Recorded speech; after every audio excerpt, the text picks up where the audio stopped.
I'm gonna just get to it so you can see. Okay. Okay, so we're gonna hit play here. Okay. Now, what I hope to accomplish in this seminar is to further my understanding of that, because the story upon which our culture is based, the gospel story, let's say, is deeply mysterious and dramatically peculiar and hallucinogenic. It's a trip, and it's not understandable from the purely rational perspective. You heard it here first. The Gospels are a trip and not understandable from a rational perspective. You always have to remember how crazy what we're saying is. Yeah. It is crazy to say that this man is God. You said it, not me.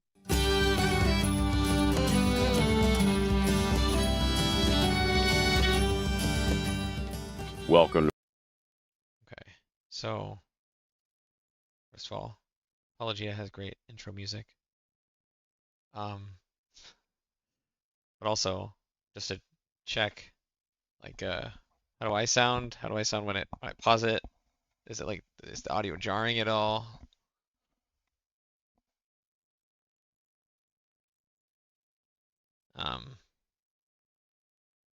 Or should I just kind of keep on going?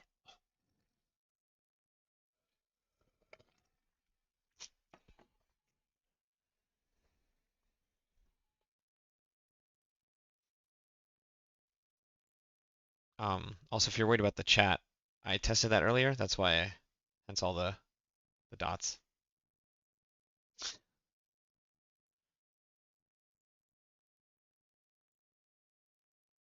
Okay. I'm assuming everything's fine. All right, let's get into it. Jordan Peterson's got some wacky postmodern theory about Christianity. Apologia, where a former Christian takes a look at the claims of Christians, or people who might be Christians but won't tell you, or maybe don't know themselves. I'm not a believer. I'm not a Christian.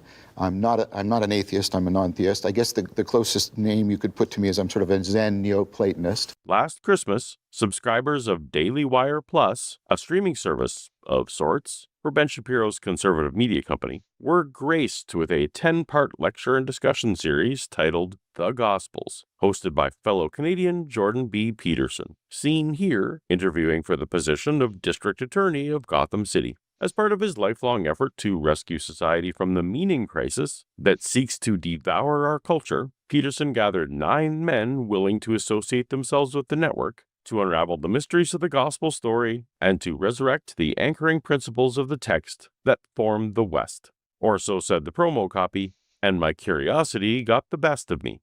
Unlike so many of the apologists we frequently cover on this channel, who at least put forth the artifice of advocating for the historical reliability of the Gospels, this panel didn't even pretend to care about the facts of the narrative. The Exodus story is arguably the central narrative in the Old Testament.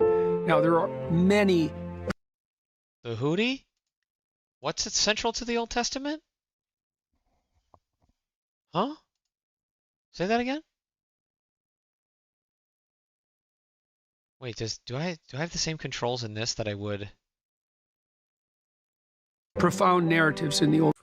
The Exodus story is arguably the central narrative the Exodus story. in the Old Testament. Okay. Now, there are many profound narratives in the Old Testament, some which are of equivalent depth, but there's none that have that combination of depth, narrative integrity, and detailed length. For Peterson, length. What is with the fucking music? They're like trying to make him into like this, like father of Christmas time. Christ. Oh Lord.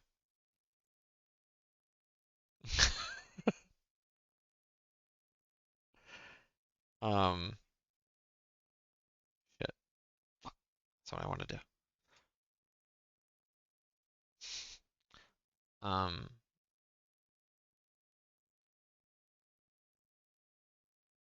Oh, did it notify now? Okay, yeah, it notified now. That's cool. I like that. Okay. Wait. Okay. Get rid of that. Don't need that. Don't need that. Okay. banana. Okay.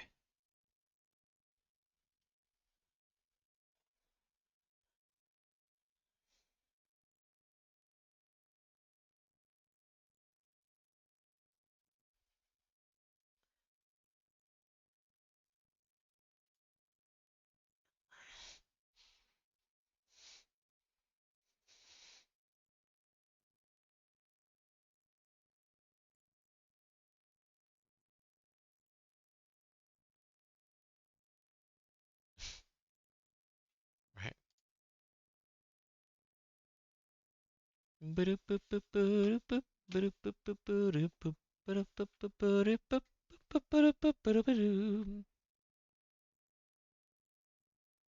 Actually, I wonder if I could experiment with that for a second before I post anything further.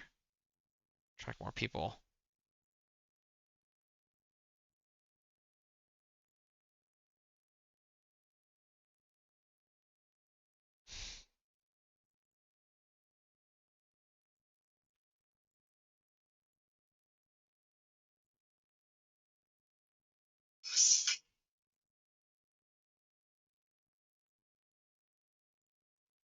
Um,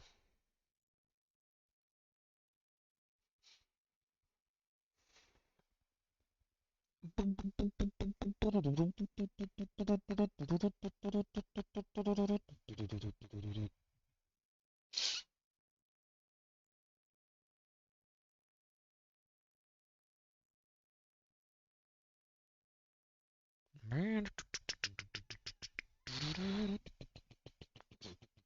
There's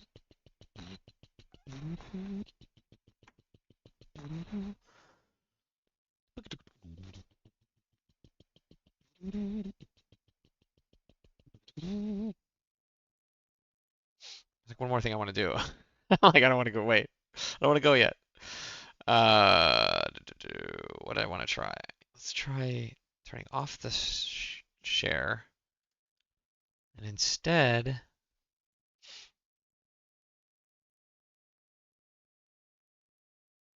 oh, I can just share this screen. That's actually great. That's actually exactly what I want to share.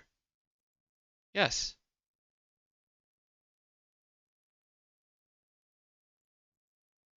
I want to share whatever it is I'm reacting to.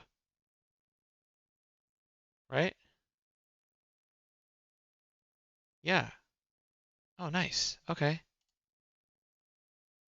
Oh, cute. Perfect. Look at that. Wait, and it is sharing the audio too, right?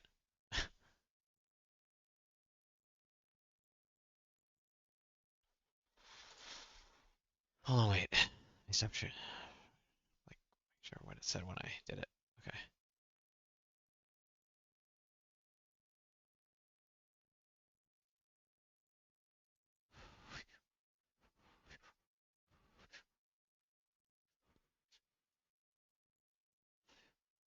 Share screen. Matters. And Moses is a great prophet who establishes the law. He's a central figure. And Christ plays the same role in the New Testament. Yes, suspiciously so, as we'll discuss. And his passion story has the same delineation of narrative detail combined with profound depth. And so it's very useful to understand the Exodus story and to understand the gospel story and to know both of them in relationship to one another. So that's the purpose of the investigation, is to bring people to the story, including ourselves, and to further our understanding and of the text upon which, for better or worse, the West is founded. That's far too simplistic a take. The West is a synthesis of many ingredients, including Greek philosophy, Roman law, Germanic institutions, and Enlightenment rationalism, many of which precede, contradict, or explicitly reject biblical frameworks. But we're going to let this foundation claim slide for today because we're focused on the panel's lack of historical inquiry. History doesn't interest you at all, does it, baby? Diametrically opposite my concerns. They don't care if it's true, they care if it's useful. It's not a fucking book. It's a weapon.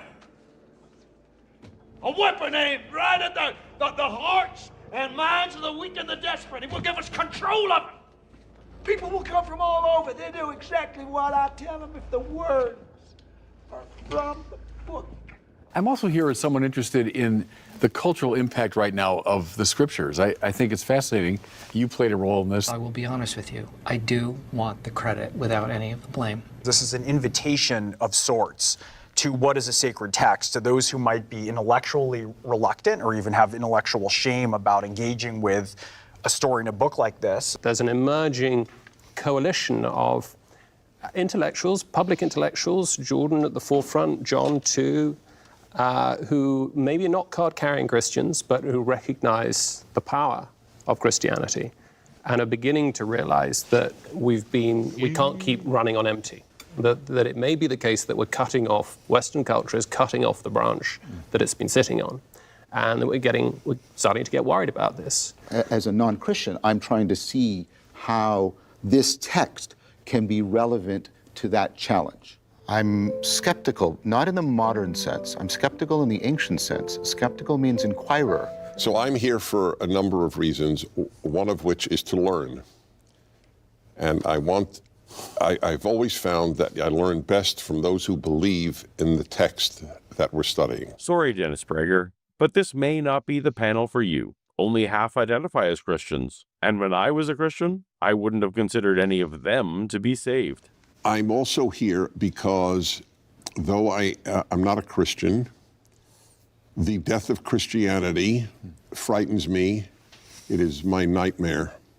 I'm sorry, I spaced out completely for all of this. There's an People will come from all over. They do exactly lack of historical upon which, for better or worse, the West is founded. That's far too simplistic a take. The West is a synthesis of many ingredients, including Greek philosophy, Roman law, Germanic institutions, and Enlightenment rationalism, many of which precede, contradict, or explicitly reject biblical frameworks. But we're going to let this foundation claim slide for today because we're focused on the panel's lack of historical inquiry. History doesn't interest you at all, does it, baby? Diametrically opposite my concerns. They don't care if it's true, they care if it's useful. It's not a fucking book. It's a weapon.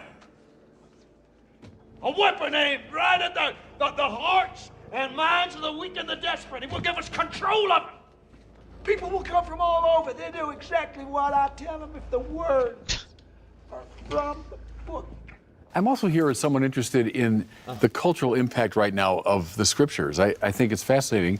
You played a role in this. I will be honest with you. The cultural I do impact. want the credit without any of the blame. You played a role in This is an this. invitation of sorts to what is a One way to sacred put it. text, to those who might be intellectually reluctant or even have intellectual shame about engaging with a story in a book like this. There's an emerging coalition of intellectuals, public intellectuals, Jordan at the forefront, John too, Jordan. who maybe are not card-carrying Christians, but who recognize the power of Christianity and are beginning to realize that we can't keep running on empty. That it may be the case that we're cutting off, Western culture is cutting off the branch that it's been sitting on. They keep thinking that, like, look where you've all been without Christianity. That's so stupid. It's really quite dumb. Wait, hold on though. Is it not? Oh, okay. It has that. Oh, I see myself now. The excellent was in the way. I was just making sure you could see the Discord stuff on the stream. Yeah, they act like it's so annoying, dude. Okay, anyway. Okay. Let's leave it there so I can see the viewers. Voice, okay. Do that. Okay. And then I guess I will invite people now. Now I will.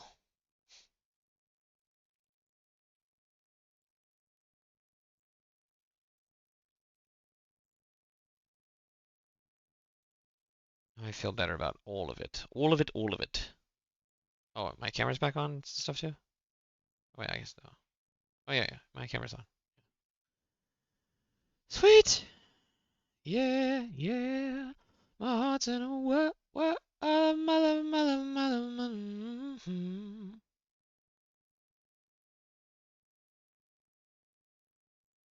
Copy, copy, copy, copy.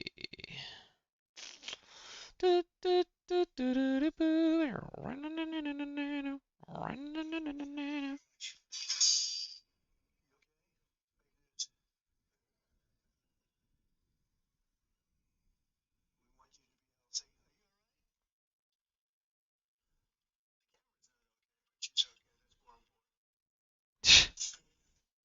Fake news.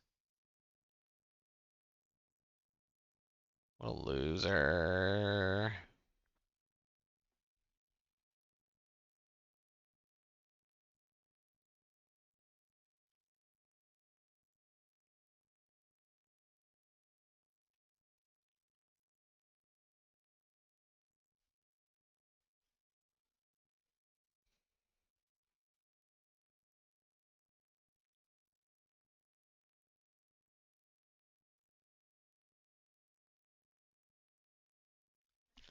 Yeah.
Kill me, makes me wanna cry.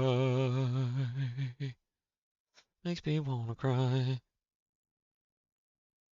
Makes me wanna cry. Oh, it makes me wanna cry.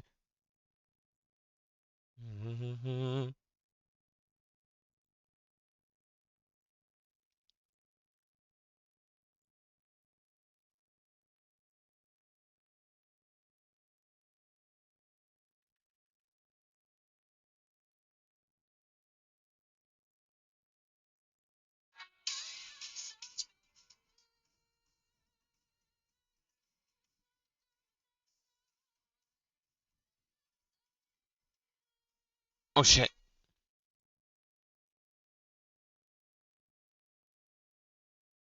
God damn it. It's gonna get blocked again. I do this every time because I play Instagram too loud. Are they really gonna block me for one little bit? Just playing for a little bit. Okay, hold on. I'm gonna walk away then to post this, so I don't get my.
I like that song. It's a cool song.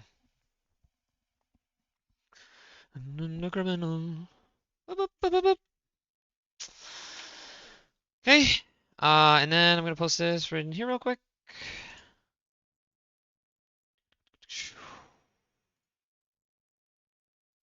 Oh, thank you. Nice.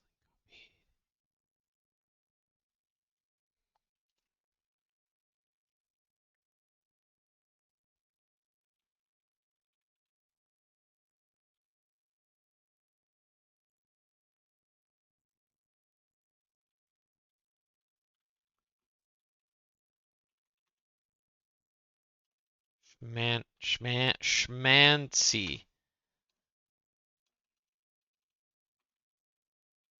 Schmancy.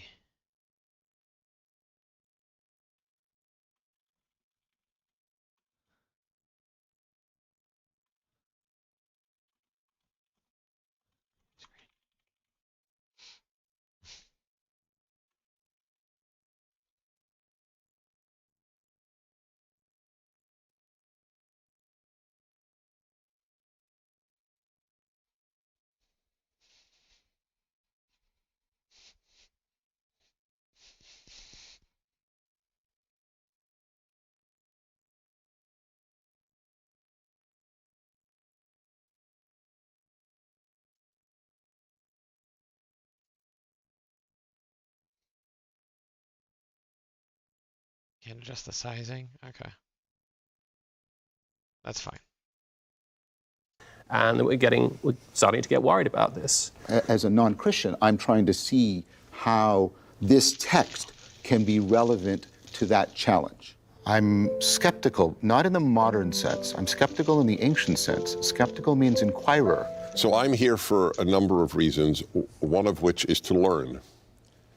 And I've always found that I learn best from those who believe in the text that we're studying. Sorry, Dennis Prager, but this may not be the panel for you. Only half identify as Christians. And when I was a Christian, I wouldn't have considered any of them to be saved. You can only trust biblical opinion or analysis if you believe in the text that you're analyzing. Good one, Prager. Good. Nice. I prefer clarity to agreement. Clarity for agreement. Also here because though I'm not a Christian, the death of Christianity frightens me. It is my nightmare. And I ask people all the time, name me one ideology that has supplanted Christianity that has done good for humanity. So basically it's just like, okay, Christianity's had a fairly good track record. There aren't enough Jews to keep everybody moral in the world. So I guess we have to kind of like align ourselves with the Christians. And they've been the nicest to us relatively in a compare-contrast analysis between them and Muslims. So I guess we like the Christians a little better. And nobody can come We up have to side with one of the dominant religions, and it might as well be Christianity because they kind of like us and they're nice to us. with an answer. There is, I think, a profound hunger for these philosophical and theological questions that we find expressed, I find personally, in an inexpressibly beautiful manner in the Gospels. So it seems to me there's nothing more important than our rediscovering modes of understanding what the human being is, what we are, and how we can recover our relation to what is most fundamental and real, which we could call, let's say, God. So I'm hoping that this text in all of its power will come alive for us, and we'll make some headway in that. That is my hope, is to hopefully help people that are watching and everybody here see just how precious and beautiful this story is. Not a one of them is entering into this conversation even paying vague lip service to attempting to defend the content of the Gospels as historically accurate. I don't care one little bit about the utility of Christianity until we first settled he's in kind of on right. the I didn't even truth notice of that. They've all just they're And just saying nothing. They're just saying nothing. we'll make some headway in that. That is my hope. It seems to me there's nothing more important than our rediscovering modes of understanding what the human being is, what we are, and how we can recover our relation to what is most fundamental and real, which we could call, let's say, God. So I'm hoping that this text in all of its power will come alive for us. And Like, it's just saying nothing. It's just saying nothing. It's just, ugh.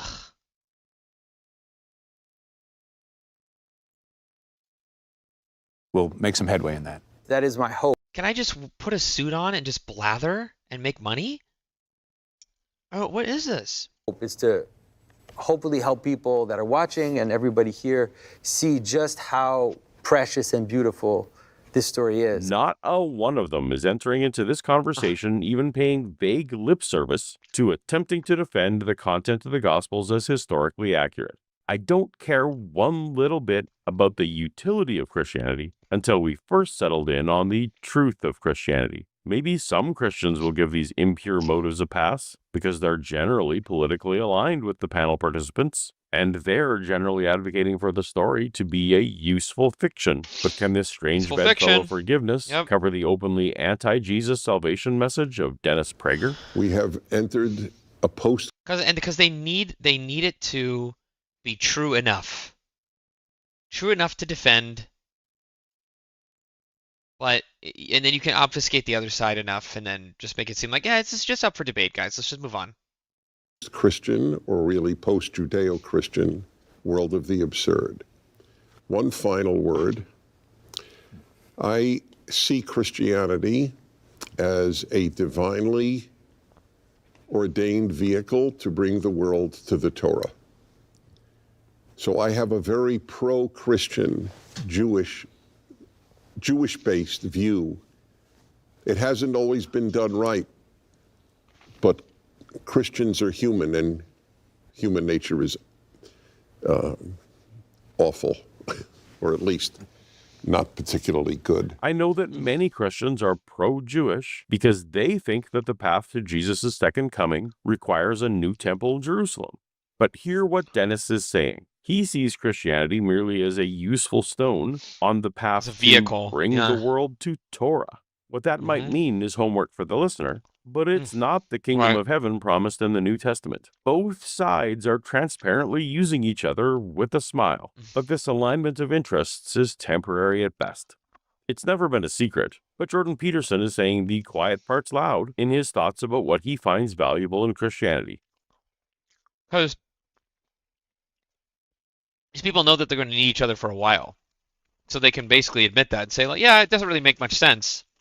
Like, we have separate religions, separate goals, potentially separate interests, but for right now, for the next probably few decades, we're going to need to be aligned with each other, because all this like cringe, like liberalism, like science and reason, and slowly, constructing the society that works for everybody. No, fuck that. We can't have that. And you and I agree on that shit. So, yeah, let's hang out for a bit. A narrative with which to trick the masses into behaving the way he finds positive. Yep. So I think part of the reason that we're in a crucial moment is because the Enlightenment He just want to do the work. He just wants to tell people to clean their room. Savage Christianity get to work. Have also now turned upon themselves. And partly conceptually, but also scientifically, one of the things I've come to understand as a practicing research psychologist is that we see the world through a story. In fact, that's a technical description. A description of the structure through which someone sees the world is a story. It's their story. Oh, God. And we have to see the world through a story because we have to direct our attention. Okay, so then what's the story exactly? That's the crucial issue. What's the story? If I grant for the sake of discussion that you defined story so nebulously that it becomes a synonym for worldview, and the idea that everyone has a worldview is very banal and benign, even if it took you 63 seconds, 200 words, and a thesaurus to say it, that alone doesn't infer. Thank you. By the way, that is what Jordan Peterson means by this when he says this. Like everybody views the world through the lens, their own metaphysical lens.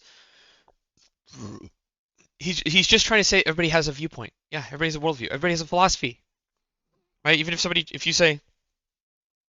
you make the statement, everybody has a philosophy, and then somebody in the room challenges you and says, I don't have a philosophy. I have no philosophy at all. Right? That is a philosophy. Because that way of thinking will lead you down a certain path. That's a philosophy in and of itself, to have no philosophy. Yeah. That there is a reality-aligned meta-narrative that is a prescriptive story arc for the universe that can also be mapped to an individual. There probably is no such story. Well, maybe there is no story, but if there's no story, there's no point, and there's no aim, and there's no way of organizing attention and action. And in that chaos, there's nothing but despair. And I think that's also evident, say, neuropsychologically, neurophysiologically. No aim, no hope, and despair. In a Christian apologist's hands, this would be an argument from consequences. No meta-narrative means individual consequences I don't like, therefore there must be a meta-narrative. At least Peterson is consistent enough to say that to avoid bad consequences, just plug in whatever story is most useful. He doesn't fall prey to claiming that that would make a high-utility story factually accurate. He's the opposite of me. He doesn't care one little bit if the story is historically reliable, only that it's useful. This is evident in how he shops for a meta-narrative. What are candidates for the story? Well, the big candidates that have emerged since Nietzsche announced the death of God is the story of power. He even says candidates. Yeah, he's shopping. It's a good way to put it. And the story of sex, and those are good contenders for the throne. But power is the most dismal of stories, except for perhaps the story of hedonism. Right? Those two things compete. These two great stories, power and sex, they lead to catastrophic ends. They play with each other, they rotate around each other, they drive us either towards a remarkably unproductive and bitter hedonism that cannot sustain itself psychologically or socially. Okay.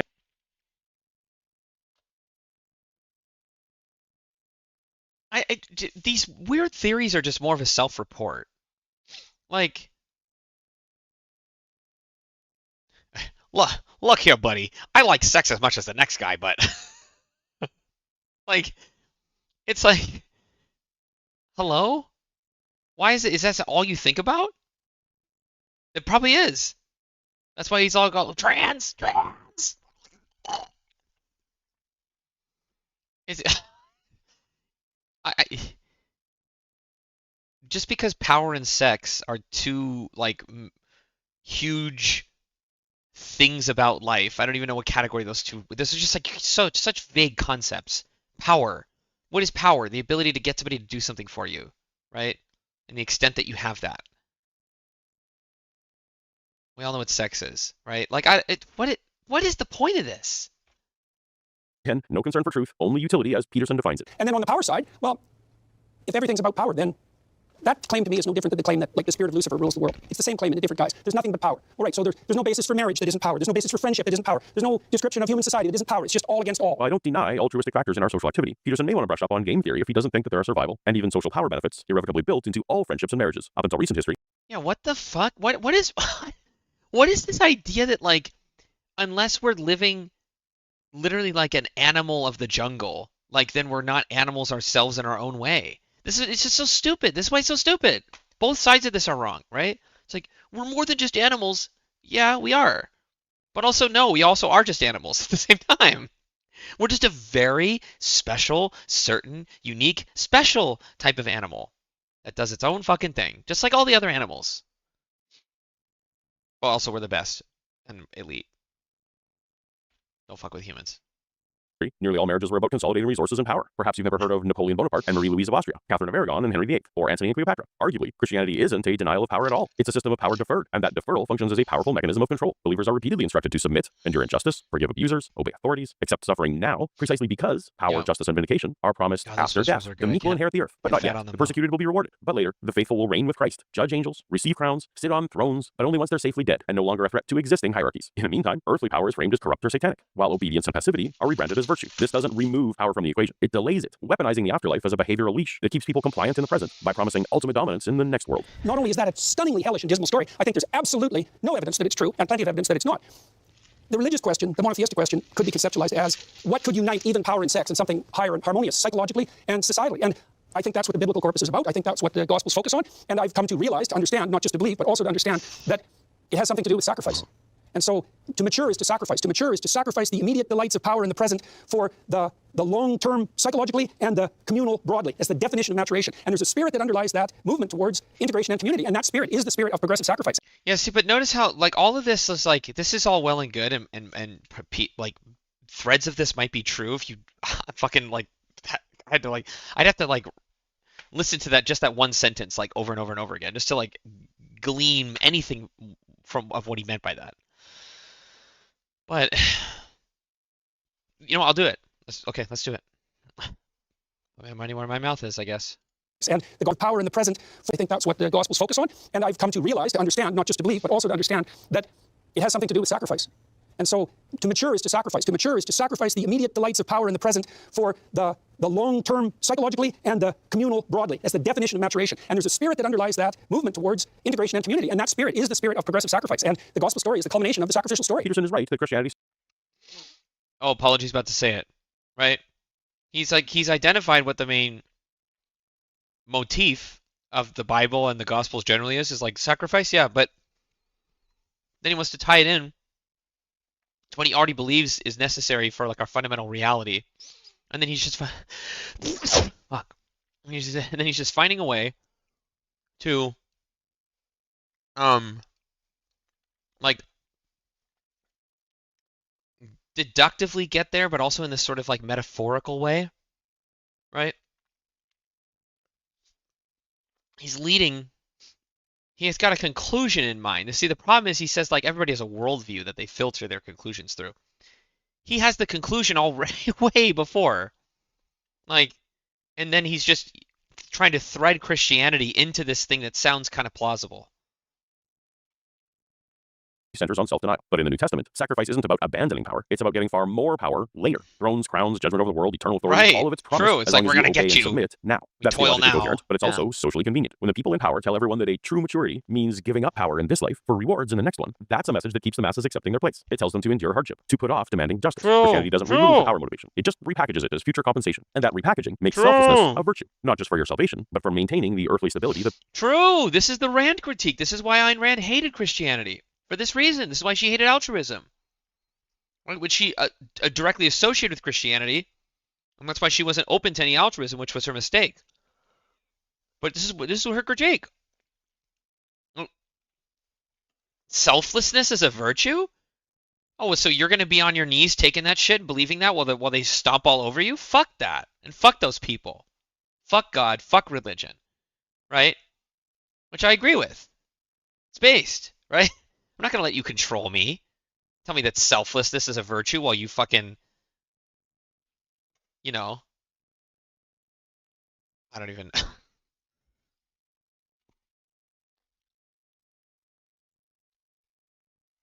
But yeah, it has to be an even playing field. It's all boring. Everything's the same. Benefits the people already in charge. I don't understand how it can be true. I don't understand how it can be right, but I now don't understand how it cannot be true because the converging evidence that something like the spirit of divine sacrifice animates the world, I think we're there. I think that's the realization. Now, what I hope to accomplish in this seminar is to further my understanding of that, because the story upon which our culture is based, the gospel story, let's say, is deeply mysterious and dramatically peculiar and hallucinogenic. It's a trip, and it's not understandable from the purely rational perspective, yet it seems to be right, and I don't know what that means. It's a terrifying thought, that's for sure. I understand what you're reaching for. The sense. He wants to like be the sort of edgy character in the room where all the other like relatively stuffier people can look at him and be like, oh, Jordan Peterson's saying that Christianity's like a trip. Oh, this is juicy. And they're so lame. They're just still as lame and gay as cringe as they were before. This is so stupid. Here we go. We're on a trip. Trippy, man.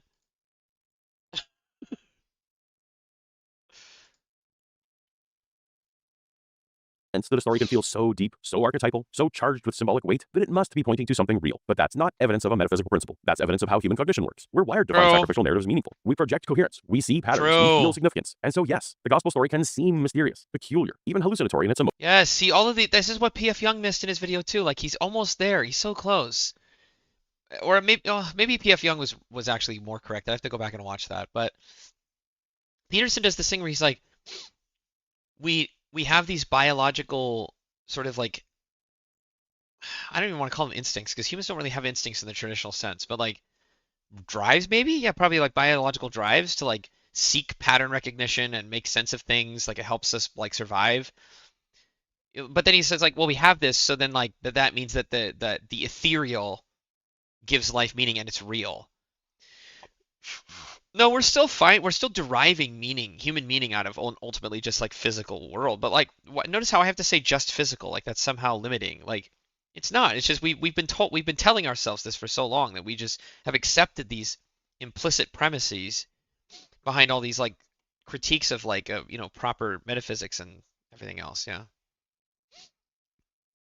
Emotional resonance. But feeling that mystery doesn't make the story true. It makes the story powerful. The leap from this moves me to this animates the cosmos isn't insight. It's intuition mistaken for ontology. The fear of God is the beginning of wisdom. That's for sure. If you understand that the Gospels call to you to bear the weight of tragedy and malevolence on your shoulders, along with the divine spirit that guides you, there's nothing more terrifying and no greater field of opportunity than that. And so we've got our work cut out for us, gentlemen. This is one peculiar time and one peculiar text, and I sure hope we're up to the task. It's compelling to cast the gospel as summons to bear suffering. But that call isn't uniquely Christian. Stoics, Buddhists, and countless heroic traditions ask the same of people without invoking... Is this stupid thing, like, all right, boys, dig in. We got a lot of work to do. Like, he sounds so cool.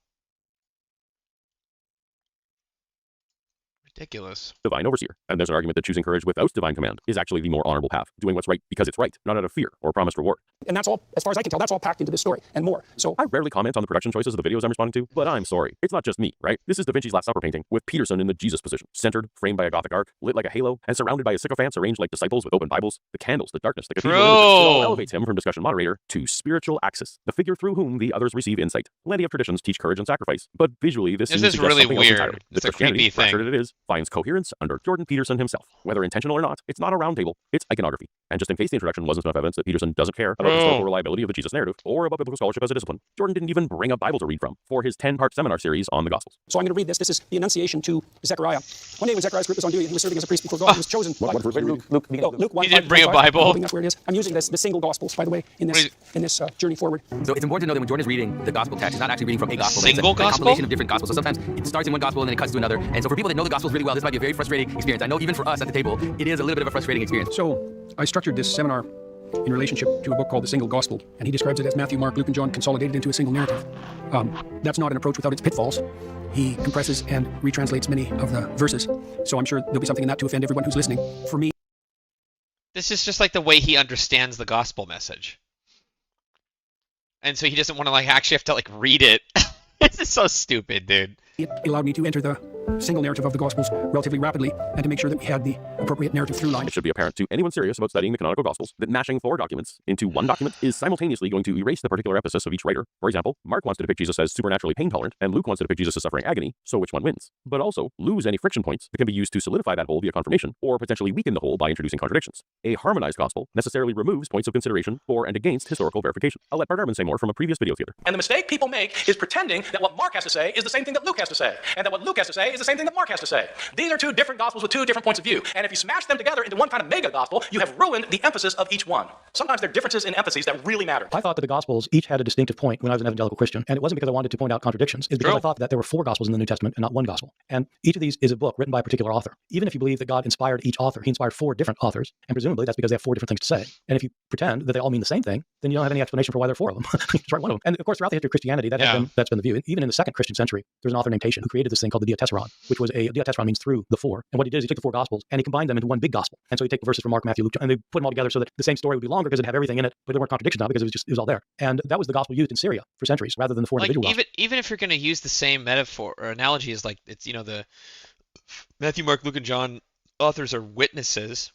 Yeah, well, just like in a crime scene or whatever, because they always like to use these fucking analogies. Like when you have 4 different witnesses, right? Well, there's a reason there were 4 witnesses instead of just 2. There's a reason that, if there were 6 witnesses, there's a reason there were 6 instead of just 1.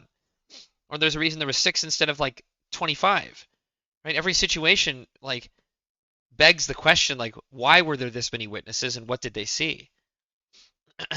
They use the Diatessaron. And for the Christians too, it's important. As opposed to a different number of witnesses, yeah. Because the early church, there was a debate. There was actually an early Christian who proposed a single gospel. Saying we have to take these unwieldy texts and merge them into one nice, clean, coherent text. But the church resisted that because, in some ways they knew that the gospels were the closest accounts of the life of Jesus. And scholars today say, well, yeah, no, that's an interesting enterprise. But when you do that, then you're not really trying to understand what Matthew, for example, is trying to teach or seeing how it's different from John. The result of seeing them as different is it's true. You do find contradictions there. But that's not the reason for doing it. The reason for doing it is because you want to see what an author says. I think most of the people that are Christian around the table would have liked us to either pick one gospel or follow one gospel and supplement with another. But Jordan's really adamant on going to the single gospel. Because he doesn't care about the details. Only the the meta-narrative. I feel like he'd prefer Cliff Notes, or even a pamphlet if he could get away with it. And so, you know, I mean, in the end, what's important is we do get through the story of Jesus, and, you know, we get through the major events and major teaching of Jesus. But even at the table, if I don't know if the camera picks it up, but sometimes we're bewildered because we don't know. We're like flipping through the Bible and we don't know where we are, you know. And so, so yeah, that's important to understand, because even for the viewer, while you're watching it, you'll have a little bit of that experience yourself. Yeah, it's weird, and it definitely makes the series more difficult to follow or fact check, which maybe Peterson considers a feature. Probably. It's obfuscatory. This is what snake oil salesmen like him do. In a lot of ways, and we've discussed this a little bit, the uncertainty or the lack of consistency across the stories actually makes them more believable. I agree with you. And so if we were to reconstitute something from historical memory and every detail lines up, I mean, think about like a police investigation, right? You arrest a bunch of guys in a heist and they have all the details. Here we go. These arguments have been so debunked. These arguments have been so debunked, it's annoying. They're still talking this way, like it's like 2005 New Atheism Online. Like, we've moved past these arguments. It's like a done deal. Nobody gives a fuck about your fucking crime scene analogies. They don't make any fucking sense. Okay? You're dealing with like historical testimony. It's just like a completely different thing. As opposed to like something that like the blood could still be drying. Like, also, I've already gone over this. Yeah, in some instances, it's not just that like they try to say like, oh, the gospel writers all corroborate each other independently. There was no collaboration. Actually, there was collaboration. That's why they say that. Because Mark was the first gospel, and then Matthew and Luke both heavily borrow from Mark and from each other. And then John steals from fucking everybody, and then it goes off on his own like crazy Christology. Place, you're not going to believe them. It sounds like someone on the panel has been listening to the arguments of former cold case detective True, yes. Jay Warner Waltz. I know skeptics often jump on gospel contradictions, but in the police scenario, none of this would hold up in court because of the obvious collusion. There's always variation between eyewitness accounts. And it's not something that's ever shaken me. As a matter of fact, I'm always suspicious when there isn't variation. And the only thing we ever ask the dispatcher when we get called out to a homicide is, hey, have the officers on the scene separate the eyewitnesses. It's going to be about an hour and a half before I get there. I don't want them talking to each other because they'll just line up their stories. I want to see the messy puzzle, because it's in that puzzling together of all the messiness that we're going to catch a bad guy. This is an ongoing frustration I have with Detective Paul. Which is so sloppy if you think about it. It's like, okay, so they just like literally stole, like lifted whole passages from the other gospel, and they just tacked on their own stuff and didn't even worry about if it like contradicted from the source, the material that they used in their own.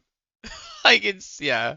And apologetics in general, to focus on contradictions and not the problem of corroboration. Matthew and Luke copied most of Mark, a lot of times word for word for extended passages. But then, surface-level apologists like Jim want to pretend that these portions of the gospel provide independent attestation. They obviously do not. And those little changes are better explained as evolving theology rather than a shift in perspective. Look at these discrepancies for yourself, but instead of asking, can these be harmonized, ask yourself, why might a later author have made this change, rather than copy it exactly. The answers can be disturbing. And so part of this is it's a historical reconstitution, and memory works in different ways, story works in different ways, people are writing different names. They access to different sources, maybe. Yeah, of course. That's an admission that these aren't eyewitness testimony. An eyewitness doesn't need sources. So Elijah calls the Israelites back to conscience. John the Baptist is the forerunner and the announcer of Christ. This is the announcement of his conception and birth. And so what do we make of John the Baptist? Why is it necessary? Greg, maybe you can start us off here. Why do you think it's necessary in the narrative flow of things for there to be an unroller of the red carpet, let's say, for someone to make the way ready? If the Gospels are history, then we don't discuss why some element is necessary for narrative flow. Either a historical figure had a... Like, see, that, like, Peterson wants to have, this was like his dream, where he can have like this panel of experts, but then like, notice how he's just like tenderly softballing the question his way. This is cringe. Ministry before Jesus, it became a starting point for Jesus' ministry, or they didn't. But Peterson is actually doing here what more Christians should do. Look for parts of the story that seem necessary for a narrative flow, and potentially discount anything in the story that seems more literary than literal. It's not often in real life that events unfold exactly as an effective novelist would. True, yes, yeah, right. It's, the thing that he's saying like makes it all epic and cool, like, oh yeah, they unleashed the red carpet. It's like, yeah, that's probably the shit of the Bible that's not true. If it sounds made up, it probably is. Would want them to. This is why we accept creative liberties in biopics. We know things need to be reorganized, reinterpreted, or even entirely invented in order to serve a narrative flow. But then there's a dramatic level here too, where you need to prepare the ground for the introduction of a major character. Yeah, and we do this all the time dramatically. You have an opening act for a concert. You have somebody before. Yeah, you have an overture. You have, if there's a late night show, you'll have somebody warm up the crowd as a comedian. Right? You have to set the stage. You have to show how bad the situation is too before the hero comes in. And that's one thing that John the Baptist does. He says, it's like the axe is at the root of the tree, folks. This is it. Things are dire. Everything, you need to repent because fire's coming. And so everything is in a very dire state. Before the main character comes in. That's a perfect example of this working in one gospel, but not another. In Mark, the opening scene is is John the Baptist, a historical figure who may well have been more famous than Jesus at the time. So using him as a reference point sense of scale for Jesus makes sense. Like the planet and the smaller ship set the scale for the opening scene of Star Wars. But this notion laughably makes no sense in Matthew, Luke, or John, and even less sense in this four-gospel combination that Peterson is using. By the time we get to John the Baptist, there's already been angels and kings and the creation of the universe already upping the ante and setting the scale. In any gospel other than Mark, John the Baptist is anticlimactic, stripping him of his original narrative role. That's one reason I'm open to this baptism having a historical kernel, because it survived longer than its narrative need. The baptism seems to precipitate two events. One is the sojourn in the desert. And setting the scale. In any gospel other than Mark, John the Baptist is anticlimactic, stripping him of his original narrative role. That's one reason I'm open to this baptism having a historical kernel, because it survived longer than its narrative need. The baptism seems to precipitate two events. One is the sojourn in the desert, and one is the onset of the ministry. So what's your reading? Well, this is a problem with using a deliberately harmonized version rather than the Bible itself. So this baptism having a historical kernel, because it survived longer than its narrative need. The baptism seems to precipitate two events. One is the sojourn in the desert, and one is the onset of the ministry. So what's your reading?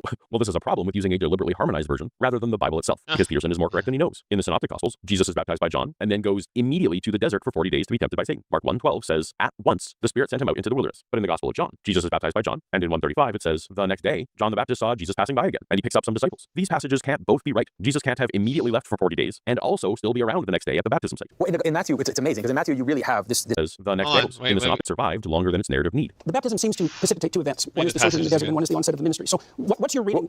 Well, this is a problem with using a deliberately harmonized version rather than the Bible itself, because Peterson is more correct than he knows. In the Synoptic Gospels, Jesus is baptized by John and then goes immediately to the desert for 40 days to be tempted by Satan. Mark 1:12 says, at once the Spirit sent him out into the wilderness. But in the Gospel of John, Jesus is baptized by John. The next day. And in 1:35 it says, next day, John the Baptist saw Jesus passing by again, and he picks up some disciples. These passages can't both explain be that right. one, Christian. Jesus can't have immediately left for 40 days and also still be around the next day at the baptism site. Well, in Matthew, it's amazing, because in Matthew you really have this repetition of Exodus. So we will get to it when we talk about it. But Christ is chased into Egypt, to flee his brother, and then he comes back. When he comes back, he crosses the sea. He's baptized. Then he goes to be tempted into the desert. And then he goes up the mountain to give the new law. That's where he does the Sermon on the Mount. Yeah. And so that is really, the Christians really understand the baptism as this. 40 days in the wilderness, 40 years in the wilderness. So when you see Christ going in the water, it's a repetition of Genesis 1. It's so clear. He goes down into the water, and then it says when he comes up, the Spirit came down upon him as a dove. It's not just Genesis 1, it's also the end of the flood. It's the Genesis 1, it's the end of the flood, it's Joshua, it's the Israelites going to the Sinai. All of these images of water crossing that are in the Old Testament are recapitulated into this image of regeneration, which is the beginning of a new world. But you could say that that's ritually what it is for us. That is that when we go into the water, we come out new. It is a new birth, a new beginning, like it's being born again, all of that imagery. All the Christians at the table correctly are making clear the references to the Old Testament, specifically the Pentateuch, the Torah. It's great that the panel is acknowledging that the gospel writers were deliberately constructing scenes to mirror the stories of Israel escaping Egypt and the rest of the Hebrew Bible. That's pretty much scholarly consensus. But if one admits that authors were creating literature for theological purpose, then they were not prioritizing historical reporting, or even necessarily attempting historical reporting. It's a slippery slope with no clear delineation. Yeah, they weren't even attempting it. They didn't give a fuck. Another very strange occurrence happened. They would just weave history and literature John's father and mother, myth. we have the Annunciation to Mary. I think it's either Mary and the infant or the Whore of Babylon. I think those are the directions for women, fundamentally. Framing women as either a symbol of purity on one hand, or chaos and temptation on the other hand, is one of the oldest patriarchal tropes in history. It turns women into moral signposts for male behavior. They function less to describe women than to regulate them, raising submission and reproductive usefulness while stigmatizing sexual autonomy. When Peterson invokes it here, he promotes ancient historical control as timeless wisdom. It turns the Annunciation to Mary. I think it's either Mary and the infant or the Whore of Babylon. I think those are the directions for women, fundamentally. Framing women as either a symbol of purity on one hand, or chaos and temptation on the other hand, is one of the oldest patriarchal tropes in history. It turns women into moral signposts for male behavior. They function less to describe women than to regulate them, raising submission and reproductive usefulness while stigmatizing sexual autonomy. When Peterson invokes it here, he promotes ancient historical control as timeless wisdom. The panel isn't neutrally describing archetypes here. They're trying to reinstate historical justification for limiting women. A modern ethical framework treats every human as full agents whose worth isn't contingent on purity, parenthood, or compliance with symbolic roles for moral drama. Father donating a trifle to the process. Now, in Mary's case, that's obviously taken to the ultimate degree, but at minimum, it reflects this underlying biological reality. It's also the case that Mary, embodying as she does the spirit of motherhood, says yes to the fact of the child. Consent isn't just about verbal agreement. It's also about power dynamics. Choices made under overwhelming authority, whether a commander, a teacher, an employer, or a divine being, don't carry the same ethical weight as choices made between equals. In the gospel story, Mary isn't negotiating with a peer. She's being addressed by God's messenger about a plan with cosmic and social consequences. If we treat this as a real scenario, Mary simply couldn't be in a position to consent. There are parallels too. There's that moment in 2 Samuel where David leaps back at the presence of the ark, and some scholars think there's a parallelism here with John the Baptist leaping in the womb versus in the presence. Again, a literary parallel is less likely to be historical reporting. I think what's being indicated here already, in a very fundamental sense, is the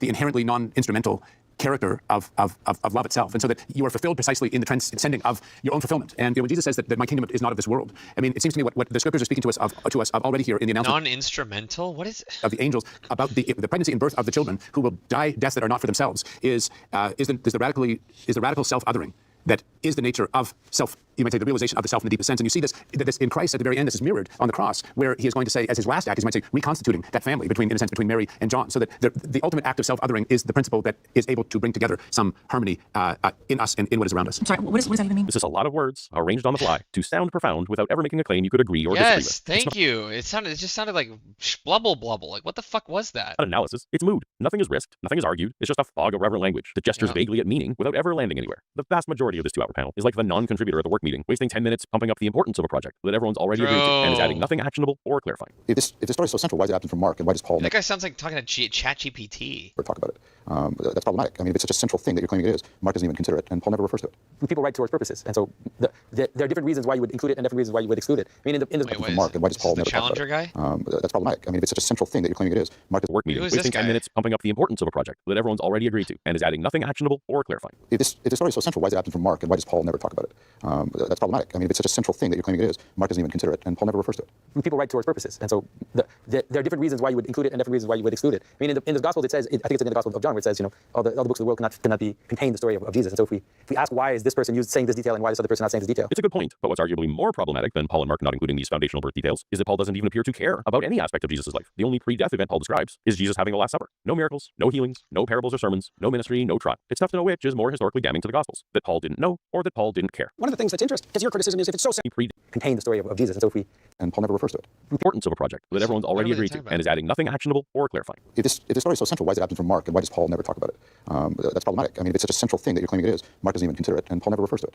People write towards purposes, and so there are different reasons why you would include it and different reasons why you would exclude it. I mean, in the Gospels it says, I think it's in the Gospel of John, where it says, all the books of the world cannot contain the story of Jesus. And so if we ask why is this person saying this detail and why is this other person not saying this detail? It's a good point, but what's arguably more problematic than Paul and Mark not including these foundational birth details is that Paul doesn't even appear to care about any aspect of Jesus' life. The only pre-death event Paul describes is Jesus having the Last Supper. No miracles, no healings, no parables or sermons, no ministry, no trial. It's tough to know which is more historically damning to the Gospels, that Paul didn't know or that Paul didn't care. One of the things that's interesting, because your criticism is if it's so central, why isn't it replicated? And people have addressed that. But interestingly, despite the fact that it's not replicated, it's also become a really fundamental part of the culture of Christianity, right? Because there's nothing in many ways that people know more about Christ's life than the birth. Another acknowledgement that the primary consideration for Christian foundations isn't historical accuracy, but rather novelty, popularity, and usefulness. Right. Otherwise, Christians would apportion importance to the quality of the evidence. In those days, a decree went out from Caesar Augustus that all the world should be taxed. This was the first census taken while Quirinius was governor of Syria.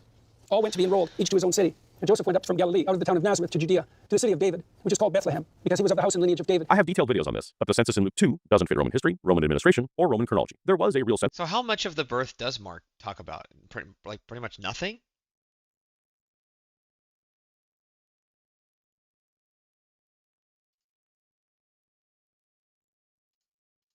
Hold on.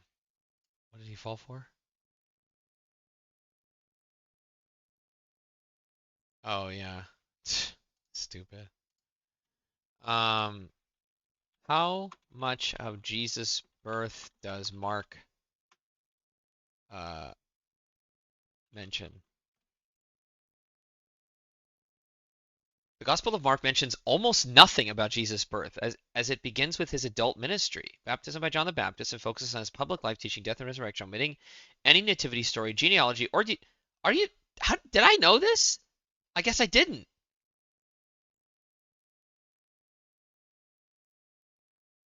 Mark doesn't say anything about it? Not once? Bro. Come on now. Really? And this is supposed to be taken seriously?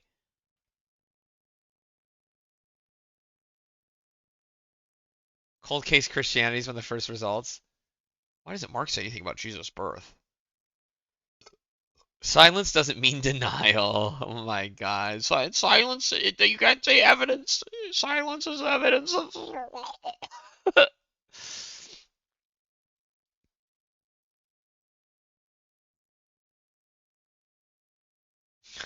I don't remember what's the fucking phrase? It's like, oh, absence of evidence is not evidence of absence. There we go. Yeah. Oh my God, these stupid phrases, dude. Does Mark's gospel actually deny the virgin birth? This is from Bart Ehrman.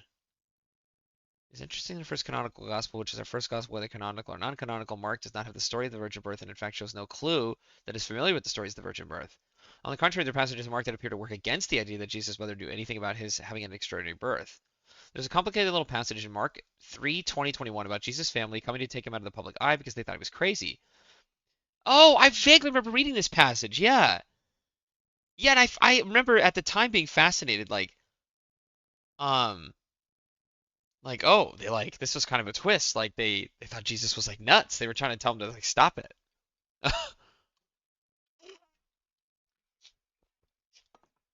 It is a difficult passage to translate from the Greek, and a number of translations go out of the way to make it say something it probably doesn't say. Context that Jesus has been doing extraordinary miracles, attracting enormous crowds, raising controversy among the Jewish leaders. Jesus then chooses his disciples and they go with him to a house, and then come our verses. In the Greek, the passage literally says that those who were beside him came forth in order to seize him because they were saying, Exesth, E-X-E-S-T-H.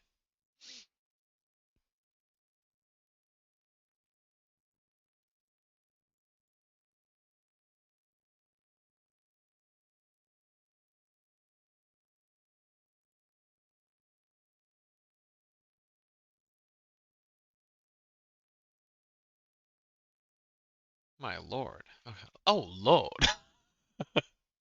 Oh lord. Okay. Okay. The two problems are, who is this group that has come, and what is it meant that he exeth? It is widely thought among translators and interpreters, and I think this has to be right, that those who were beside him means his family. It cannot mean the disciples because they were already with him in the house. It must be people who are personally attached to Jesus. That's what the phrase were beside him means. And so that appears to leave his family members. No one else is on his side, as it were. Why then did his family members come? Because they thought he was exeth. Whatever that word means, it can't be good. The whole point of this section of Mark is that Jesus is finding opposition everywhere he turns, despite all the miracles he is doing. The Pharisees are against him because they don't think he has authority to do the things he does. They become so outraged at his activities that they team up with the Herodians to decide to kill him. The scribes are against him because they think he has blasphemed against God, and that he does with his mighty works because he is possessed by the devil. Even his family members, those who stand beside him, think that he exeth. The word exeth literally means to stand outside of oneself. It is a phrase comparable to the English phrase to be out of your mind. In other words, it means he has gone crazy. 3:21-22 could be translated, now when his family heard these things, they came out in order to seize him, for they were saying he is out of his mind. Kind of changes the story a little bit, doesn't it? Just a little. Also, this is the thing they said. This is the whole fucking thing they said. Liar, lunatic, or Lord. He's got to be liar, lunatic. Well, apparently his own family in the first gospel written about him thought he was fucking crazy. So maybe he just was a lunatic. Maybe that's an option. Yeah, he's a fucking crazy guy for the first century. He thought he was God.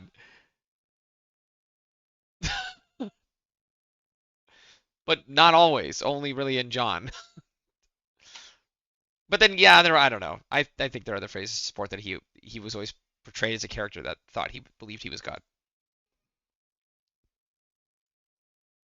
That's my opinion. Opinion. That's my opinion. That's my opinion. Opinion. Okay. Back to the video. Back to it. Census under Quirinius in 86, but Luke relocates it a decade earlier and reshapes it into a narrative device to get Jesus born in Bethlehem. None of these problems bother the panel. They don't say a peep. Christ is born under the dominion of the state. That's the point of the census and the forced movement of people. The state has a tyrannical element. Every person, even the savior of the world, is born into a situation where they have to contend with the background tyranny of the state. Sure, I could buy that, but again, this analysis advocates that these are story elements, not historical facts. The next part is that Augustus is the first God emperor. It's important to understand. Right. So that's amplified, that fact. So we have the genuine God being born at a time when there's a false God who's emerged in the tyrannical state. That's a classic hero story. Exactly. Classic hero story. Classic like so many other hero stories that came before and after. Okay, so who's the true God here? Well, it's a babe, right? So is that every human baby with the potential to participate in the redemption? Right, and Jordan Peterson has even openly made comparisons to Star Wars, or comparisons of the Bible to Star Wars. But he's basically just saying that's base. We need stories to keep people in line. It's just such a cynical take. It's so ugh. Of the world, born in a very lowly place. Well, that's a biological reality as well, because all human infants are incredibly threatened, right? Our infants I are admit that I just don't want to see the world that way. I don't want to think that the world is this fucking place where we have to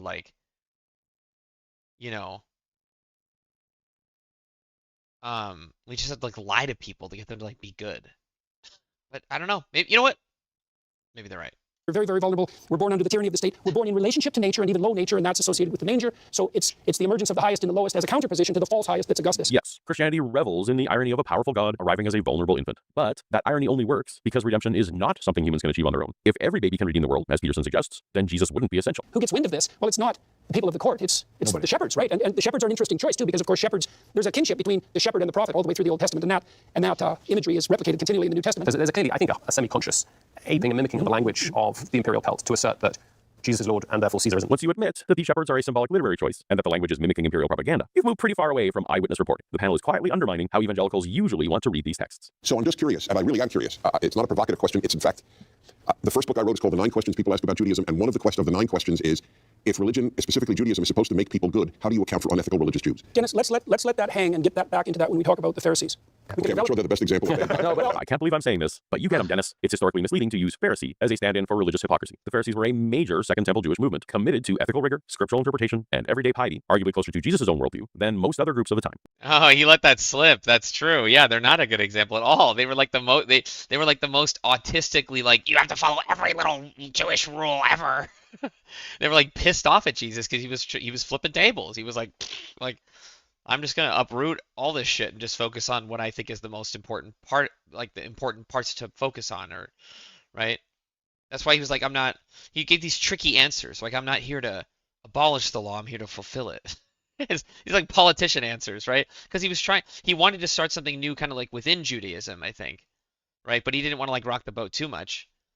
He wanted to he just wanted to like get support. It's consensus building. It's classic consensus building or coalition building in some sense, right? So, yeah,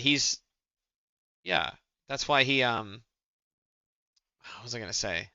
There was one specific example I was going to give, and I lost it. The Pharisees, they were just, they were, I guess they were very angry with Jesus because he, that's what I was going to say. Yeah, like when he gave the commandments, like, what are the 2 greatest commandments of, love your God with all your heart and shit, and your sweat and your semen, and then love your neighbor as yourself. He like thinks that's like what it all boils down to. So like, yeah, so he's kind of like, I don't know, simplified it, refined it. I don't know. Once Christianity began separating from Judaism, it reframed these Jewish interlocutors as immoral enemies. Invoking the Pharisees as a stock villain is a Christian anachronism. Also, that's what, a lot of anti-Semitism comes from early Christian like memes, basically. Like even the idea of they were the greedy religious elites, the money grubbers, the Jews. That's where it comes from. This is where it comes from, right? They and it was blood. They gave Judas, they paid him to kill you, blood money, right?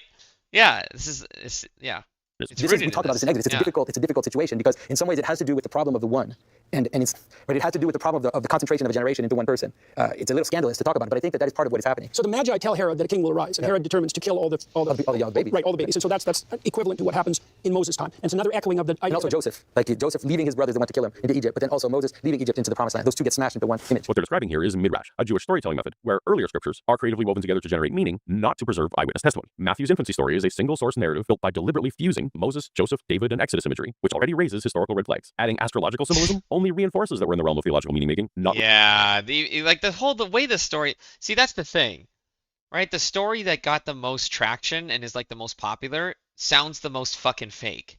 That was always the fakest part of the whole Jesus thing, even for me.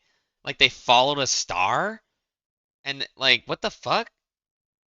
And like somehow everybody knew about this baby, but then he like wasn't important, and then he was like a rabble rouser. It didn't make fucking sense, dude. And like all the animals just like there, like sleeping with little baby Jesus, like all pretty and nice, and there's not like shit everywhere. Like the whole thing is just so it's a cartoon. It's a nice warm little Hallmark cartoon story. Oh yay, nativity.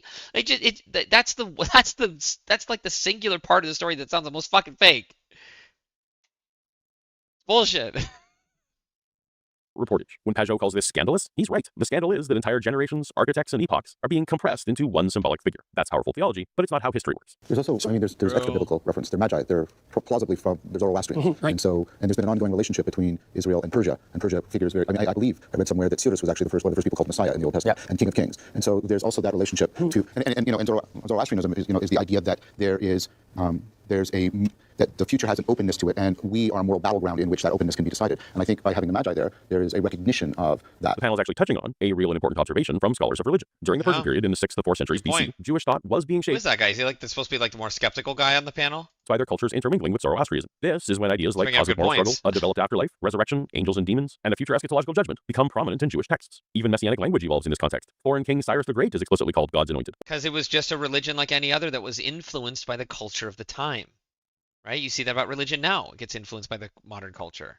Right? It's just all this was. They started believing all the Greek or Zoroastrian shit because it was gaining popularity. And they didn't want to. And that's a big part of the explanation for Christianity. It was like that Jesus came and was just like, fuck this shit. Like we need to stop doing it the old way, or you know, we're gonna die as a religion, as an ideology, right? Which, I mean, I guess he sort of made that right, or it was a self-fulfilling prophecy. I don't know, but I mean, Judaism kind of fucking died. Didn't really go anywhere. It's kind of not too many of them left. Oops. Stop. Or Messiah in the book of Isaiah. Friend of the channel, CJ Cornquake, recently spoke about this topic. So Zoroastrianism is one of the oldest religions in the world. It's famously the religion of the Persian Empire. It would have been the religion of kings like Cyrus the Great, and Jews would have had a lot of contact with this religion, including their time spent in captivity, but also including the fact that it was a Zoroastrian king, Cyrus, who allowed for the rebuilding of the temple. So Zoroastrianism as a religion has themes like light and darkness. It has the idea of apocalypse, the idea that you can see the future, has the idea that the future can be revealed in dreams. We actually see this even in the book of Daniel, the famous story about King Nebuchadnezzar's dream. And in the Septuagint, this is not in the Hebrew Bible, but in the Septuagint, the translators of the Septuagint actually add in Magi as the people who Daniel is sort of warring against to interpret this famous dream by Nebuchadnezzar. Zoroastrians were also famously waiting for the coming of a Messiah. So there was so much contact between Zoroastrianism and Judaism, we can't even really untangle it. The history of religion school about 100 years ago started to basically just say, oh, everything in Judaism is taken from Zoroastrianism. It doesn't seem that clear. They obviously impacted each other and had a long kind of standing tradition where they developed alongside each other. But nevertheless, that's kind of the context for who these Magi are. He's also pointing out to his parents, who still don't understand this, that he's marked out for a very particular form of destiny. And so it's after that seriously starts to unfold, and that's where we'll pick up when we reconvene. All right, that's a sudden end. That's it for Christmas, but there were 9 more episodes about the Gospels. What do you think? Would it be worth covering the rest of the seminar, or are we already established that this panel seems very willing to undermine the historicity of the canonical stories about Jesus in the process of their analysis of the literary and utilitarian features of the Gospel narrative? Let me know in the comments. Thank you very much, everyone. If you want to see more of this former Christian, taking a look at the claims of Christmas, tap on the thumbnail for the playlist on screen now, and I'll see you over there. Until next time, later. Shout out to my boy Paulogia. Go subscribe to his channel. He's single-handedly keeping based new atheism alive. Because we got Alex O'Cuckner out here. Very frustrating. Okay. So now how do I do this cleanly so I don't fuck it up? Oh, also wait, I need to expand this for a second. Because I need to change the title. Can I change the title of this right now?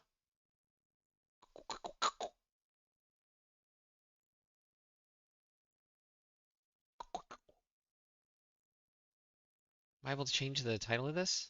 Or do I have to start a new thing? Start a new stage? Okay, I might just start a new stage then. If anybody's watching me on YouTube, sorry, I just need to start a new stage on Discord. So one moment while I switch videos and probably get another snack. Snack. Snackums. Snackums. Snack'em, snack'em. Spack'em, back'em. Black'em, black'em. Breaking news. The Epstein files have been released in full. Today is truly a story. Because now. Just kidding. No, Winnie the Pooh is in the Epstein file. Bro. Oh no. My childhood ruined. My God.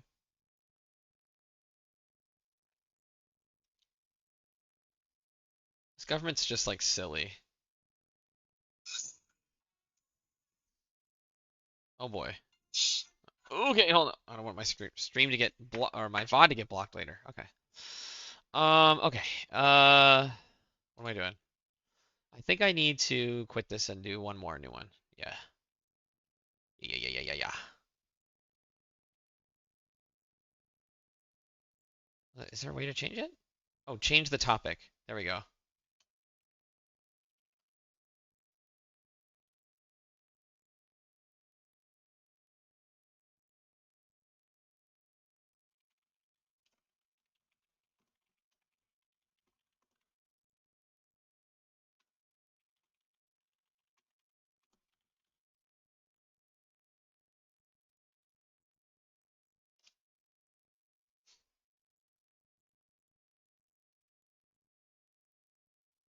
Okay, I'm gonna switch to it so I can prove that I actually am gonna watch that.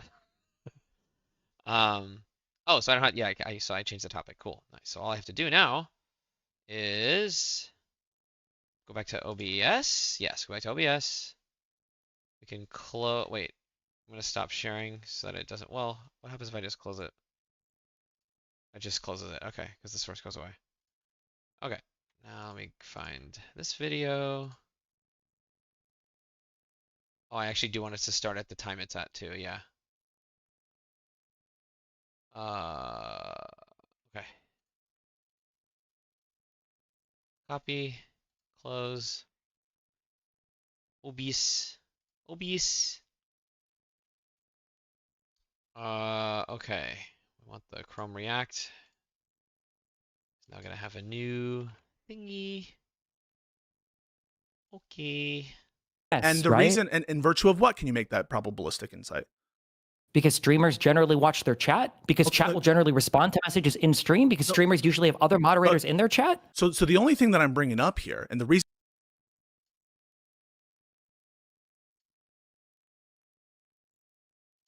Okay. I'm gonna try to listen to them at 2x, but it might get a little tough. Oops, didn't mean to do that. Sorry. Okay. Okay, nice. And I can share this just like I had it. Cool. Very nice. Okay. Okay. Current viewer. Doop-a-doo. Beautiful. Okay.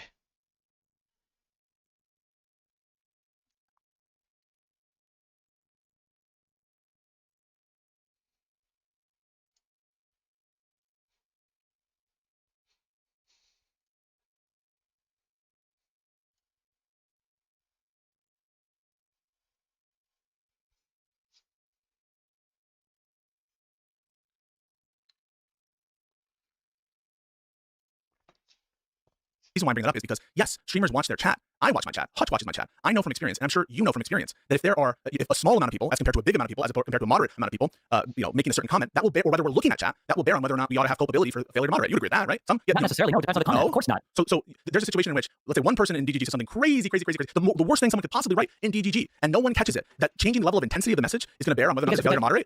Correct, because I think that depending on the community you cultivated, and depending on the moderators you have, I think people in chat would be responsive in a predictable manner to that message. Yes. If somebody in chat typed out a lengthy thing of this, I'm going to drive down and kill, Kafka Aspire. I'm going to drive down and murder him in chat. And he typed it all in chat, and nobody says or something. I don't believe that would happen. It's beyond the credulity. Yeah, like it depends on the community you cultivate. Yeah. So because some individuals say some bad things in the chat, absent showing that this person. It's not some individual saying a bad thing. It's about cultivating a community to be receptive to these messages, watching a video that is parallel to these messages, reading chat comments that seem to align with these messages, and having the messages show up in chat. You're making it seem like it was a mysterious case of this message was a one-time thing that popped out of nowhere. Obviously, I would be sympathetic to that because the intent aspect from both the community and the streamer are completely absent there. Something you completely never spoke. Pisco and other people think it makes them sound more fair to judge people based on their individual actions in a vacuum, right? That's why Hutch was getting frustrated in that conversation, because he's like, okay, yeah, I give you, like, if this was in a vacuum, Pisco even has to do this, right? He's like, all things considered, like, all things considered equal, like, that shit never happens.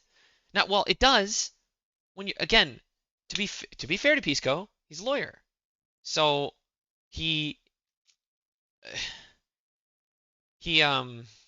well, that's funny because he has the Discord things too. He is used to evaluating individual cases with individual people, but now at this point, like, the alternative media space has become so complex and so interwoven and interconnected. You have to evaluate it on a systemic level. You can't just, like, it's not just individual action anymore. That doesn't work. Not in this space. Like, that's why it's like, I think largely Pisco's just, he doesn't understand it. He's jumping into a space that he's trying to apply his own set of expertise to, where it doesn't apply.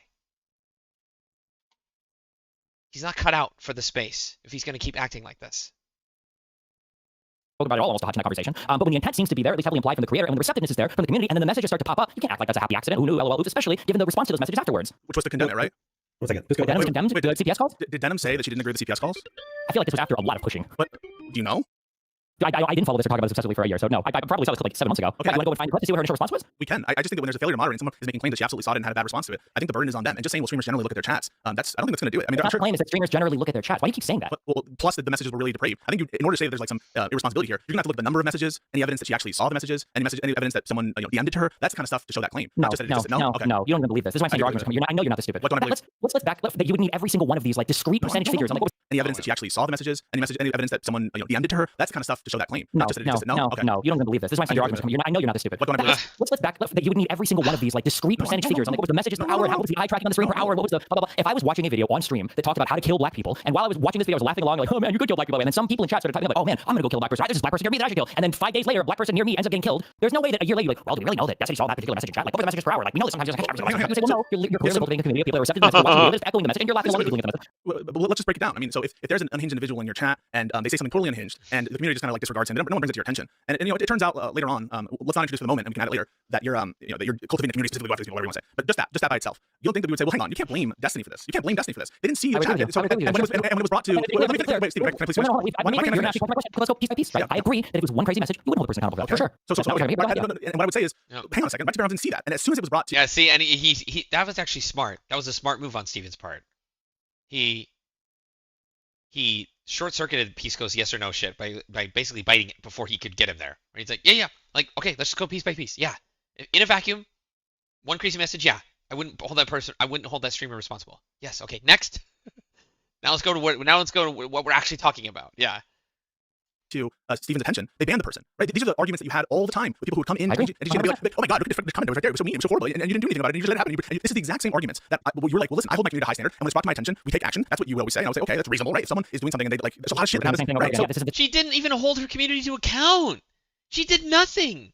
I'm pretty sure she continued to joke about it pretty much all the way up until she knew she was getting sued. Only then did her tone change. Same thing, same shit that people do when they after they resist arrest and then they get caught and they know that they're fucked and caught. Then they start, I'm so sorry. Does anybody care about you, officer? You must have a really rough time at this job. I hope that you take care of yourself. And then they just start laying it on thick. Like this is this type of behavior. So this analogy, I'm guessing, is because of the fact that they're cultivating starters of people who do a certain thing, right? Who have a certain malicious attitude. Is that right? I would say that probably the larger aspect here is the fact that Denhams was watching a video that was basically calling for, or getting as close to calling for as things possible. Chat was vibing with the video. Denhams was vibing with the video, and then people in chat started to do the next logical thing of talking about CPS. Yep. So are you saying that there's a lack of connection there from A to B to C to D? No, I mean, I don't think there's a lack of connection in the same way I don't think there's a lack of connection between the Republicans when they argue about what you already know what I'm going to say. That there's a clear connection between the people in terms of the same kind of connection. Calling people fascists, saying that they're going to destroy the country. And we make this argument for Trump all the time. Hold on. Calling people fascist? How does that relate to anything we're talking about here? So let me give you an example, right? So you just said it's not hard to see a No. Give me an example you just gave. Yes. I'm telling you. You asked how is this analogous, didn't you?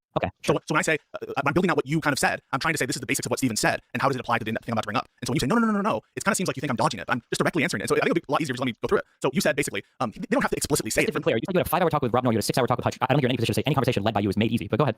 Well, I mean, I don't know what that shows. You have long conversations with people all the time. How does that show that like a particular thing like helpful? Hutch, you covered basically no ground. I'm just saying it's funny for you. 5-hour talk with Rob Noah, you had a 6-hour talk with Hutch. I don't think six of what Steven said, and how does it apply to the thing I'm about to bring up? And so when you say no, it's kind of no. Give me an example you just gave. Yes. I'm telling you. You asked how is this analogous, didn't you? Okay. So when I say I'm building out what you kind of said, I'm trying to say this is the basics of what Steven said, and how does it apply to the thing I'm about to bring up? And so when you say no, it kind of seems like you think I'm dodging it, but I'm just directly answering it. So I think it'll be a lot easier if you let me go through it. So you said, God, because he's so mad. He's so mad. Like that's why he's like any way he can like think he can get at Steven's goat by like, I know this common thing you do where you go no, and I'm gonna challenge you on it. Like, what is his chat saying to that? One Bigley is that supporting Pisco? Said basically, they don't have to explicitly say it. Clear. You said you had a 5-hour talk with Rob Noah, you had a 6-hour talk with Hutch. I don't think you're in any position to say any conversation led by you is made easy. But go ahead. Well, I mean, I don't know what that shows. You have long conversations with people all the time. How does that show that like a particular thing like might be helpful? You covered basically no ground. I'm just saying it's funny for you to imply that I'm the one that is slowing down the conversation. You yap a ton and it takes you forever. I'm not saying that. I'm always like most fucking for time. Just like let me fucking get to it. So you went and said something like, I didn't say that you're always. You just mischaracterized. That's okay. Go ahead. Okay. So you said when you lay it out A to B to C to D, you don't have to explicitly say it for someone to get the picture, right? That's kind of what you were saying just then. That the mere fact that Denham is laughing along to it, seemingly very receptive to the argument being made by Bad Empanada, that we don't have to be able to show that she like explicitly said go do this to have that kind of argument A to B to C to D, right? That was your framework, kind of. I'm trying to talk about it. I understand you're gonna play games around the explicit word, but yeah, go ahead. Wait, if you're gonna keep accusing me of bad faith, do you think anything I'm doing right now is improper? Are you gonna be playing loose with me? He's not. He doesn't make it super easy. I don't know if I've said this before. I mean, I think Steven's definitely being like paranoid, but it's so weird because it's like when I hear Pisco call him Steven, it makes me want to call him Steven. But then like I don't really feel like I don't know him well enough. I feel like I should call him Destiny. Maybe I'll stick with Destiny. So we're real friends. I'm trying to address what Steven saying. No, but it's tiresome when you're accusing me of bad faith in the middle of these. You're not at the bad faith part yet. Okay. You won't be. I was wrong. Prove me wrong. I want to be wrong. Go ahead. All right. So when the Republicans come up and say to you, Steven, you live in plausible deniability. You call all of our people fascists. You say that they're scum of the earth. You say that they are essentially scum, and that you refuse in front of us to condemn violence. And so even you might make some self-serving statements here and there, but you do A to B to C to D. And so why shouldn't we hold you to the bad things that happen afterwards? Talk to me about the disanalogy there. Because one, I don't watch videos of people talking about how to kill conservatives. Number one. Yeah, dude. Also, like, Pisco's trying to find a way to like tie everything all together. Like, in this example about Denham's, I'm gonna tie this thing into you that I super disagreed with you on. Is like your main fucking like. It's like Destiny's MO. It's like his main calling card right now. It's just like how everybody's, we need to like tit for tat the right better. And you're gonna bring this into and just to shit on him. This is all this is.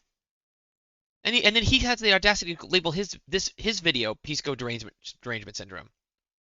Seems like the derangement's the other way around.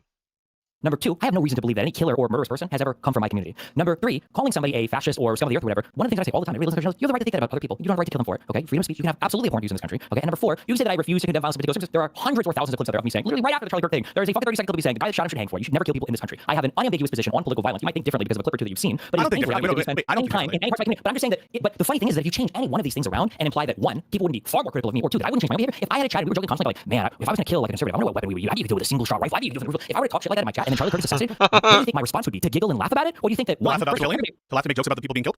Yeah. Would that be a response? I don't know. Would it be? No. If I had a chat room and we were talking about the optimal way to assassinate or murder a conservative and they get killed in that exact manner? Well, hang on. If you're joking specifically about it and then afterwards you make another joke. Oh, what is Pisco trying to do here? Are you kidding me?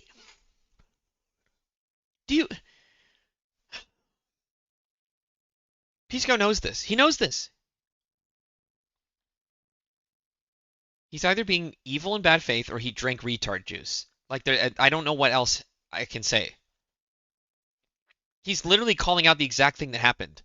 Like, to the entire Destiny community when the whole fucking scandal blew up. He betrayed his friend and left, and then used the clout to form his own channel. And said, bye, Destiny. Thanks for the assist. Thanks for the free help. Thanks for nothing, jackass. And Destiny was left down in the fucking dumps for months by that shit. Super apologetic and felt horrible. So what is this? Like, yeah, when shit happens that Destiny directly did and is responsible for, he does hold himself accountable. He does feel bad. He has remorse. I am tired of people painting him as some kind of piece of shit. Because time and time again, he proves that he's not. The only character flaw that he has is he hangs around people who are not like that. But maybe that's changing for him in recent times. I don't know. I guess on another topic, I don't really like Dan right now. Dan's like really rubbing me the wrong way. Like, he's really trying to lean into like I'm the more boomer kind of like liberal, but I like conservative free market shit, and I don't like the crazy leftists. Like, if you're going to accuse anybody of having Hassan derangement syndrome, that's Dan. And not even necessarily just about Hassan, but about like the movement that Hassan represents. I think he's more deranged about that than anything. Did Dan was an Andrew Cuomo guy, was he? I don't know. Was Destiny an Andrew Cuomo guy? No, I don't think so. I think Destiny was happy about Mamdani. Not like stoked, but like generally supportive of him, yeah. Not necessarily joking, but like saying, like, yeah, I think if you wanted to kill conservative, this would be the best rifle to use, these would be the best conditions, the best place, and then a week later... Also, side note, by the way, that's so fine for people to like just be generally supportive of a candidate. They don't have to be enthusiastically slobbering all over them. Like, can we bring that back? Like, just you could be generally supportive, but you don't have to be like stoked on it, you know? But like also like don't shit on the candidate either. Like, generally supportive of Joe Biden would be like, I like Joe Biden. I think he's gonna be a good president. Like, you know, he's the better choice from the other guy. Like, or just pick any other fucking. Gets murdered using that, like, more or less, we're talking about in chat. So when the plans are jokes or not jokes, the first set of plans that you're talking about, the first set of I don't know if it would matter if everybody in chat was kind of like, you know, yeah, you could, I think you could. It was like looking up shit, like, oh, you know, from this day, you know, this range, I think, you know. I feel like there are a lot of like edgy jokes that are being made that are made about even killing conservatives that DGG engages in, and I think that they're all taken in that sense, and I don't think that people think that they're serious. But basically, do you not think that I would like severely change my behavior or make a statement, or would there be massive? You would condemn that, right? No. You would condemn it. No, I would change my behavior. You would stop calling Charlie Kirk a fascist? No. What would you do? Sorry. I'm trying to understand. That's fucking stupid, bro. Did I just tell you? Imagine if we were calling Charlie Kirk a fascist and he got killed. Was that the example I gave you? If you're saying that he should be killed, or if you're saying that conservatives should be killed, you would stop doing that, right? Is that what you're saying? If I in chat were talking about the optimal ways to murder conservatives, and then some conservative would get killed a week later using more or less what we talked about, I wouldn't just come and say, I condemn the shooting. Because if I were to come and say that you should roast the fucking, we condemn the shooting, because they're really fucking plotting it in chat. No, it would be a severe course correction in my community. Like, it would be like, holy fuck, like somebody just yes, right, and Destiny said just about other things. Isn't that why he had to like ban porn completely in his Discord, because people were just like abusing it and like posting crazy weird shit? He's had to lay down the hammer about like fucking like even like soy shit, like he's had to say like, you know, whenever women come on the screen, like don't like fucking immediately comment about their appearance. I think he had to put that rule in place. Like, what are you talking about? This idea that Destiny isn't monitoring his community, dude, he will be the first to just ban you forever, dude, if you do the slightest thing that he isn't like. Like, if anything, he's too harsh about it. What? What is this? What is this? Dude. I'm honestly sad. I loved the Pisco days.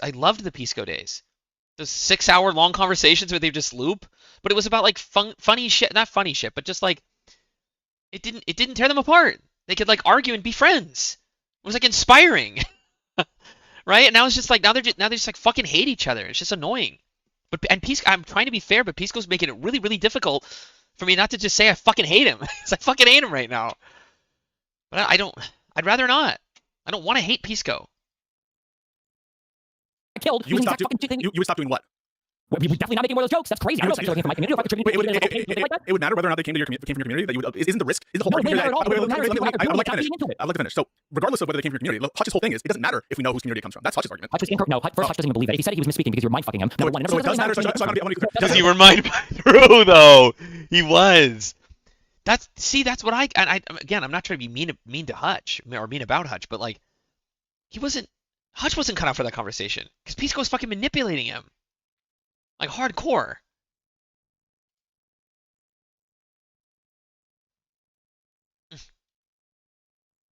Is that? Oh my God! Is that AI? Okay. We gotta go. Yeah. Oh, we gotta go. So it wouldn't matter in your case either. So are you going to call your people to stop making jokes about assassination? Hello? I'm going to ask, I think for the third time. Was the example I gave was making jokes about a thing? Yeah, so that's what I'm understanding. Maybe if I'm not hearing well, maybe I have a block in my head. Okay, let's say in chat we're discussing between 3 different rifles that we think could kill somebody in a single shot, the appropriate distance by which to shoot at them, and how much training would be required before we could take a shot and kill them, and how we would escape. Yeah. Destiny, real quick. Sorry, one second. Let me just ask a quick question. I'm trying to cut through. Sorry, I interrupted. Destiny, are you saying, like, just to use a term that might be helpful, there's like an element or a feeling of conspiracy that exists in the chat? Right. Where they're discussing about a crime. No, I want you to. Pisco doesn't believe in conspiracy crimes or any of that. So there are no crimes like that in Pisco's world. So no, I definitely believe in conspiracy. Wait, I definitely believe in conspiracy. No. We're not talking about any of that. You don't think I believe in conspiracy? I'm saying that if somebody in chat, if all of us were collectively engaged in this discussion on the optimal way to assassinate somebody, and everybody seems to be talking along, if you want to call it a joke, that's fine. Everybody's talking, and then somebody ends up dying a week later because of the same type of killing. So it's a situation in which they're talking in an ambiguously serious sense. It's not so serious that anyone can say that it's like genuine plans, right? And because you didn't want to accept what Kafka was saying there about conspiracy, but it's not so obviously joking that it can be fairly characterizable as a joke. Is that right? It's ambiguous. Sure. Okay. And so what you're suggesting is those kinds of comments, not fully jokes, but not fully. Oh no, Kafka kind of threw him under the bus there a little bit by throwing that conspiracy thing in there. I think we know what this means, right? It's exactly what happened in the Denims chat. She knew what the chat was saying. She definitely read it. Like Ethan even did like a slow-mo video where he like you could like see her pupils like going, reading the chat. Chat. Explicit planning, serious planning. Wouldn't you change your behavior in the community going forward? That's a question. Yeah, I think that you would change your behavior going forward. I think the problem there is the disanalogy is with what you're talking about. With the disanalogy? Yeah. So the disanalogy is in the context in which Dan was watching that clip. It was it's not talking about government action. It's not her agreeing to do anything in kind of like the preparatory. Wait. Can I finish what I'm saying before you like spaz out? Yeah. Okay. Go ahead. Like you agree, she's not like agreeing to contemplated government action, right? She's not agreeing about the best way to do the infringement on Ethan, right? She's not talking about the best way to plan a bad and malicious act against Ethan. You agree with everything I just laid out so far? Not really. No. Which part of what I just said do you not agree with about characterizing them? But it is the thing that is logically entailed by or would follow. I'm sorry, careful, not logically follow. It is the thing that would consequently follow from the behavior you're describing. If I were to make a plan to get a bullet right in front of somebody's head as quickly as possible from 100 yards away, that would be a plan to kill somebody, even if that's not the actual last thing that I'm planning. Right? To say that entailed by or would follow. I'm sorry, careful, not logically follow. It is the thing that would consequently follow from the behavior you're describing. If I were to make a plan to get a bullet right in front of somebody's head as quickly as possible from 100 yards away, that would be a plan to kill somebody, even if that's not the actual last thing that I'm planning. Right? To say that, Hotshot's this question. I'm curious. Do you still stand by this? If you, it is the thing that would consequently follow from the behavior you're describing. If I were to make a plan to get a bullet right in front of somebody's head as quickly as possible from 100 yards away, that would be a plan to kill somebody, even if that's not the actual last thing that I'm planning. Right. To say that, I see Hotshot's this question. I'm curious. Do you still stand by this? If you genuinely believe that somebody's kids are being sick, are sick because of severe neglect from the parents, such as crawling around in dog shit, do you not think that that is an adequate grounds by which to notify CPS? So I don't think you understood what I was saying there. I think that I will. Would that be adequate grounds to call CPS? I think it would be adequate grounds for a person who believes that negligence is materially harming the child and that's happening. I think I'm justifying that would be justified. What I was saying there, which I think that you did not understand, is that is not itself a justification. By which I mean, someone could get from that reasonably or unreasonably a particular justification, and they could argue that it's justified, but it's not itself a justification. So the analogy I want to do to demonstrate the difference between. How is it not itself? Okay. So a justification. I understand that to be. Maybe this is my failure to communicate. Is saying something like this: you should do this because X, Y, Z. This, in other words, it's someone making an argument to a particular conclusion or prescription. It's someone adopting a certain reasons, right? In virtue of what is this okay? In virtue of this justification. Sure. So you should call CPS if you think somebody's children are being neglected. What I mean to say, what you didn't understand there is I was making a distinction between reasons that someone might have that apprehension versus they themselves doing it, right? And so the example I provide is, you agree, wouldn't you, that a lot of people, maybe even millions of people, right, upon hearing the fact, and I believe that you think these are all facts, that Trump is a fascist, that he's trying to destroy this country, that he is materially hurting and the cause of misery and death across the entire world, and that he could absolutely be the cause for the destruction of our society as we know that. Do you think that that is a justification to enact violence against Trump? No, right? Even though those are all true things, and even though there are millions of people who could come to that conclusion. The difference is, right? The difference is that you know what I'm going to say. Was Pisco's going to lay out there? Do you think a lot of people, maybe even millions of people, right, upon hearing the fact, and I believe that you think these are all facts, that Trump is a fascist, that he's trying to destroy this country, that he is materially hurting and the cause of misery and death across the entire world, and that he could absolutely be the cause for the destruction of our society as we know that. Do you think that that is a justification to enact violence against Trump? No, right? Even though those are all true things, and even though there are millions of people who could come to that conclusion. Well, also, by the way, you hear the way Destiny said no there. He's like, no. Like, he's like, I'm so irritated by this. You're trying to Fed post right now. Like, obviously, no. I'm not advocating for violence against the fucking president. Like, what do you think this is? Jesus. Right. The difference is that you know what I'm going to say. Well, we just agreed that it wouldn't. You're acknowledging the difference between reasons. Yeah. Because what the difference is because before I said this thing is consequently entailed by. The reason is because there are a plethora of ways to address a difference, even a severe difference in political opinion. There are very, very, very few ways to address severe child neglect. If you want to make this analogous, then you have to say you need to give me what are the other things that people could have done with that information.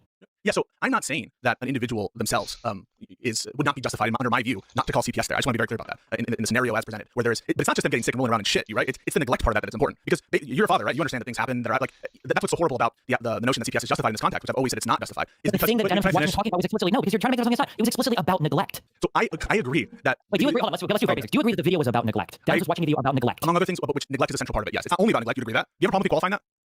I don't know what qualification. Wait. I just want to be clear, and I just want to make sure that we have. God damn it, dude. When I just qualified there, there's nothing wrong with me saying that there's other purposes of the video, right? There's nothing wrong with that? No, there's not. Okay, it's not weaselly for me to say. Okay, cool. So it's about neglect, right? So if you are telling your audience and you're watching something, it's their fault for talking so damn fast, for talking for 4 fucking hours, because I have to watch this at 2x speed because I'm not gonna sit here for 4 hours and like all night to catch up on this shit. But it's like it makes them sound like even more schizo because like I have to listen at 2x speed. Actually, well, maybe even like not even an element of the law. It's a necessary part of it. If it was built on a lie, okay, so you have a thing built on, according to Ethan at least, a lie that somebody is neglecting their child, and it's at such a severe point that the children are now becoming sick multiple times. Yeah. And Denham's just applying. She has this epistemic justification to make all of these things even worse. Oh, diseases that adults and children get are really bad for children. Oh, this must be why they're sick all the time, right? How are you not? What is to a reasonable person listening? What options do we have before us that would be moral to pursue? Yeah, so I'm not saying that. Can you answer that question? And you can. What options do they have to pursue? Yeah, so the general audience. Sure. What options are there? There's do nothing or they could do nothing, which is the case for a lot of. You agree that there's a great deal of moral wrongs that people are shown in videos, and the vast majority, they're not directly saying that call for audience action, right? No. So one thing. I agree with this. So my question is, what person they could do nothing or?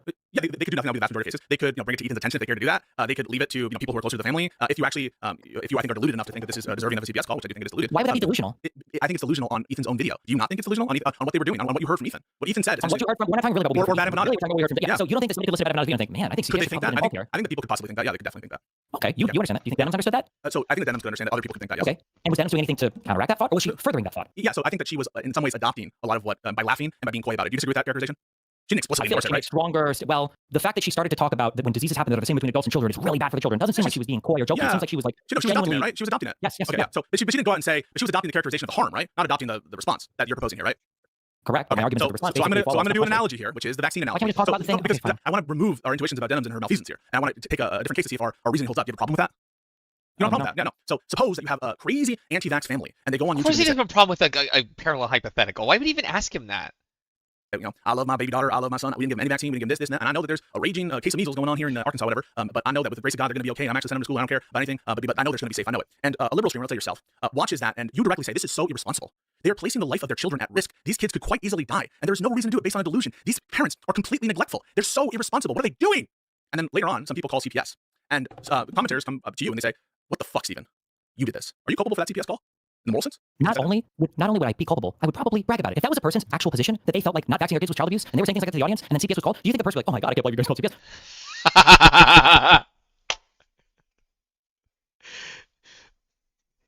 CPS? This is the new strategy. You just don't deny and then justify. Don't deny and then defend it. Don't deny it and then just defend it. Yes. Yes, because that's exactly what I was thinking. The first thing I thought of was, that's fucking insane. So you know what? We should be calling on more parents, especially if they were this public about it, and they're like, I'm not gonna vaccinate my damn child. Yeah, sure. If it violates the law or something, it sounds pretty harmful to me. Like, and that's because the reason it doesn't apply is because that's an actually good reason to call. That's actually a good reason to call.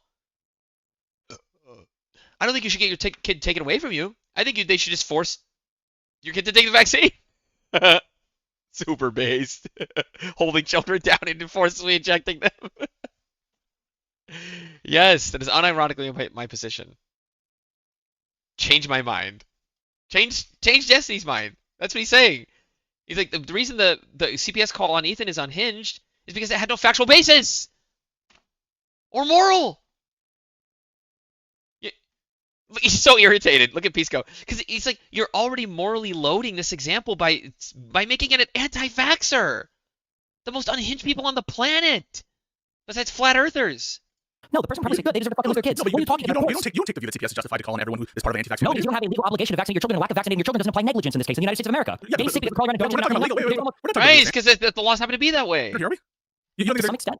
I think the legal standard has baked into it. The legal standard has baked into it a whole lot of ethical assumptions and implications. Yes. If, for instance, there are some laws that if somebody is following the law to some extent, we would probably assume, like, okay, well, this person's probably trying to especially about CPS, which is a fucking government body. They're not going to enforce ethics. They're going to enforce the law, right? If you were to send a kid to school every single day in filthy fucking clothes or naked or whatever else, right? Well, I don't know if it's not ethical or not, but like maybe it's against the law. You say, well, there's probably something wrong here. There's probably something not good here. The disease that Dennis was talking about specifically was a disease of negligence, right? And not vaccinating your children does not necessarily mean you're being negligent. You don't think so? No, in the sense that we're talking... just have like a moral or religious or whatever philosophical disagreement. Yeah, exactly. No, I do. Yeah, I do. Okay, so but I don't think CPS isn't here to address that type of, I don't know, I call it a moral failing or a disagreement on epidemiology or whatever. That's not what the CPS tool is not used for that. But if I were telling my audience a disagreement on epidemiology, yeah, that's a nice way to put it. This is neglect. This is basically child neglect. I think they should lose their kids. Like, if I was driving that narrative that fucking hard, and somebody did call CPS, like, what do you think my response would be? Like, oh yeah, I can't believe you guys did that. Well, I'm not here to say what your response would be, but I just think that, like, even though I think my response would follow that. No. With respect to if you were shown back what would happen to that child and or what happened in that situation, but when I'm trying to talk about specifically the situation in which there's a anti-vax family, you're saying that you would feel culpable for the call that took place that you don't know about, that you didn't adopt, that you didn't want to happen, that someone did it, right? Someone did do the CPS call. Now you recognize. I would feel some level of culpability, of course. If my audience is doing things powered by things that I'm saying, even if you don't want it. I'm sure if this happened within Destiny's community, he would probably like brag about it, but then probably would say like, okay guys, like we gotta tone this shit down though. Like I'm not actually like calling on you to like call. Like he's like, if I thought it was that serious, I would have called. Right? Like if we're in this in-between case where like Destiny's kind of like saying it but not, or like it's so stupid. If it was serious enough, Destiny would call himself. If it wasn't, his community wouldn't either. Even if you don't want it. You didn't say it. You didn't say it. Nobody operates in the real world that way. You don't have to say anything directly. I understand. But in the moment, it is your belief and intent that you don't want someone to call CPS and hypothetical I'm presenting, which I assume is mapped on what you just said. And you didn't say it at the time, so there's no expression of any kind of government action. You just talked about the health risk there. And then someone does it. It's something you didn't want to happen. And then afterwards you say, hey, this is not okay. Do you feel that in that moment, in the situation which you didn't want CPS to be called in this vaccine case, but someone took your genuine, correct, true statements, different than this situation where I think it's not true, but your genuine, correct, true statements about the vaccine case, and called CPS, that you would be culpable for it?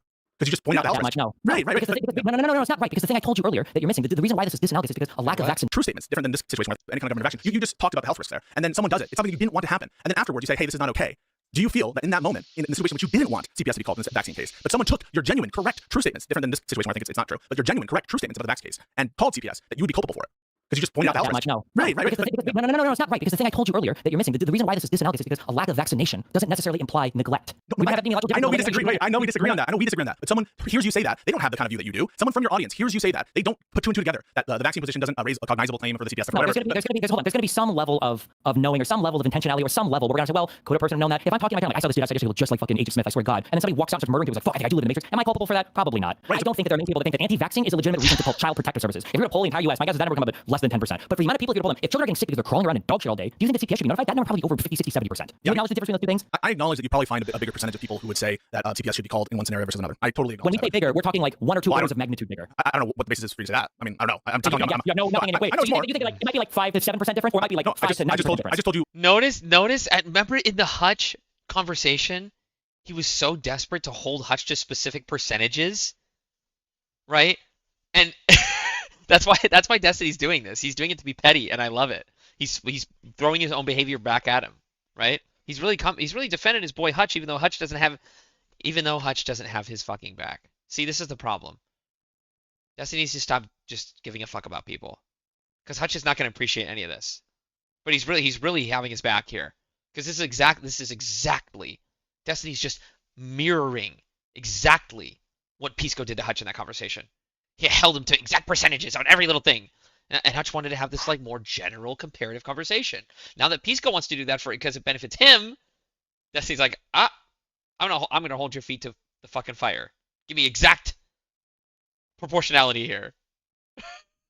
I don't know. You said 2 orders of magnitude. I understand order of magnitude would be like 100 times, 1,000 times more. That's what I understand. I'd be like 25 more. 0.5, like 0.5% people like, okay, well, even if you think if you, I just want to make sure, Kathy, you understand this. So you think that if you pulled America, when we're talking here about an order of magnitude, that there would be something approaching 10 times, 100 times more people in America who would say that the poop situation that we're talking about, that's child neglect, and it would be an order of magnitude less would say not vaccinating your kids. Like 8 to 80%, or 7 to 70%, or 6 to 60%. Yes, I think it would be about that significant. I don't have that intuition. I think that if you ask like every Democrat, or I don't know, like 80% of Democrats, they probably say that it's neglect to not give your kids vaccinations. I do agree, like I said before, that I think it would be more for the. Are we talking about neglect? I thought that's what you were just talking about, neglect, right? We're talking about neglect rising to the level of having to notify CPS. Not neglect as in like you've been neglectful. You're using this in a very casual sense now. Okay, the thing I said earlier, you're accusing me of deceit this whole time. Yeah, true. He got him on that one. He was trying to use it. He's trying to make this whole thing casual. He doesn't want to be held to specifics because it doesn't help his position right now. He's so slimy, but then because he's so willing to hold other people to exact specifics. Like, right? That's why it's bad faith. I mean, if this was the way he always was, that would be one thing. It'd be like, okay, Destiny's kind of abusing him. But Pisco can do exact shit. He just doesn't want to do it with Destiny because he knows he'll lose. Wait, no, hang on a second. There's no war games. There's no war games. If somebody sees that children are crawling around in shit, versus somebody else says that family doesn't get their COVID shots. Do you think that there would be a significantly large percentage of people that would think, okay. I don't have the intuition for the orders of magnitude. Okay. And it would be a fair assumption that most people would probably know that, right? That like if I tell somebody that these kids are crawling around in shit all day. I think that would be most people's intuitions. Yeah, okay. So if Denham's is watching that, we know. Yeah, because crawling around in shit, even just comparing the two things of conduct on a conduct level, like that's immediately disgusting and gross and disease and ugh. But like not getting a vaccination, honestly, that's not even something that can or likely will immediately kill you. You might go your whole life and be fine if you never happen to catch the disease. That's not me advocating to not get vaccinated. But if I had to choose, if behind door number 1 was crawling around in shit, or B, not getting a necessary vaccine, I would choose the not getting the vaccine. 100%. Crawling around in shit is almost going to be it's going to almost always be worse by every measure. Unless you add in some other factor that makes the not getting the vaccine worse somehow. If you don't get a vaccine, you have to like be exposed to like shit showers like every so often or something. I don't know. Yeah. Oh, that's going to be most people's intuitions. We try typing stuff about CBS. I don't see a response to the call. It's like if you have to face shit anyway, you might as well get the vaccine then. It would have to be something like that, yeah. So let me ask you a question. If people's impressions are that a baby is eating poop from a dog animal or something, they contracted a disease, on those facts alone, like if you were to ask Americans, hey, you're given a situation in which someone reports, it tells you that they know that the baby contracted a disease at a household for eating poop, and then giardia, whatever, they got giardia. How many Americans are going to say CBS is justifying those facts? It's probably going to be some amount, even though we all agree it's not justifying those facts. You understand? Yeah, but we're not talking about like a one time, this happened one time and somebody got sick now. Yeah. We're talking about somebody saying, hey, look, if you want, we could. What was we could, Pisco's How many thing American there? animal or something that contracted a disease on those facts alone? Like if you were to ask Americans, hey, you're given a situation in which someone reports or tells you that that they know that a baby contracted a disease at a household for eating poop, and then giardia, whatever they got giardia. How many Americans are going to say CPS is justified on those facts? It's probably going to be some amount, even though we all agree it's not justified on those facts. You understand? Yeah, but we're not talking about like a one time, this happened one time and somebody got sick now. What? Disease at a household. A baby is eating poop from people's intuitions. Yeah, okay. So if Denham's is watching that, we know that's going to be most people's intuitions. We look at typing stuff about CBS, and then we see a response to the call. Why would we So let me ask you a question. If people's impressions are that a baby is eating poop from If people's impressions are is that people eating poop, a dog animal or something that contracted a disease, on those facts alone, like if you were to ask Americans, hey, you're given a situation in which someone hold on, yeah, this part's too fast. I gotta slow it down. reports or tells you that that they know that a baby contracted a disease at a household for eating poop, and that in giardia, whatever they got giardia. How many Americans do you think are going to say CPS is justified on those facts? Probably most Americans would. It's probably going to be some amount, even though we all agree it's not justified on those. What do you mean? No, we don't agree on that. It is justified. That's the point. That's the impression that both Bad Empanada and Denham's left the audience with. And so directly because due to their conduct and their tacit support of it, Bad Empanada direct support. He's likely the person who did it. Right? Somebody called. It's irresponsible. It just is. Because it is justified. If I genuinely believed that parents were just leaving shit around their house that they could easily clean, and a baby is contracting diseases, yeah, that's pretty bad. Get that baby out of there. The fuck? Facts. You understand? Yeah, but we're not talking about like a one time, this happened one time and somebody got sick now. Yeah. We're talking about somebody saying, hey, if you want, we could flip it. Let's say that a kid shows up one time at school and his clothes are a little bit dirty, and then somebody calls CPS and the police show up and they find out this kid's being severely neglected or whatever else. People probably look at the results like, whatever, I guess you got lucky. I guess good catch or whatever. That would be it. Let's say the kid shows up and he's been sick, all year long. You find out, the kid's like, oh well, the dogs poop everywhere in the house and we get sick all the time. Let's say that you call CPS then. What are people's response? They say, yeah, you should have. Good job. Nice. They give you credit. They say, good job. You should call CPS. You did the right thing. Congratulations. Yes. I understand, right? So I understand that the people would see a difference between those two scenarios. What I'm trying to tell you is, the kid's like, oh well, the time at school and his clothes are a little bit dirty, and then somebody calls CPS and the police show up and they find out this kid's being severely neglected or whatever else. People probably look at the results like, whatever, I guess you got lucky. I guess good catch or whatever. That would be it. Let's say the kid shows up and he's been sick, all year long. You find out, the kid's like, oh well, the dogs poop everywhere in the house and we get sick all the time. Let's say you call CPS then. What are people's response? They say, yeah, you should have. Good job. Nice. They give you credit. They say, good job. You should call CPS. You did the right thing. Congratulations. Yes. I understand, right? So I understand that the people would see a difference between those two scenarios. What I'm trying to tell you is the fact that someone would think that what Ethan was doing is neglectful doesn't per se make them unreasonable. I want you to acknowledge that, even though they're wrong. You and I both agree they're dead wrong. But the fact that someone thinks that it's neglectful, that opinion doesn't mean that they're in bad faith, right? They're just not thinking clearly, right? Doesn't mean that they're bad faith. Do you agree or no? Well, I don't know if I would call it neglect. I think we would be at like the level of gross negligence or recklessness if you're a content creator putting videos out on the internet for people to consume. No. I'm saying is, if someone takes the view that what Ethan did was neglect, that isn't per se a bad faith opinion, right? Someone could interpret the statement. Oh, sure. I definitely disagree with that. I would almost fight you on the points when you guys were talking to Hutch. You guys were saying the CPS caller was the one who had more culpability. I don't even know if that's true necessarily. If you listen to the things that these fucking crazy people say constantly, and you're like, Jesus fuck, and you're a mom or dad or whatever, like, fuck man, I'm gonna call CPS. So I'm not that person necessarily in the wrong compared to like Denham's or somebody else. I want to explain what I was saying, right? I basically was saying that it's plausible to me that Denham's violated her ethical obligation to refrain from failure to moderate and to refrain from. When you say plausible, you mean that it is logically possible? No. There's a good chance. By plausible here, I mean to say. So that's he was making the argument that Denham's in good faith could have just reasonably believed that this was neglect. But see, this is my argument. I had the argument here. I have the argument here. I wonder if Destiny will get to it. If Denham's genuinely believed it was that serious that it was worthy of calling CPS, then she should have done it herself and been open about it, not just passively hinted at it. That's the bad faith part, right? I think this is pretty serious. I think somebody should do something about this. I'm not going to do anything about it. Right? It's like stand on your fucking business or shut the fuck up. It's a case that I think merits looking at, and on balance, I think is reasonable. That she didn't push back enough on what Bad Empanada was doing. I conceded that during the discussion. Why are we phrasing it that she didn't push back enough? What's the problem phrasing that way? Because if a person murders somebody and the other person was holding them down the entire time, you wouldn't say, well, the guy holding them down wasn't pushing back enough on his friend murdering the guy. She was assisting here with the claims of negligence. She wasn't just like. All I'm trying to distinguish. You are so paranoid. The only distinction I'm trying to make here. Let me say that. Oh my god. She didn't push back enough. It sounds like we're starting at zero and we're arguing to how much should she have pushed back. But I'm not starting at she just did nothing. I'm starting at she was culpable. For even watching it, right? That's what you're trying to say. No, that's not what I'm trying to say. She wasn't just watching it. She was watching it and agreeing with it and supporting it. Their whole chat's going on with it. First of all, I think that we should calm down for a second, all right? And just let's chill, all right? So what I'm saying there is trying to distinguish maybe oh my kind of adoption or the implicit adoption that we're talking about here, where she's nodding along and being like, oh my god, the calm down and chill, dude. Dude. Destiny's got a lot more patience than me. I might have just told him to fuck off. Like that, that shit triggers me so bad. That's crazy, Chad. Yeah, it's very dangerous. Okay, so but all I was trying to distinguish when I said failure to push back is the situation in which one is merely watching it and then critiquing it, right? That's all I'm trying to do. And when I say you're paranoid, what I'm saying is you think that what I'm doing here is some kind of coverted attempt to help denims. That's really what you thought I just did there, right? You thought that, right? Okay. So all I'm trying to do, I'm telling you in real time, I'm trying to distinguish a situation in which somebody is just watching what they're like a bad video for the purpose of breaking it down and for the purpose of criticizing it, and someone who is not doing that, someone who is not pushing back. Notice now, in order to make that work, you're using someone. You're using general nouns or pronouns, right? Denims. Then if you want to talk more generalities, it feels like when the left is like, you didn't say it's genocide hard enough.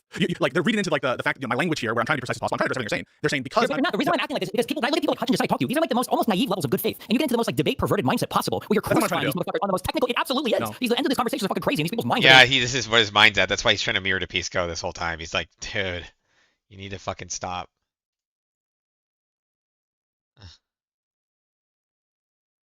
Yeah, for sure. Pretty bad. Oh wait. Wait. Can you see that when I wait? Oh, cute. You can see my cursor. Oh. Fucking destroy it. You're trying to run circles in the most perverted manner possible, such that you're making statements as crazy as Hutch is asking, like, if somebody thinks that like your children, are being threatened or gonna die or whatever, is that a reason to call CPS? You're like, well, no, not necessarily. It's insane. When you say it like that, yeah, we definitely can. When you say it like that, it sounds like you're not understanding or you don't believe me when I said this difference between someone. Because I know when it's understanding. Okay. So do you understand the difference between stating facts from which one could justify an action and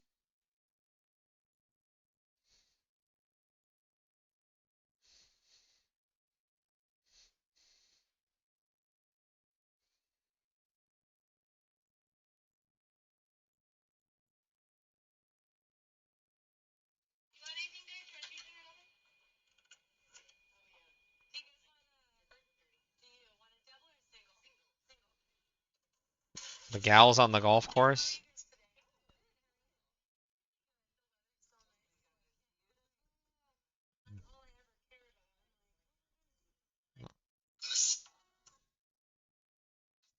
Okay.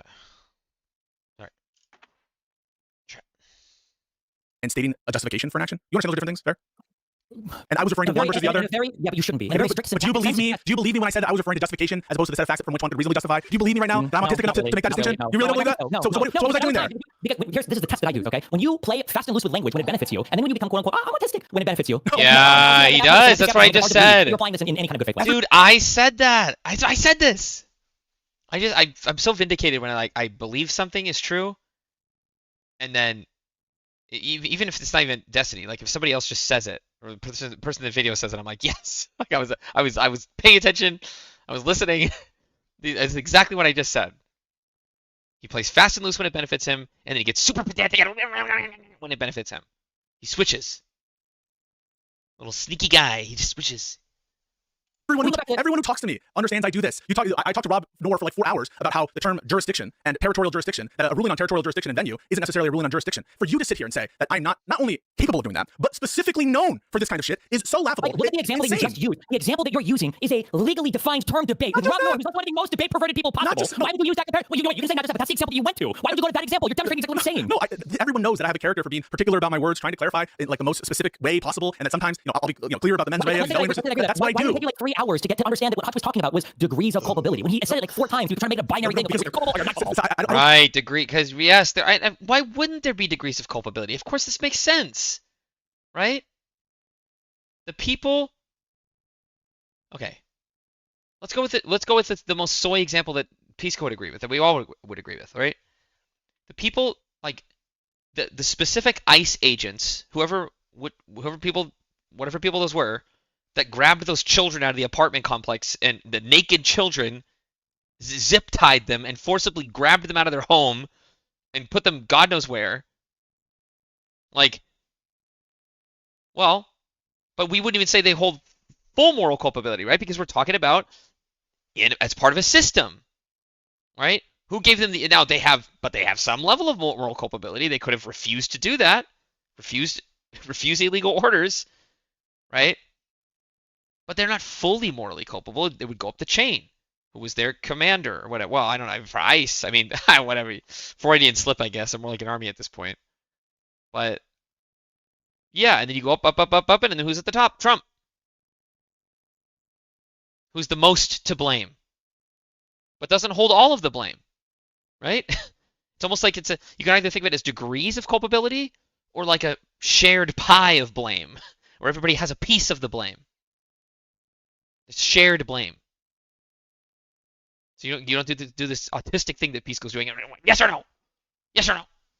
I don't think that you're understanding. I obviously agree in things such as. I don't think you're understanding. No, I really don't. Wait, I'm about to specify. I'm about to specify. Do you think that I truly don't understand a notion of partial responsibility? I don't understand joint and several liability. That these concepts are foreign to me. Is that what you think? No, I don't. Which is why beginning this conversation, I said you must have been in this argument with somebody else. Because when you started talking about proximate cause or but things, and you're like, well, you can see that at the end of the chain, once the chain of causality is broken. What a bullshit thing to ever say about anything in the legal world. You don't say that. Wait a second. So I mean, I'm just going to take an example. Someone who I'm not going to use that example. I understand partial responsibility. I totally do. In fact, I do you? The notion. I said, do you believe that Denham has significant responsibility for the call, for the malicious call? And I introduced again, what about 5%? So it's clear, even in just taking that conversation, without this pretend story about me stealing some kind of information or whatever, it's clear that I understand the notion of partial responsibility. No one can watch that video in which we're talking about percentages, in which I'm trying to hold touch to some level of significance. What do you mean by significant? Here I mean 5%, and that someone could come away reasonably. I don't understand. Why? I think anybody that watched it would go, why is it taking this piece of so long to just talk about gradients of culpability here? That's what I was trying to like, how are the for so long? But did not go into scales of culpability here. It's insane to me. But you agree? I in that conversation demonstrate that I recognize that concept. I'm using it. Fair. Once you've been pushed into to address it directly, which makes it feel bad faith. So no. So this is what I'm trying. Maybe I can clarify this. Maybe this will be helpful. So because I see culpability as inextricably tied to a given mental state, I don't really conceptualize moral fault relating to particular results without a mental state. You understand? Why is it, I agree with you 100%. Then why is it earlier that you were talking about the percentage chance of somebody doing something bad? Because I see culpability as inextricably tied to a given mental state, I don't really conceptualize moral fault relating to particular results without a mental state. You understand? Why is it, I agree with you 100%. Then why is it earlier that you were talking about the percentage chance of somebody doing something bad in the chat as being the defining characteristic on whether or not you did a bad, rather than what you just announced? I totally agree. It does depend on the mental state, which is why the reaction bad in itself is so important, because it helps you gives you insight into the mental state of the person that was spreading the bullshit in the first place. I will explain, Stephen. I will explain. So because the reason I kept asking, and maybe you thought this was bad faith too, I asked Hutch, well, it's possible it came from your community, right? And he was like, yes. And everyone gets exactly like, oh, come on, Pisco, you're trying to say it's the exact same thing. Oh, now he's saying his own name in the debate. I don't know what the heuristic for that is, but did he say? I don't know if Destiny said Pisco at some point. No, I don't think he did. He didn't. He doesn't. He doesn't say people's names like that because he just goes straight to the point. He's not trying to like win the argument emotionally. Yeah. When Hutch watches a video and just totally misses. Maybe listen, guys. He just said Pisco because he was playing a person saying, why can't this Pisco guy just get to gradients of culpability? That's the only time he said his name, is when he was like quoting a hypothetical viewer. Yeah. Absolutely be my own communication deficiencies. I am totally willing to accept that. He hasn't addressed him by name. We describe culpability when it comes to non-intentional states. I'm here using the model penal code, and I understand it's a legal concept, but I believe it will also apply to our ethical concepts. I don't think you'll find me on it. This notion of recklessness and negligence, right? You don't call someone negligent just because they introduce a trivial risk, right? You don't call someone culpable for being negligent or reckless because they are like sending their kid over to do grocery shopping, right? Because we consider that a low amount of risk. And so you just asked me. No, because you don't agree with what you just said. Okay, yeah, I do. It has nothing to do with the percentage chance of risk. It has to do with the intentionality and the responsibility that you have in terms of sending somebody into a certain direction. The percentage chance of risk is not relevant there. It does, yeah, it is. And I do believe this, and I hope that we can agree on that. Sure, give me an example, sure. So someone is reckless when they consciously disregard not any risk, right? A substantial and unjustifiable risk, right? You don't call someone reckless. Correct. So the state of mind is intrinsically linked to a certain quantum of degree of risk, okay? So no one would say, for example... No. Yes, it is. Yes. No, it's absolutely not. It's not. What did you say? The key word there is known or justifiable. You have to have a mind state about the risk. If a father tells a child, can you go to the store and pick up something, and there are murderers in the store, they're killing everybody, and the dad doesn't know, and there's a 100% chance the child dies, that's not negligent. That's not, well, maybe negligent. That would almost be intentional. That would be like intentional, right? Not they didn't know, though. Not they didn't know. Oh, yeah, even if it's 100% chance of death, they didn't know. It's a known child. Can you go to the store and pick up something, and there are murderers in the store, they're killing everybody, and the dad doesn't know, and there's a 100% chance the child dies, that's not negligent. That's not, well, maybe negligent. That would almost be intentional. That would be like intentional, right?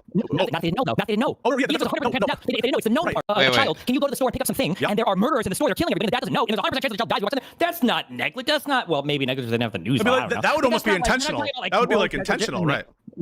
Store, they're killing everybody, and the dad doesn't know, and there's a 100% chance that the child dies. We walk in there. That's not negligent. That's not, well, maybe negligence doesn't have the news. That would almost be intentional. That would be like intentional. We're not watching the news, yeah. Not if they didn't know, though. Not if they didn't know. Oh, no, yeah. Even if there's a 100% chance of death, if they didn't know, it's the known part is what the news. That would almost be intentional. That would be like intentional, right? Not if they didn't know, though. Not if they didn't know. Oh, no, yeah. Even if there's a 100% chance of death, if they didn't know, it's the known part is what talks about negligence or the responsibilities and the obligations you have. Right. But the knowledge pertains. True. Responsibilities and obligations. Scott Hirschfitz, shout out. To a certain level of risk, right? The knowledge itself, the mental state of apprehension is based on a certain significance of the risk. I'll give you an example, right? So that we can just agree on this. If someone sends them to the supermarket not knowing that there are murders over there, like one you just gave, they are not consciously disregarding a substantial and justifiable risk. You agree with that, right? Correct. So you're not. However, if they know that there's... Just on this, this is why the chat groaned, because funnily enough, I actually think Hutch's, or whatever bullshit, Hutch's intuition, I think we're spot on in all of this. And I think a lot of the groaning you were getting was intuiting a lot of stuff as well. What you just said is the knowledge of the risk. When you say, well, when Denham is engaged in some behavior, watching a video, and then somebody calls CPS, and it feels like the intent of her, the entire community that she's watching, is to push that type of behavior, and then you say to Hutch, Hutch, well, isn't there a chance that somebody from your community could engage in that behavior? Do you really think that when Hutch is reviewing anything critically, do you think that if you would have put a gun to his head and say, Hutch, I want you to answer this right the fuck now, do you think that you're helping or hurting this situation? My guess is Hutch, I think I'm helping. I'm trying to spotlight a thing that I think is important, and there might be a crazy person that's wrong, but for the most part, I'm doing things to reduce the amount of harm here. That behavior. Do you really think that when Hutch is reviewing anything critically, do you think that if you would have put a gun to his head and say, Hutch, I want you to answer this right the fuck now, do you think that you're helping or hurting this situation? My guess is Hutch, I think I'm helping. I'm trying to spotlight a thing that I think is important, and there might be a crazy person that's wrong, but for the most part, somebody from your community could engage in that behavior. Do you really think that when Hutch is reviewing anything critically, do you think that if you would have put a gun to his head, well, when Denham's engaged in some behavior, watching a video, and then somebody calls CPS, and it feels like the intent of her, the entire community that she's watching, is to push that type of behavior, and then you say to Hutch, well, isn't there a chance that somebody from your community could engage in that behavior? Do you really think that when Hutch is reviewing a thing critically, do you think that if you would have put a gun to his head and say, Hutch, I want you to answer this right the fuck now, do you think that you're helping or hurting this situation? My guess is Hutch is probably, I think I'm helping. I'm trying to spotlight a thing that I think is important, and there might be a crazy person that is the wrong way, but for the most part, I'm doing things to reduce the amount of harm here. I just want to be clear. That would definitely be true of the reckless mindset, but there's also this other level, and again, this is a legal concept, but I think it also fits in our intuitions, is negligence. And negligence isn't just when you consciously disregard a substantial and justifiable risk. Negligence is when you should, yeah, I agree, Hutch is not negligent, okay? I don't think that Hutch, I know, wait a second. Wait. No, because you guys don't understand. I don't raise that point to suggest that Hutch is negligent. The point I'm raising when I say Hutch is mere increase of risk is not enough to imply a culpable mindset. The risk you need to show is of some degree of significance, and we're going to treat you differently based on whether you consciously disregard that risk. That you're smart. You know that nobody believes this. I've never. This would be a thing that you just illustrated a quick example. The one that I just said. Let's say you get the story of murders and you didn't know about it. I tried to. No, you didn't. You did. I brought that example up. Wait a second. I brought that example up. No. Listen. So I'm just. You guys can disagree if you want. You can take Stephen's view that I'm doing this because I'm trying to appeal to the distilled community to improve the harassment on Rose. That's Stephen's opinion. Or you can take my view of it, which is I was trying to find new ways to explain the same concept. The same concept, which is that our intuitions about culpability don't relate to the result nakedly. Our intuitions about responsibility relate to results plus mental states. And so when I said, and everyone goofed on me, and I have a bunch of replies saying like, what? You don't think that the fucking father that's being sent over there would be responsible for the death of their child? When they did that, right? They're just not understanding the point. The point isn't that the father is not responsible or culpable. Here, I'm using, by the way, when I say responsible, it's not weasel. I just use those words interchangeably. Responsibility, morally at fault. What was the thing about Hutch, though? I didn't really understand that. Again, this is a legal concept. Knowledge of the risk. When you say, well, when Denham is engaged in some behavior, watching a video, and then somebody calls CPS, and it feels like the intent of her, the entire community that she's watching, is to push that type of behavior, and then you say to Hutch, well, isn't there a chance that somebody from your community could engage in that behavior? Do you really think that when Hutch is reviewing anything critically, do you think that if you would have put a gun to his head and say, Hutch, I want you to answer this right the fuck now, do you think that you're helping or hurting this situation? My guess is Hutch, I think I'm helping. I'm trying to spotlight a thing that I think is important, and there might be a crazy person that's wrong, but for the most part, I'm doing things to reduce the amount of harm here. That would definitely be true. Oh, yeah, right. Okay, just generally, I get that point. Yes, 100%. Yes. Yeah. Well, how could you disagree with that? There's also this other level, and again, this is a legal concept, I think it also fits in our intuitions, is negligence. And negligence isn't just when you consciously disregard a substantial and justifiable risk. Negligence is when you should, yeah, I agree, Hutch is not negligent, okay? I don't think that Hutch, I know, wait a second. Wait. No, because you guys don't understand. I don't raise that point to suggest that Hutch is negligent. Yeah. This would be a thing that you just illustrated quickly. This because our intuitions about responsibility. By the way, when I say responsible, it's not weasel. I just use those words interchangeably. Responsibility, morally at fault, justified, or culpable. Those are all words that I use interchangeably. It's not evidence of me doing a lower standard. I'm just trying to re-explain the same concept. Sure, that's fine. Most people intuitively at that point would feel like the father is somewhat at fault because they would view that as being at least negligent of not protecting your child from bad outcome getting killed. My point is, and you don't even disagree with this. You agree that most people would view that father as being somewhat culpable in some sense. Culpable in some sense. And so yes, no, but that I was. Well, also no, it would depend on other things though. Oops. It would depend on other things. If that was a store, if that was like a store in a small town and it was like normal, not even normal, I don't want to say it. It was like a regular thing. Most parents would send their kids to the store, and this is like something they did all the time, all the fucking like every fucking day. And it was a known thing. It was a safe town, and like just like these murderers just show up randomly, like real quick. I'm just dead. Like, no one would blame anybody in that. Like that would just be like a tragic, like, oh my god, like I can't believe that happened. Like that sucks, right? And then maybe people at first would be like, why was that kid alone in the right? But it's like the dad probably would have gotten killed had he gone with them, right? Like if it was that random and there was no, it was dead. Like, but like I said, but then you might hold the father more responsible if like let's say it was all over the news that these people were heading this direction, right? And they had like forewarning, and if the dad just was better pay attention or what, but like he was somebody specifically who was like Amish or something. I don't watch the news, right? A lot of people would judge a person like that. They'd be like, well, you because of your fucking ideology, right? Like you just don't watch the news or pay attention, but like you could have saved your son in that moment. Like that was pretty fucking negligent as a father. Again, it's boring. Everything just comes back to the facts. saying that. And that's what's so frustrating is because people didn't. You might say that. Well, you could argue you're saying that. But what you're saying is, well, he's guilty of this thing of negligence, but that's completely divorced from the resulting bad action. He didn't murder his daughter. He didn't rape the daughter. Yes, you did say that. No. Okay. But the second thing too is, imagine the father not only sent his daughter to a bad part of town. Imagine he got into a group chat and started telling a bunch of his shady friends. Yeah, that would start to seem more intentional, right? That would start to seem more intentional. Yes. I agree. No, yeah. Imagine if his daughter gets raped and he laughs about it in his group chat with all his friends. That starts to seem more intentional, doesn't it? What is this analogous here between what Denham did and what the dad would do in that circumstance? What I was trying to. So first of all, let's make sure. Wait. I am going to appeal. So I know exactly what you asked. What is that analogy? The hypothetical that makes them different than the Denham. Everyone locked it in. We know that, right? We know that.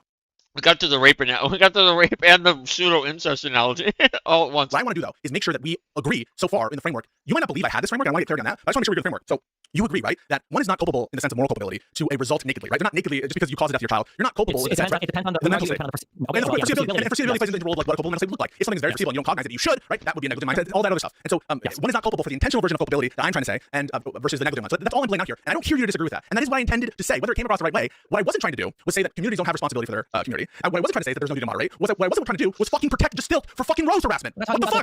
But that's your speculation. That's your open speculation. You believe so you believe I want to increase harassment on this person I don't know who has never harmed me on basis of what? Why the fuck? In virtue of what? Oh, because Distilt's in my chat. I talked to counterpoints. He's in your community. It's this whole thing is flowing from the fact, directly from the fact that Pisco doesn't seem to fucking understand what partial culpability means. And you could be partially culpable for something and not know it. My theory is that I think most people who vote for Trump are 100% culpable for bringing about fascism in this country, and most of them are completely unaware of that fact. It doesn't make them any less responsible, but any less responsible. It also doesn't make them any more responsible. They are only as responsible, exactly as responsible as they in fact are. Holy shit. But you don't give me that grace on that, do you? You don't give me the grace that, no, that's not people of his life or people of his community. Is that what this is about? No, that's not what it's about. It's about I'm still waiting for you to get the example. I don't know why you're going into this. No. The point is, the reason I'm addressing this at all is because you openly speculated that the reason why this, which is, it's maybe a little bit of words to put out, that the reason was because of a nefarious intent to increase harassment or protect a community who is known to be harassing a young woman who's never harmed me. And that is fucked up, man. You can't fucking. What's wrong with me? When you say it's fucked up, if somebody were to reach out and harass you as a result of that, would I be in some sense culpable for that harassment? Well, in the sense of recklessness, but I wouldn't. But if I tried, wait, no, I know. Well, you got him in the moment. That is fucked up, man. You can't fucking. What's wrong with me? When you say it's fucked up, if somebody were to reach out and harass you as a result of that, would I be in some sense culpable for that harassment? Well, in the sense of recklessness, but I wouldn't. But if I tried, wait, no, I know. And that is fucked up, man. You can't fucking. What's wrong with me? When you say it's fucked up, if somebody were to reach out and harass you as a result of that, would I be in some sense culpable for that harassment? Well, in the sense of recklessness, but I wouldn't. But if I tried, wait, no, I did not. No, I did not. Wait, Destiny. Oh wait, hold on. I gotta see that moment in real time, in normal speed, because hold on. I make sure I understand everything. Wait. But what's wrong with me? When you say it's fucked up, if somebody were to reach out and harass you as a result of that, would I be in some sense culpable for that harassment? Well, in the sense of recklessness, but I wouldn't. But if I tried, hang on. Wait. No, I did not. I did not. No, I did not. Wait, Destiny. Wait, Destiny. So as a result of that, I might say that you're like negligent or reckless or whatever if you say that. But hang on a second. There have been people from your community that have messaged me with suggestions that are not true in a similar vein. Do you accept culpability for that? No, you don't, right? The people might message you. The people might message you say mean things. Sure, yeah, I say mean things about your stream. Of course I accept culpability to some extent. But you didn't do it. No, but not the unhinged stuff, right? You take credit for what you actually say, not what you could increase the risk of saying. You have to define unhinged. If somebody messages you like, I fucking hate you, piece of shit, then fine. Yeah, I guess. If somebody messages you like, I'm going to kill you, well, geez, that's kind of fucked up. I don't think I've said anything. Just stuff like, attacking my credibility in the sense of like my credentials, saying that essentially I'm defrauding people, not, holding myself. This is, you know what? I'm glad this conversation is happening. This explains all of Pisco. Again, in his projection of calling this Pisco derangement syndrome, this should literally just be called Pisco expressing destiny derangement syndrome. He believes Destiny, his community, fucking hate him. He's paranoid about it. He probably gets messages from some unhinged people that are like, you should lose your law license. Right? And he thinks it's all Destiny's fault. When he's the one who betrayed his own friend. Over what? Somebody who was like running a scam account? Okay. Self to be on to have never been admitted to practice. Those are things that come from people who are parts of your community. Now, I've seen you defend me on that score, and I would never hold you culpable for it. Sure. And I'm applying a consistent lens. Because there's a clear. No, you're so inconsistent. What did you just say? But why do I even do that? Because I do see people make those kinds of attacks, and when I see it, because I don't want people to make those types of attacks, and there's other stupid arguments making attacks, I counteract it because that shows the intent of me when I make my criticism of you. When I criticize you for saying you're a fake whatever else, and you can see you just pointed to his action. You say, oh, well, I can see there's all these But here's the thing, right? So Denims did clarify afterwards, right? Now that was after she said what she said, or she watched that video, and people brought it to her attention and criticized her for it. She said that she never called CPS and that it wasn't justified. That's what I understood that she said. That's from what I recall that she said. And so I'm asking on what terms. Was this after she saw the CPS call? Or was this after a significant public backlash? I mean, I'm not sure. I mean, those are coinciding, right? Like maybe the backlash is when she sees it. Maybe the backlash is when she sees it. No. I'm not sure about it. I'm not sure. How are you going to determine that she's being sincere? Well, hang on a second. But then what else? You're saying that she's doomed to be insincere because if it happens to be that she sees it when it coincides when it's a public thing, therefore she can never be sincere about the apology, or you will never. Your statement about I'm not mediation. No, you say Casey Tron's whole statement must be insincere because no. The reason why Casey Tron's statement is insincere is because it's obviously insincere. It's obviously insincere given everything we know about Casey Tron's character, given what she was apologizing for. Do you actually dispute that? Do you think she was being genuine there? That she apologizes to Ethan's employees, she apologizes to Asmongold. If we're going to say that necessarily every statement made at the end of mediation is insincere, then there's no possibility you can say that Denham's statement at the end of massive public backlash that's sincere. No, that's ridiculous. What I'm going to say is like it's in the nature of what Casey Tron is saying. That it strains credulity, given our priors about what Casey Tron stands for, given our priors about what someone could reasonably expect an apology for, that she actually meant. Why is he like? Is given her our priors? Is that like a thing you're allowed to say and like is that a valid thing? Priors. Yeah, priors is usually in previous criminal conviction. What does my priors mean? Oh, it can mean belief. When it talks about their priors, they're just about what they believe, what they think. My prior is that means I believe that. I can refer to my priors.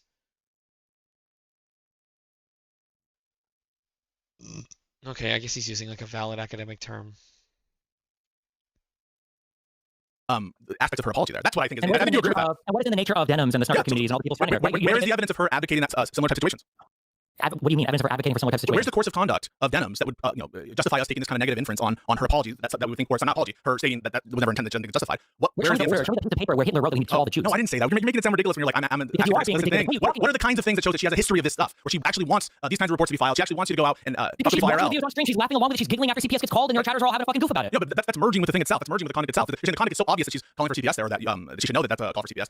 That is itself the evidence also that she's being insincere regarding her statement. Did you see any of the Discord chat leaks of the Tyler? So Pisco is saying that is arguing that there's not a long enough history of her thinking this way or acting this way, and that so like you need like a more of a track record.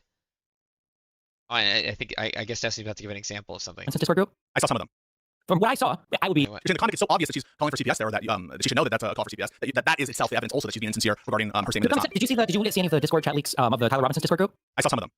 From what I saw, I would be shocked if that group was a radical crazy group, because it seemed like when you dropped the message in there, people were like, wait, really? Holy shit, oh my god, this is terrible, whatever. That was all I saw. I don't know, there's more released, but from that group, that's all I saw. If I would have seen him say that same message, if you would have seen him drop the same message, and everybody was like, oh my god, bro, headshot, good job, fucking A++, dude, I'm dropping tomato down next, right? What would you think? Would you think there was a much higher chance that... Yeah, we would apply more culpability. Where did they celebrate the CPS? Okay, hold on. You asked me that question. Yeah. If we watch some clips and I demonstrate that, is your opinion, what percentage is your opinion going to shift on this subject? That if they celebrate CPS actively after the fact, that will definitely color my opinion. And let's like give an example of what it would be, and then I'll tell you how I think it would affect my opinion. That's me being good faith, right? Agreed? I'm giving you an example of my rational before I see it, right? Yeah. Okay, so give me the example thing, I'll tell you how I think it'll affect my opinion. Okay, good faith, right? I'll be back in 5 minutes. Yeah. Cool. Kafka, thoughts about this? Are you convinced that I did this to promote protection of a community that, on Destiny's view, is trying to further harass Rose? Is that what you think? That you're doing all this to protect the Based community? Yeah, do you think that's why I'm doing this? That's what he openly speculated about. That's what he suggested. I haven't seen evidence of that, but it's also, I mean, I've seen... Why aren't you convinced by that? I wonder. That you're doing all this to protect... Okay, good faith, right? I'll be back in 5 minutes. Yeah. Cool. Kafka, thoughts about this? Are you convinced that I did this to promote protection of a community that, on Destiny's view, is trying to further harass Rose? Is that what you think? That you're doing all this to protect the community? Yeah, do you think that's why I'm doing this? That's what he openly speculated about. And that's what he suggested. I haven't seen evidence of that, but it's also, I mean, I've seen... Why aren't you convinced by that? I wonder. I mean, again, I think it's, again, this goes back to more of a fact issue. I'm not really super familiar with all this, so I was going to come here and discuss with you about it. Yeah, we've been talking about it for like an hour plus. And sure, but I mean, like, I think it's a thing where there's whether you intended to or not, I think that there can definitely be cover for that community. Wait, what do you mean I'm covering for? Like, super familiar with all this, that's what I was going to come here and discuss with you about it. Yeah, we've been talking about it for like an hour plus. And sure, but I mean, like, I think it's a thing where there's whether you intended to or not, I think that there can definitely be cover for that community. Wait, what do you mean I'm covering for them on with respect to the harassment of Rose? You think that I'm the kind of person that that would want to do that, to cover these people who are harassing the young woman? Why would I have that intent? I'm not saying you possess intent. It's like, this is what frustrates me about it. It's just when I want to go defend Pisco, he proves why I shouldn't. Because he's too smart. He knows what he's doing. He knows what he's doing. And he's admitting it here. Right? Did I hear that correctly? cover for that community. Wait, what do you mean I'm covering for? Oh yeah, like do you think I would ever do that? Do you think I would ever want to do that? No, that wouldn't be the argument. The argument is that you don't realize that what you are doing, what you are in fact doing, whether or not you're intending to do it, is causing this thing. And here's how I can prove that through XYZ. Okay, you've been made aware of this now. Do you still stand by doing this, or do you think you should tone it down? Oh, you're just going to carry on the same way. Okay, so you know what you're doing, and you're fine with it. Like, how long are we supposed to keep defending Pisco that he just doesn't know? When is the retard juice going to wear off? That's my question. How long does it last? Someone check the bottle. Someone check the label. For them on with respect to the harassment of Rose, you think that I'm the kind of person that that would want to do that to cover these people who are harassing a young woman? Why would I have that intent? It's like this is. I'm sorry to use this word that gets overused, and I don't think Pisco is a narcissist, but he's using a narcissistic tactic here, right? Where that wasn't my intention. I didn't mean to. I didn't mean it. I didn't know. Sorry. I didn't. That's right. I don't know. I didn't know. Oops. But they won't say sorry. I didn't know. How would I have known? Just you can't fault me for that. They don't. It's a way to not have blame. It's a way to deflect the blame. Classic way to deflect the blame. I didn't know. How would I have known? Oh, but now that I know, well, but I mean, I could know before, and I don't know. I don't know if I really can know or should know. Am I responsible if I don't know that I should know if I know? I'm not saying it possesses intent. I'm saying that I think that the Jewish community definitely has the ability to. No intent, right? They're trying to find you as an ally. They're, currently fighting with people in Europe Discord right now. They very much have an interest in bringing you to their side to some degree, whether that's intentional or not. And I think that the nature of your relationship with Destiny at this point makes it easy for them to try to cooperate. Yes, because they love it. They get off on it. The whole face talk community is insane. They love just like ripping the movement apart. That's all. They just like destruction. They don't like anything else. And Pisco, whether he knows it or not, which at this point I'm finding it very difficult to believe that he doesn't, he's contributing to this. And we're like trying to sit here explaining to him. But he's just going to be all adversarial and debate bro-y and not realize that he's actually doing real damage.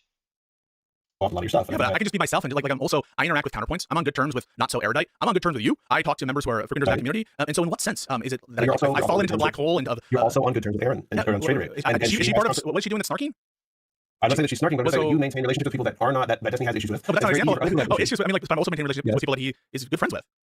Sure, but a large part of the Jewish community's issues with Destiny surround this lawsuit that arguably probably wouldn't be where it's at. I don't know about good friends.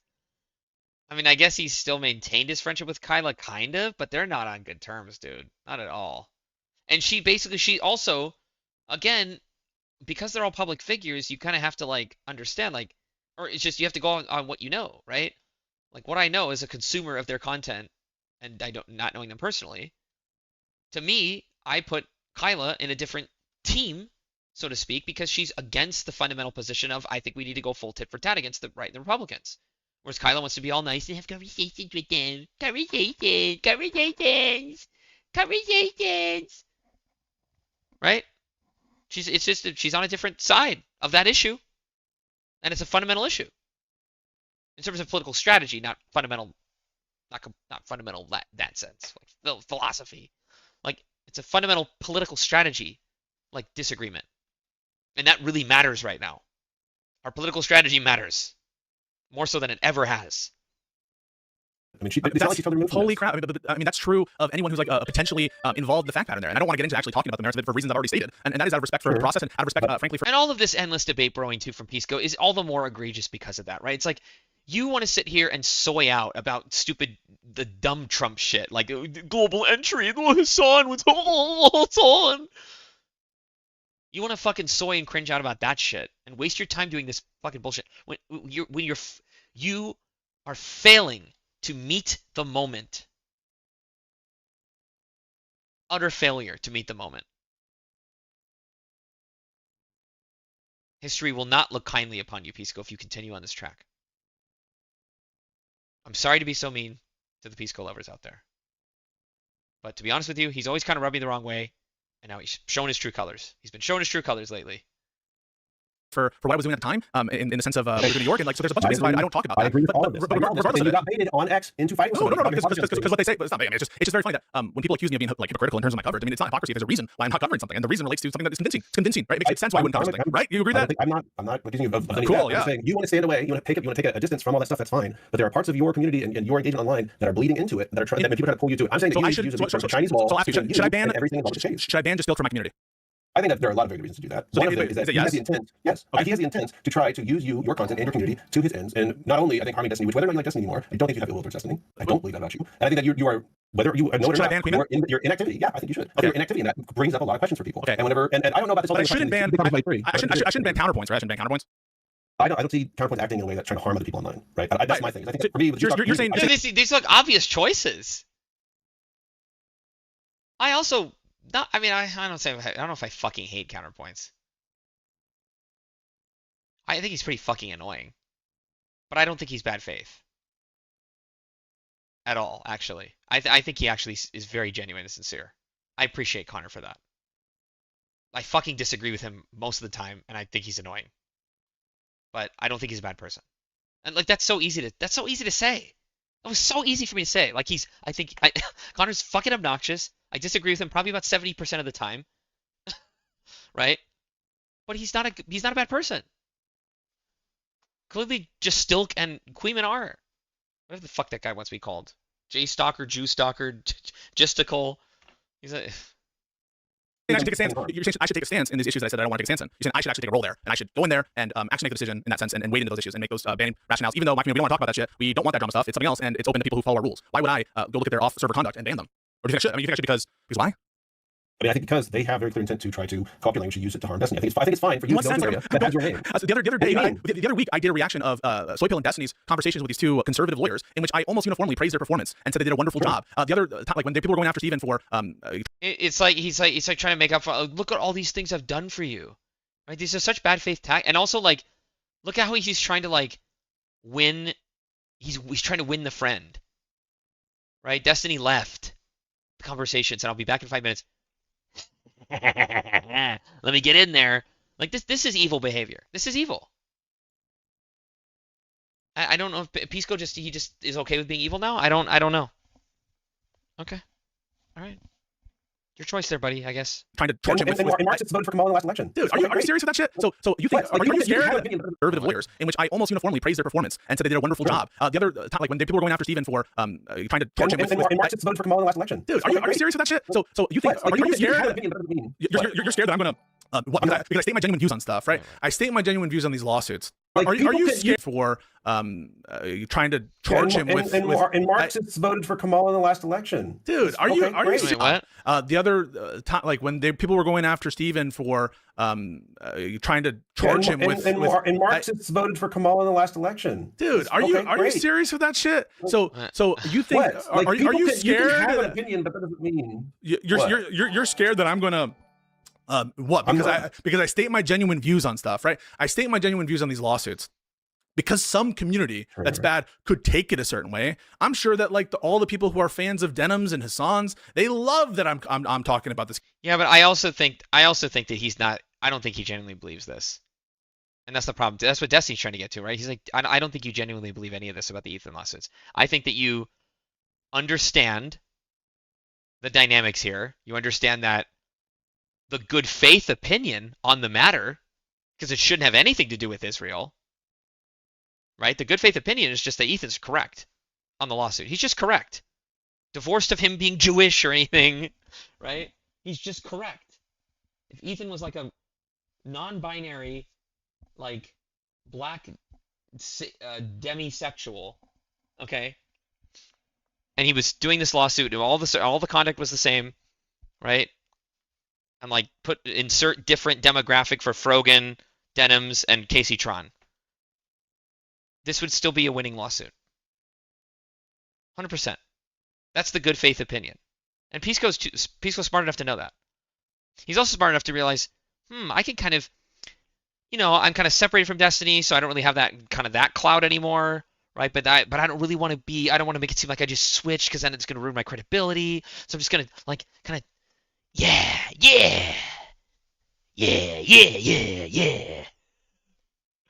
do a little dance, make a little in the love. way that I am. But that's incidental to why I'm doing it, right? It's not related to why I'm doing it. Why I'm doing it is because it's my opinion, right? Why I'm doing it is because of all the reasons that I want to talk about it, not because Just my I opinion, want to bro. fucking Just try to be please fair. Denims, please Hassan. But people seem to think that I do, right? He's so desperate to like sell the narrative that everyone else is deranged when he's being deranged about people being deranged. It's the most deranged fucking shit ever. Derangement on derangement. Your impression? Okay, I but you're want also- to have a tanky I don't have community. that I want impression. to. I've never- This is just from like. I have overwhelmingly, and to He my does have a credibility tanky testament- community, by the way. They're all up in his business. I noticed that right away. That's why I like during the sort of Great Schism, I tried going elsewhere to like Pisco, or whatever. Like just like I need a streamer, but like I just his community was weird. They always were. They had the weirdest chats. Like no. It's just not. It's not it. It's not it. Defended you in the DG community. And I will tell you this, Pisco, I understand where you're coming from on this, but you're a person with a legal degree. You're a person with some level of credibility on the internet, and you're a person who really was not a huge part of this drama shit in the past. And then now, after you're falling out with Destiny, we see you engaging in it. We see you coming Engaging in what? Engaging in what? In the discussion around this drama stuff that really what drama stuff? So I'm not talking about drama stuff related to Destiny.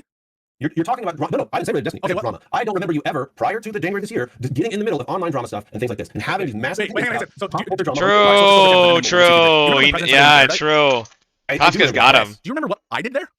I do. I remember you had a really great showing against him. You're specific debate with him, and I think that you came in there. Do you remember how many posts? Wait, hang on a second. Do you guys remember how many posts when I would do Sunday posts where people would keep trying? I do remember that. Okay, drama. I don't remember you ever, prior to the January this year, getting in the middle of online drama stuff and things like this. Bro, he wasn't out there. That's what I'm saying. All right, so let's just go through examples and then we'll see if you agree. Do you remember when President Sunday went after Erudite? I do remember that. Okay. Yes. Do you remember what I did there?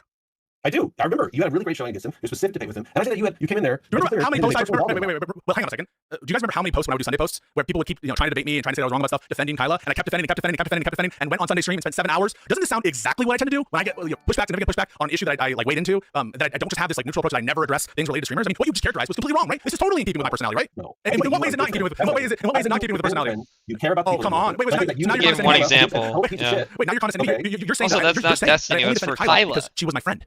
Who's on the other side of it? I think that you would have defended her in any case, to the extent that you did. No, I think you think I would have defended Kyla even if I thought she was wrong and she committed credential fraud? If I thought she committed credential fraud, I would have defended her. If I didn't know her, I wouldn't. Sorry, help me out there. So I wouldn't have waded into it unless I didn't know her. So once I provide you an example where again that's not true, and I talked about something which happens to come up, where like I make a tweet about it that is to someone I don't know, I'll give you actually an example right now. So the TikTok fugitive. Remember the TikTok fugitive?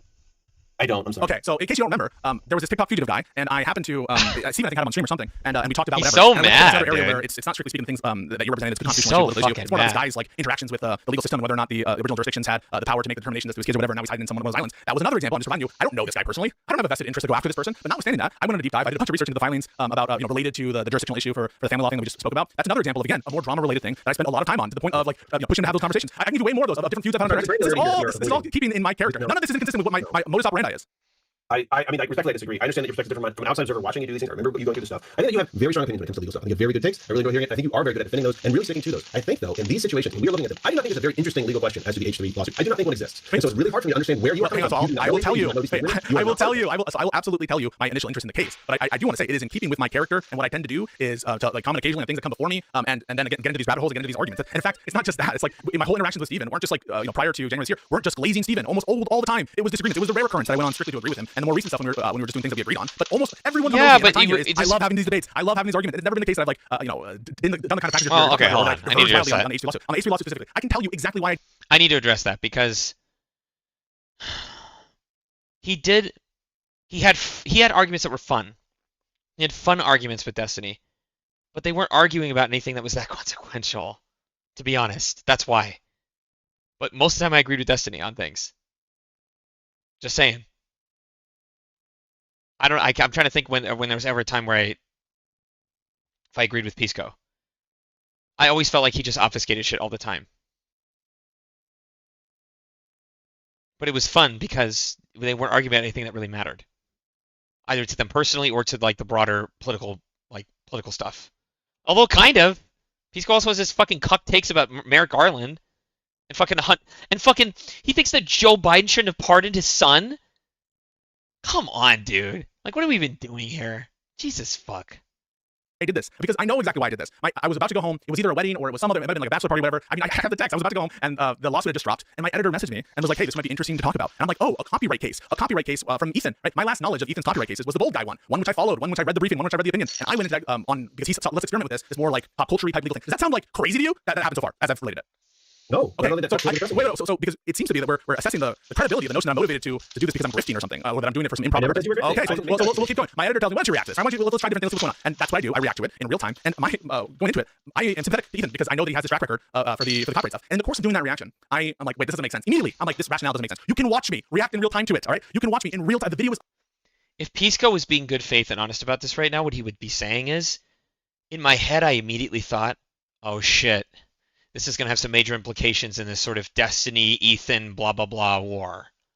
Because once again, unless you want to just say that Pisco's completely brain dead, which that's fine, just use the he's stupid defense. He knows. His editor told him about it. Even if that's fucking true. Also, he's got an editor, Mr. Fancy. I'm sorry. It's just I really feel like he used the fuck out of Destiny, and it's just fucked up. It's fucked up. It is. I don't know. Changed my mind about Pisco. I want to like him, but It's one of my most hated videos. Like all my other videos, very well regarded among my videos. But, I don't want to or not want to like him. And what do you think is more likely why I started reacting to people reacting to the argument when I said there? Is it because I have a vendetta against Ethan Klein, before he said what he said, or do you think it's because people kept bringing it up and saying you're wrong? And yeah, he has a little bit of it. Yeah, because he thinks that Ethan's kind of deranged and too edgy. It's just not credible. That the reason I'm doing this is to ingratiate myself. If I was trying to grift, what I would do is he has a problem with him. He just won't say it. And pander. He's too scared to say it out loud. What's the divergence? He doesn't like Ethan. 100%. Real quick, here. Okay. Two guys, okay? This guy first, okay? I sent you the first thing. Just send the first link to the Pisco, okay? Let's just watch this one, okay? This is 9 months ago. Okay. So, Coffee, you're gonna message me? Change the record. 1 second. Give an exhibit sticker on this. Okay. Okay, I just sent it to you. Okay.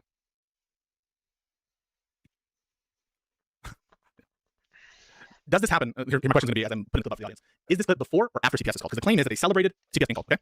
Well, the title of this clip is Denham's claim Felix is complaining about CPS for sympathy and thought about doing worse to people. So I think it's embarrassing. Okay, got it. Show it. Feel here to be like, this is, I think it's Oh God. Do we have to listen to Denham's? I hate her fucking voice. embarrassing for Ela here to be like, this is so traumatic for the kids. You're trying to traumatize the children. It's like, dog, you literally, the vast majority of people. Vast majority of dog. Oh God. I used to find these like that type of voice attractive. Like this, like I'm just like so smart and just like I'm just gonna fucking walk all over you, but I'd like so kind of like femme fatale about it. Like, God. I'm so glad I'm not attracted to this type of woman anymore. Or like vast, or not remembering anything that happened to them at 3. It's just sympathy, right? It's just she's just pulling like the IDF classic card of like, please, my life is so difficult. Please, everyone that is against us. The IDF, dude, this is unhinged. The fact that she's even bringing that Israel, you just like see it. Fucking hell, dude. It's fucking awful experiences because we're the ones dealing with the real awful experiences. Ela did worse to Palestinian kids in the IDF. I mean, I'm sure she's thought about doing terrible things to people when she was in the IDF. I can't comment on what she... Okay, I think that is her downplaying the significance of CPS call, okay?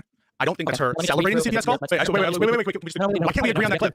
So far. Okay? No, I'm still talking about the clip. Let me finish talking about the clip, okay? These are messages from her chat while that clip was playing. Is this a fair representation of them? Wait, no, so I want to, is this a selection of messages over like a 10-minute period? And you're picking up This is a selection of messages that I just clipped out from the chat. Kathy, you can send her the picture.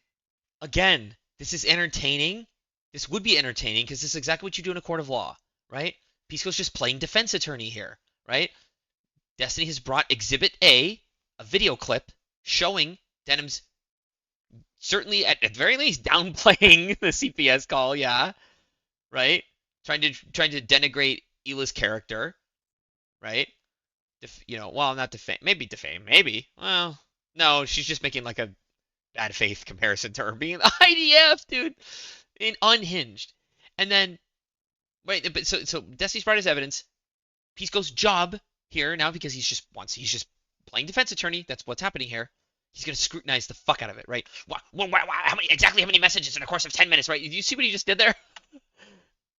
So far. Okay? No, because I'm talking about the clip. Let me finish talking about the clip. Okay? These are messages from her chat while that clip was playing. Is this a fair representation of them? Wait, is this a fair representation of them? Selection of messages over like a 10-minute period? Selection of message over a 10-minute period Jesus. This is a selection of messages that I just clipped out from the chat. Catholic, you can send her the picture if you want so you can read along. I just did Oh, yes. Dude, oh, Destiny should express more irritation there. Oh, God. Oh, God. Yeah, yeah. Do you hear that, though? You hear that? He's like, copy you read along if you want. Fuck. Fuck you, fucking bitch. No, wait, because I'm talking about the clip. Let me finish talking about the clip. Okay? These are messages from her chat while that clip was playing. Is this a fair representation of them? Wait, no, so I want is this a selection of messages over like a 10-minute period? And you're picking up This is a selection of messages that I just clipped out from the chat. Catholic, you can send her the picture if you want so you can read along. I just did a 60-second clip, okay? ACAB includes CPS, but I get the point. You're not swatting them. If you even have a family YouTube channel, you gotta have CPS come and make sure they're safe. It's just a conversation with a social worker. It's crazy that the Zionists and supporters don't appreciate having random searches of their homes, being falsely accused, being questioned, etc. CPS are not cops. They are not brutalizing children. They're literally... It's just a conversation with a social worker. Bro. just asking people questions. Like there are so many cases of people with like 7 adopted children just having the worst conditions, and CPS doesn't give a shit. I just don't get why people are making a judgment call on this. I don't know why they were there. I'm capable of following the rule. If you don't have something nice to say, don't say nothing. No, if you got nothing nice to say, don't say nothing. That's the fast way to say it. Right? I have no proof of called. All I know is CPS checked on kids, so I'm not going to immediately jump to this is the worst thing that's ever happened to a family ever. Their kids were on the show. I personally think that any house that has a child that gets Giardia should get a quick visit, if not from CPS, then from some health inspector. If Giardia were a concern, it's up to the doctor, not people online. I work at a school, and when you have to call CPS, doesn't always mean that those children are being taken away or taken out of the home. CPS can also offer other services and other help to assist the parents. It has to be a case of abuse, like severe abuse, to have the child removed from the home. I think the real point is that CPS got called because of what they said on their show. Ela also rated home, so if they have nothing to hide, it wouldn't be a problem, right? You're making some assumptions. Sometimes the abuse might be a step parent, and the child might be safer with other bio parents. It's very situational, but maybe CPS for you are worse than here. CPS also doesn't just take kids away. They can order that they clean their house, order parenting classes, and if the situation is really bad, they'll put the kid with blah, blah, blah. There's like 10 more. Yep. When you are watching the chat, when you're listening to her response for this, I think it's downplaying the significance of CPS, all agreed? And yeah, kind of, sort of, yeah, giving cover for it. Do you think it's fairly characterizable as celebration? Sure. I don't, maybe I'm crazy, right? So when we say celebrate, we don't mean birthday party. We mean like basically endorse. Well, I don't, do you view this as endorsement? Or do you think it's not as big of a deal? So for example, I could imagine.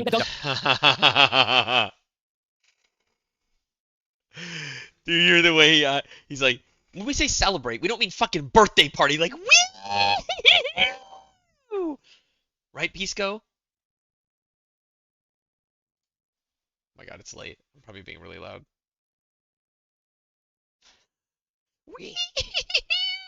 Sorry. I had to get the point across. I'm so sorry. Please don't come knocking on my door. I do not want that right now. Oh, my neighbors are some fucking schizo, dude. About noise. Need to move. I need to move. Yeah. Two things are one and the same, and you know that. I do not think that downplaying and saying it's not as big of a deal is the same as saying that it's good that it happened. Do you think those are the same thing? Okay, let me clarify. That it was an acceptable outcome of events. Again, I think that's. I can imagine. Those two things are one and the same, and you know that. I do not think that downplaying and saying it's not as big of a deal is the same as saying that it's good that it happened. Say celebrate. We don't mean birthday party. We mean like basically endorse. Well, I don't. Do you view this as endorsement, or do you think that it's not as big of a deal? So, for example, I can imagine. Those two things are one and the same, and you know that. I do not think that downplaying and saying it's not as big of a deal is the same as saying that it's good that it happened. Do you think birthday party? We mean like basically endorse. Well, I don't. Do you view this as endorsement, or do you think that it's not as big of a deal? So, for example, I can imagine. Those two things are one and the same, and you know that. I do not think that downplaying and saying it's not as big of a deal is. When we say celebrate, we don't mean birthday party. We mean like basically endorse. Well, I don't. Do you view this as endorsement, or do you think that it's not as big of a deal? So, for example, I can imagine. Those two things are one and the same, and you know that. I do not think that downplaying and saying it's not as big of a deal is the same as saying that it's good that it happened. Do you think those are the same thing? Okay, let me clarify. That it was an acceptable outcome of events. Again, I think that's reintroducing the same problem. I agree that this is downplaying. I disagree with a lot of the shit that you just pointed out. A wife goes to a friend with 2 black guys and says their husband beats the shit out of her, and the friend says, "Well, you are kind of annoying sometimes." Yeah, I mean, not really. He didn't kill you. Would you say that is kind of like that is cover too, or that is downplaying? That is potentially saying that it's not a big deal that it happened. It's saying that it's more acceptable. I will definitely grant that. But I'm not. What I understand the claim to be is that they celebrated it. That is to say, they said that this was a good thing that happened. It's possible that this is. I mean, I agree. A lot of this stuff is really bad. Wait, I have to take it back. I'm off my mind because you're so out of Wait, what about that? Is bad faith? Because you're just inhuman. You might be a sociopath. Okay. If somebody engaged in some behavior, and wait, hold on. You might be a sociopath. Dude, man, Destiny really went hard on him. I'm glad, dude. Somebody needed to do it. I'm thinking one clip. Somebody fucking find this. I think when Charlie Kirk got tested, I watched it on stream. I was like pretty. There were some messages in chat that were like, wow, he's a fascist, blah, blah, blah. Okay. Wait, not. Okay. Compare her response to Capco. Wait, it's in piece with this. Okay. What is your takeaway from my feeling about people murdering Charlie Kirk or people supporting in my chat? Okay, this is the statement from Destiny. I'm gonna put it up on screen. 1 second. Now, also keep in mind, I haven't gotten any blowback. Nobody's criticized me. This wasn't weeks later, months later, whatever. There's no lawsuit. Okay. I know, but is like the question whether you're a better person than Denham's? No, the question is why is my response what it is versus what Denham's response is? It might be because there are a couple conclusions. A, that you have different appreciations of the harm. B, is because you're a better person than Denham's, perhaps. C, it could be a bunch of different reasons that you think that you're holding yourself to a higher standard. I don't know why that informs our intuitions about whether this constitutes celebration. And if you agree that it doesn't constitute celebration, you can just change it to be downplaying, and we can see what entails from that. I just don't understand why we have to buy into the celebration if you don't think it's justified. Hold on. Wait. Capco, pass this along. Do you want me to put this video up? I was about to play it. No, you don't have to. I am a better person. We're fine. We're good. Here, send this one here. And give me your takeaway from this. And this is I'm a better person. but this is 2 months after the last Fine. one. So this is 2 months after. So this is after the CPS call. I already know. The last one was after the CPS call. Right. Yeah. This one is also that, right? Well, it's 2 months after the last one, and time moves in one direction, so I would assume so, yes. It's after the I don't know CPS why are you being such like. I'm just clarifying this for the audience. Do you think I'm doing something wrong there? I'm just saying that this is after. Well, this first also it was 9 months. has been placed, right? The last one was after the CPS call. Right. Yeah. This one is also that, right? Well, it's 2 months after the last one, and time moves in one direction, so I would assume so, yes. It's after the I don't know CPS why are you being such like. I'm just clarifying this for the audience. Do you think I'm doing something wrong there? I'm just saying that this is after. Well, this first it also was 9 months later, and 9 months ago, and this was 7 months ago, so it's still after the CPS call. Yeah, there's a lot of fucking idiots in chat, and me just saying, guys, this is after. I'm just saying that, and you're like taking offense. I do agree. There are a lot of idiots in your chat right now. I do agree. Go ahead. Wanted to show this to you guys. Hello, is this Child Protective Services? Yes, thank you. I'd like to report a case of endemic dog shit infestation in a house. This house, as far as I know, it contains children, and it also contains 2 Zionists, and as we all know, Zionists are baby killers, so I think this is a very dangerous situation for the children given the dog shit and the Zionists. Oh, you'll send over a SWAT team immediately, SEAL Team 6? Oh man, there's a guy who called Osama bin Laden. Yeah, I really think this is important enough of a case. You should send those guys over there. Keep those kids safe. Honestly, great service, 10 out of 10, highly recommended, thanks. Anyway, let me know how it goes. How dare you make jokes about CPS? How dare you make jokes about SEAL Team 6? How dare you make jokes about Zionism? How dare you make jokes about dog shit? Honestly, I condemn. Okay. What is our conclusion from this? This is facetious. Yeah. 100%. How would you describe Bad Apple behavior? What is he doing? I think that he is ridiculing and reveling in and making horrible jokes and absolutely he absolutely justifies. Can we say celebrate? Sure, can we say celebrate is akin to reveling? I think Bad Empanada is I think Bad Empanada justifies it. Along with it. So what do we feel like Denim is doing? I think she's absolutely downplaying it, and I think that she is. She is intentionally, maliciously, facetiously going along with it. You fucking stupid bitch. You understand what she's doing here. I guess we shouldn't make jokes about Child Protective Services. I guess it's wrong to make jokes about God, dude. Why is she downplaying it by playing a celebration? I understand. You tell me this is a totally wild read. She is interpreting this as a joke, and she is basically self-aware about the claim that people are making that she is trying to call CPS, and she thinks that is ridiculous. I don't hear her suggesting that. I think, listen, I don't agree. No, that's wow. Pisco, I know she has big tits. Okay, they look nice. She is pretty. Okay, but that's all she has. Otherwise, she's a disgusting, useless, worthless, filthy, ugly, pathetic, evil human being. Okay? She's got a nice rack. She's got a pretty, symmetrical, nice-looking face. Okay? But don't let that distract you. Okay? Put your dick away and use your lawyer brain that went to lawyer school. Yeah, why is he giving this simp perspective for her? She's just being a little bit, she's annoyed because she knows that people are accusing her of this, kind of like how people accuse me of doing stuff, like with Rose. Like, he's not okay. Joke here. I think this is fucking bullshit. I think it's dog shit. I think that what Bad Empanada doing is ridiculous. I think that Denim's kind of downplaying it as well. It's horrible. Okay. Do you agree that Denims is kind of downplaying it as well. No, she's engaging in a completely constructed, crafted, manipulated, meta fake prank joke. Okay, this is so many levels of manipulation that I don't even know how to describe it. That's how bad it is. I just want to make sure what I just said, that's not unreasonable what I just said, right? She's self-aware about this whole thing. She's calling attention to it. That could be a reasonable thing. You agree that she should have Yes, she's highly self-aware, which is the point, Pisco. Doesn't that speak to intent? Self-awareness? kind of state-mandated caretaker, probably should lose the right to vote, shouldn't be allowed to live or exist on her own. If she's this, at the very least, should never be in a public speaking position. If she is this unaware of her impact, because this is somebody who can encourage rape, murder, whatever. If she's this fucking retarded, can you agree with that? No, you're going to tell me she's watching somebody who's clearly celebrating. You said it yourself, very obviously reveling in the misery that's been caused and joking about the CPS calling everything else. And she's sitting here watching and giggling along in conjunction with. I showed you all those messages in her chat just from a 60-second clip, and you very cleverly, I know because you're people like Ethan, said that this came from a 10-minute compilation somewhere else. But that's the same thing. Whenever you do one of those comments, I think that we should address it. So you just said the fact that I bring up the 10-minute thing and the different window there, that was somehow wrong to do. Why is that wrong to do? Can we bring that up? I just know I know where you got the criticism from. I saw that same criticism come from the snark community. Like in my Discord, is that something that's wrong? Discord now, yeah. Okay, but if that's in his Discord, hold on, we need to hear that again. So you just said the fact that I bring up the 10-minute thing and the different window there, that was somehow wrong to do. Why is that wrong to do? Can we bring that up? I just know I know where you got the criticism from. I saw that same criticism come from the snark community. Like in my Discord, is that something that's wrong? Discord now, yeah. Okay, but if that's the case, why would it be wrong that factual information to the extent that's brought to my attention in my Discord that I click on it and review it? What's wrong with that? When did I say there was anything wrong? No, I'm asking you the implication you agree. That it's not replying, but I said there was something wrong. That just where it came from. No, he knows where the claim. He just knows it. He did. And Pisco's acting all deranged. Like, what? Why is that wrong? Why is that wrong? Am I bad? Do you hate me? Do you hate me? Does your community hate me?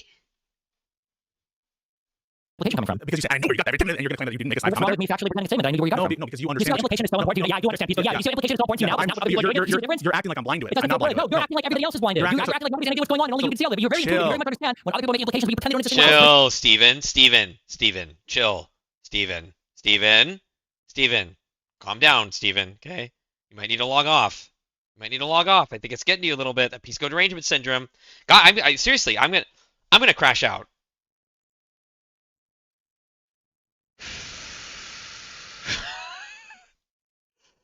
Goose fraba. All right, I'm good. Very frustrating to deal with. So chill. So you take what Dem just did there. Is that an endorsement for further CPS calls? I would say, given the behavior of her chat, Yes. the communities around her, and the person she's watching and supports, yes. That right, what we just saw there, which is like making light of CPS. So you would take that as, so not only was she previously doing it, she is currently, or whatever sent this, today to this Yes. thing, actively encouraging and intentionally. Yes. Watching this together might encourage somebody to do it again. Just because they think Ethan's that much of a moral monster, that these commentators that they watch and respect are still making light of it and joking about it. So that makes it more acceptable for other people to do the same. Yes. Okay? Do you think they need to shirk their responsibility as combat? Like, seriously, is Pisco, did he not study natural law theory? Does he not know? It's bad faith. Maliciously, more CPS calls. I don't know if I would pile on so many adjectives there to try to do an easier argument, but I would say that you're encouraging the behavior. Intentionally. I don't think somebody's tickling her, if that's what you're asking. No, intentionally. I don't know what level of intent you need. Like, she can see the fucking future? No, because I don't know the reason I bring this up, chance that somebody in the audience, if somebody does a bad, let me make it basic. If somebody does a bad and you laugh and giggle at it and say, oh, yeah, you got him, are you encouraging future behavior like that? Yes or no? Wait, encouraging by which you mean intentionally? Yes or no? I thought we stated this exact same thing.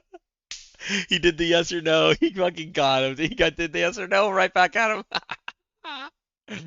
No, because I don't know the reason I bring this up. Chance that somebody in the audience, if somebody does a bad, let me make it basic. If somebody does a bad and you laugh and giggle at it and say, oh, yeah, you got him, are you encouraging future behavior like that? Yes or no? Wait, encouraging by which you mean intentionally? Yes or no? I'm going to restate it and say the exact same thing. If somebody does a bad and you giggle along, you laugh at it, are you encouraging that type of behavior again? Yes or no? You don't know what it means to encourage behavior. I'm just saying, I don't know what you mean. No, I don't know what you mean. I don't know what you mean. I don't know what you mean. Okay, answer to the best of your abilities. If what you mean by encourage, if what you mean by encourage, are you encouraging a bad? So I understand. What happens? I understand.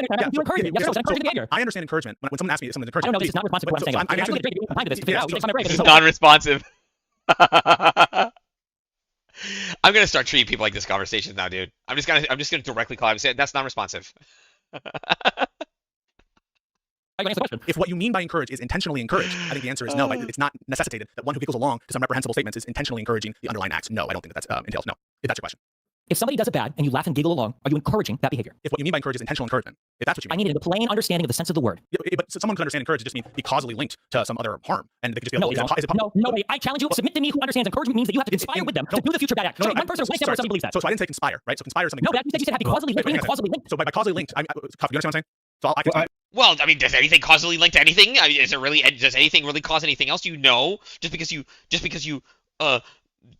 your fist and the window that you punch through happen to make contact with each other at the same time, do you actually know if one caused the other? I think you're missing general on this. No, we're not. That's what causal is? Ridiculous qualifiers. I'm just making sure. When somebody does a bad and you laugh and giggle along, are you not encouraging the same behavior? So if by encourage you mean intentionally encourage, by which it's your conscious object to get them to do it, the answer is no, right? But if what you mean is there's a high risk. What? You don't think that's intentional? My brother in Christ. And there's a potential risk, significant risk, that it happened, I think the answer is yes. You understand that? Is there anything wrong with what I said? If there is a high risk of it happening, would it be fair to say that a third-party observer could observe and say, person A is encouraging the behavior of person B? Is it fair for someone watching to come to that conclusion? Yes. Just on the fact that they're giggling along, no. Even though you just said that you might even unintentionally be furthering that behavior. It wouldn't be fair for a third party to observe the situation and go, they would have to differentiate between the intentional and unintentional encouragement. You're just asking the same thing, which is to say, is it enough to know that someone giggles along with someone saying something, that they're intentionally trying to further that thing? And what I'm telling you is no, it's not enough to know that, just based on that. I didn't say intentional. You're the one that really wants to add this word. I don't think intentionally matters. Why is it wrong for me to suss out what you mean? I'm just trying to make sure that we understand each other, and you're somehow suggesting that's a wrong thing for me to be like, well, I can answer your question depending on the mental state that you're trying to imply. You want to keep things ambiguous and vague. No, that are totally beyond the point.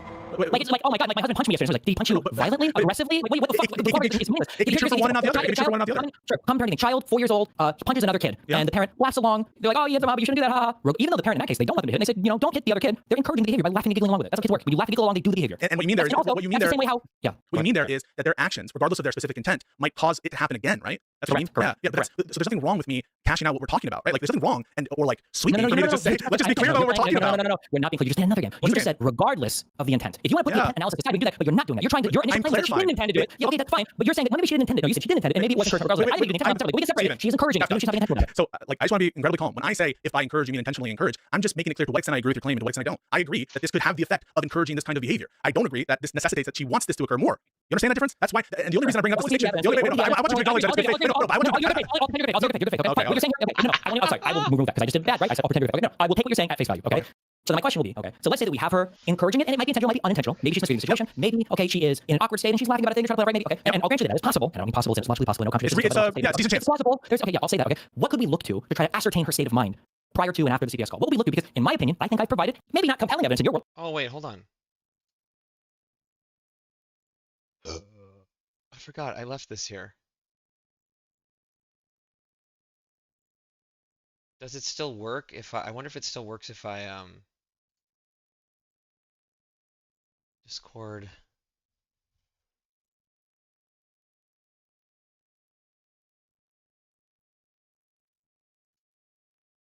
Discord window.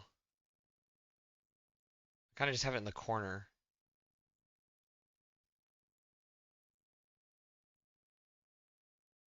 I wonder if I should, you think the audio will still come through if I,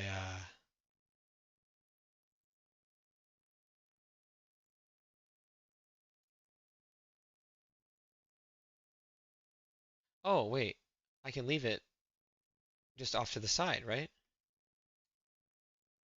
So it's just not even on, yeah.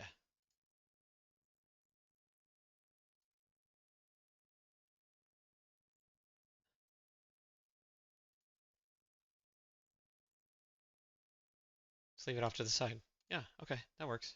There we go. But at least some evidence that seems like she's kind of supportive of it happening. What would be the evidence to the contrary to say that actually she really didn't want that CPS call to be made? She really doesn't support that type of behavior. You know, I think that you could, if she were a better person, perhaps, or if she were, trying to give off that impression, I think that she would be condemning it in a more serious tone. She wouldn't be this flippant. I basically think that what you've put here shows that she thinks it's kind of no big deal. It's not really a big deal. That to the extent it's a big deal, it's okay to joke about it. It's okay to continue to put the bad input on stuff even though he justifies it. And so she basically is, I think, with what she's doing here and not being clear about where she stands on the CPS call and it being bad, I think she's being reckless. I do think that.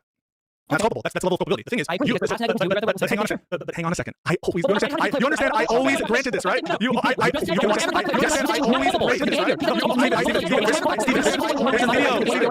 There's a video of me going through this and determining what sense I think or not. When you say video the first time through this, I've come to the sense I think termination people are acting or not. In some cases, that's wrong. In fact, I said so. On the very termination video, you reviewed. In some cases, that's wrong. In fact, I said so. On the very termination video, you reviewed. In some cases, that's wrong. In fact, I said so. On the very termination video, you reviewed. In some cases, that's wrong. In fact, I said so. On the very termination video, you reviewed. That's crazy. That's crazy. That's crazy. Yeah, just making sure.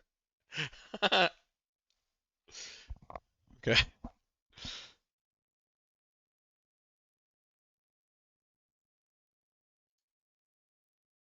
And so when you're saying that we just came to this realization, it just is not true. There are not only one example of me saying this. I'm so curious then. What was your, then I missed it then. I didn't understand anything. What is your huge disagreement then with Hutch? If Hutch was saying that she has some culpability for this call, the CPS call, and you're saying, I agree there's some culpability there, what was the big disagreement? Yes, so the big disagreement is people are trying to conflate one's responsibility with respect to their intentional and malicious mindsets with those who are merely reckless. And you would agree that we put so much more negative implication on someone who's intentional and malicious. You know this, Stephen. You know this, right? An actor who is intentional and malicious. I'm appealing to Kafka here. Kafka, is the reckless standard closer to maliciousness or to totally neutral? I could have a bad, maybe a bad little. My understanding is you have nothing, no intent at all. You're not even manslaughter, nothing. Then you have things like negligence. I don't know, gross negligence is the next area. But once you start to hit reckless, I think you're a lot closer to like intentional. Like this is reckless is a standard of like you should have known better. Yeah, she should know better. Yeah. So for you to say that people are making this grave error of conflating recklessness with she was doing this intentionally maliciously. You understand that? Wait. So I'll just give you an example, right? So someone is driving down the street, incredibly recklessly driving, all right, and they hit and unfortunately kill a pedestrian. Someone else is taking a car and intentionally as part of a terrorist act. Well, let's move that out of it. We'll just keep it. So no one can add anything. Right. Someone is driving and they try to kill that very same pedestrian with their. I hope if he's trying to make this analogous, he ends up saying that after they killed the pedestrian, they giggled about it and said, "Ha, oops, another one bites the dust."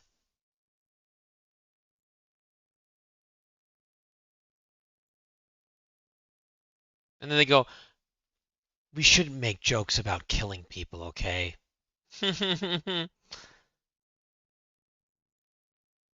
Yeah, everyone just needs to take a theater class so that you can like very basically read through this type of behavior.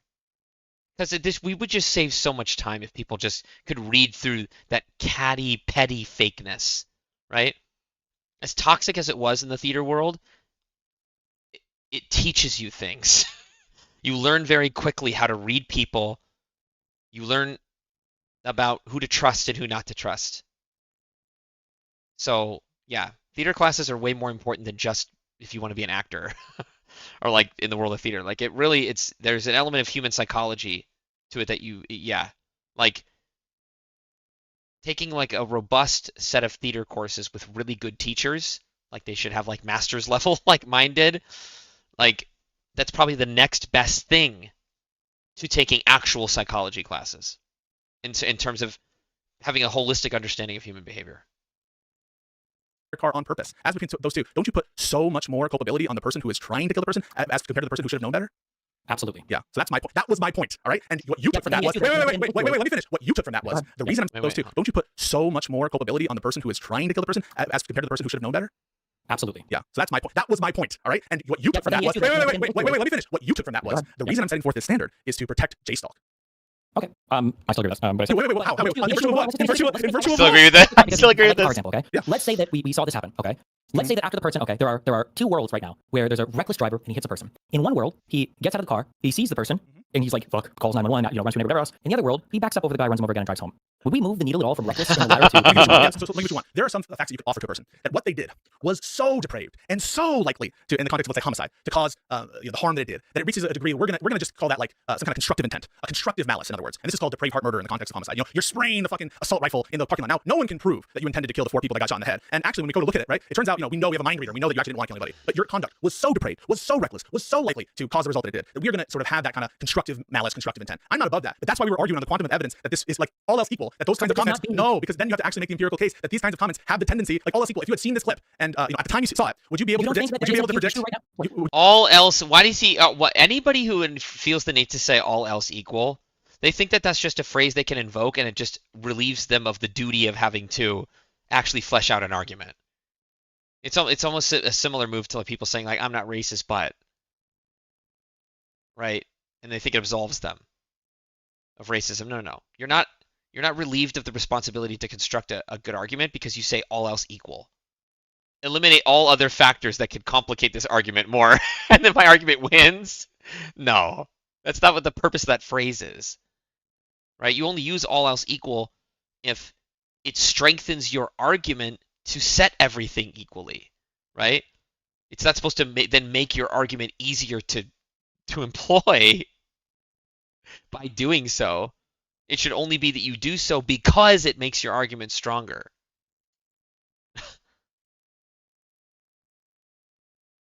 Not to avoid the need to strengthen the argument at all. Yeah. So like let's say that I know when you say would you be able to predict, you're talking degrees of probability that people follow what happens. If I know right now that it's giving the easiest case, right? And that's what he keeps doing. That's what Pisco keeps doing over and over again. He's like, he gives like a really simple case, like the car, like somebody, they ran you over and, and they didn't know it was an accident. Or are they, no, you just baked that in that it was an accident and they didn't know. But what would actually be an analogous example to this is what Destiny said. Running over somebody, whether it was an accident or not, realizing what you did, running over them again, laughing about it, and driving away.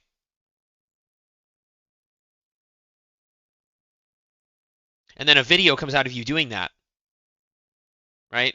And then you go, huh, I'm so sorry, everybody. I guess it's just so wrong for me to joke about running over Zionists. Like, come on, dude. Things related to the phone are a big bad in terms of people like swatting people, for instance, right? Now, if I start trying to, talk on stream about I think this guy might be killing his girlfriend, or you guys know, or doxing people, right? Show up for this. Or base, true. Well, you guys know this, right? But you say that like, well, this is almost like things related to the phone are a big bad in terms of people like swatting people, for instance, right? Now, if I start trying to, talk on stream about I think this guy might be killing his girlfriend, or you guys know, or doxing people, right? Show up for this. Or base, true. Well, you guys know this, right? But you say that like, well, right now, things related to the phone are a big bad in terms of people like swatting people, for instance, right? Now, if I start trying to, talk on stream about, I think this guy might be killing his girlfriend, and you guys know. Or that, doxing the people, cops would right? show up for this. Or base, true. Or you guys know that some things are, right? Could you say that, like, well, this is almost like a depraved heart version of this type of thing? If you're a streamer, you know these things are happening, you're watching a CPS video, you're watching all this, and then we review the response to that, and it's one of giggly, laughing, playing memes and jokes about it. Yeah. What are you supposed to think? So are you trying to, so yes, I'll ask you, are you trying to hurt esports Batman? Emotionally and psychologically, yes. No, in the way that you just suggested. I have to think back to how much gear he actually lost in Rust to actually know. No, come on. I mean, let's be serious. Some jokes about it. Yeah. What are you supposed to think? So are you trying to? So yes, you say that, like, well, this is almost like a depraved heart version of this type of thing. If you're a streamer, you know these things are happening, you're watching a CPS video, you're watching all this, and then we review the response to that, and it's one of giggly, laughing, playing memes and jokes about it. Yeah. What are you supposed to think? So are you trying to? So yes, I'll ask you, are you trying to hurt esports Batman? Emotionally and psychologically, yes. No, in the way that you just suggested. I have to think back to how much gear he actually lost in Rust to actually know. No, come on. I mean, let's be serious. No, it's a stupid pivot. No, I'm not here to defend your social media. I know why you're trying to defend your social media. You're not trying to defend your social media. I'm asking the standard. I'm asking the standard. We can go on this for next week. But I'm asking you, okay, would this not be a depraved heart type of thing that Dennis is? Wait, what? I missed a part of the lore. Did Destiny make a controversial comment about esports Batman? Obviously, I mean, yeah, good. He deserves that. But oh, I remember. I think I remember. Yeah. Wait, esports Batman, Destiny comment.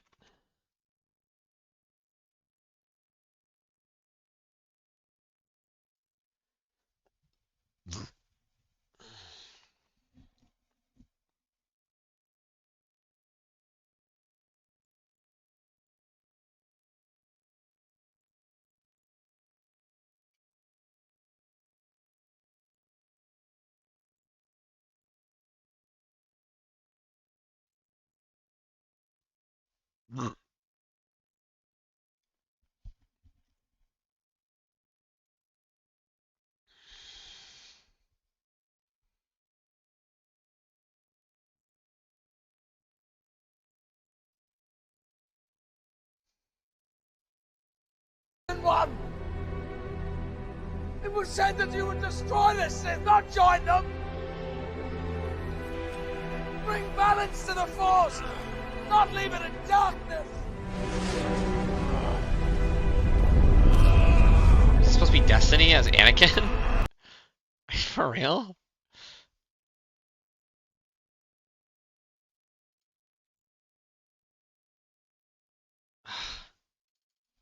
Hold on. Maybe AI knows. What recent comment did the streamer Destiny make about esports Batman that was controversial?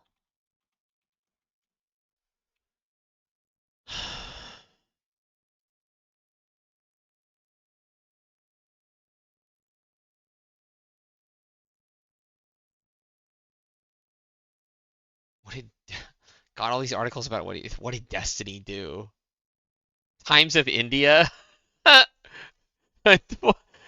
who who paid for that article to be in that publication? And does their name rhyme with Laban?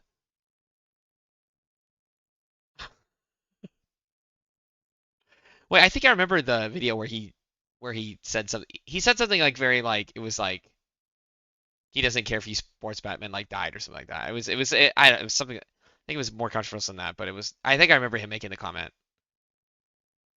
I wish I could find it, but you know who would be able to help me find it? Is Grok based. Grok. Can you please help me find a clip of a recent comment that the streamer Destiny made about esports Batman?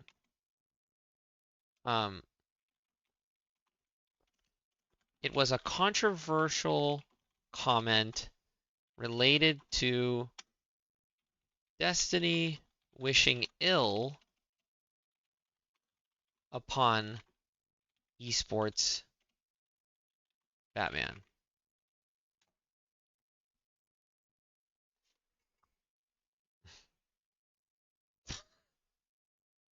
Hey, work on that, Grok. Work on that shit, Grok.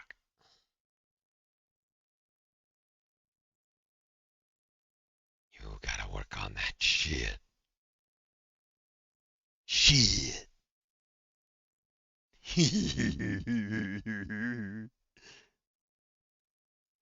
Oh, wait. That's that window. Okay. I think I find it on.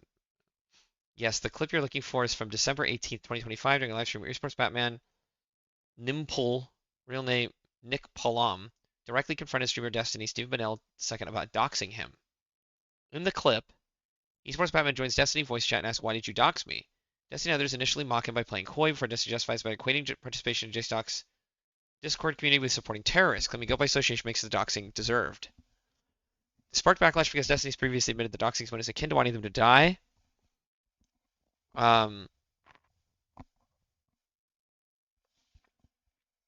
Earlier clips from early December show Destiny threatening to dox Esports Batman for poking holes in his legal defenses, further fueling the controversy.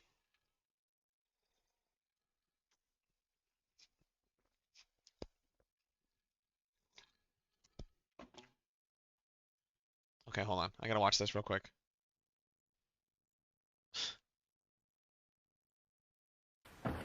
Oh! Oh, you know what? I wonder if I can... Can I switch it real quick? Pictures of you, pictures of me. Pictures of you, pictures of me. Well, you know what? Nobody's watching anyway, so fuck you.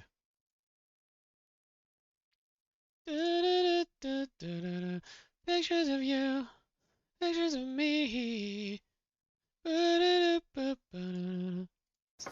Holy shit. Yeah, so, just why? Sorry. I know you. Oh, go ahead. So, why? Why That's what? it. Good question. Z.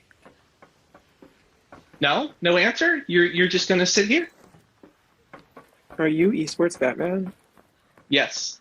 He knows. Wait, is it? So oh my god. Wait, is it? It is actually Esports Batman? What? Oh, you never knew this. Okay, so come on. I got limited time here. Don't waste it. Why? Why what? Why did you dox me? What? Me? What? Yeah. Yeah. Would I ever do that? Yes. This is the first time hearing about it. Okay. Yeah, of course. So come on.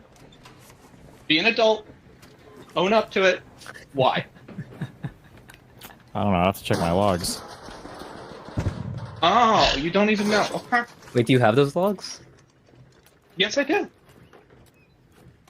Can you But show I'm us? asking you. I don't know what you're I'm talking about. asking you right now. Why? Well, I mean, if you have evidence of this. How do you feel about those emails that Sabo was shooting around? I don't think that. I think they were in good faith, but I think they were a little bit over the line. He's already baited. I had nothing to do with them, so why? Cool. I'm not concerned about Sabo. I'm concerned about me. What did I do specifically? You know, 8Xs are 50 high qual, right? Okay, that's what I thought. Okay, so when I have my call later on this afternoon with a couple of people, you just have no reason. I want to be on the record about this so that I can like the say platforming in I've Arc spoken with you Raiders, that's directly fun. and asked you why. Cool level design. Wait, are you that mad? That people are asking you, bro, if you care so much, why don't you do something? Well, zip, anything that happens going forward, I want to let you know that it's all thanks to you, buddy. Everything that happens going forward. Yeah, you lit a fire underneath my butt. So Are I you want to okay? thank you very much by saying Yeah, put man. up or shut up. So I would like to take this opportunity to recognize your encouragement and motivation. Encouraging motivation of you? Hello. So did he like come? He like set up a whole ass different account just to get up there to fucking snipe them? Come on, dude. No. Friendly? Holy shit. So there's a person in here too. do you have an answer, or are you just gonna play quick? Wait, why did you Me? name yourself Esports Batman? Do you play video games? My answer is I consider every single person that's actively participating in that Discord to be basically the equivalent of a terrorist. I think that you, by giving your absolute dogshit legal advice, most of which has been totally fucking incorrect, and the other parts have illustrated you can barely fucking read, I think make you culpable as basically everything that's going on in that Discord server, so suck my dick. True, because he's a lawyer. He knows better, and he should know better. True. Great, thank you. That's all I needed to hear. Have fun. Be careful. Wow. Good job. Nice. So we don't. He didn't admit to it. We have no proof if he actually. Oh, I guess I get. Let me ask Grok. Ask Grok. I'm gonna ask Grok. Let me ask Grok real quick. Is there any evidence that Destiny doxed esports Batman?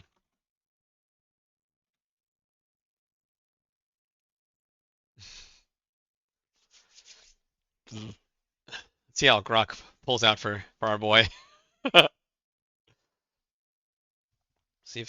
see if Grok pulls through for our boy.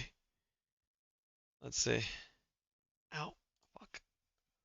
Yes, there is substantial evidence from recent streamer drama that Destiny, Stephen Bennell II, doxed esports Batman, Nick Palom. Primarily in the form of publicly available video clips from Destiny streams where he explicitly admits to and defends the action. Primary confrontation. During a live stream, esports Batman joins Destiny and directly asks, "Why did you dox me?" Destiny's co-streamers initially mocked the question by feigning ignorance, but Destiny then openly admits to the doxing, justifying it by claiming esports Batman just participation equates to supporting terrorists, makes it illegal association. He didn't really do that, though. This is actually a bad faith summary. Streamer Pisco confronts Destiny on stream about the doxing, asking if he intended to hurt esports Batman emotionally, psychologically.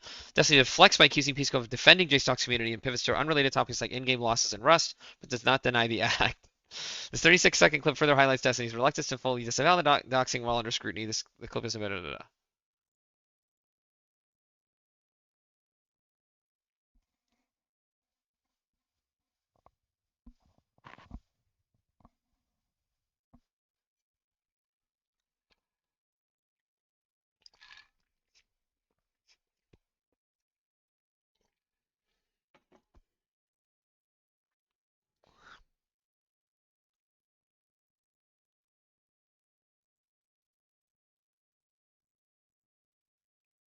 Defenders argue the information shared was public, for example, from media articles or Discord profiles, and not a true dox. But the clip showed Destiny acknowledging the harm and intent behind it, which aligns with common definitions of doxing, maliciously publicizing private info to incite harassment.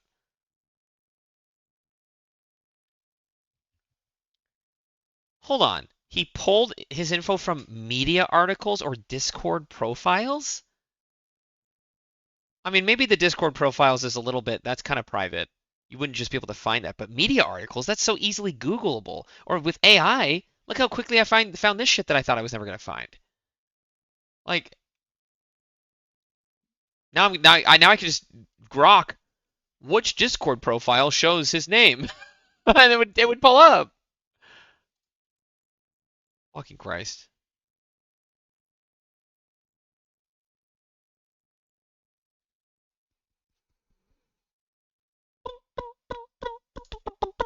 Okay. But watching a video. No, because so, yeah, I'll tell you why. Fair to know that Dennis is probably thinking, somebody could fucking ball CPS on some shit like this, right? I'm gonna play this. My audience is prime for it. You don't think so? I'll tell you why. Because if you were to ask and take a poll of people at the time that this, statement was made of her, just like laughing along, whatever, and you were to say like, what are the odds, right? What are the odds that someone actually calls? Odds? Because that's absolutely relevant to the question of whether we're going to say there's some kind of constructive malice or constructive intent, given the relative odds. So I would imagine you would say, in response, wait, let me can I just finish the thought? I would imagine that you would say, with respect to doxing, that you think you're going to say that if the odds are incredibly low, she's going to say the odds are incredibly low, then her saying the thing can't possibly be constructive malice because she never thought there were high odds to begin with. So it's foolish to say that her saying a particular thing meant that she intended for it to happen. That's not the comparison. The comparison is a relative one. So for instance, she might think the odds are low, but the question isn't, do you think the odds are low? It's not an absolute risk comparison. It's a relative risk ratio. You say, are the odds going to be higher or lower after you do this? Oh no, I don't agree with that. No, you're just totally wrong. No, I don't agree with that. I think that when we're trying to intuit like a state of intentionality, that it's your conscious object to do something. I don't think that you need to look at relative risk. I think you absolutely do look at absolute risk. I think that is the case. And I think that you would proffer this.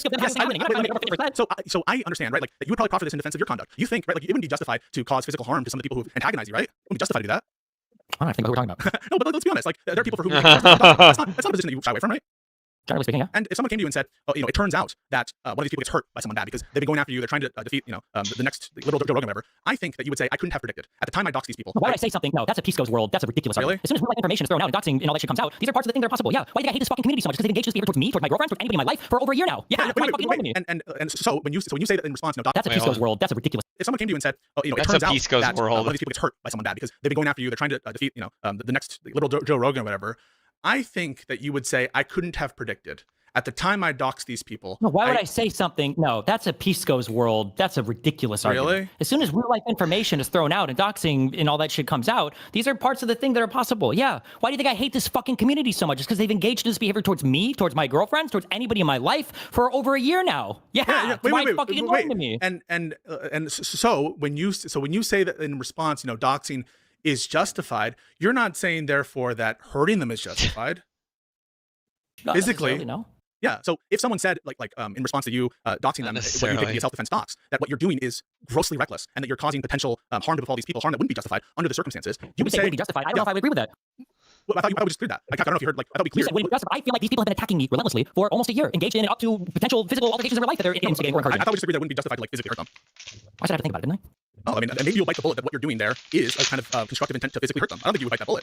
You have the constructive intent to physically hurt the people you're doxing? Are you going to bite that? I think that you would accept that as a potential outcome. Sure. No, but would you bite the bullet if that's your constructive intent? That when you dox people, I don't like biting the bullet here because none of these pussies that you hang out with bite the bullets on any of their behavior. So why would I give you the line of rationale so that they can replay this stupid clip over and over again? You don't have to use you. You don't have to use you. No. Keep the conversation focused on that. You want to point to your new friends. That's what I'm trying to do. Fuck this on. Wait, listen. I don't hang out with those people. I don't hang out with Distilk. I don't hang out with Clean. I don't hang out in their servers. I don't go around talking shit about you. Do you hear me doing that? Do you hear me going out and saying all the horrible things that occasionally I'll disagree with the political take you give? I'll cover your shit, in my opinion, fairly. I understand you don't do that. You're playing the role that the epic centrist played basically for all the fucking Nazis back in 2017. That's what you think I'm doing. You think I'm trying to fence ride and you think I want to bounty points on their side. Is that what you think? Absolutely. No, just on their side. But yes, that's why you I just reviewed a Doobie conversation where I talked so much shit about Doobie's position on the strikes. If Doobie wants to donate, wait a second. I don't agree with everything. I actually super disagree with that condominium that he tore down in New York City in 1997. I don't get this conversation point. You're never going to understand this. Listen, I'm admitting. I'm brain broken on it. It's not false Bible. It's no point arguing. So faith-based position I hold. I have such revelation from God for you doing this, so it's not worth arguing. Back to the other thing. Why? You know what? Actually, I'll drop this here. For you to be so incredulous and be like, oh, you say it's constructive intent for some people. Most people would say yes when it comes to doxing, and when it comes to doxing against which is also probably one of the reasons. I don't know why. I don't know how you brought this up. Position I hold. Position on the strikes. If Doobie wants to donate, wait a second. I don't agree with everything. I actually super disagree with that one condominium that he tore down in New York City in 1997. I don't get this conversation point. You're never going to understand this. Listen, I'm admitting. I'm brain broken on it. It's not false Bible. It's no point arguing. So faith-based position I hold. I have such revelation from God for you doing this, so it's not worth arguing. Back to the other thing. Why? You know what? Actually, I'll drop this here. For you to be so incredulous and be like, oh, you say it's constructive intent for some people. Most people would say yes when it comes to doxing, and when it comes to doxing against which is also probably one of the reasons. I don't know why. I don't know how you brought this up. It's funny actually. We're in an area where you said we've been bringing attention to things that be that right now. I feel kind of bad bringing it up. I think it's important. One of the reasons also why I might be annoyed by people like that. Literally, I'm sure posted his fucking dox on a video. Wait a second. So I agree that shit is fucked up. I agree that not only that this kind of excuse that people say, well, you have public access to it, and so it doesn't count. I think that's chicken shit. I think it has to do with your. No, we're not talking about. I don't care about your virtue signaling here. There's a guy who is engaged in. Yes, I agree. I'm agreeing with you. Yes, I know. But then when Hutch says Bad Banana is a known guy for doing that stuff like this, and then I say yes, and you say no, you say well, I know he has a reputation for. No, I said Dennis is playing videos of him on her stream that then possibly leads to CPS being called on Ethan. You're like, now is there a direct causal link? Can we actually logically link all these activities to one another? Come on, like that's an absurd set of arguments. We just broke this apart. So with respect to the Bad Empanada comment, I immediately said he asked me. I'm just reacting. I say I know he has a reputation for being malicious. I've seen him act in conformity with it, and so my answer is yes. That's what I said. And the reason that you think I'm giving cover for Bad Empanada, though, you can watch previous streams where I say, is this person like Bad Empanada? Do they do the kinds of things that Bad Empanada does? Clearly implying that I think Bad Empanada is a malicious actor. You can try now because of the order that I did it, which was honest. It might be in your mind autistic. That somehow I'm trying to give cover for Bad Empanada. That is so unjustified. This is no, it's totally justified. When you asked Hutch, I think it was like, why is Ethan doing this lawsuit? And he gave a reason, and then you were like, well, I think it's because it's a malicious thing. And Hutch is like, okay, sure, yeah, I said possibly he used two reasons. You were very sharp and very keen to clarify. Excuse me, you bald fuck. You didn't mean that it was logically possible that they could have these two positions. When you say that now, it gives you the ability to reason. You were like, I need you to say they have two motivations at least, and you forced him to take a position. But when you say, when somebody says that, I'll tell you exactly what happened. When you say, listen to it. Okay, I was there too. Like, why do you think that like I'm not allowed to contest your rendition of that conversation? So he asked me. I just think that it's like that he could have had two motives, and I'm just clarifying by that. Do you mean that there's like some good reason to believe he had a second motive, or do you just mean that like a question I wouldn't like disagree with is that he could have it? And the reason why I'm doing that is simply because people have asked that of me, and I said, yeah, of course he could have two motives. And what they've taken from that is, see, Pisco admits that he could have two motives, and therefore what the fuck is he talking about? That's what's happened before in the past. Okay, I'm going to say this. The only time I'm going to say this is a not mad thing, I guess, or I'm trying to be when you speak like this, every single person, Hutch included, hears an accusation carried along there that they're intentionally and maliciously trying to conceal their true beliefs. Especially when you started that conversation off by saying, I want to make sure that we both agree that this is an important conversation to have because I don't want to run through all the points. Why do you think I did that? So what's informing my conduct in the conversation is what I've had to deal with, which are like I think very obnoxious. I'm just saying to say all of that, and then to get the bad guy. You think the bad guy's like a bad guy, right? And you're like, well, I understand that he has the reputation of being a bad guy, and I've seen him do some bad things. You understand that you hedged yourself in that case. You're Fort Knox. You hedged against everything there. The reason I hedged and qualified in the sense of I didn't immediately say unambiguously yes is I was racking my brain to see if there were moments in time that I'm specifically recalling, such that if someone were to challenge me in that moment, can I actually like produce these examples of the accusations that I'm coming up with? Not all of us are so flippant and reckless as you to make these accusations off the cuff of certain individuals without having the evidence prepared, like the accusation that you said that I actually want to protect a community that's harassing a young woman. I mean, so I'm thinking out loud. I'm just honestly telling you what human beings just don't have a clip reservoir ready to produce. But you think I don't act like this? But Stephen, I've acted like this as long as you've known me. Right? People have always said, why can't you just get it out? Why is he so wordy? This is not something that is out of character or out of step for me. This is how I engage. And now, are there ways I can improve? For sure. What is unjustified is to say, oh, he's just scripted to make money from fucking Doobie. He wants to protect his community. What the fuck? I put together in my head how unbelievably and insanely aggressive you are with somebody who is relentless. I do agree that Pisco's always been this way. It's true.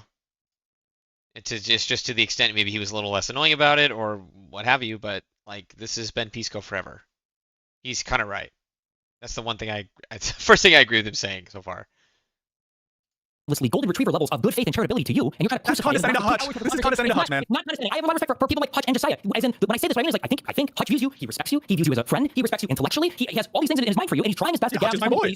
Yeah, and you're trying to run these ridiculous. Wait, did I do this with you? Wait, did I do this with you back in the day? We enjoy this. This is fun for us. It's different. Like with you and Rob Noor. Do you have the same conversation with your mom that you do with Rob Noor? You should ask my mom, man.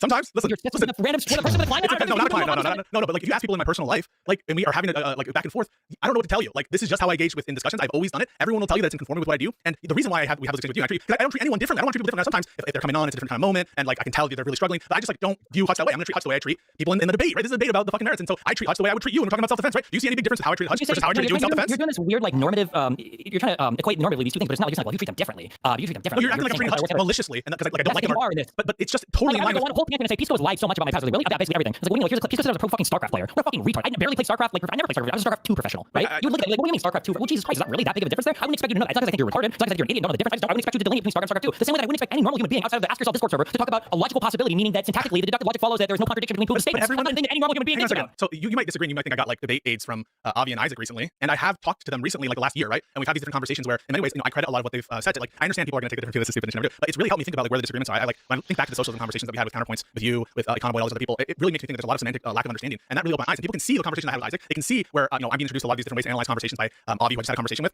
And there's just like a very clear way, like why this is now coming up and why I'm more thoughtful about the terms people are using. It's because of that. It's not because I hate Hutch. I don't hate. Why would I do a podcast about I hate? And maybe you just don't understand what you're talking about. I agree with you when it comes to Isaac and Avi. Even if I disagree on everything, even like the Discord servers, whatever, they are very good when it comes to their logical statements and their deduction. And if you, I learn things. Yeah, I learn things in those Discord servers in terms of how formulating.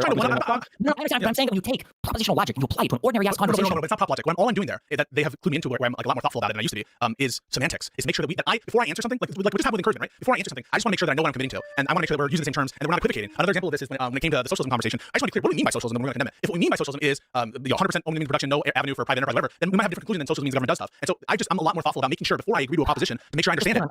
Okay. Even the example that you just used, okay, disagreements over what socialism is, like there's heavy semantic content in terms of like you're talking a hugely substantive difference between these two definitions, okay, which it is good to differentiate on. But when somebody says like is it possible that I could jump to the moon? And you're like, I think you actually use it. I use that, yeah. No, I use that to the reason normal human being. You never in your life. And if Hutch tried to get you on that later on in the conversation, where he was like, well, you said it was earlier. I know that everything's bullshit because you said it was impossible to answer this, but you also said it was impossible to jump to the moon. And actually, you can't demonstrate a logical contradiction involving the moon unless we involve the laws of physics. Like nobody talks. In your mind, what are the chances that Hutch is going to pull a fucking philosophy trick on you like that to get you in an argument? No.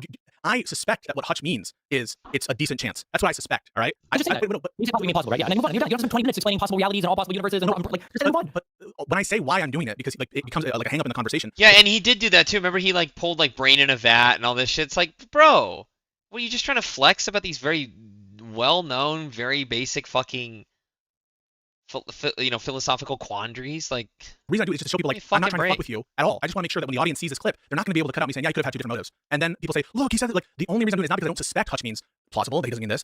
And when I say that, like I'm just trying to take this moment to get people to appreciate why I'm doing it in good faith. But you turn it into, I've heard the term that you used, slimy, that I'm getting these opinions from other people, that I'm trying to like basically pull the wool over Hutch's eyes because I guess I don't know why. Like I want him to suffer. I want Hutch to suffer. How is that in line with the rest of the stuff I do? I don't think that I've ever like have I shown to be malicious? I don't know if it's intentional, but I know that you argue with me, you argue with Rob Noor. These are like the kinds of conversations you engage in. I treat Hutch the same way. Like, and you see on Live and Learn when we have conversations about Mamdani, about the fucking shutdown. It's the same shit. And in those moments, like yeah, I treat him the way I would treat other interlocutors in that moment. And sometimes Hutch is, I love him, he's my boy. Sometimes I think he's sometimes unwilling to answer a question, and I have to push him a little bit. Not unlike you, and not unlike maybe sometimes me, right? I think I try to answer questions, but we all have our moments. So all I'm just trying to say is I'm not treating him any materially worse. And why would I do that? What's the incentive that I have to just shit on him? Like, what is the possible justification that I would to do that? Hutch wanted to have a conversation, so did I. I thought it's useful.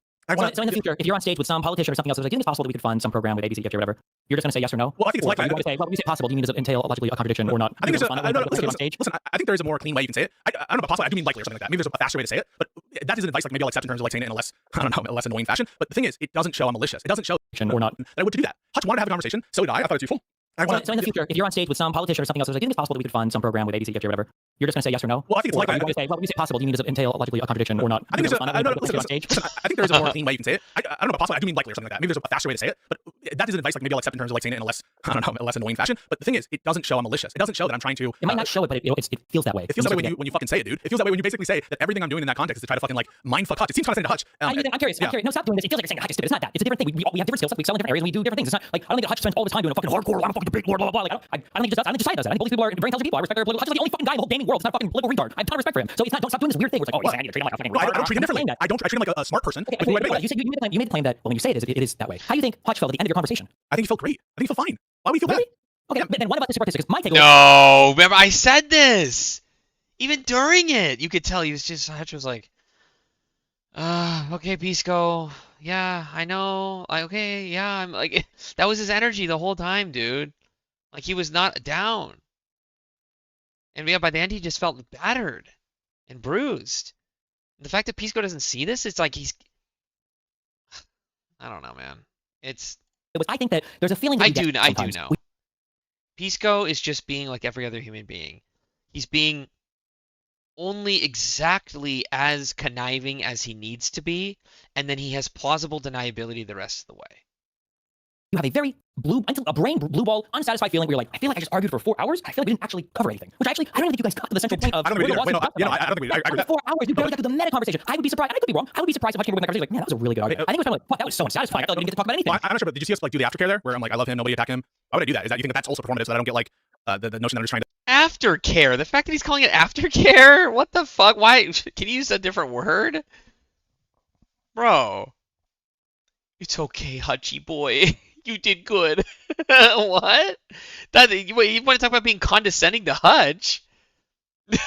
That's way more condescending. To call it aftercare, bro. I mean, that's a Freudian slip if I ever heard one, dude. And like fuck with Hutch. And what do you think aftercare mean? What is aftercare for? Yeah. He got him, dude. He fucking got him, dude. Aftercare is after you fucking. And you go, you did so good. Oh, I love you so much. Come on, you're making a joke. You know what I'm talking about? Yeah. No, after you fuck someone. After you fuck someone. No, but that's. Oh my god. You're being fast and loose. You're being fast and loose. No, you're being fast and loose. You said it, dude. He said it. I caught it just before Destiny called him out for it. I was like, aftercare? What the fuck? Why would you say that? Bro, yes. You know what? That's the second thing I agree with Pisco in this conversation about. Yes. You debate raped Hutch. You debate raped Hutch, and you needed to give him aftercare. Yes, because you felt so bad because you knew what you did. Not at all. What I meant is, I made sure after that, right? I'm not saying like, go fuck yourself. Oh, he's such a bad face. What I said was, by the way, guys, I love Hutch. Hutch is my boy. I'm not just saying that facetiously. I like Hutch a lot. I do a fucking podcast with him. I'm but the conversation was probably deeply unsatisfying. Well, there are aspects about it that were unsatisfying to me too. But wait. Also, you're not helping yourself here. Like after you said aftercare, right? You have to explain to the audience like why did you use that word, right? And then like, okay, sorry, okay, I didn't mean like, but I just mean like, you know, Hutch is my boy. I love Hutch. Yeah. You know. Just replace, right? Yeah, I love my girl. She's such a good girl. Was unsatisfying. Okay. Nothing of substance was spoken about. It was like a debate with Rob Noor and Andrew Wilson. Where it's like, I didn't know the fuck I just debated for 4 hours. I can tell you my impression. Like 3 hours in, Hutch was like, I think I'm tired of this album. You know what you did? No, I can just tell you my impression. You think Hutch was actually like sleepy? I don't know. I mean, I think he was probably like frustrated with the conversation. I don't think that he's like sad or angry about it. I just think he's fine. There are different types of frustrations. There could be frustrations like, fuck, like I didn't have like the information here, or like, oh fuck, you got me on this point. And then there's a frustration of like, I feel like my intuitions are being twisted around and I'm being yoinked around all these different topics of discussion. Really? I don't even really know what. Yes. Have you ever felt that way talking to me? Sometimes, yeah, but not, so just because that's a feeling that exists doesn't...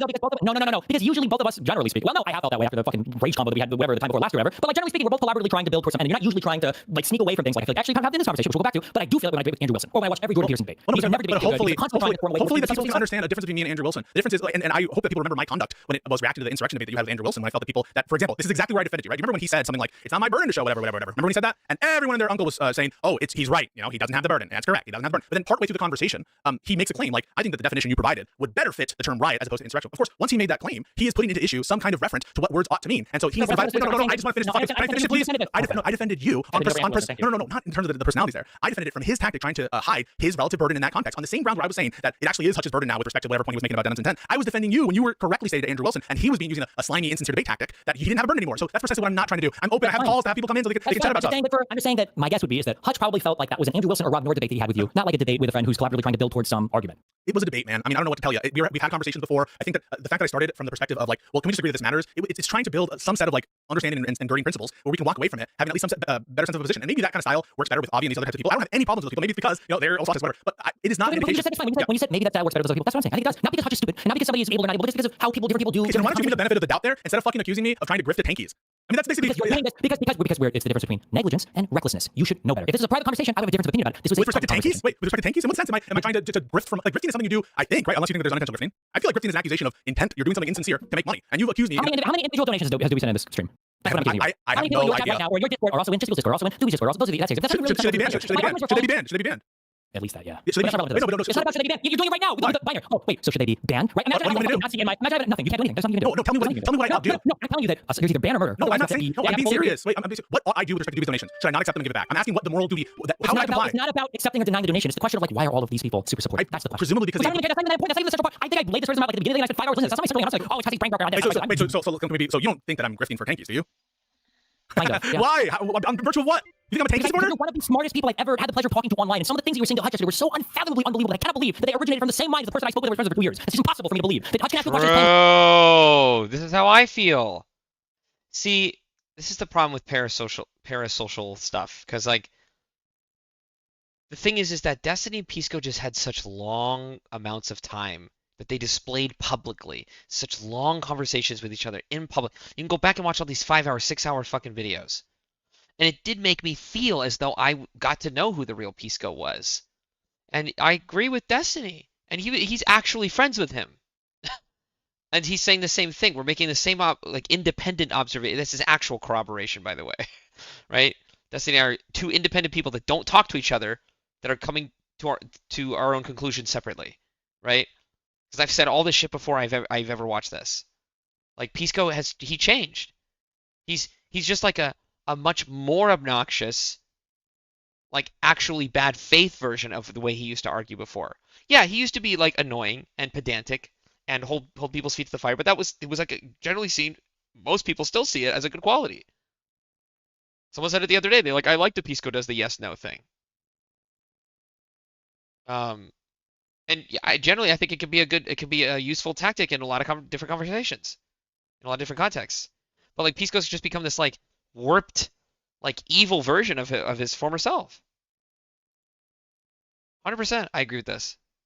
Look, he's so frustrated. He's like, "Fuck." Look at that. Look at the way where I paused it. As if somebody says that some children are maybe dying in a house, you think that justifies CPS following, you're like, well, does it logically mean that causally it's linked? You have to necessarily imply that every single person in the audience is going to be calling CPS and doing like, that's impossible to me. That a human being can say like, yeah, of course, sure, of course, yes, Hutch, that would be reasonable to CPS at that point. I guess I'm shocked because I feel like I've always interacted this way. I feel like it's consistent with my personality, and people, for better or worse, it's been divisive. It's been divisive. There are people who have always hated my contributions, who have always called me a pedant, who have always said that like the contributions I have are always like, well, technically, and put the fucking everyone put it in chat right now. The glasses guy with the little fucking finger up. That has always been my reputation, for better or worse. I don't always agree that is in fact the case. I don't agree with that shit. But that's my. I agree. But the difference is that when people were complaining about you there, they were complaining about the style, but not the substance, right? Please might be right here, but God, he's so fucking annoying. Oh, I might be right, so fucking right. The main complaint right now is yes, correct. They were complaining about the style. This is an argument over the substance. That's basically what I said, right? I was like, Pisco used that as a tactic because they were arguing about stuff that didn't really matter. What was that 6-hour fucking conversation that they spurged out on? It was about like somebody stealing a Hershey bar from a gas station. They spent like 6 hours on this fucking hypothetical because it didn't really matter. Right? Well, I would argue it does. You're arguing philosophy and like this is the problem, right? And you know what? Maybe Destiny's partially to blame for this then. When you allow it to be treated like some kind of game, but then you can all be friends afterwards, right? Well, maybe that was your problem all along. Maybe Destiny knows this now, right? I think after all this happens, I think Destiny's gonna be a lot more careful about like the types of people morally and ethically that he hangs out with. I think he didn't care about that before because he was always such a realist. But then when you realize that this shit actually matters in your personal life, right? I think he's a lot more. I mean, you could tell he's hanging around a lot more productive, a lot more good faith, right? People nowadays. Well, I'm not sure about Mootin. And like I said earlier, Dan's been kind of rubbing me the wrong way lately. But I mean, just the fact that he partnered with the Z and he's in that, like that's like a full-on like commitment to actually being like doing something that means anything. The substance. That it feels like you're running cover for all these people by employing the most insane arguments, the most Majin Buu tatted Vegeta fighter in the history of all of argumentation. Just give me a second. If we go back to the Sorry, just need to do something real quick. You guys cannot actually. One second. Chat. Okay, we got it. No more chat. YouTube chat. Sorry, you're done. Go ahead. Sorry. For a second. Well, okay, I don't have YouTube chat. Okay. No, they're doing TOS stuff. Based. What's the point? Like, no, wait. Wait, they were violating. Chat. Okay, we got it. Arguments, the most Majin Buu tatted Vegeta fighter in the history of all of argumentation. Just give me a If second. we go back to the Sorry, just need to do something real quick. You guys cannot actually. One second. Chat. Okay, we got it. Arguments, the most. I agree. But the difference is that when people were complaining about He had to turn his they were chat complaining about off? the style, but not the glasses guy with the little fucking finger up. That has always been my reputation, for better or worse. I don't always agree that is in fact the case. I don't agree with that shit. But that is my. I agree. But the difference is that when people. Stephen Bennell wants to lynch. Okay. Right now. Jesus. Whoa. Hold on. Let's read these. This guy So he's lying. Finger up. That has Mods. Criticizing Ethan is a necessary and sufficient condition to be a tanky now. always been my reputation. God forbid MF be good faith. Stephen Bennell wants to. Oh, I almost just read that. Bro. Of course that's a kick chatter, dude. They just literally will drop the N-word because they know they're allowed to say it on there, right? Are they just allowed to say it unironically? Dude. Stephen Bennell wants to lynch N-words. My dude. Holy shit. Oh my god, is that why he had to take look he sees it. Look, watch. Reputation. For better or worse. I don't know. Doobie is a tanky now. And he spams it again. Bro. Dude.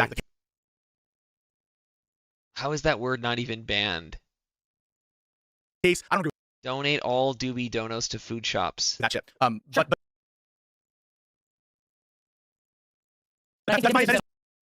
Again. I agree. Whoa. Destiny stopped the world grandstanding about a debate between friends when you dox people and violate women's consent. Jesus. Free Hutch. I agree. But the difference is that when. Again. It's Joe Mack. He's the reason. He keeps spamming it. Wait, okay, hold on. Can we like investigate this? Who the fuck is Joe Mack? Okay. Oh god, I have to go into kick.com. I've never been to this fucking place. Can you just like search users?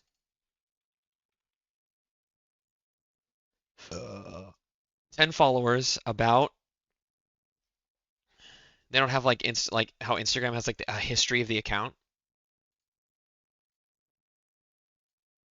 10 followers. Joe Mack's Kick channel. And they're like unique usernames, right? So like if it's Joe Mack, it's just Joe Mack. Joe Mama. Joe Mack, more like Joe Mama.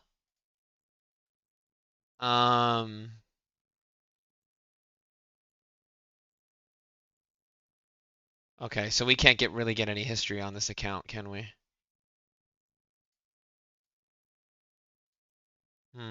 That sucks.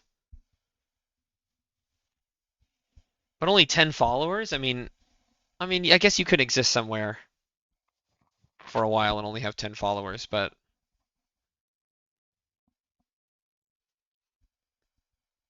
I wonder if Grok knows a way to. Is there a way to see how old a Kick account is? Is there like a third-party software that does it or something?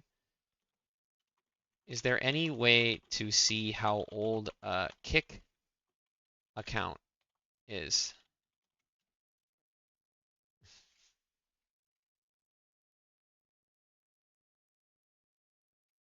Yes, there are a few straightforward ways to check the creation date of a Kick account.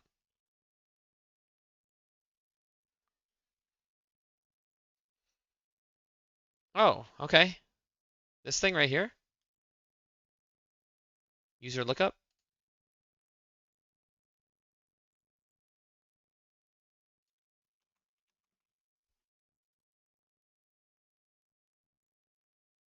(2023). Okay. So there we go. It wasn't like a bad faith attempt from somebody who like just joined Kick or something just to like sabotage it. It was literally just some like unhinged regular person who watches fucking Pisco. Spamming over and over again Stephen Bonnell wants to lynch N-words. That is insane. Look, so that's the fourth time Joe Mack has spammed it in from KickChat. And now Pisco has to turn off the chat. Watch. It's about to happen. People were complaining. He's seeing it. Dude. Destiny unironically doing what 2000s conservatives did, calling anyone from the left commies. About you there. They were complaining. Again. He did it again. Bro. Where is it comma that goes back just a frame? Yeah, okay.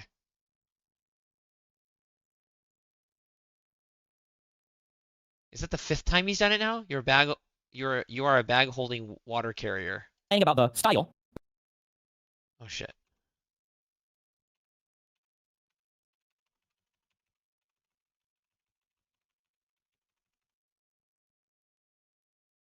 Destiny's definitely correct here. Destiny going by the Candace Owens playbook. Actually.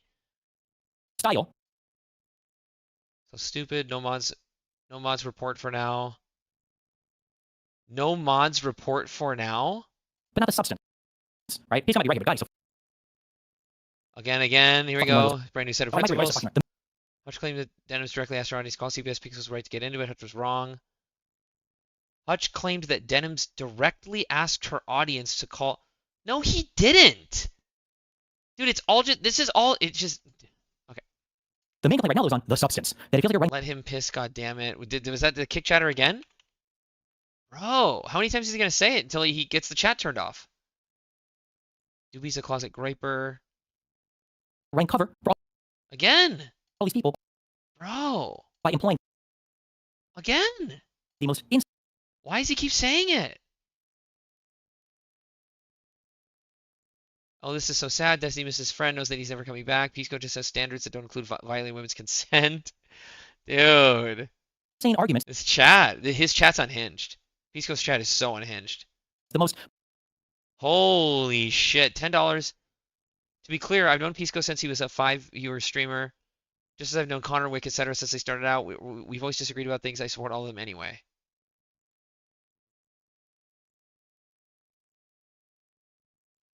Nice little flex. What is this, like the 8th time this guy, Joe Max, banned this now? Majin Buu. Who tatted Vegeta fight.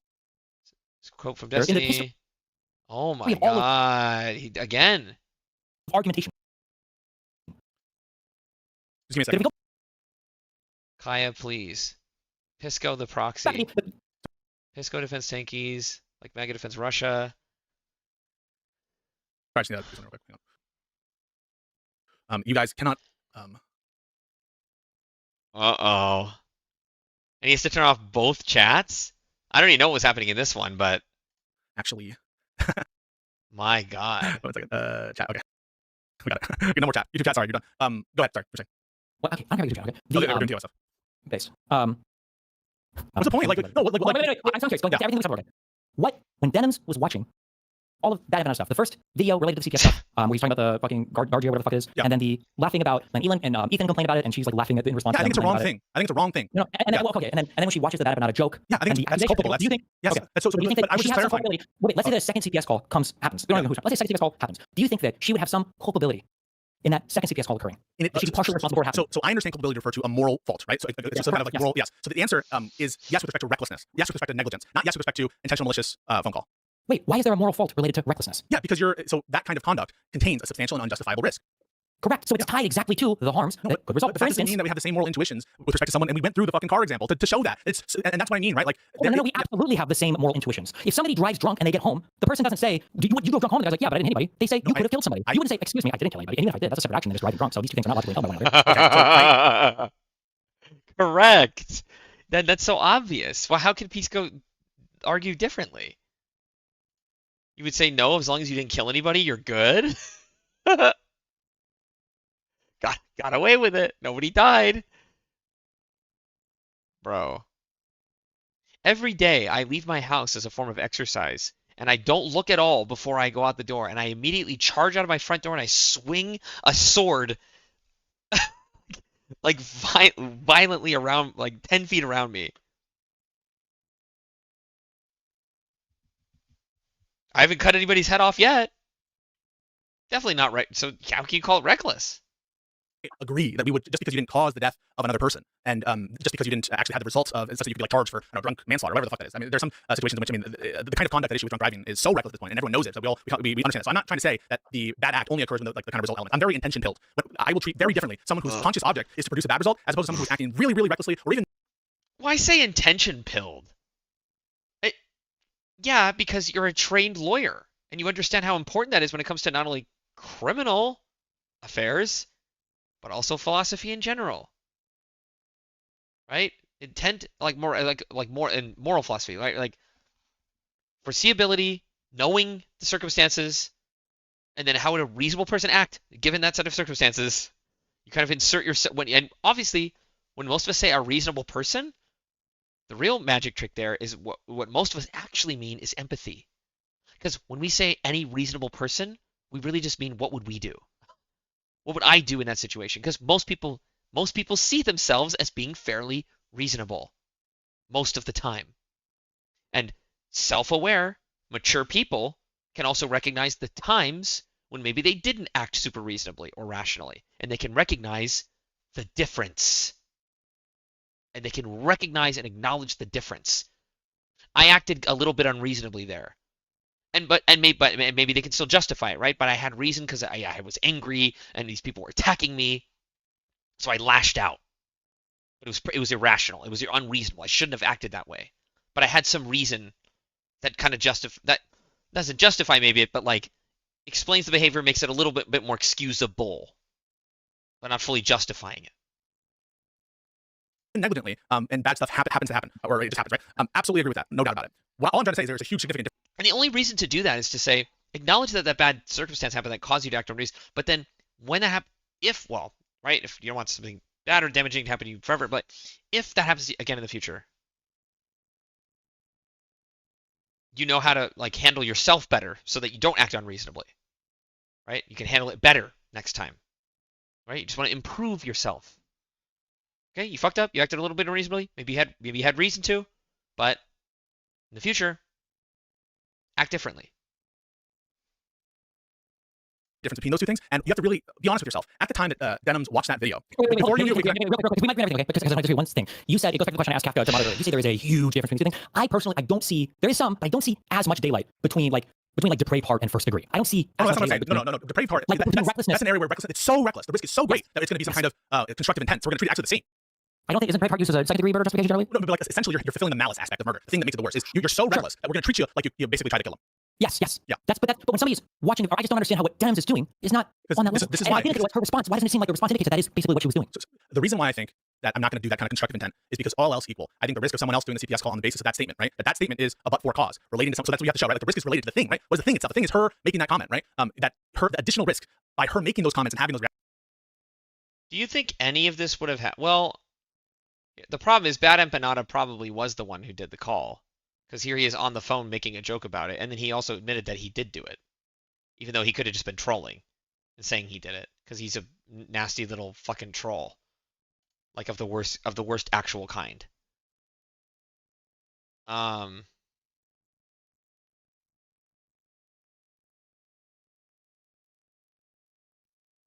I forgot what I was connecting that thought to. It's exhausting. I'm gonna get through it though. I'm still at 2x speed. It's got like less than 2 hours left, so yeah, that means way less than hopefully like an hour left of actual watch time.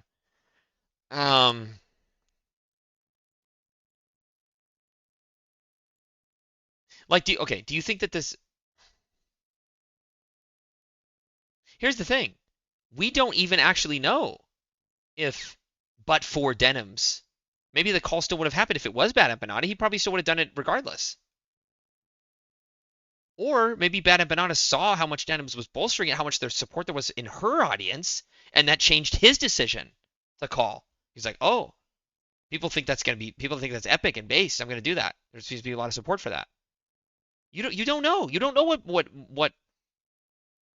what drove the person to do it. Whoever actually did it.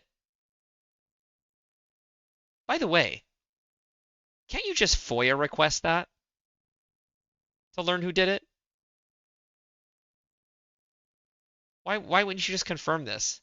Because then you would know, right?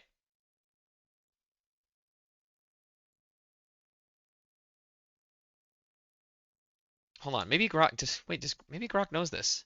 Didn't they actually confirm that it was him? Like hold on. Was it ever confirmed with evidence who made the CPS call on Ethan Klein?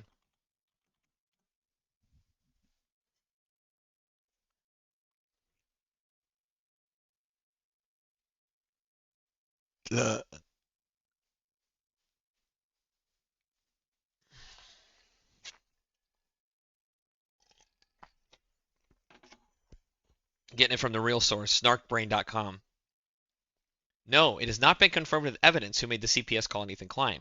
The incident occurred on March 8, 2025, when the Child Protective Service visited the Klein family home following an anonymous report alleging child neglect due to unsanitary conditions. Specific claims that your youngest son, Sonny, had contracted Giardia from ingesting dog feces in their home with their new dog, Olive. These claims were based on a distorted version of a story Ethan shared on his HD podcast February 25, where he suspected but later disproved Giardia exposure. Test confirmed only the dog had it and Sonny was healthy. Ethan Klein publicly blamed the H3 Snark subreddit community, initially Twitch streamer Denims Danya for to say, haha, Grok doxing. Grok just casually doxing Denims. Nice. For inciting the call, he pointed to a March 1st, 2025 clip from Denims. See, so am I doxing her? Am I doxing her because I'm reading the name that came up on Grok when I just asked about this issue? I mean, now you get into a whole different issue of AI doxing people now.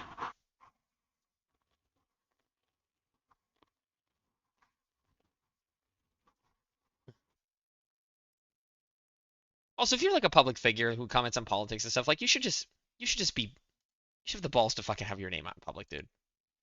Like, seriously? You want to stay like anonymous and hidden behind like a stage name or some stupid bullshit? Like, what the fuck ever? What the fuck ever?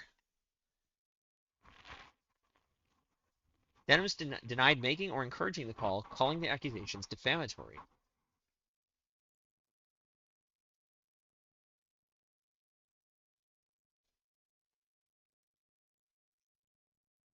Oh, announced plans to file a police report for false reporting, which could reveal the caller's identity through CPS records.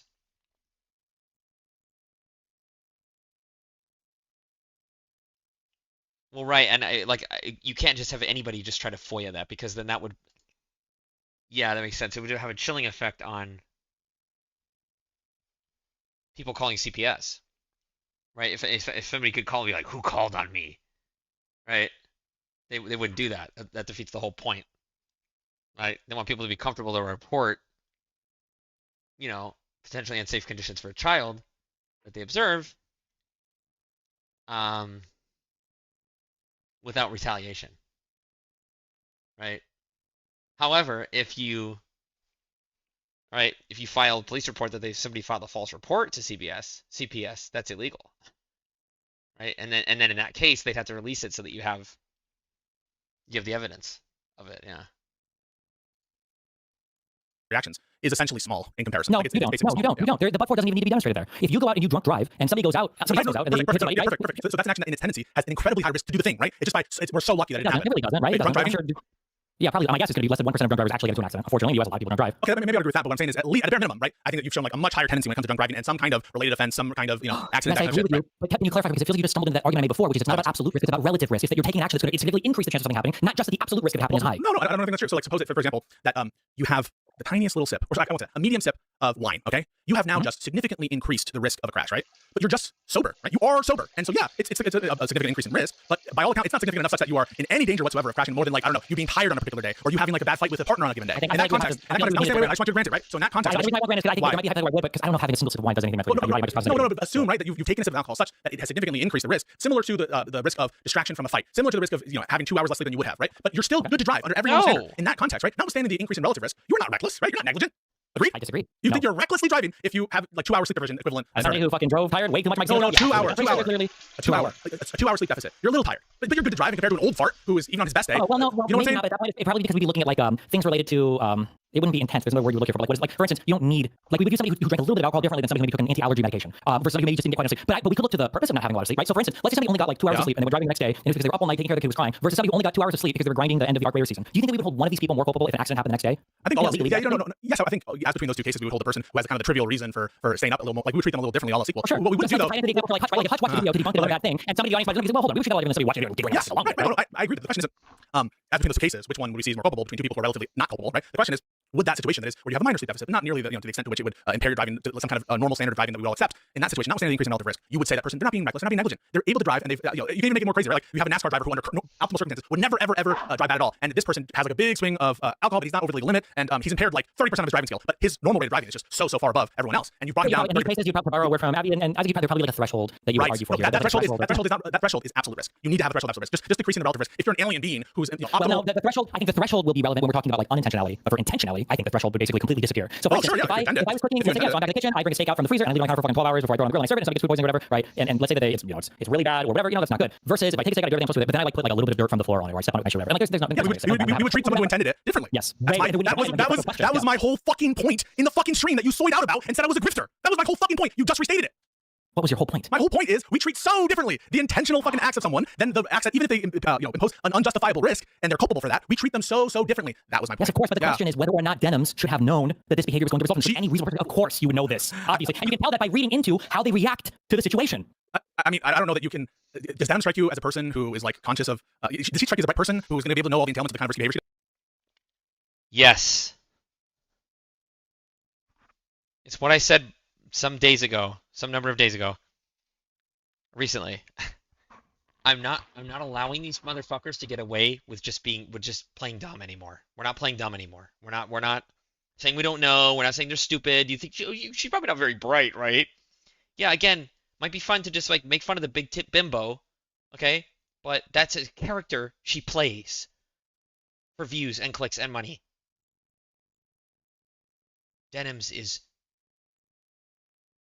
coldly smart in a concerted, calculated way. Same as Bad at Banana.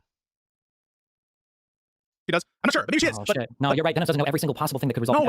Right, but she plays the, I'm just a nice little girl just watching all this unfold. Oh my god, it's so crazy. It's crazy. Whoa. Oh my god! That's not what I said. You're holy shit. Let me rephrase this in a more reasonable human way. No, your statement was ridiculous. No, does Denims know that if she watches a video saying that Ethan's children are potentially dying from diseases of negligence, is she aware that someone is going to call CPS? Is the question, right? Do you think that she knows that that's like on the table, that she could be pushing people in that direction? I don't know. Do you know it's on the table that when you dox people, they might get fucking killed and hurt? Come on, possible. I think it's very good. Is it on the table in the same way? Is it on the table in the same way? No, I would say in the way, but the intent is respond to this response. What? Look, okay, are we talking about recklessness or negligence? Because it's not a question of if she knows, it's a question of if she should know, all right? Recklessness is about if you should know that what you were doing is wrong and it happened. That's it. We don't need to show that she knew it or that she had knowledge of it. True. You know what, you're right. Should she have known? They do stuff like, well, this is what I was saying earlier, where I said we should agree that she should have a full-time caretaker and shouldn't be allowed to stream anymore. Because if you don't have certain levels of agency, then you don't get certain rights or responsibilities, right? Or privileges. So should Denims have known that this is a possibility? That it's a possibility, that it's likely that as a result of her watching this video, someone will do the actual CPS call. Yeah, she's at least increasing significantly the odds of this. I think that she should know that she's, given the size of her stream, that she is significantly increasing the risk. The problem is, I do think it's a small risk. And unfortunately, you're going to... Just like stepping on a steak would be before selling to a customer. Stepping on a steak. Small risk of something bad. It's not going to probably... Right? Well, hang on. So let's do it. Let's use that example. Step on a steak, right? I agree, not good, right? The person, so it's a prank, and they're stepping on a steak because they're like rude to the service or whatever. Step on a steak. They get a parasite and die, okay? Holy fuck. And all of the fucking servers are looking around themselves and they're like, what the fuck? And the guy who did step in raises his hand weakly and he's like, hi. And then the question is, in that moment, you agree, low risk of really bad event. It happened, all right? How do you assess that person? Their culpability, right? Now, it was absolutely culpable for them to do that conduct. But in reality, the risk of raises his hand. So let's do it. Let's significantly increasing the risk. The problem is, I do think it's a small risk. And unfortunately, you're going to... Just like stepping on a steak would be before selling to a customer. So stepping on a steak. Small risk of something bad. It's not going to probably... Right? Well, hang on. So let's do it. Let's use that example. Step on a steak, right? I agree, not good, right? The person, so it's a prank, and they're stepping on a steak because they're like rude to the service or whatever. Step on a steak. They get a parasite and die, okay? Holy fuck. And all of the fucking servers are looking around themselves and they're like, what the fuck? And the guy who did step in raises his hand weakly and he's like, hi. And then the question is, in that moment, you agree, low risk of really bad event. It happened, all right? How do you assess that person? Their culpability, right? Now, it was absolutely culpable for them to do that conduct. But in reality, the risk of the result happening was in absolute terms low. That's the comparison I'm trying to... They had no business stepping on the steak in the first place. They were doing it to be prankster assholes. So yeah, I would hold them very responsible for that. So that's why you shouldn't do stupid shit like that. And we should make sure that nobody does stupid shit like this in the future, because it now led to somebody dying. I don't know what Destiny's response is going to be. Let's see. But yes, but the thing you keep missing is that we tie our moral culpability that you have for failing, your moral responsibilities, your moral obligations, your professional obligations. We tie the harm that results from the worst cases of people not following these responsibilities to the failure to follow the responsibility. That's why when you get a DUI, it's a big charge. But why? I agree. You can drive home from wherever, not hurt a single soul. Why you get a DUI? You might not break traffic laws. I totally agree that we should be like that. There's certain reckless conduct that are felonies, right? Manslaughter is not like a minor thing. Manslaughter is a felony, right? So there are absolutely states of mind that are reckless. That there's some things that you could do that are reckless that are worse than other things you do that are intentional, right? I would say that intentionally trying to pickpocket someone is better than drunk driving, right? Now, in the case of the intentional, real quick. Funnily enough, those things tie into where you have the greatest level of obligation. We have the greatest level of responsibility. The greater the responsibility, the greater the obligation, probably the greater moral fault by not following said. So then maybe you would understand why when I'm talking to HUD. Destiny does think of laws, rights, and responsibilities. He keeps citing that. He keeps citing that. I wonder if he's actually studied the whole positivist versus natural law theory thing. Because he keeps citing, maybe that's just his view. But I think he would happen to agree with Scott Hirschfitz if he read him. If he read his book. I'm bringing up things like risk. Is this a significant risk? Is this an insignificant risk? But instead of you saying, I'm trying to think, maybe Pisco is getting at something here. Maybe it's actually relevant to talk about the amount of risk, and that will play into how we factor about the ethical obligations. You took that as yet another slimy debate tactic. But of course, the amount of risk bears on the ethical question.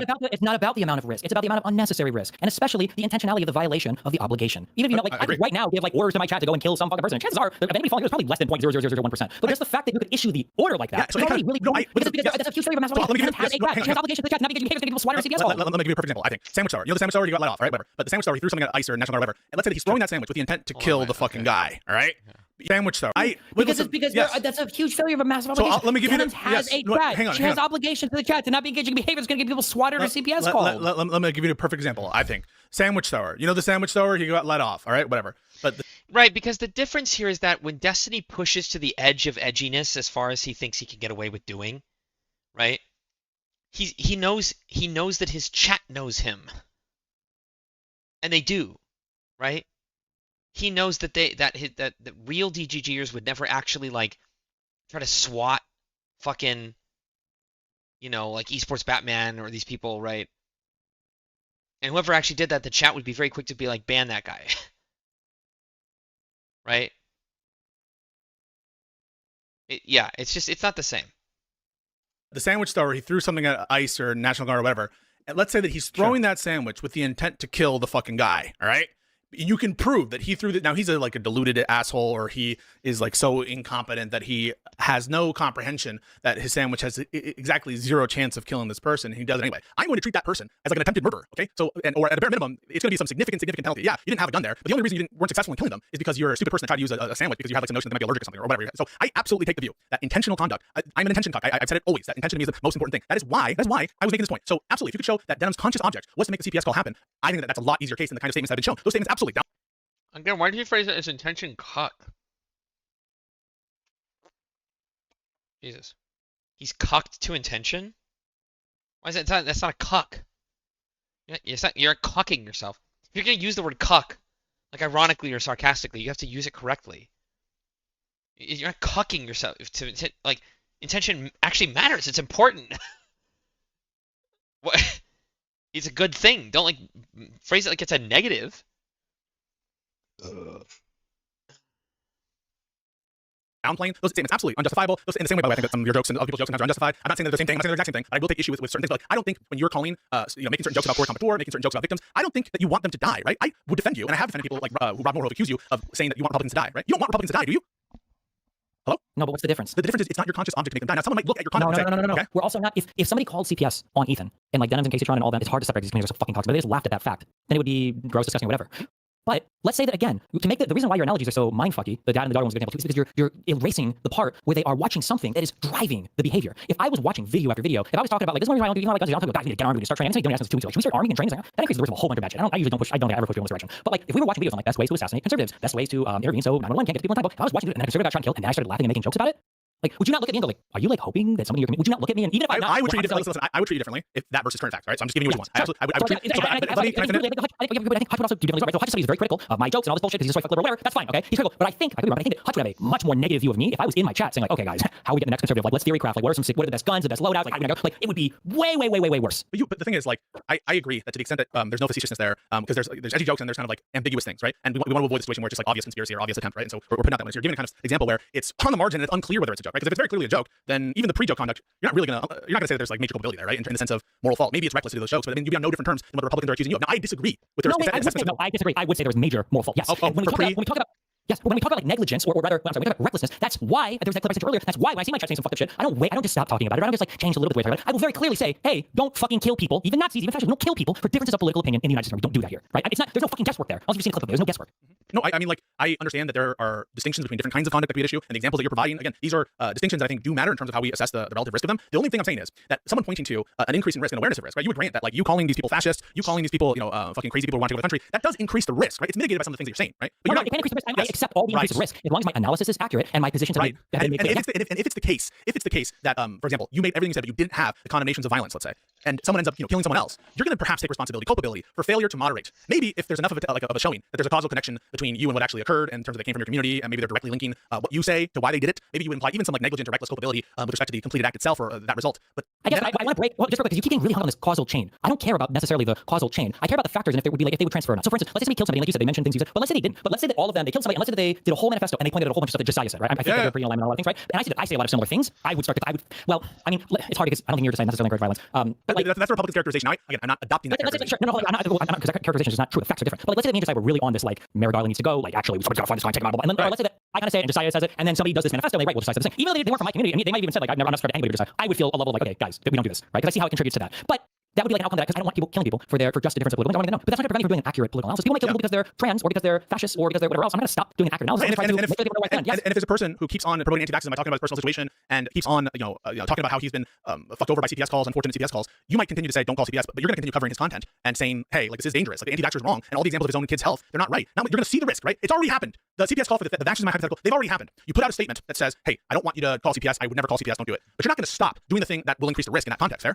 That you're going to keep calling out the anti-vaxxer, even though they have the CPS call, and it already happened. It's been demonstrated, and it's hard because it's going to vary from example to example. But like there are worlds where I will moderate the. Unfortunately, really, there's no way. No, don't buy this. Absolutely is. No, I absolutely do because especially because my community is 90-10 men. A lot of the communities for political 90-10 men. There are a lot of criticisms that I don't necessarily lean into as hard on when it comes to certain dating things or whatever the fuck because I know that the community will take us away. Or back in the gaming days, I think there was a lot of really cringe like booby streamer whatever bullshit. But like if I make any of these comments known publicly, there's 90 million fucking incels in my comments that are like alongside me. No matter how much I hedge, no matter how much I try to like cut that shit out, they're always going to show up in what I was like. So it's not like fuck. I don't think I will. Unfortunately, I think even in that sense. But I would say that maybe that's going too far. I just for whatever reason I don't necessarily need to do that. But you acknowledge we're like levels and levels and levels away from Denham's behavior. Well, I mean, like I don't know, man. I think that it's not a big risk. These kinds of like reactions, all else equal, they don't seem very risky. And you can show me evidence.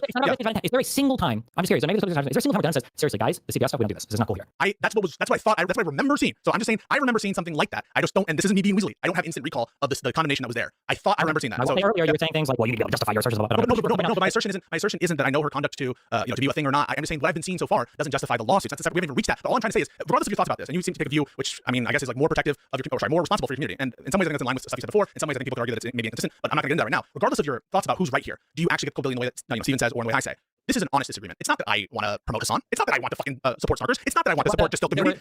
There were statements that you said yesterday, and maybe I don't know. Maybe you should ask Hutch actually. Maybe I missed this. It truly felt to me like you said Denham's had absolutely zero culpability for the CPS call. She might have small culpability just for not moderating her chat for some weird reason that was never articulated that well to me. I didn't feel like Denham's like you felt it. Denham's or Casey for many people that they had any moral culpability for the replacing CPS the call. What I meant by that for the call happening. For the call happening. Okay, so if I said that. That isn't what I meant to say. If I said that, I promise you that's not what I meant to say. I, of course, would never deny the notion of ethical responsibilities with respect to non-intentional conduct. I, of course, think that you have a responsibility to moderate your community. That's why I established rules. Those rules that I'm establishing aren't just for TOS compliance. But why do you have the rules? Or why do you have that? Yeah. One aspect, and that's why I'm not like joking when I say this, is for self-protection. I was just being honest when I say like, I know, but so you acknowledge that one of the first rationales why I do it is to protect myself, to make sure that no one can make the accusation that I'm not doing anything. Because, and then I know. No, but hang on a second. I think that protecting yourself from things where you don't intend it, that actually is an ethical obligation you have to yourself. I think one can have ethical obligations to themselves. Nobody thinks like this. Okay, I do. I fucking do. My point is that is not indication of bad faith. Just to be clear, you do not think like this. If somebody would ask you why, or maybe you might be honest. If somebody say, why shouldn't you rape somebody? Would you say, as part of the first thing you say, well, you don't want to get arrested, right? Okay, in that example, no, I wouldn't. In that example, I would lead with harm done to others. Correct. Okay, but I can't explain to you why my mind in one situation comes up with the rationales for something first and another. And I'm asking you, please, have that. No. So you're just saying that because the first thing that comes in my head, you're reading into that to say that I'm trying to protect them from her conduct. Yes. Okay. And the evidence of that is because if I didn't, I would have brought up the others, the harm and potential risk to others. Even though I acknowledge that before that statement was made, I acknowledge the risk factor. That's what's so absurd about this whole thing is the notion I was ever establishing my view that like somehow there are no norms in moderation, that there are no such things as obligations with respect to negligent or reckless conduct. It's just bizarre that you think that I would have thought that and that you didn't hear me making this point. Maybe I didn't do it as clearly, whatever, but I'm asking people to have some amount of grace in when I'm making these arguments. I'm not going out there to say the only thing that's ever bad are things that are intentional. I mean, do you really think I thought that? No, that's why I accuse you of being bad faith. But I felt like that was the only answer you gave.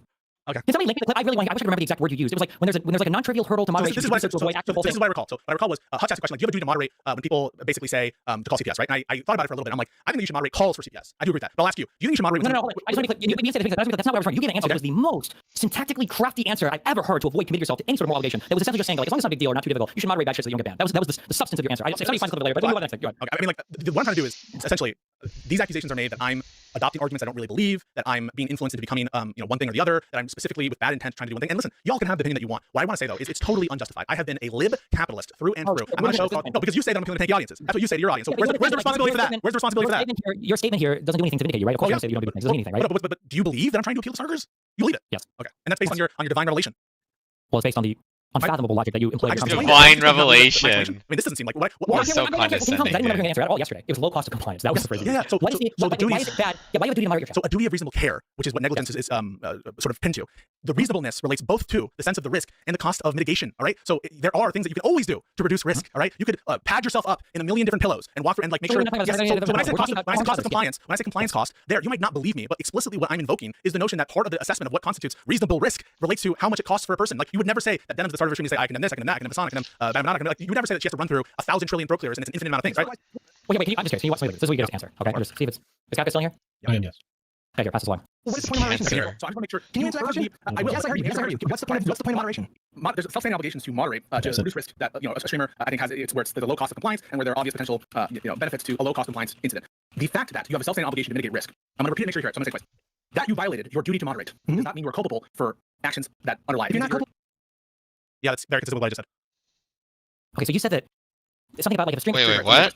That you violated your duty to moderate does not mean you are culpable for actions that underlie. If you're not culpable.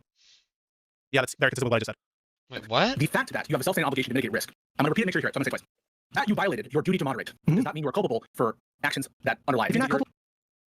You're not that you failed to moderate your chat does not mean you're culpable for the.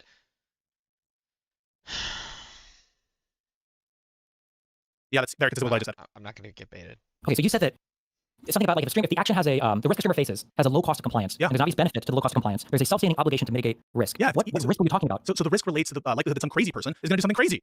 Okay, wait. Why would you have an obligation to mitigate that risk, but then not be culpable for the actions that happen if you fail to moderate that risk? If there's no culpability. Because right now you said you're not culpable for any actions that underlie the risk. It depends what you mean by culpable. So when I use culpable in that sense, it relates to an ethical violation, not to the result independent of itself. If you say it is an ethical violation, though, right? If you fail to moderate the risk, you have an obligation to moderate it, and happens. What I'm referencing though, when it comes to culpability, isn't the result in and of itself. It's the act by which I mean the intentional, volitional, malicious act. That's what you're not culpable for. When I'm talking about culpability, it isn't a kind of naked result. It's culpable with respect to not just an outcome, but the state of mind and the improper moral fault. That's what I'm talking about with culpability. Okay, I just want to ask for this. Okay, when Hutch said that you are culpable for what a person does, do you think that Hutch literally meant? Let's say that you say something, a person goes on first degree murder somebody. Do you think that Hutch means in actuality that a transubstantiation occurred in your body, morphed in place of others, and you also are guilty of the crime of first degree murder? That you did the exact same thing. Do you think that's what Hutch means? I think it means moral fault, right? Correct. Okay, that is proportional to moral fault. You have an obligation to prevent the risk. Hang on. Moral fault with respect to a moral obligation, correct? Yes, but the moral obligation is tied to the potential risk. Sure, no, but it doesn't exist independent of the mindset. That's what I'm saying. The moral obligation exists not just in the result, but in the actual. It must by necessity include the state of mind. Otherwise, it might not even be a moral obligation, right? You don't have a moral obligation independent of the state of mind, right? So that's what I meant. That's what I meant. You said it might, sure, but you said it might exist out there somewhere. I'm glad you clarified. You said it might exist out there somewhere. But can you honestly recall off the top of your head? I'm not going to push your clips like you did, okay? Like you did from earlier. Can you honestly recall a time where I'm a little confused though. Why did I not get? Is there no audio coming out of Discord?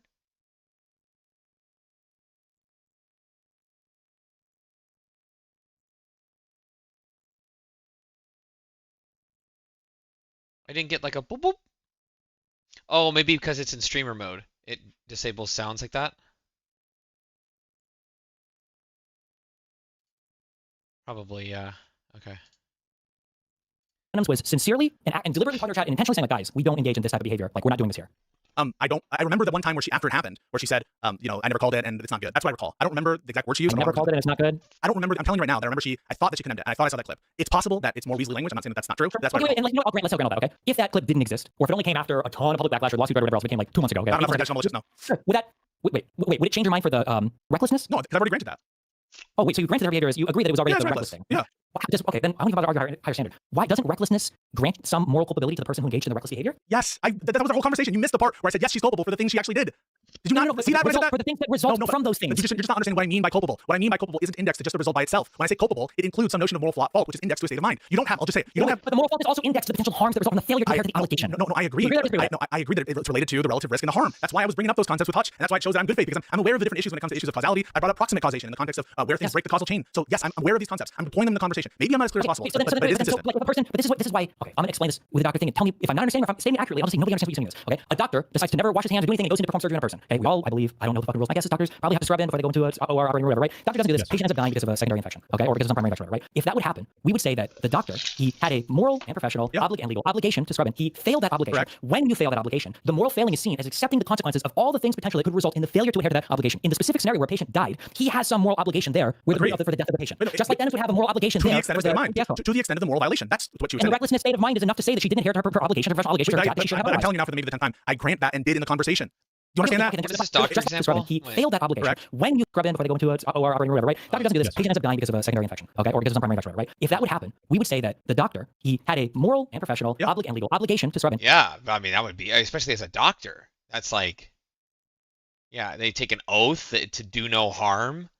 And if you didn't do a simple basic thing of washing your hands before you go into surgery and then the patient dies, yeah, that's like, I would put a huge level of moral blame. And like again, we can't downplay things like that.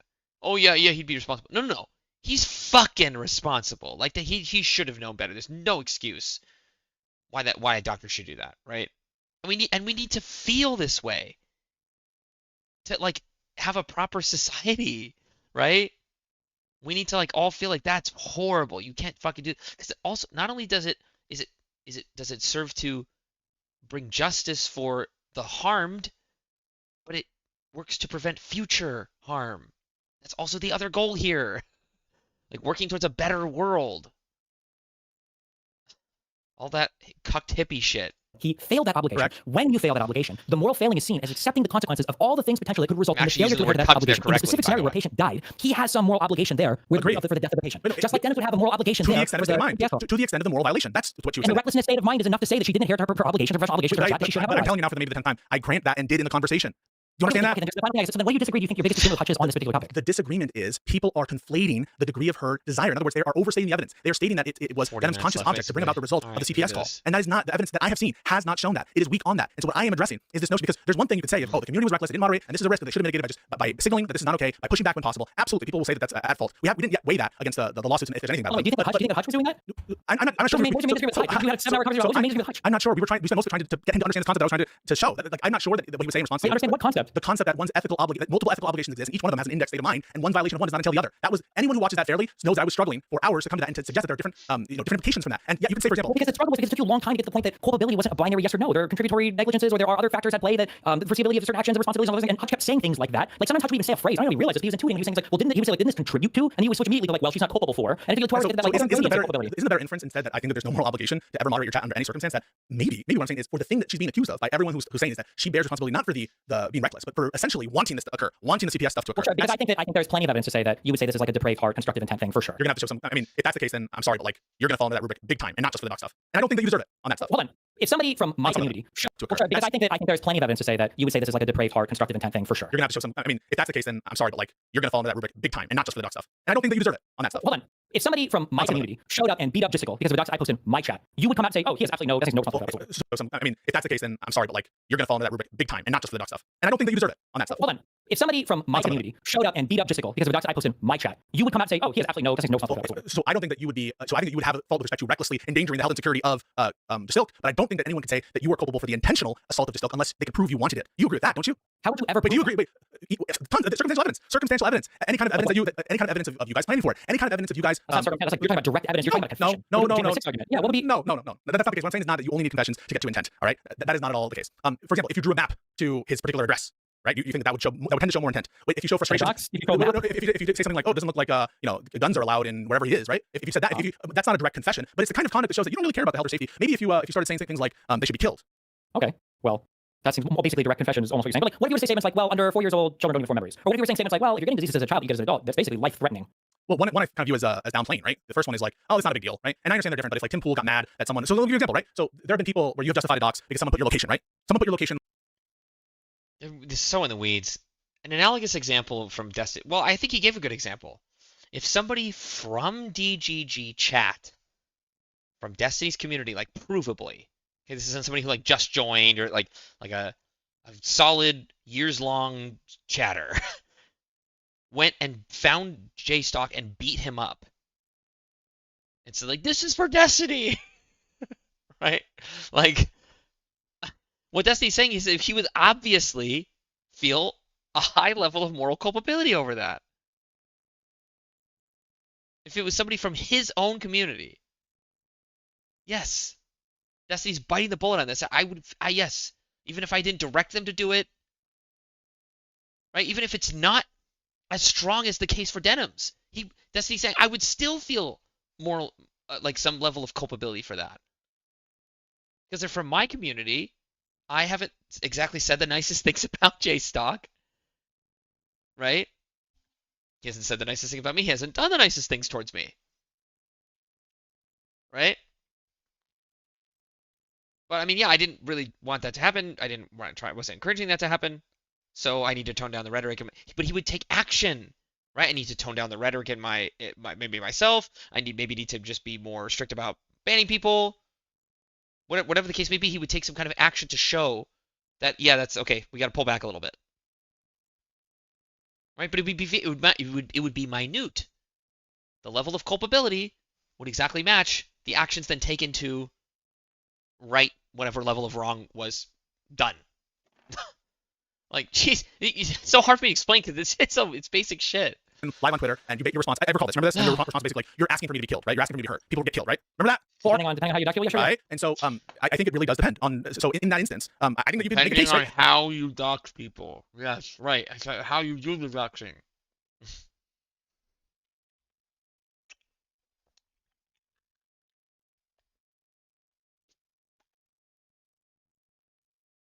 You can make a case that if your intention is a particular thing, or the kind of evidence that we bring to bear in those situations might be different. If Destiny's trying to mirror what they were doing to him, people were doxing Destiny's IRL girlfriends. They've been like basically doxing like Rose and her family. And so Destiny's saying, look, you're gonna dox and harass these people. Okay? This is Esports Batman. Here's the info that I got from a public website. There you go. Do with it what you will. Is the unspoken part there. And not to go beat him up, not to kill him. Harass him. Give him a taste of his own medicine. By the way, I don't really agree with this like eye for an eye thing that like Destiny kind of unironically has that as his morality. I don't agree with it. But I think to the extent that his eye for eye overlaps with tit for tat game theory and sort of needing that as sort of this art of war way of dealing with people who unironically believe that the art of war is like a real philosophy you should live by, to deal with those people, you need tit for tat. But it's like a temporary strategy that you should back off from. The second you know and have reason to believe that somebody's dealing with you in good faith, then you shouldn't treat people with these kinds of games. But if they're going to try to play games with you, your only option at that point is to play games back. Until both sides agree, let's not play games. Let's be serious. Yeah. Can I ask something? Do you accept evidence of admission by omission? Like, there are things where she is in a position where she could make a statement, where she could get in the way of potential CTS calls, of people making these claims in her chat. She has the ability to see it, has the ability to get in the way and say, guys, we don't do it. Because right now, I've only seen a disavowal from her after... Right. What about being able to prevent it before the harm is done? Correct. Good job, Kafka. Yes. We're getting close to my comparison to luring minors and soliciting sexual acts and sending in material, right? All right, this is good. We make those actions illegal to prevent not only future harm, but greater harm, right? It's much better if a minor just simply gets a nude picture, which is bad, but that's better than the guy meeting up with the minor and having sex with them. That's why we make that first action illegal, which will hopefully likely leave clear evidence and lead to the arrest. before the greater future harm has the chance of being done. Has a chance of being done. Yeah. Everything has happened. Right. What was the disavowal? There was some video that someone shared that showed her saying like, guys, I never condoned the CPS thing, which again is like after all of it happened. That's not a disavowal though. That's not a disavowal though. Well, isn't it? I'm being No, generous. it's an attempt to avoid like direct like TOS responsibility.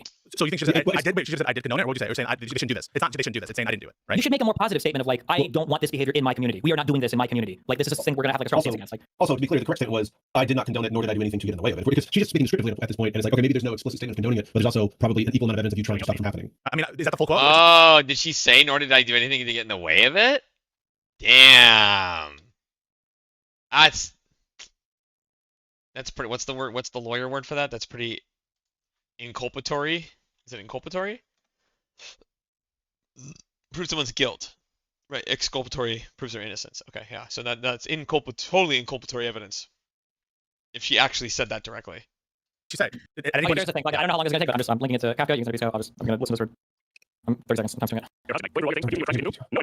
Sure, we're talking about not cops around your house. We're going to which anyways, to begin with, one, I don't condone. I've never condoned anyone find a clip of me saying, yes, we should do this. This doesn't exist. I think it should be exclusively used for family vloggers or fucking pieces of shit. User this content. I've literally given Ethan credit on multiple times, for multiple instances, including right now, for not showing photos of his kids. I think it's actually very cool of him to try his best to not have his kids in photos, in videos. I respect a lot. I think he's a piece of shit. I think he's going insane crazy. I respect a lot that he doesn't bring his kids. So unambiguous condemnation, right? Wait. So you agree with that? This doesn't exist. I think it should be exclusively used for family vloggers or fucking pieces of shit. User this content. I've literally given Ethan credit on multiple times, for multiple instances, including right now. Wait, they're playing it at 2x speed. Jesus. Sure, we're talking about not cops showing up at your house. We're talking about CPS, which anyways, to begin with, one, I don't condone. I've never condoned it, and you will not be able to find a clip of me saying, yes, we should do this, because it doesn't exist. I think CPS should be exclusively used for family vloggers who are total fucking pieces of shit that use their kids as content. I've literally given Ethan Klein credit on multiple times or multiple instances, and I will do it again right now, for not showing photos of his kids. I think it is actually very cool of him to try his best to not have his kids in photos, in videos. I respect that a lot. I think he's a piece of shit. I think he's going insane and he's crazy, but I respect a lot that he doesn't bring his kids on So camera. unambiguous condemnation, right? Wait. I think it is actually a clip of me saying, yes, we should do. Going through all your things, accusing you of crimes you didn't do. No one should be subjected to such treatment. Sure, but we're talking about not cops showing up at your house. We're talking about CPS, which anyways, to begin with, one, I don't condone. I've never condoned it, and you will not be able to find a clip of me saying, yes, we should do this, because it doesn't exist. I think CPS should be exclusively used for family vloggers who are total fucking pieces of shit that use their kids as content. I've literally given Ethan Klein credit on multiple times or multiple instances, and I will do it again right now, for not showing photos of his kids. I think it is actually very cool of him to try his best to not have his kids in photos, in videos. I respect that a lot. I think he's a piece of shit. I think he's going insane and he's crazy, but I respect a lot that he doesn't bring his kids on camera. So unambiguous condemnation, right? Wait. So you would agree that's an unambiguous condemnation? She's trying to, again, she's play acting at like this kind of like I'm being fair to him and I'm giving him a credit. So then but then like even as someone who thinks he's a piece of shit and someone who's generally against him and biased against him, I'm being good faith and acknowledging something I think he's done well. She's play acting at this like polite society civility. Say something nice about your opponent. Like, yeah. No. I do not condone this. That's not condemnation. What do you mean condemnation? If you were going to wait, just be clear. I just want to point out because you're doing this again. It's funny. Okay, is that earlier somebody like giggling along and laughing and reveling, whatever, didn't count as celebration to you. Okay, it counted as downplay, whatever. But now somebody's saying, well, I didn't condone this behavior. I did not condone murder. Condemnation. Yes. It is expressing. So I understand condemnation to be expressing moral disapproval of an action. Okay, that's why I understand a condemnation. Do you agree with that? Yeah, but I don't feel like this was. I don't think that's. So you felt like more like, well, I didn't tell anybody to do it. So you don't think that if someone says, I do not condone assassination or murder, that is not expressing moral disapproval of a thing? I didn't tell anybody to do it, but you know, I wasn't exactly mad about it either. This is like what like really like fundamental I don't know if they refer to themselves as fundamentalists, but like really hardcore conservative Muslims, right? In those countries, like when terrorist attacks happen and are committed in the name of Islam or jihad or Islamic jihad or whatever, they're like, well, I didn't encourage them to do it, but I mean, they kind of had it coming, fucking heathens. What do they call them? Like fucking, is it heathen or is it what do they call them? Heretics? Is it heretic? I think it would be in that circumstance. I think the way that she uses condone here, it's not like I didn't tell anybody to do it. No, one thing I didn't say it. She said, I do not condone such things. That is a way of saying I don't support it. Right? It's not a synonym of saying I do not support this. Sure, but we're talking about not cops around your house. We're talking about one, I don't condone. I've never condoned anyone find a clip of me saying, yes, we should do this, because it doesn't exist. I think that should be exclusively used for family vloggers or total fucking pieces. I think that when you're digging into the whole like, well, there's no clip of me saying this, blah blah blah. It's not like she's saying she didn't tell people to do it. Well, no, but she does say I do not condone. Whether you believe it or not, that is a condemnation. But I would look at like sure, I'll grant that it's a. We should do this, because it doesn't exist. I think that should be exclusively used for family vloggers or total fucking pieces. I think that when you're digging into the whole like, well, there's no clip of me saying this, blah blah blah. It's not like she's saying she didn't tell people to do it. Well, no, but she does say I do not condone. Whether you believe it or not, that is a condemnation. But I would look at like Sure, I'll grant that it's a conversation, it's a condemnation in statement. But then again, the thing I would look to is where was the reaction then to it happening, to chat doing it? Why does that seem so incongruent with her statement now? Wait, to chat doing it, because maybe it's your case to show that she actually didn't live up to her standard of care in that either a reasonable person would have seen those comments and moderated, and that she failed to do so. And that's why I was fucking going after Hutch in the sense of asking him, well, how do you know that she disregarded those comments and saw them? Because in order to show moral fault, a reasonable person wouldn't have seen any of the. Did you pass on the picture tag or whatever? Wait. So I just want you to know. So for the first like 10 minutes of this conversation, when I was like looking and thinking and doing stuff, there was a bunch of potential TOS violations of people saying the N-word constantly in Kick Chat. Okay, and I had to turn off the chat. Do you think that I condoned and was like okay with those messages? I didn't see them. Right? I didn't see them. And if I had seen them earlier, I would have done something. But in order to show that I endorsed the message, you would have to show that I saw it, right? You have to. Yeah, you have to show that I actually. Hold on. Yeah, but you're. I can't tell you doing this intentionally. I'm not trying to. Keep crucial. No, wait, that's not that just happened. No. But what you say is like, if there are N-words in your chat and you miss them for a while, and then you close your chat, does that mean that you condone the N-words, right? Yeah. No. Sorry. Imagine I never found out, right? And I just it stopped because someone, they just stopped, right? And someone comes up and said, Pisco's a racist, Yeah, he let those. Actually, that's not fair. Yeah, correct. That's not fair. But what if you were watching the video beforehand? There was a 10-minute video on why it's so cool to spam the N-word in YouTube chats, and you weren't looking at your chat, you didn't moderate. Do you think there would be a difference of opinion? Yeah, I think people would have a difference of opinion. But there wouldn't be a problem with moderation. Be like the fact that they're putting it up there in the first place. It would be the kind of like them watching the video. No, but hang on a second. The problem there is not like that she is. There's a call for CPS. I understand that people could justify calling CPS on the basis of what's said there, but I don't think that you can do a one-to-one there. I mean, the act of reviewing, I think it's culpable for its own reasons. I've already said that there's culpability there and what they did, so we don't need to get there. But like, all I'm saying is with respect to the intentionality, that's what's missing, and that's what like maybe you could make the case a little bit better with circumstantial evidence if she knows about it and chooses to disregard it and chooses not to. Sure, okay, I'm gonna do a 30,000-foot view of this issue then, okay? Because here's like the huge issue, and honestly, this is the biggest problem that I have with a lot of these communities. Are you worried at all that you've set up an environment where none of these people will ever be held accountable for basically encouraging behavior that they know exists and that they know is actively happening, as long as they themselves are smart enough to like never actually come out and explicitly condone it? True. I'm worried about that. True. It's a great question to ask him. Finally, he's getting to the heart of the matter. Like, do you care that you are like helping these communities plod along in their evil tactics? And they go, wait, I'm not touching you. I'm not touching you. I'm not touching you. I wasn't me. I'm not touching you. So many of these communities are like soccer adjacent or TV adjacent, and they do this, and they know this, they've got the interflow, exchange of information back and forth, but obviously the streamers themselves will never comment like, I am doxing this person, or I am harassing this person. But so like in your mind, is it literally impossible to ever get past just recklessness, basically? No. I think that there's you can definitely imply culpability, by which I mean moral fault. I definitely can agree to that and say that there is a moral fault there, 100%. But and I will always like, I'm not a literalist, okay? If there's enough wink, wink, nudge, nudge, wink, wink, nudge, nudge, that I get the sense that it is their intent. Like if I got the sense from the video of Denham's reacting to either of these different things that she actually wanted the CPS call to occur, I would be treating her as though that was her conscious object initially, and I would be saying high degrees of moral fault in condemnation. I'm just telling you, maybe I'm naive, maybe I'm a grifter, whatever you want to say. I do not get that impression. I get the impression of someone who is downplaying a risk. I get the impression of someone who's culpable for other then I'm things. curious, just looking at example we both know well, okay? So then how do you get to the idea that Donald Trump wanted people to do an insurrection? Yeah, so circumstantial evidence is how you get to intent. Yeah. So Trump brought them all there for a particular purpose. Right? And just to be clear, intent is needed for incitement and for insurrection, engaging in insurrection. So you need to show intent. It was his conscious object to steal the election from Joe Biden. So we know that intent as a bare minimum. No one even really disputes that intent. He was failing on all his other operations to try to steal the election. He sent them over to the Capitol, knowing that their presence there was going to result in either intimidation, by which we mean threats of physical force, or and we all agree that they're very knowing, they're very conscious and aware that he had that the people were armed. He said he didn't care, right? You had evidence from all the different reports.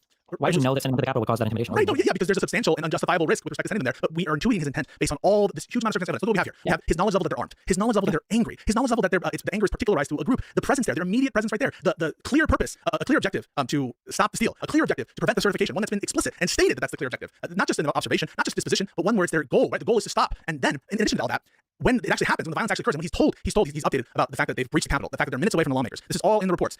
He tweets out what he does about Mike Pence, condoning what's happening with his moral support. And so there's a ton of circumstantial evidence that Trump's conscious object was to cause the stopping of the But there's a lot else. But there's at least some to say that he wasn't, right? Yeah, so I know you'll be yes. So what I'm telling you is that on balance, on balance, and the mere self-serving statements, I'm not going to try to be fooled by those. I really won't. If I really got the impression that the apology was, would you say that we're all the way up to like it's not even like depraved heart? We're at like 100% intentional. 100% intentional. Okay, so like that's what you have to believe that. Yeah. Otherwise, it's like So the parallels I'm obviously drawing here are that like Denham has a chat gatherer. They obviously all super fucking hate Ethan and Hila. You've got them watching videos claiming that Ethan's children are basically being negligently abused and are potentially dying of these horrible fucking diseases. That Denham goes out of her way to say could be lethal to children. They downplay the calling of CPS.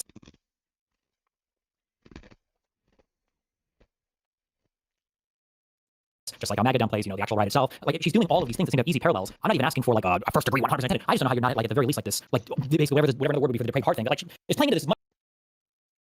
It's like if Donald Trump, it was just like the prime example of like 100% intentionality. We use that as like our most extreme example. Denham's here, again. That's why I did a big thumbs up earlier. It's like, given the broad systemic analysis of every relevant factor that Pisco again is out of his depth about and has no understanding of, right? Or not, he's not demonstrating he has an understanding of it, right? Denham's has a high level of intentionality and responsibility for what happened with the CPS call. Is it 100% like Trump's is with this stolen election? No. Certainly not. Probably way lower. But she has a high, still quite a high level. Whatever that is, right? Hutch said significant. And then Pisco goes, "What's significant me? What's significant me?" Much as you possibly can without basically calling for it. So let me give you an example, right? In that specific context. Rob Noor, all right? Rob Noor absolutely was reckless, I think, in the statements that he was making regarding election theft in pre-2020. He wasn't saying that the election was explicitly stolen, right? He was saying that he didn't say, or sorry, he did say that it was stolen, but that was because like the Hunter Biden Twitter stuff, okay? So he did say that. And he was supporting in practice a lot of the efforts made by Trump in the legal cases. And he was trying to, so in other words, he didn't support violence. I'm never going to say that he directly said that he supported violence, but I do think that his kinds of statements contributed to an air of like feeling that things were unfair, feeling like they were getting fucked over, and he literally did take the view that the election was stolen. So in that context, but immediately when the insurrection happened, he condemned the violence immediately, okay? So that's a clear case where I'll also say a difference too, as much as I hate fucking Rob Noor, I feel like I've heard, I don't watch it, I don't think I watch any kind of this. I feel like I've heard Rob Noor say a billion times, political violence is No. like, that's unambiguous position. I don't think Rob Noor was child abuse. I know that, yeah. So I'm trying to give you an easy case of someone who definitely, I think you could say, contributed to risk of people feeling disenfranchised, but there's no world in which this guy's going to be, you're going to say that he is directly intending what's happening on January 6th, right? Take someone like Ted Cruz, right? Ted Cruz was launching objections in the Senate, right? To slates of electors, right? Ted Cruz, before January 6th, he was basically lockstep. He supported the Trump versus, or the Pennsylvania versus Texas case that went all the way to the Supreme Court on the original jurisdiction. Do you hold Ted Cruz that he intended the insurrection to happen? That was his intent. For the insurrection to happen. Not to steal in the sense of the procedural coup, in the sense of the insurrection. Do you have evidence that you think that you could prove Ted Cruz wanted the insurrection? Probably not. Yeah, I don't think I agree. so. I think it's hard because he's culpable. It would change if I knew, because you can have a legal coup. So technically the Senate's allowed to do their objections. That's pretty easy. I don't know what Ted Cruz knew insofar as the whole Eastman plot and the whole fake electors bullshit. How about Tucker Carlson? Tucker Carlson spread lies he knew to be lies, right? He knew they were lies. And we have that from the case. The particular insurrection, I would have to know, Yes. I would have to know about the ECA violations and the fake elector bullshit. Anybody who doesn't hold that, I would say 100% 100 billion %, yeah. We're going to hold Tucker Carlson accountable for some stuff. We're going to hold Ted Cruz accountable for some stuff. But I don't think it's fair to say that we're going to charge Ted Cruz with insurrection, that we're going to say that he actually did, as his conscious object, have for the specific insurrection to happen. Now, again, this is just a way to demonstrate what I'm talking about here. And that I'm in good faith. Sure. But the problem I have with this is that, like, this is a once in a lifetime. Well, I guess now we have Civil War, so twice, whatever. This is an incredibly rare event that, we have to talk about the foreseeability aspect here, right? Like, does Ted Cruz really think that it's foreseeable that he's engaged in actions that's increasing the risk of an actual violent insurrection happening? Like, if Ted Cruz would have been, there are other actions I would have to see that, like, push me in that direction. So, do you think that Hassan, with his coverage of stuff, what happened with January 6th is so surprisingly, shockingly, cartoonishly evil that no reasonable person would even expected it to happen that way. We were all shocked. We all were watching that event like, what the fuck is happening to our country right now? And again, as much as I fucking hate Ted Cruz, did we expect that Ted Cruz believed that that was going to happen? Ted Cruz was probably looking on that event the same as us, like, what the hell is happening right now? I 100% believe that. And that's what's so sick about these people, right? Ted Cruz was laughing along, saying, fake, stolen, a hill, blah, blah, right? Which he did tacitly support it in that sense. And then once it actually happened, and it's like, oh shit, people actually want to get violent? Well, that's not what I intended, right? And it's the same pathetic behavior from Denham. So I didn't tell anybody to do it. Yeah. That he is intentional, if there's some sort of communist violence that occurs, would you apply culpability to someone like Hassan for that violence? Yes. And that's because you think that his rhetoric has a high degree of connection between potential violence. With that, and because I think a bit more or less basically calls for it, lays out all the justifications, and anytime violence happens, it seems like for every single time I feel like he calls it a false flag, he constantly tries to downplay it when it's pretty obviously horrible. Yeah. Yeah. So especially false flag, dude. That's like, I don't like the debate part level. So Hutch said this thing kind of by mistake. Hutch said, well, this is a much broader thing when you talk about like Donald Trump. I think that the culpability, when it's more diffused in a population, it's going to be harder to ascribe a higher percentage to an individual. Okay, here we go. Right? So Lauren Southern, the Christchurch shooting. Yes. She's culpable in the sense of is she reckless with her rhetoric in the sense of with respect to the result there? At least, yeah. Her whole thing was basically that white people are literally being violently replaced by immigrating people. Didn't Christchurch literally cipher his manifesto, or am I making that up? They did, yeah. They did. Yeah, she took real life actions, violating international law, literally in the Mediterranean, shooting flares in direction of immigrants. This standard is going to apply to basically all of MAGA. Wait, what standard? The standard of. Also, did he dude, that's disgusting, dude. Why the fuck would he bring up Lauren Southern?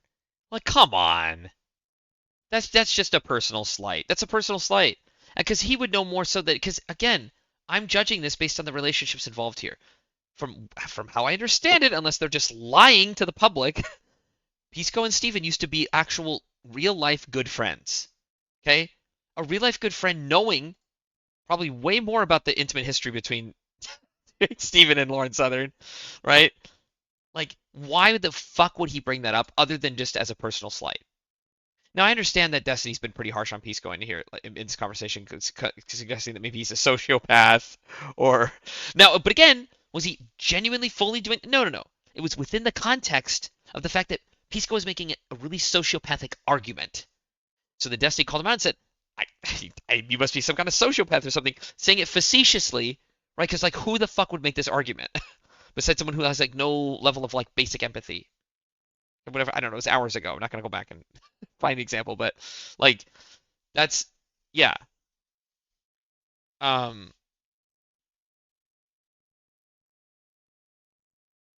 Yeah, right. And so he's been very harsh on it, but like, again, It would be like if Destiny brought up like, you know, something random, but it would, you know, but tied it to like one of Pisco's old girlfriends or something, or started talking. What about Straight Raid, right? What about when Aaron did this, right? He hasn't brought that up once. Kafka did. Destiny hasn't brought up Aaron at all. Holding accountable, by which we mean in the degree of risk. Oh, sure. I mean, I almost am there for almost every elected person. Yes, that's why I half-jokingly say that like basically all of them should be barred from holding future office. So they're like a mega Republican right now. Yes. Okay, that's just different in terms of how I think we see the balance of evidence in terms of what goes into intent. I think that some people like want these attacks to happen. Like, I don't think someone like Alyssa Slotkin or Mark Kelly, when they say the National Guard person, like we think they're all unhinged, right? When they say Slotkin wanted the National Guard member to be shot or members to be shot, we all think that they're unhinged. Do you think, for why example, why are we saying that they wanted them to be shot? Why are they saying it? We're not saying it. Oh, wait, what do you mean you're saying they wanted them to be shot? So the Republican state, Alyssa Slotkin and Mark Kelly, they wanted the National Guard people to be shot. That's why they said this thing about don't follow illegal orders. Oh, yeah, sure. Okay, because and we don't agree with that. Do we think that for the Hortman murders, do you think that Ted Cruz or average Republican wanted the Hortmans to be killed? They intended it. Wanted to? No, but I don't know if there's another word for this fucking depraved standard that would be above recklessness or gross recklessness. I don't know, but like I would say that all of their behavior has gotten to that level. Yes. To the point of a constructive intent, that you think that basically all of these Republicans have a constructive intent to have the Hortmans be killed. Yes. I hope Destiny just says yes. Because I agree. I agree with that. I think I could defend it. Yes, they do. They're smart enough. They know enough about how this works now. We brought it to their attention. It's the same thing that I brought up earlier, right? Okay, Pisco, maybe you didn't know before, but now you do. So now what do you say? And he still weaseled his way out of it. Okay, that's bad faith. That's called bad faith. That's just called bad faith. You know enough. We brought it to your attention. You're still not doing the right thing. Now you're being bad. Now you're just being a bad person. You can no longer claim ignorance or feign ignorance anymore. Yes, I know that we're like, because everything's so normalized and fucking crazy in this country right now, and people live shits like fucking Hutch and we're all going back to normal and everything. But like, I think that in any world where half the country doesn't believe in the results of the 2020 election, when you contribute to that in almost any manner, I think the culpability is so much fucking higher than what we're placing right now. The Republicans are just out of the way being treated like children. It shouldn't be surprising to you that people are murdering politicians when you're telling people that their country's being stolen by Jewish states. Surprising or not isn't the question. The question is whether they. It's a question because surprising has to do with the foreseeability of it. If it is easily foreseeable that people are going to start to get violent and murder people and do crazy shit as a result of your rhetoric, then yeah, I'm going to start to you. But it wouldn't apply to the fascist rhetoric because it's true.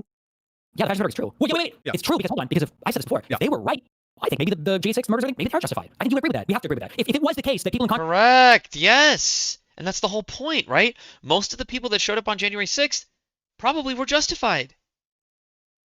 All of those people genuinely believed that their country was being stolen from them.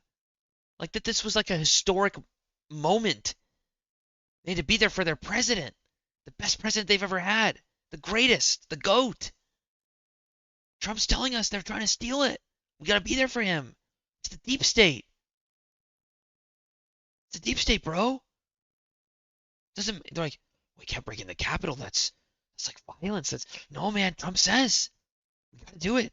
Fight for your country. Fight like hell. Fight like hell, or you're not gonna have a country anymore. That's scary. We just gloss over these statements like imagine if that statement actually was true, right? That if you fail to fight like hell, that you're going to lose your country. And you don't do something about that? There's something wrong with you. Congress were stealing the fucking election, and people wanted to revolt against that. I think we think that's justified, right? Even through people say that about Bush v. Gore, that it was stolen. Sure. Would it be justified to launch an insurrection to unseat George Bush? Oh my I think for George Bush, I think that, dude. He's trying to catch him with these bad faith appeals, dude. So stupid. That gets trickier because you're bogged down in more procedural stuff that's not such a clear wrong. I think maybe I'll grant that some level of clear. I think our Supreme Court decisions suck because the Supreme Court is the fucking god of all fucking things. But when there's so much, I hear you, but I don't really buy that like truth is a defense here on the violent stuff. It could be true that violence is be careful. I'm not saying that they wouldn't be culpable for the violence. I'm saying that the violence be justified, right? Really? The question is, since you think violence justified against fascists, is it justified against Charlie Kirk? I never said violence justified against fascists. Oh, I thought you said in the United States we shouldn't kill people. Like truth is a defense here on the violent stuff. It could be true that they're fascists. Violence is be careful. I'm not saying that they wouldn't be culpable for the violence. I'm saying that the violence be justified, right? Really? The question is, since you think violence justified against fascists, is it justified against Charlie Kirk? I never said violence is justified against fascists. Oh, I thought you in the United States, we shouldn't kill people. What do you mean? Well, I thought you had just said that, well, it's okay. No, I'm not saying it'd be justified because they're fascists. It'd be justified because they're literally stealing all of your elections and literally destroying but literally right now, people are saying that by calling them fascists, whether it's true or not, you're just increasing the likelihood that they're going to be killed by crazy people. And in fact, you have, I mean, I don't agree with the intelligence here, but you do have someone who had a bullet that said, catch fascists. I know whether he fired that one or not, who cares? So, you know, there's a plausible case there, right? The fascist rhetoric. But right now, people are saying that by calling them fascists, whether it's true or not, you're just increasing the likelihood that they're going to be killed by crazy people. And in fact, you have, I mean, I don't agree with the intelligence here, but you do have someone who had a bullet that said, catch fascists. I know whether he fired that one or not, who cares? So, you know, there's a plausible case there, right? The fascist rhetoric. Some crazy people. But if the analysis is accurate and true, it's a different form of analysis than if you're just lying. Why does truth? Because when you're lying, it doesn't seem like you're trying to make an accurate analysis. It seems like there's an intentionality to invoking violence. If I were to tell you, if I genuinely believe that in the next room, John is killing Sam, okay, and you run into that next room, I genuinely believe that, and you run into the next room and John's not killing Sam, but you end up killing John anyway, okay, well, fuck, that's really tragic for a variety of reasons. But if I say John is killing Sam, and I know for a fact that he's not, how can you read that beyond me trying to get you to do something horrible to John? Yeah, I think like, it's a much different thing. I think the deception, all else equal, probably plays a role in the evidentiary case. That someone has no, it doesn't play a role. It makes it a fundamentally different action. Well, no, it makes it a fundamentally different type of action. So if I mean, I know, but like if I lie to you and say, hey, can you go pick up my mail over to the right, and like if there's actually, I think that there's going to be a surprise party for you right there, right? But I'm lying to you, and it turns out instead of a surprise party where there's like a clown who's it's a murderous clown and it kills you, right? In that situation, the lie, right, doesn't bear on my intent there. I lied to you for sure. I lied to get you in the other room, but it just happens to be the case that I had no intent to do the bad thing for which we're all criticizing, which is the clown murder. Sure, but this ties back to the earlier thing where my question was, what else would you expect people to do when you tell them that children are dying because of parental negligence? Yeah, I think the average person would just be like, let them. Like, I just be honest with you. I think the average person would watch. No. I think the average person would expect that their audience would do the same thing when they say a bunch of fucked up shit in the news, right? Which is to take no action at all. That is the expectation. When that is always. Yeah. Let's have the intuition. Oh my god! So we're gonna hold ourselves to the lowest of the low of shit, subhuman standards that we've become. When you just see something that's clearly morally wrong and you do nothing about it. Yeah, this is the problem with our society, Pisco. Once again, this positivist appeal to. That's just the way people are. I think most people just would do nothing about it and sit like bumps on logs because they're fucking shitty and it's stupid and lazy. Okay, is that a good thing? Do we see this as desirable behavior? What? CPS was called, and then let's say that they showed up and they actually found the children were being severely neglected. Do you think in that case, Dennis would be taking credit for bringing light to the issue and everybody would be celebrating all these people? Also, right, it's like acknowledging the fact that this is all just fun and games. We're just watching all the fun and games. It's all fun, memes, jokes. There's no real families or parents or kids involved. CPS is not real. It's just like a joke. Fucking organization, like. For publicizing the issue as much as they did, and all of them would feel some moral credit, goodness, responsibility, virtue for bringing such a horrible situation to light. I think it's possible that she's not beneath that. No, I'm not saying that. You don't think she'd be worth giving a little bit of congratulations? So I think that she would raise her eyebrow and she would certainly be like, this is really bad, and she might even take credit. I'm not saying that she's beyond that. I don't know perfectly that she would do that, but I think that there's a decent chance that she would do that. The question doesn't really bear on conduct. It doesn't bear on the conduct. I'm saying even if I grant it doesn't bear on whether or not the action itself reaches the threshold of conscious object of the CPS call. Even if they would have been bad faith afterwards taking credit for something, and in retrospect, the call wasn't justified, but the claims are true, doesn't mean that the conduct here is the same level of culpability as one whose conscious object is to do a certain thing, right? Like Trump probably didn't intend for some things to happen. Probably didn't intend for the bipartisan infrastructure bill to get passed, but you bet his bottom ass he's going to take credit for a lot of these projects, and there's nothing consistent with that. Sure, I know that when people lie about a thing, it lets you read same level of culpability as one whose conscious object is to do a certain thing, right? Like Trump probably didn't intend for some things to happen. Probably didn't intend for the bipartisan infrastructure bill to get passed, but you bet his bottom ass he's going to take credit for a lot of these projects, and there's nothing consistent with that. Sure, I know that when people lie about a thing, it lets you read into their intent a lot more than if they just tell you. That's why I said it's relevant to the evidentiary case, but not dispositive. That's what I'm saying. Sure. But either way, this is all, everything we're saying is like reasonable discourse. People, one mind can go one way, one mind can go the other. What it's not is, and so what I want the acknowledgement on is, oh my god, this is so crazy. What happened to him? He fucking lost his marbles. All of a sudden he went into Distilk's fucking penumbra, and all of a sudden he's coming out and saying all crazy shit that he would never ever believe. That shit pisses me off. And you might say like who cares, but whatever. Ooh, penumbra word drop. He just dropped the word penumbra.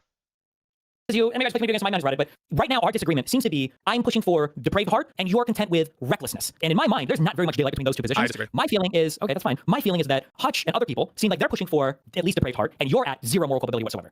That's what I think most people's perception of you is that. And that was my perception. Yes, to be honest, I think that she has moral fault, but because I view the risk, right, we have to show, right, in terms of this being a depraved heart murder, is that her reacting in the way that she did, that significantly increased the likelihood that the CPS call happened. And I'm just like, you don't. Why do you keep repeating this? You do in order to have, for you to consciously disregard a substantial and unjustifiable risk, you have to say at the time the action was taken, it was reasonably foreseeable that the action you took would have induced some significant risk of this occurring. And I just view it as a low risk. I think maybe there might be low risk with regards to a CPS call, but there's a high risk of harassment altogether. And that's that's different. Yes. Wait, no, it's not different because the CPS call or getting stolen from your house, whatever else, there are subsets of harassment. Maybe you can't foresee the particular type of harassment when all you do is sit here and engage in insane personal attacks that are digging into a person's family. You're trying to out these crazy things where the only remedy is basically some law enforcement intervention or somebody else intervening in a physical manner. Yeah, I think you're in a hugely intentionally contributory environment where you're all doing things to push people in this direction. That definitely doesn't. By replaying shit and laughing along with it, you're doing too. Not you, but Dennis in this case. Okay, that's the disagreement. I think honest minds, reasonable minds can disagree about that. I think it's a low risk thing. And I think that there's this kind of explosion of the word harassment where it means like any kind of negative criticism. I mean, by that view, like I'm being harassed right now, but I don't think I'm being harassed really. Harassment has to do with your privacy. Why are you talking about this right now? Hold on. When Ethan talks about harassment, is it people saying mean things about him online? No, I'm not saying that. When I say contributing to harassment, for example, like a CPS call, I agree. That's harassment. I'm not. Guys, I'm only saying what I'm saying. I'm not saying what I'm not saying. You need to show her tendency to, with those statements, as opposed to just her presence in the community in the general sense, to contribute to specifically the harassing incidents, not just the criticism that is part of like our discourse, right? Which could be unfair there, which could be lies, but that we all accept as part of being part of like the marketplace of ideas. Do you think if you were part of the clan, if you didn't directly participate in the lynching of a black person, do you think you share some culpability for being part of the organization, so you pay your dues and you help in other ways? You weren't directly involved in Yeah, I think you could be culpable with respect to your participation in the community for sure, but not necessarily. Yeah. So like her participation in the community, I think bears on her, increasing risk in the ways that we've talked about for sure at some level of abstraction. And absolutely, like I could grant that. Just like for you would grant, right? Being a part of the Destiny community, there's any risk involved in there, and there's some culpability for what Destiny DGG does. You grant that for yourself and for your community members being part of the Destiny community. For what actions? For the kinds of actions which, listen, you agree your community doxes, right? Not usually just me, unfortunately. My community sucks at doxing, so I have to do it myself. But that's usually because I've hardcore like fucking edited most of this shit out of my community. I had to fucking post it myself. What do you mean? My community doesn't do this shit anymore. Where's my community actively doxing people? Oh, sorry. I thought that. So you're saying the extent their doxes coming from you, it's you doing it? Yeah, me. Yeah, what the fuck? My community doesn't do this shit anymore. So Dan doesn't do it, right? I don't know. Dan is on his own fucking thing against Ethan or with Ethan and all that. Do you know whether Dan has? Wait, do you know whether Dan has doxed anybody? Yes or no? No. You don't know? No. Okay. I think nobody will believe on this, but that's fine because you probably heard it from Bristol. But me and Dan, I don't talk about his shit. I think it's cringe. We argued about this basically every fucking anything else episode, and even over fucking Moon and Dan doing things. I don't give a fuck. His shit, that's his bullshit. That's his thing. Doing whatever. I have basically nothing to do with it. I think I've exchanged all of 2 text messages with, or DMs with Ethan in my entire fucking life. He does his own shit. I have nothing to do with any of that. Well, I'm glad he's not part of the community because I'm saying he's not part of the community. That's tricky. I think that whatever behavior he's engaged in, that's not part of my community. Dan's fucking doxes or whatever. My fucking. I'm not sure. I'm asking the question. That's all I'm saying. Is, people talk. That sometimes people say that Dan has contributed to this. Do you think I don't know. He might have. So I don't think it's bad faith for me to ask the question. But if you're just going to take acceptance, responsibility for all the doxing events, maybe you don't think that your community has done. They're just innocent little angels. In my community, Dan is in other communities like mine. He's not my child. I don't take fucking responsibility for every single fucking thing he does. Would you accept the responsibility? Would you accept that response from like one of these lefties? I don't know shit about fucking that, but he's not part of the fucking thing. I don't know what fucking Hassan is doing. I just do my own thing. You would never accept that. I would take a look at the behavior of the people. There have been times where Dan wanted to call people out or get into weird personal attacks or whatever. He might even fucking done it against you. And I go, Dan, no, I don't do that. I don't give a fuck about this type of shit. I don't do these arguments here. I don't care about this whatever. But I don't know. And my community knows my stance. It's a very clear stance. And my community doesn't engage it because they know this. I know, but Dan for it. I know, but like it does seem like we are applying. So if Dan can't be held responsible, you can't be held responsible for Dan. Talk to me about how Denham's can be responsible for Bad Panada. Because it's not Denham's being held responsible just for Bad Panada. It's her entire community. Also, why are we just doing these again? When Pisco knows he's floundering, he goes to the world of vagary, right? He immediately runs to vagary, just like generalities, right? Like, are Denham's and Bad Empanada the equivalent of Destiny and Dan? Like, not even close. The whole scheme of Denham's and Bad Empanada is that she can seem like she's the less crazy one, who's just looking at look at how crazy he is. Oh, is he really gonna cause? Is he really gonna do it? He's so naughty, chat. Is he really gonna do it? Oh, okay, that's why. It's a pipeline. Whereas Destiny Dan, they just are friends and I guess former co-hosts or whatever that just like disagree on something, and they clearly disagree on it. There's no question. And all the other communities that she interacts with engaging with the same type of behavior and all engaging in the same type of behavior. If Dan was watching her whole thing like, ooh, not a good look for Bad Panada, this isn't cool. I view this completely differently. Okay. If anything, well, actually, I guess okay. Let me be good faith because that just came to my mind. Like, I guess Dan would be seen as the Bad Empanada, and Destiny would be seen as the Denhams. Unfortunately, the material difference here is you could generally vaguely make that comparison. But when you get down to specifics, right?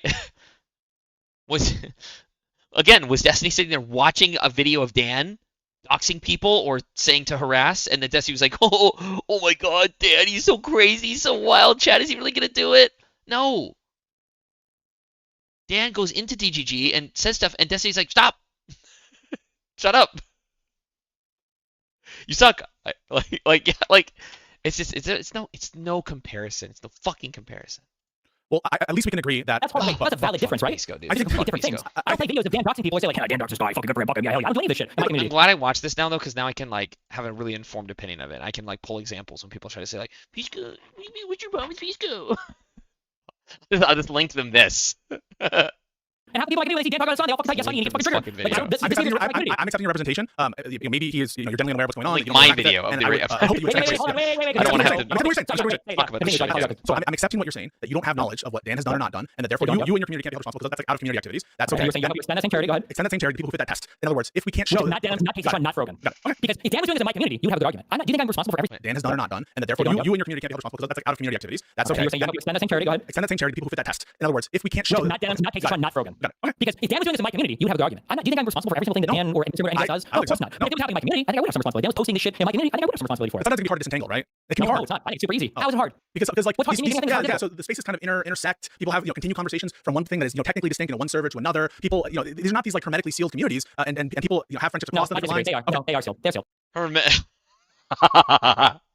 Hermetically sealed communities, dude. Just the terminology he's using is just so, god damn, fuck. I think if you want, if you're bored, you can go back and review your chat like today. They're very sealed, and it's a very intentional thing. It's very intentionally done that way. They're very distinct. They're very sealed. When Hutch's docs and everybody else's shit was getting posted, people in my chat were like, oh, I don't know how to talk about this because I don't want to post like the docs and blah blah blah. I don't want to do this. And now, especially since I've done mostly politics for the past 2 years, it's hard to even talk about shit like fucking TV because a lot of people like me don't fucking know what this shit is at the moment. Besides the people who are like the more hardcore follower types. Well, if that's the case, edge case examples. There might be edge case examples where some people are making weird. Like I would say that like misogyny is a weird thing that happens in my community, especially because of the fucking male female divide. But it's something I try to pay a lot of attention to. But whatever we're talking about for like the harassment, I mean in the literal sense of the word, not like saying anything. Harassment that Casey Tron, Frogan, Denims, and the Sarkis and all these people engage in. It's whatever the ambiguities are. They're way the fuck over the line. Way the fuck over the line. Okay, so if that's the case, and listen, maybe I don't know enough about these communities to make that representations, you would at least extend that courtesy to me, right? Because am I going to be held responsible for Distilk, for Queeman, for any of these other people? So the standard that you just applied to yourself, how come I don't get the benefit of that Aegis? Why don't I get the benefit of that? I don't hold you responsible. Okay. What did I say? What did I say an hour ago? I said you're like the 2018 centrist that provides cover for the Nazis. I didn't say that you're doing it, or that you're necessarily doing it. Your community's doing it. I'm saying that like all these other people infected your fucking community. Dude, he's donated almost 12 months of fucking welfare checks to you and trying to fucking own you or whatever. Yeah, these people are. Should I ban them? What do you want to do? I'm asking. Is there any ought that you want? What did I say? What did I say an hour ago? I said you're like the 2018 centrist that provides cover for the Nazis. I didn't say that you're doing it, or that you're necessarily doing it. Your community's doing it. I'm saying that like all these other people infected your fucking community. Dude, he's donated almost 12 months of fucking welfare checks to you and trying to fucking own you or whatever. Yeah, these people are. Should I ban them? What do you want to do? I'm asking. Is there any ought that you want to have with respect to Doobie? It's not a matter of what you should. It's a matter of do you engage in a type of behavior that seems to attract these types of people. Or Okay, I'm asking by your standard, by DGG standard. Destiny's mad again. I think he has reason to be, but that sounds like that was a pretty fucked up thing to say. I'm gonna admit. That's fine. It's kind of, I don't know, it's kind of deserved though. Checks to you and Chris that provides cover for the Nazis. I didn't say that you're doing it or that you're necessarily doing it. Your community's doing it. I'm saying that like all these other people have infected your fucking community. Doobie's donated almost 12 months of fucking welfare checks to you in the chat to try to fucking own me or whatever. Yeah, these people are definitely. Should I ban them? What do you want me to do? I'm asking. Is there any ought that you want me to have with respect to Doobie? With respect to it's not a matter of welfare. It's a matter of do you engage in a type of behavior that seems to attract these types of people. Okay, I'm asking by your standard, by DGG standard, what ought I do with Doobie? Can we just get concrete on Doobie? What should I do with him? Should I ban him? Should I stop? That's money. What should I do? My issues with you rise to and are capped at extreme and intense annoyance. But that's it. Can I get I just need a rundown on who the fuck Doobie is. Because now I've had to get up on this drama. Alright, Grok. I'm gonna use you again. A basic summary of who Doobie is and how this person relates to recent drama with the streamer Destiny.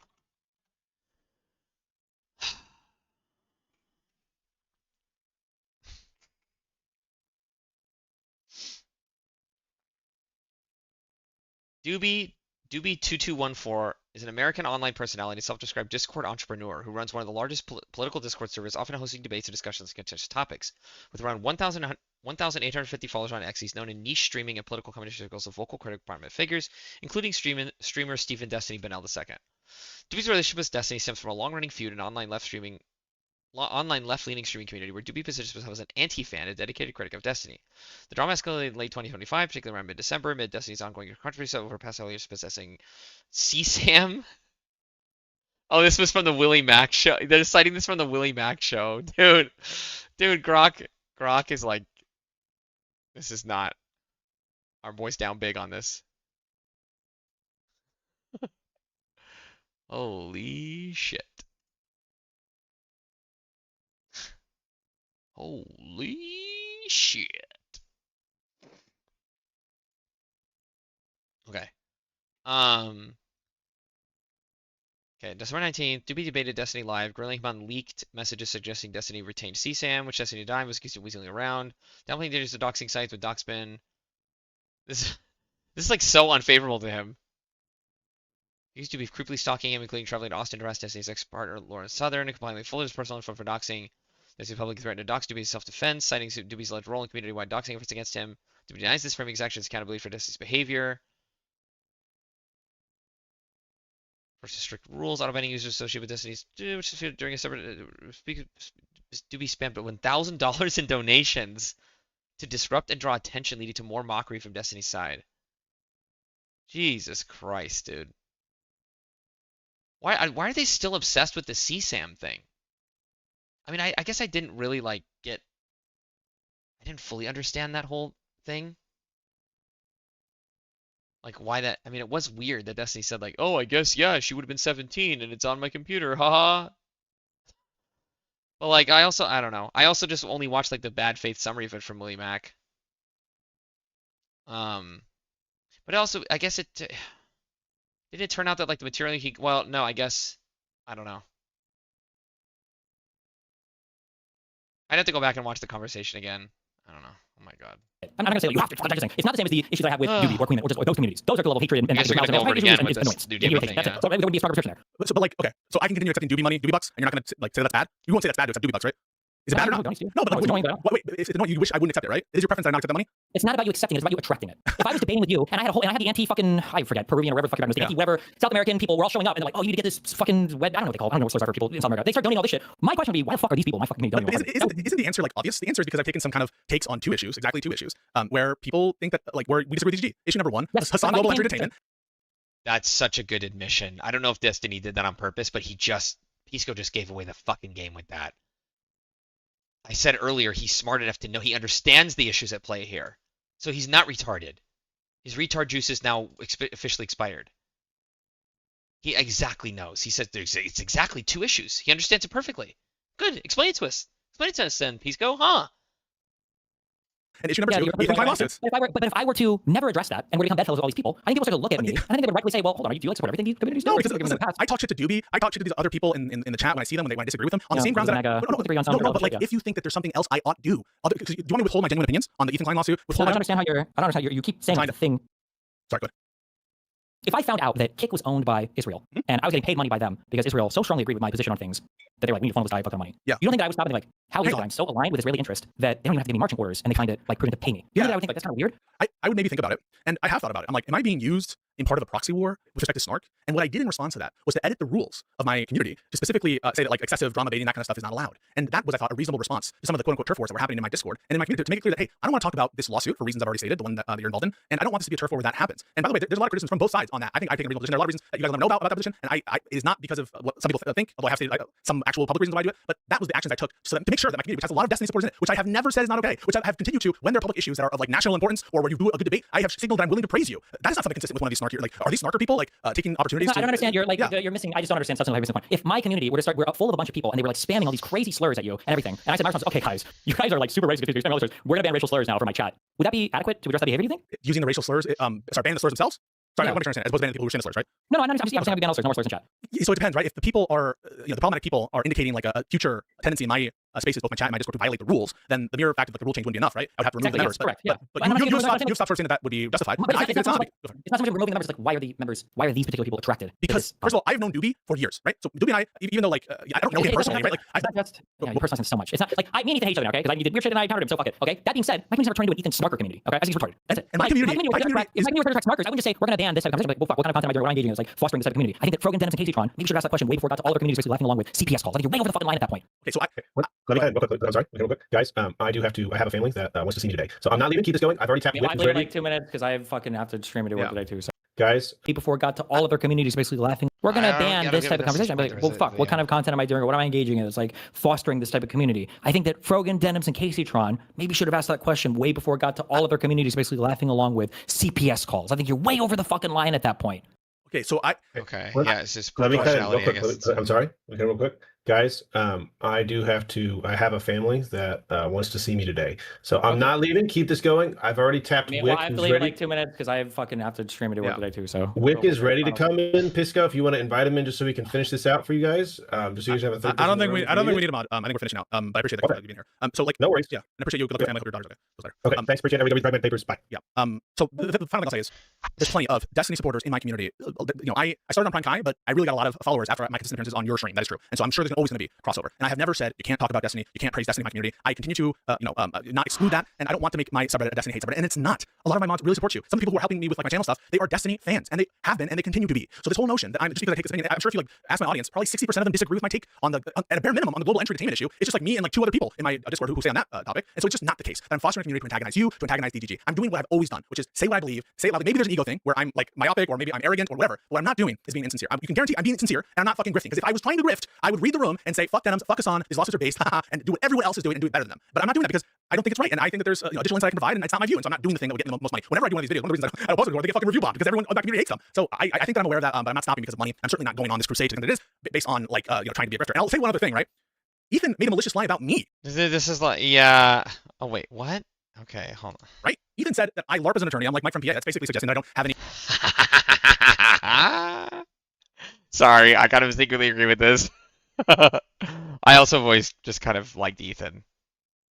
He's very similar to me. We're very similar people. Except I'm not a Jew. That was never admitted to practice in any state. I wish I was. That's what he suggested. Never taken that back. So on this entire thing. Wait. Did Ethan really? Oh my God. Fuck Ethan, because he's retarded half the time. Wait. Yes. What did Ethan say? Fuck yes, Ethan. Right? Ethan said that I LARP as an attorney. I'm like Mike from PA. That's basically suggesting that I don't have any, that was never admitted to practice in any state. That's what he suggested. Never taken that back. So on this entire thing. Wait. Did Ethan really? Oh my God. Fuck Ethan, because he's retarded half the time. Wait. Yes. What did Ethan say? Yes, he said, so I'll bring up the quote. Do you know what I'm about to ask? No, I don't know what I'm about to ask. Okay, well, I just want to see the thing. Bring up the quote.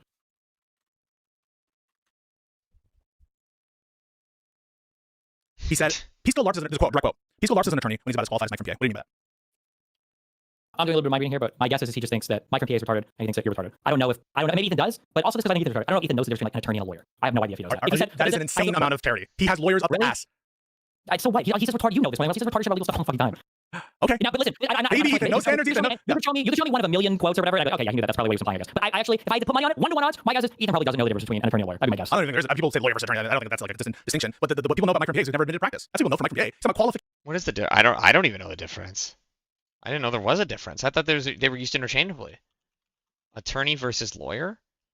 A lawyer has a degree and legal education, while an attorney is a lawyer who's passed the bar exam and is licensed to practice law and represents clients in court. All attorneys are lawyers, but not all lawyers are attorneys.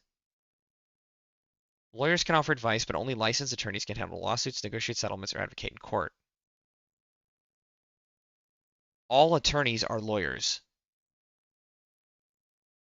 Oh, right, because you get your law degree and then you pass the bar as a separate thing. And that's how you become certified and licensed to be a practicing attorney. Oh. I literally did not know that. Good thing I know now. Good thing I know now.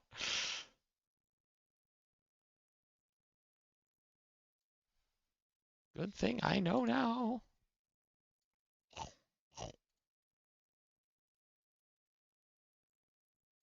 Qualification as Mike from PA. What is Mike from PA known for? Is that what he's known for? I thought he's known for being with respect to legal stuff. With respect to legal opinions, people, the whole thing about it, is that he was never admitted to practice. Okay, we're I don't know, we're just in so separate communities. So you don't think it's reasonable for people to take that interpretation? Pisco LARPs as an attorney when he's about as qualified as Mike from PA. I think you could, sure. I think it's reasonable. You could. I can see how you say, but from all of the Tyler, I think it wouldn't surprise me if Ethan was just saying that you're retarded. Because I don't know if Ethan actually knows the drama. Because most of the drama around Mike that other people fall into is all the Bad Bunny stuff and punching the couch and all that shit. And then he got kicked out of an election for some reason. But I don't know how many people know that you can like get your JD and not pass the bar if he's. When we're doing the mental states, I think that Wait, what? What's the drama there? Because I don't know if he actually knows the drama. Because most of the drama around Mike that other people fall into is all the Bad Bunny stuff and him punching the couch and all that shit. And then he got kicked out of an election for some reason. But I don't know how many people know that you can like get your JD and not pass the bar if he. But Ethan might know that actually. Let's keep applying maybe. Yeah. When we're doing the mental states, I think that let's just be honest. Like, put my cards on the table. I haven't seen tons of or a significant amount of demonstrate streams like unconnected to what's going on, and I'm taking oftentimes a negative inference against these people on good faith. Sometimes based when it comes to bad on stuff I know. But people will give maximal charity to Ethan's position and will say that I'm being hypocritical by covering this lawsuit, and by their own lights, right? If it's justified for Ethan to do these kinds of things and to cover people and to go after people who have maliciously lied about him, I think at a bare minimum, I want to see if you agree that it's justified for me to scrutinize Ethan's lies. Yeah, but the issue I have is that like people say retarded shit on some side of the thing, and then it feels like you feel like you have to say retarded shit like the negative opposite of it, the opposite of retarded shit. That's what it feels like. Like when I'm just like these people are saying this. Yeah, like your justification. So like earlier you were saying like, oh, I think there's a lot of malice in him watching these lawsuits. It was really personal. Yeah, it's the focus and the emphasis. Yeah, and again, if this is just pure autism, Pisco needs to offer some hard evidence of that at this point, because he's making it really hard for me to believe that he's just being like pedantic because he feels as though that's the right thing to do. That's going to be like 90% of civil lawsuits. Like there's a civil lawsuit. These are almost always going to be done. But you do think each other. But you think given the communication that you just heard, it's justified. You wouldn't have a problem with me going after Ethan's motivations, right? Given what I just shared with you. No problem. You can share what you feel his true motivations are, but it's weird to be like he's lying about the Wait. When you say it's weird, is it weird for him to say what he said about me? What he said about when you weird. So you don't have a problem with me scrutinizing Ethan's motivations, do you? No, of course not. Okay. Sweet. I think you can make yourself to positions that are just so much on the opposite end. I don't like when somebody brings up the whole like Ethan is bringing this up to save, he's literally fucking Jesus Christ for fair use or whatever. I'm like, I'm sure he probably has some from some. There are people that say this. Trust me, Dan doesn't want fucking Ethan dick suck in my fucking life, okay? I see. Yeah, because that's why he smiled like that, because he knows that he's like, well, yeah, I think some people do think that, and I think it's ridiculous. It's like nobody believes this. I mean, maybe Ethan delusionally believes he's the Jesus Christ for copyright law, but nobody else believes this. You make yourself to positions that are just so much on the opposite end. I don't like when somebody brings up the whole like Ethan is bringing this up to save, he's literally fucking Jesus Christ for fair use or whatever. I'm like, I'm sure he probably has some argument. There are people that say this. Trust me, Dan doesn't want fucking Ethan dick suck in my fucking life, okay? And we talk about this shit all the time. And it's like, I'm sure that Ethan cares to some extent about fair use for sure. But these lawsuits are obviously heavily personally motivated. But like, but then you see people making the Jesus argument, and you're out here like every single civil lawsuit should only come from the purest of fucking intentions. Like about 90% of civil lawsuits that are involving corporations are going to be fucking personally motivated. You didn't quite get there on Hutch's lawsuits, but when you're trying to Hutch, but it sounded like you're saying like, people are launching lawsuits for personal motivations and not the actual underlying civil cause of action. That's probably not a good thing. I have an opinion about when lawsuits are justified and when they're not. That might differ from like what's legally acceptable or what's acceptable under the rules of ethics. And just because a lawsuit is legal to file, you're never going to be in favor, right? Like for example, one easy case is, I'm not saying this is like Ethan's lawsuit. Okay? I'm not saying they're exactly the same. I'm just saying that you do apply an ethical standard in lawsuit. For example, Trump bringing his lawsuits against the fucking pollster. He's legally allowed to do it. Trump bringing a lawsuit against try to steal the election. We are going to apply a standard whether or not we think that that's justified, even if it's motivated by a bunch of spite. And I'm grappling, I think, honestly, in front of everybody, with what are the factors that go into whether or not I'm going to like think that a lawsuit is okay. And there's nothing wrong with that. Hold on. I don't like that comparison because the biggest issue with Trump bringing the lawsuit, I would argue, is quasi-procedural. It's the fact that he is the chief executive and he is the president of the United States. Like nobody has and it has such a chilling effect that when the fucking president of the United States could just sue a random fucking citizen, like billions of fucking dollars, and that's his comparison. With Macron filing a lawsuit, against like Candace Owens, right? I don't know. Trump filing a lawsuit against Candace Owens. No, but like if you think about his lawsuits between private people, you would be like, this is a bad lawsuit. I'm sure you can think of such lawsuits, can't you? I mean, like, yes, right. It depends on what you mean by bad lawsuits. Ones that you think are ethically wrong to bring. You don't think that? There are some lawsuits out there that are ethically wrong to bring. I guess we have to define what we even mean by. What we ought do. What they ought do. Examples of it. I'm sure we could. No. But like, what makes it like? If you got into a personal fight with a friend and you knew that like his mom was dying of cancer and he's paying for it out of pocket, you know that he's going to kill his mom or something. Like maybe theoretically, possibly. Not just that, right? Man, there's some, so for example, if you thought that a lawsuit was like totally baseless and not worth the court's time and was just done for an improper purpose, you would probably be against it, right? Yeah, but that's not a question to the motivation. That's a question to the actual facts of the case. If you knew, for example, that someone was filing a lawsuit only to fuck with you, to take your time, take your money, and basically do things out of malice, you wouldn't think that would bear on the ethics of the lawsuit? It would be personally annoying, but they have a valid cause of action and they're not lying about any underlying evidence. People are right to fucking file lawsuits. Right, but that's what I mean. Like you're going to apply. Yes. Thank you. Yes. You're thinking as long as they're not lying about the underlying elements, the elements, the facts.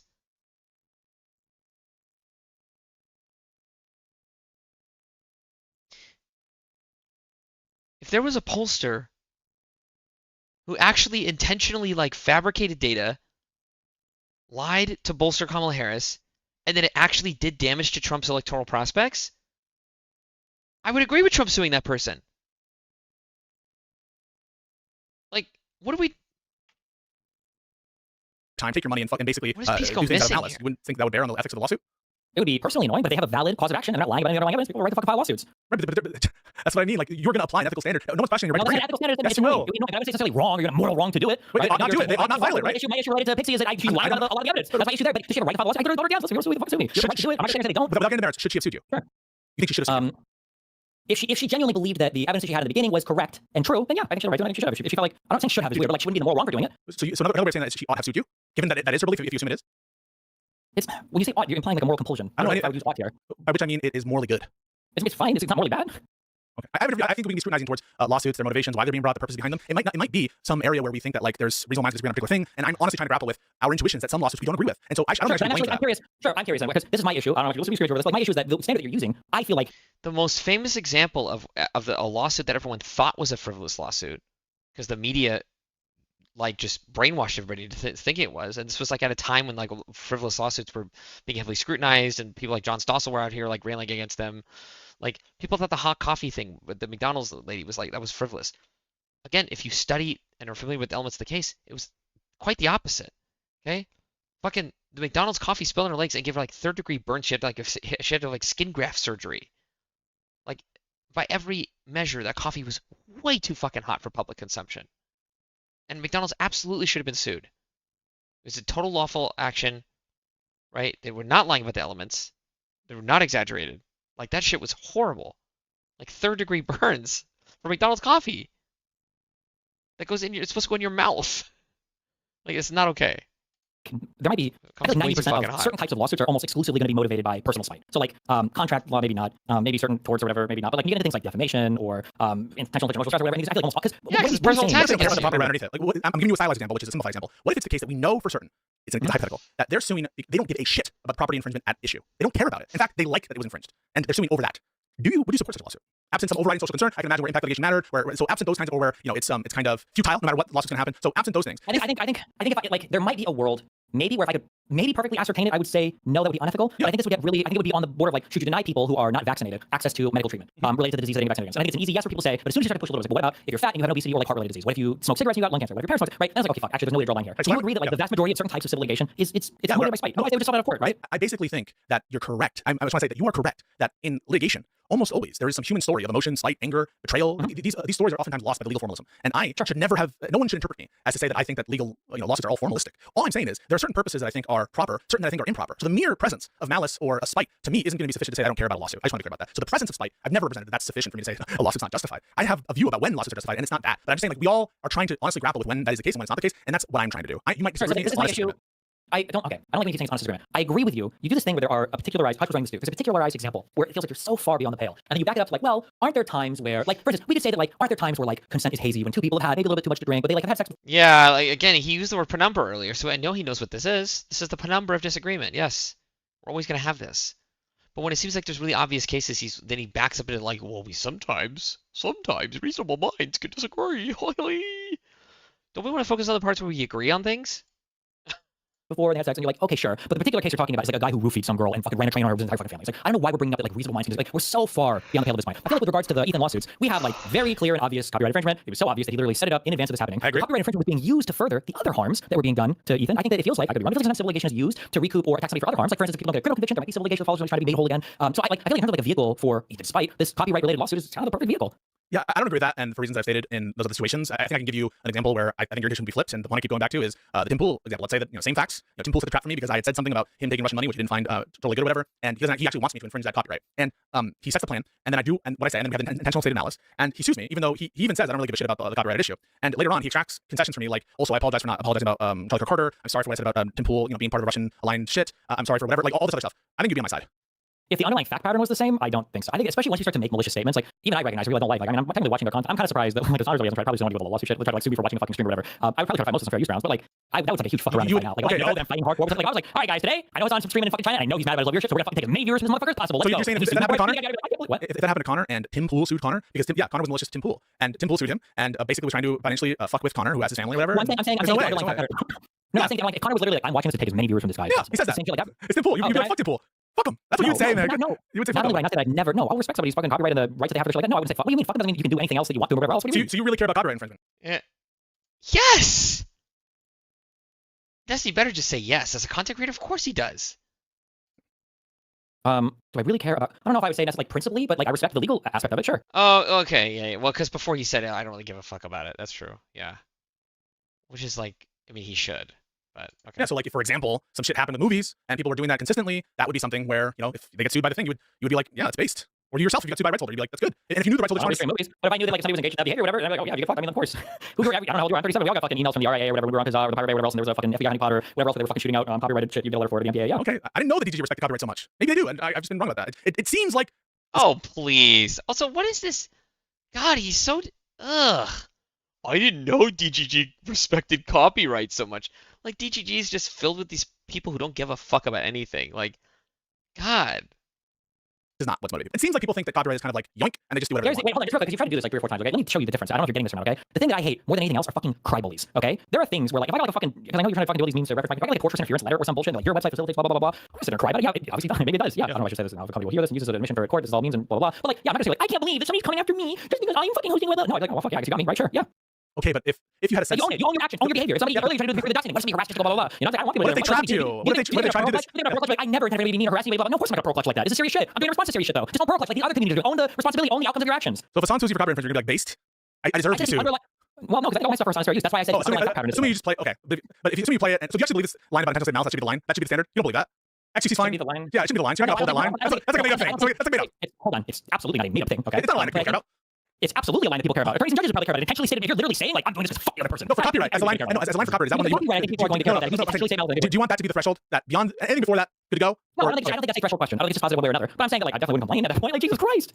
Like how could you, right? Like you're expecting it. Like if I'm watching on Sunshine or whatever, that's fine. But I'm watching like this motherfucker. Maybe he's not playing. How am I gonna say like I can't believe you?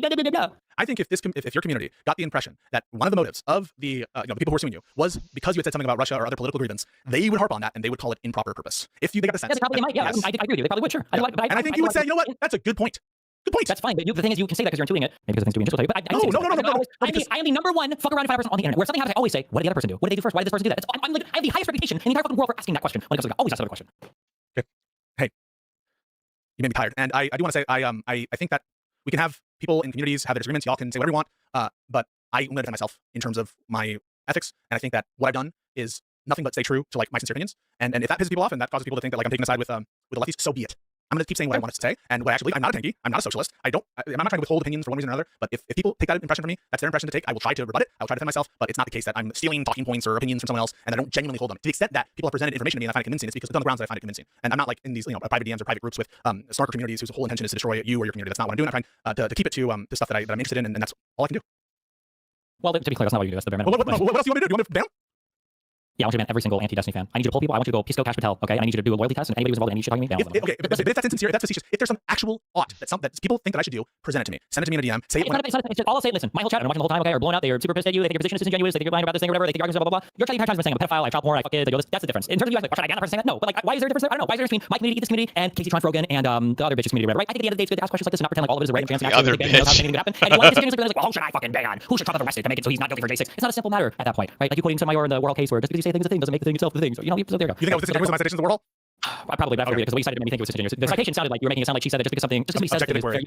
is sure. But the effective inquiry, yeah, but it sounded like you were implying you were using that quote, and it sounded like you were trying to say what Sotomayor was saying was just because somebody says a thing is stealing content doesn't mean that they're stealing content. When my guess is she was probably using it in the opposite, which is different because he was probably using that as a defense for his copyright infringement, whereas in this case, Denims is using it as an excuse for copyright infringement. So I don't think that the quote would necessarily apply.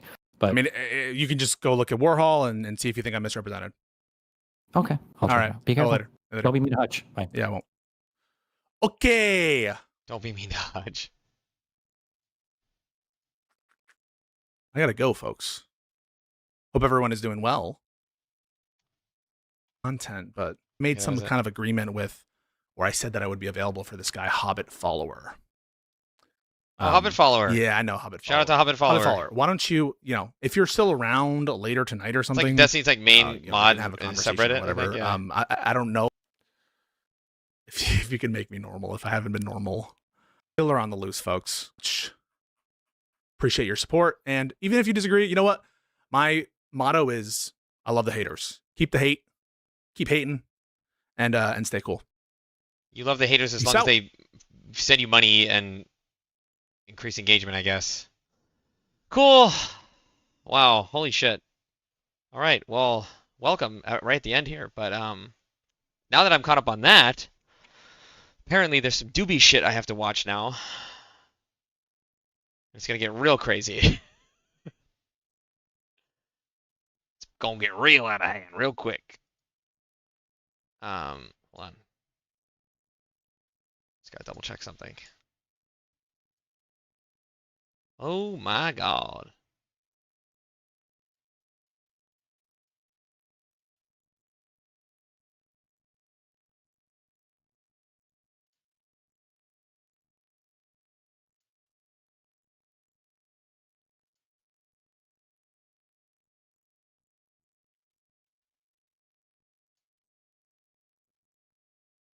Okay.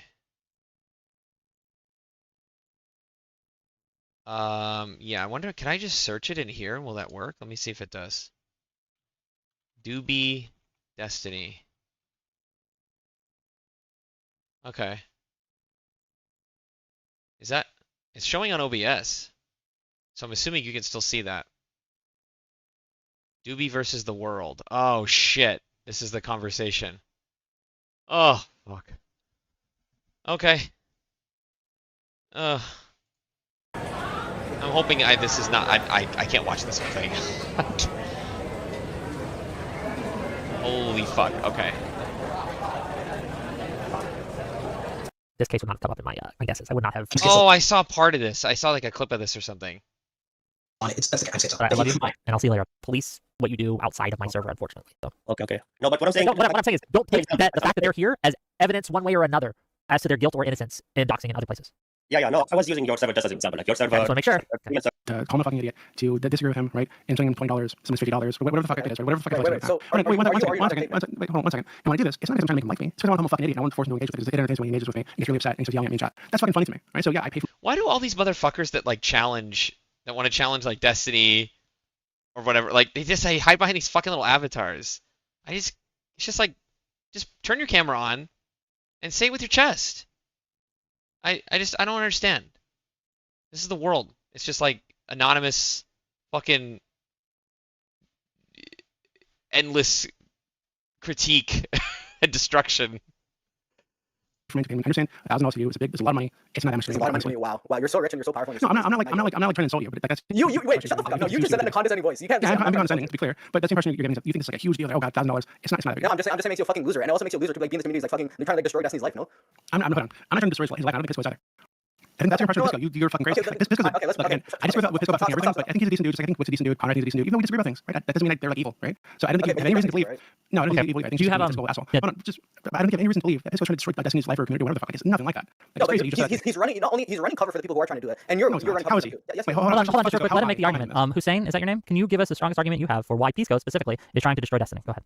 I don't think he's trying to. Okay, I'll rephrase. I don't think he's trying to destroy Destiny. I just think that it's like this entire like ecosystem of like anti-fan like fucking snark people who either you run cover for them or you're literally like fucking actively doing it. Like, okay, but what does Pisco do that to lead you to this belief that he's involved with these people? It's just the same argument. It's the ecosystem. Yeah. Okay, let's just get to the part where Destiny goes. Just while.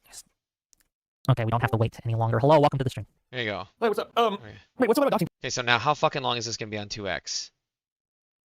2.5. Wait. So normally this would be like almost 2 hours.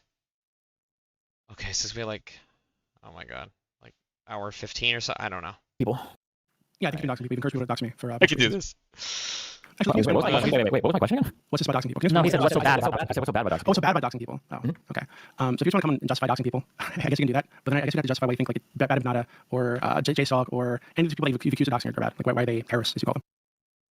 Okay, I don't know if my mic is working, right? Wait, can you hear me? Yeah, we can hear you. Wait, okay. Let me try one more time. What is so bad about doxing people? What is bad about doxing? Why is it a bad thing to do? Why do people generally think that, oh no, doxing is bad? Yeah, so in this context, you've got a community of sycophantic weirdos who, if in front of you, I think, offered to bully them IRL, quote unquote. I think we know this. There are people who might be willing to fuck these people IRL, and you're posting this shit on doxing and posting this shit in your chat. You're putting these people at risk, and I think that risk is unjustified.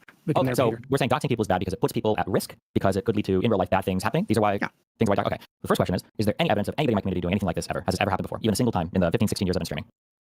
I think so, yeah. I think that, what's her face? Lauren, Lauren Delaguna said that people went to her job, fucking with her. You have. Did she ever post any proof of that? No, but okay, she's a history of lying about basically everything. Like you showed where she worked on stream, and then you were talking. People were in your chat. I showed her Lauren Delaguna worked on stream. Yeah, and people were in your chat. Wait, let me show Lauren Delaguna. It's totally fine. It's totally fine. He did not. So far as I know, I don't even know where. Okay, wait. So do you see this? I like you. Hold on. Both of you, one at a time. Hold on, Doobie, stop. When it's about me doxing Lauren, I don't even know where Lauren Delaguna works. I've never known where she worked. When did I dox her? You're just gonna lie what's like speaking to you. So if you can just justify, encourage people to dox me, that'd be great. Doobie, right there. Okay, first of all, Doobie, can you show where Destiny doxed Lauren Delaguna? And second of all, Destiny, right? Once you do that, or if you can or you can't, Destiny can answer your question about why it was okay to dox you. But that's what we're going to go. Okay, so I can give that clip for you. Please do. But also, there's a second example of this, which is Darius. So Destiny doxed a guy. I think it's like a JSOC editor or something called like Ryle. Destiny doxed this guy. Darius went to this guy's house on stream, right? To the address that Destiny posted on stream. I think it's totally fine to say this is an example of like IRL harassment by Destiny's community that Destiny encouraged explicitly. What did he do anything to him? What happened? I don't know. You think it's fine for Darius to go to this guy's house. You don't think this is like harassment anyway? Yeah, that sounds like harassment, yeah. Oh, okay. Well, there it is. So this is our example, and it's Darius going to this guy's house? Yeah, we use this one. Very simple. So my question is, would you consider emailing across several emails multiple family members of a non-party involved in my court case to be a form of real life harassment? Would you consider that to be harassment? Depends on the context. What were the emails? So the context is harassing a victim of, I guess you could say sex crimes, basically. No, what was the emails? Like, what was happening? The emails were basically implicit threats to force the person to try to jump on board a court case that they had absolutely no desire to be involved in, and then when they stopped responding to the emails, it was reaching out to their family members to compel them to respond to the first email address. Did this person express them that they wouldn't like them to email them? Like, did they say stop emailing me, don't contact me, things like this? Considering the fact that they stopped responding to the emails and Saba had to start hopping on other email addresses and was reaching out to their family members, I would say yes. Okay, so they didn't say, hey, stop, I'm interested, stop talking to me. Secondly, you said these are implicit right now is the reason I have no support for any of you. So much fun, okay? I'm telling you, that's great. If you just want to avoid this, we can talk about this. Do you have any proof that Darius went to Ryle House? Did you see like the document of the house? Did you see first time actually owned the place? Okay, one time. Hold on, both of you. Just I'm not advancing the conversation until he admits that that was harassment. If he's not going to admit that, then I haven't done anything. I'm going through that right now. Let Doobie answer. Yeah, Doobie, address it. Go ahead. So I'm going to pull the emails for you quick. So I think he's referring to the Siva guy that he doxed, right? Posted the document for the guy. So far as I'm aware, these were not threats. These were not harassing emails. I think what was in the emails, off the top of my head, was Siva saying, hey, just FYI, your shit's been posted. Here's a link to a new review that's out there now. Here's how you try to get it taken down. I think he did ask her how old she was, if I remember correctly, at the time she started speaking to Destiny. Didn't he say I did this as a sign of good faith so that you would contact Joan Peters? Yeah, I think he's trying to be helpful to try to get this woman to feel comfortable getting involved in the case. Yeah. Do you know what you call that? That doesn't sound like manipulating. And it's implied. That's not harassment. That's not implied threat of harassment. It's ridiculous. You get like bonus disability for being. I'm literally just gonna do this to catch up. But I'm gonna play Chip's challenge that because my brain, I just can't do it. Fully retarded as well, or you don't think that You tell me. as an implicit How is threat? it? Hold on. How is saying, hey, I wanted to do this as a sign of good faith, let you know that your news is being shared without your consent online? How is that an implicit threat? Or I harassment? can't believe the brain rot. I can't believe the brain You rot. just answered the It's just bad. When a stranger messages you and says, hey, I know where a bunch of your personal information is posted online. I went ahead and I took all that down for you as a show of good faith. I really hope that you contact this other lawyer and work with my friend in this case. And if you don't, I'm gonna be incredibly disappointed. Hold on. Did he say I'm going to be incredibly disappointed? And hold on. And if you did, you consider that harassment? Him saying, hey, if you don't get involved in this case. I consider it worse than harassment. Yeah, it's a threat. Okay, that's silly. But okay, let's say along that line. Any images you posted are deepfakes, and all the text is fake, by the way. You can't prove any of it. When you posted, oh god, Okay, this isn't going to work if you both are going to talk over each other constantly. Do you guys need to finish your point and then do the Did Ryle communicate with Dre and say, hey, please don't come to my house? Is there any proof of him ever saying that? I don't think he needs to. I think it's always better to fucking door. But hold on, yeah, go ahead. So when he posted Rose's photo wearing the DGG shirt and told them what like university she was at, and then bragged that the only reason they doxed this girl is because you gave them that information, was that you harassing her? No. How? All I'm trying to do is find out the information of the person I contact them. The overlay. And you did that by giving it to Kiwi Farms to help them. I didn't give anything to anybody. Wasn't Kiwi Farms already? Wasn't Lab already going street by street through every single city in Illinois to try to Why find the fuck would you help them? You posted because at the time, the only information I had about this person was that they leaked like 27 okay, revenge so you were intentionally seeking out their help doxing this person? I was intentionally seeking a person who posted 27 revenge porn videos in my life. Yes, I was. Yeah, I was trying to find out who this person was. Would you agree that would be a federal crime? Hold on, yeah, I encourage you to take report. And so, yeah, I think what they did to you. How am I supposed to take report? I don't know who they are. It's disgusting. How am I supposed to take report? I'm sure with private investigators. I think it's reasonable to post this on the internet for a community that you think is like swatting, doxing, harassing community to try to find this person, which is what you did. And did you contact this girl? Didn't you also contact this girl on Facebook? Like, is that harassment? People found out who she was. Yes. With your help, by the way. So after they found out who she was, you contacted her on Facebook. Is that harassment? No, because after they blocked me, I didn't reach out to them again. Okay. Well, hold on. Did she block her? Did she block? Did she block? Do you understand the difference? Do you understand? You can't block somebody via email, you fucking retard. Do you understand the difference between reaching out to somebody? How do you know somebody blocked your email? How do you know somebody spam lists your email, Doobie? Tell me. Okay, so you have no evidence to be clear. You have no evidence to block him. How do you know somebody's blocked your email? How do you know somebody's blocked your email? Okay, so again, you have no evidence that you blocked him or told him not to contact her. How do you know somebody's blocked your email? What we do evidence of is you posting her information. Hold on. Okay. Doobie, Destiny, both of you. Okay. Doobie, I do want you to answer the question because I don't know. How do you know if someone blocked your email? Yeah, I have no fucking idea. But as far as I'm aware, there's no evidence that told him not to contact her or block him. Yeah, but just for my edification, just wait. If somebody's emailed like 3 or 4 family members saying like, hey, I know this is your daughter, I need her to respond to emails, she starts responding, hey, I know that you might not know who I am, but I know you're a friend of this person, I need you to tell her to respond to emails. Does it sound like the person doesn't maybe want to talk to that person anymore? Well, let me ask this question, right? Maybe in a different way. Doobie, if I were to try to get you on a panel and I kept asking and you stopped responding, but then I started to DM, I don't know, people that you knew, at what point, if any, do you think it would be kind of harassment? I think I told you that I wasn't. No, you didn't say anything. But you just didn't say anything. So I didn't say it, and I think that people done for panels and stuff, but I'm just not responding. I'm expected to believe that maybe I just didn't see the DM. So you're reaching out to somebody so they can like pass me a voice channel somewhere. Like so, unless you have some reason to believe, unless you have some reason to believe, if you have some reason to believe that I'm not interested in speaking to you, or I'm not interested in whatever the fuck, then I don't think it's harassment. You know, in the case of like Sipa, I can accept that like there was an implication that she wasn't interested in pursuing this thing. That being the case, I don't think it makes any sense to be worked up over him emailing her or emailing family members to try to get her to respond. When again you posted her photo. You don't think it's worth to help traumatized from a you think sexual exploitation unhinged nutbags. Find her. I think it's fucking crazy. So at the time I posted looking at the person, I have no information about the person. I don't know who the fuck they are. At the time he's emailing her, he knows more about her, and now he's engaged in an explicit campaign to force her to cooperate in a civil case. Hold on, a campaign. You're calling it a fucking campaign. 19 emails to multiple family members across the country. Do you know that an email implies a singular email? Do you know that an email usually means one email? He admitted to 19 emails. Do you know that multiple family members of hers and herself? Oh, wait. Okay, again, I'm going to adjust my claim. Multiple emails to try to encourage her to get involved in this case. And I think she shouldn't. I think you should go out her criminally for what she did. I totally support. Why? She didn't commit any crimes. I don't think that's true. I think. How do you know? What do you don't think that's true? Because from your story, she was producing CSAM, selling CSAM, so was Solo. I think both these people should be under threat by another adult that was putting her out. Under threat from the fucking UK. That's your story. You're insane to me. That's the exact same question. Let Destiny finish. It's one of the same questions I posed to her, and she was incredulous. Yes, a 17-year-old can feel threatened by a guy in another country who's going to fucking kill them. Yes. You think that's impossible? You're telling me that she went to hotels to meet up with fucking strangers to fuck her on Skype, so they could be recorded and given to you and others because she was afraid of this guy in the UK? Even that's your story. That's what happened. Okay, if you're incredulous about it, that's fine. No, that's fine. No, I think actually what happened, I think she's lying completely. I think she's actually the real demon. That's why I agree. I think she's not being freaks to harass her. Wait. You think it's impossible? You're telling me that she went to hotels to meet up with fucking strangers to fuck her on Skype, so they could be recorded and given to you and others because she was afraid of this guy in the UK. Even that's. Yes. That's why I slowed that part down. That's possible and reasonable if everybody involved in this believed that this Rose person was of age, and she felt threatened to keep promoting the material and pretending that she was of age so she could get people to buy her material and then give this guy money. Yes. And this guy obviously knew that he could fuck people over and do the tricky shit that scammers do. She was 17. I'm gonna let it out if you don't pay me. It's like a ransom shit. I actually 100% believe this to be possible. That actually makes sense that Destiny was a dumbass and he didn't do a little bit more due diligence before he interacted with this person. That is the most believable thing I've ever heard in my life. Yes. Have I ultimately always said that I think Destiny was thinking with his penis on this one? Yes. And he knows this. Okay, that's why he, what did he just say in the last conversation with Pisco? He changed his behavior. What a concept. Like he realized that, oh my God, I probably should not do things like this because it leads to this. Like, okay, whatever. It's boring. I'm bored. I'm going to turn this off soon. I'm bored of this. It's your story. That's what happened. Okay, if you're incredulous about it, that's fine. No, that's fine. No, I think actually what happened, I think she's lying completely. I think she's actually the real demon. That's why I agree. I think not being freaks to. By the way, what is the evidence of this? No evidence, by the way, none. But that's cool. Believe what you want. Okay, so again, also, I think it is interesting that you guys have said so many different claims about me through this entire case. Basically, every single one has been proven to be false, and basically, my story hasn't changed really since the very beginning. That I was going to represent myself, that I was lying about. Did you speak to Rose or not? Did you speak to Rose or not? Apparently not. No. So the solo guy had someone pretend to be Rose, and I guess convincingly enough that you didn't know it's from multiple conversations. When somebody is sending me pictures in my merch, I assume that's the actual person I'm talking to. It was extensive effort to catfish me. Hold on, you said a phone call. You said there were phone calls. I never talked to this person on the phone. I don't think that's what you said in the. Do you have transcripts where he did say it was a phone call? On the day that the 27 fucking leaks came out, then I talked to this person on the phone. I thought that was my recollection. I didn't even DM this person like 2 years ago. So you did say that. So you're fairly close, and you had phone calls with her, right? Yes, I said yeah. When I was in court, I never. Okay, so your story has changed, hasn't it? That's not a story that I gave in testimony or in deposition or related to court. I'm not talking about testimony. I'm not. Stuff that matters. I'm not discussing one or two lines in a text log. It's not possible that I made a mistake. I'm not It's possible that this is so bad. And what you're saying now, 30 videos of me that leaked online, that my recollection of that event at that particular point might not be 100% accurate. Maybe I didn't actually talk on the phone. Maybe we just DM'd the fuck up. Maybe yeah. Is that possible? Is that possible? Doobie, is that for how many people online? Is it more possible that you fucking lied? Like you always lie all the fucking time? I will give you 10 to 1 odds on any dollar amount you want relating to the facts of this court case if you want. We can subpoena as much and I can try to get as much release to you as you want. What facts of court case? I'm not talking about the fucking court case. I'm intentionally lying. Okay, just to be clear, Doobie. Just to be clear, Doobie, where are you referring to? You say you're so rich, you brag about throwing money to other people. We both wagered on a $10,000 donation to Wake if you want. Doesn't have to go to me. I'm not any communication with this girl. You're running away. Yeah, run away, Doobie. Hold on, Doobie, I just want to be clear. Hey, you guys, hold on. Stop. That's real life harassment, Doobie. Doobie, what is your claim specifically that's happening? Just so I know. With Rusty, I think again the lie is that he had multiple calls with her. I think he said even long calls with her, right? And this is why he felt comfortable sending the news. Even though to be clear, he sent them like within a week of speaking to this woman through Discord. So like it's fucking ridiculous. So yeah, that's a lie. I think there are a ton of lies like this. Just all throughout this case. But I'm not physically following the fucking court case. I really don't care about it.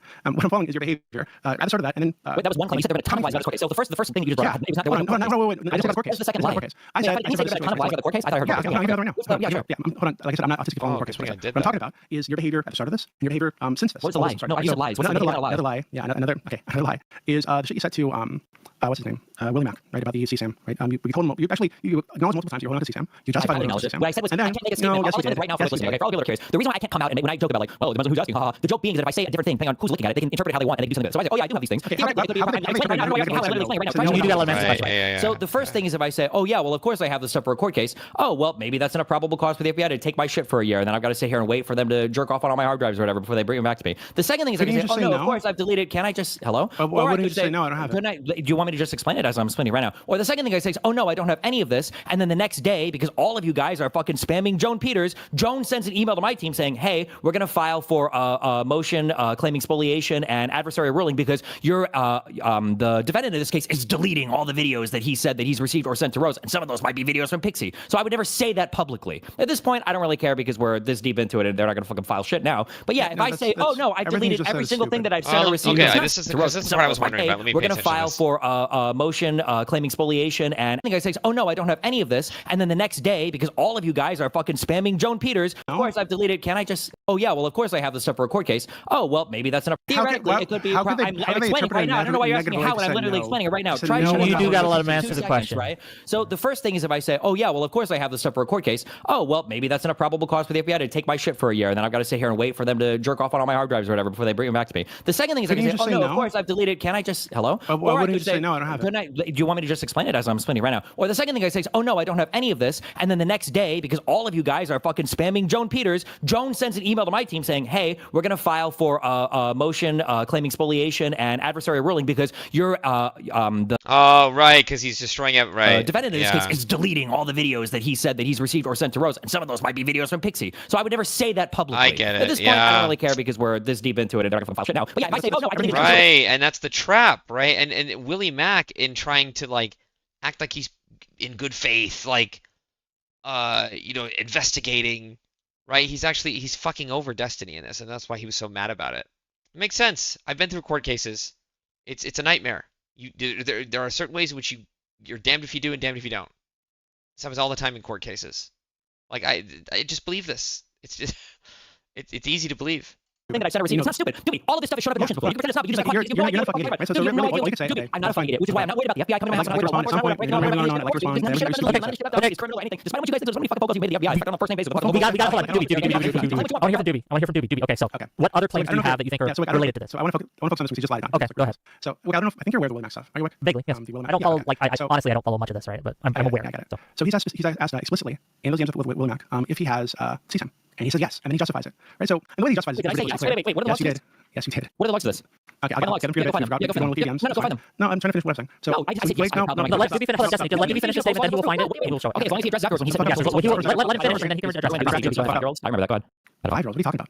When you told your Discord, you said I jerk off to 5-year-olds. That's why you're so sensitive about I didn't say you jerk off to 5-years. Yeah, well, you said you did. You admitted to it. You were bragging about your Discord. When did I do that? Years ago. This is why you're so obsessed about the whole pedophilia thing now. You see it.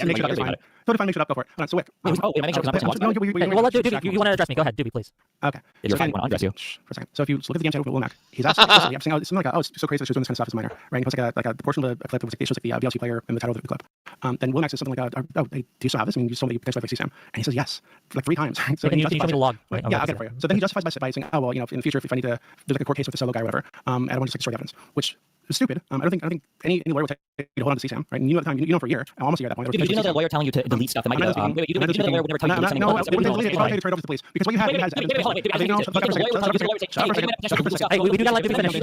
No. We do not let Doobie finish. You're distracted from what I'm saying. I'm not distracted. By the way, I sent you the log. Anyway, go ahead, 5-year-old fucker. Yeah, tell us what. Yeah, go ahead. Okay, great. So okay, you agree to it. In the future, when I close the conversation, say Doobie agreed that he did fuck 5-year-olds. Yeah, for a second. That's fine. Shut up for a bit. Okay, what they typically say is, obviously, I don't think we're trying to hold on to CSAM. They probably tell you to turn it over to the police with their help, right? I don't think anybody will tell you to hold on to fucking CSAM. No, they also won't tell you to turn it over to the police. I would bet you $1,000 million. There's not a single lawyer in the universe who would say, oh, that illegal stuff that you have, you should go and take that to the police telling them that you have it. You think a lawyer would tell you to do that, Doobie? Okay, just real quick, we have a log. Just hold on, just real quick. Given at the time you did not know CSAM, and I accept that. I'm not saying you were jerking off to 17-year-old, right? Or potentially younger, right? So I think it would help organize with them to turn it over to the police and say, hey, I might have some evidence of child being sex trafficked here. Here it is. Okay, that's a reasonable thing to do. Yeah, just FYI, we do have the logs. We do have the logs that Willie Mac posted. The DMs between Willie Mac and Destiny. I do have them up on the screen. Doobie, where in this should I be looking to see him saying that he has CSAM on his computer? Okay, so if you look at the, so he says that's just absolutely insane to think him doing all this issue 17, and then William Mac asks if you're sending this, I'm guessing you still have that video. He says that's asking, but yes, I created a copy, blah blah blah. Then he goes to then. Hold on, okay. Oh, I gotta blow this up so I can read this shit. I gotta blow this up so I can read this shit. Okay, hold on. All right, wait. What is full screen gonna make it like full fucking screen? Oh, there we go. Wait. Hold on. I just want to see real quick. Oh, it just makes it full screen in the window. Okay.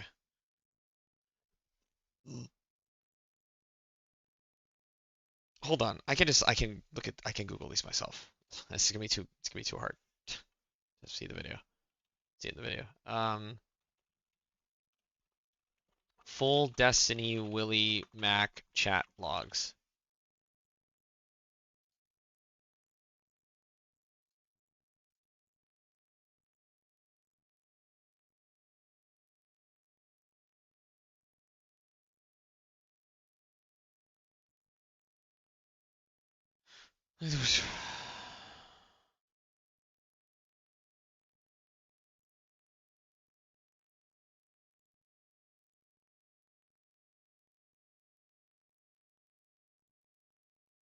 Wait, what?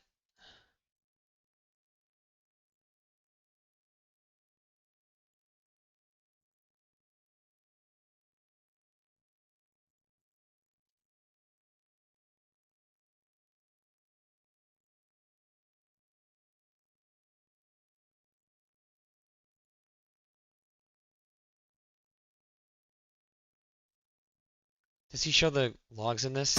Sourcing electronic components shouldn't be slow, complex, or uncertain. Since my last Destiny video, a lot has changed. We have a court document from Pixie's legal team alleging that he was.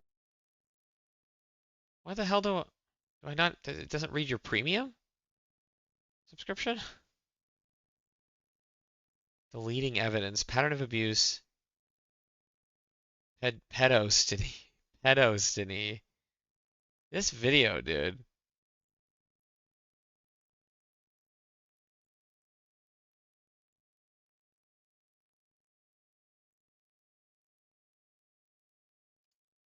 or will continuously Solo. Solo messaged me sometime in the morning and said that he was unhappy with how the coverage of the leaks had been so far.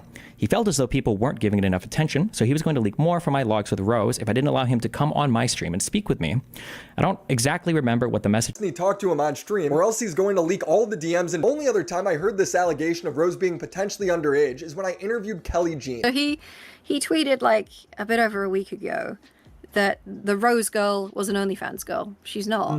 She never had an OnlyFans. She was never on any. It's not that he should have been said she was 9. I don't think she's underage. I don't think she was ever underage.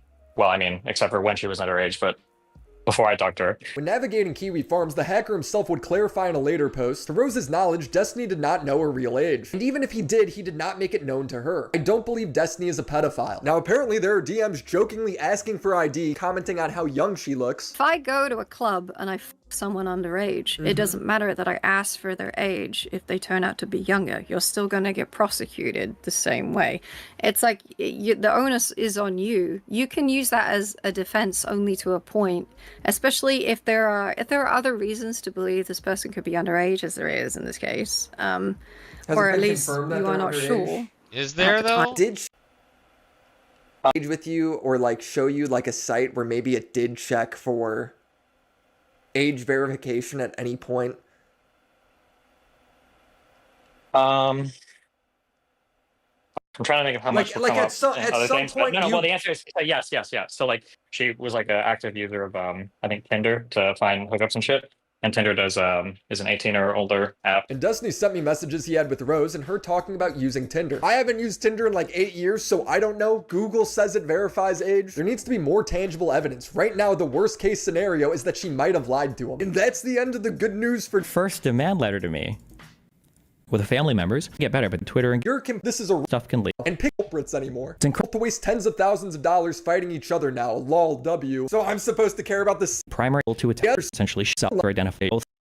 It's because I was secret. Reporting allegedly starts before he walks into the guy's apartment. And if you read the DM of Destiny sharing sense to me, in my particular don't work. Just like consent from him actually bunked by perfect thankful. You just look like that shit that you says DM, so it's hard to don't show me that. It's showing Destiny seemingly still trying to share news, saying, oof, I guess now that some stuff is leaked, LMAO, if you want videos of me eating, I got them. She laughs and then says, haha, no, don't show me that. Those are super private. I can't imagine how it feels having something so private be public, even if you were poly. Now this is crazy because behind the scenes, Pixie is saying he ruined her life, and his post hard to understand the sociopath throwing shit instead of user too. Guaranteed, because you better believe I had to choke her out a few fucking times. That shit got crazy. Hey, he jokes about it. Never been that like but I is nothing to do like this is not replied to Nick. It's something that I was involved in, ended up leaking publicly. So he's saying he preserved the deleted DMs for the court case only, but he's also recontextualizing DMs of him admitting fault. If you're right, just like maybe it's just me being account both. That's one person that shared in the further minutes. I go through it was bad, but I got like okay, so get on a stream. I think I did one Destiny would label in the weeks. One fucking calling me. One of those like on Hinge. I don't know what to do. And we went back and forth like and I see what that whole times where you guys were sexting and it was that he still called me crazy and stuff when we I mean you're over and she sent me DMs of Destiny saying it's just me being defensive, referring to when he calls her a psycho stalker. You're fine with this all the share. But I do it. People are like no Dustin like worst thing that's I do people keep texting up Destiny does and it's leaked everywhere, right? So I was even like, don't get caught leaking it. Like, but obviously it's advantageous if it gets leaked. Like, obviously I want bad things to happen to this guy. And then I made a screenshot of the screenshot, or sorry, I made the screenshot that Nico Sam sent me, like a grab, just like debate. It was like that Baby Peach had sent it to. This was something that like and called her mid-Jew. I've heard from multiple sources this live story. The only one on the record was Destiny though, but he tells pretty much the same story, and it's hard for me to tell if this is a story of abuse or just two scorned ex-lovers. Kelly Jean is somebody who aged, so I more of a it's like thing. But if sitting back was he them farms, all you three we harass like I said find this gang in that time. If you your girlfriend this is not the original where he has the absolutely not messages with him. threat. Never have. It's like an opportunity to downplay Who and actually has the real logs? God damn it.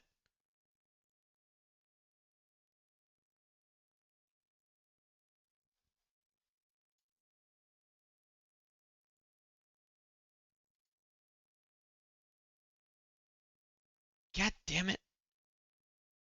Dang nabbit.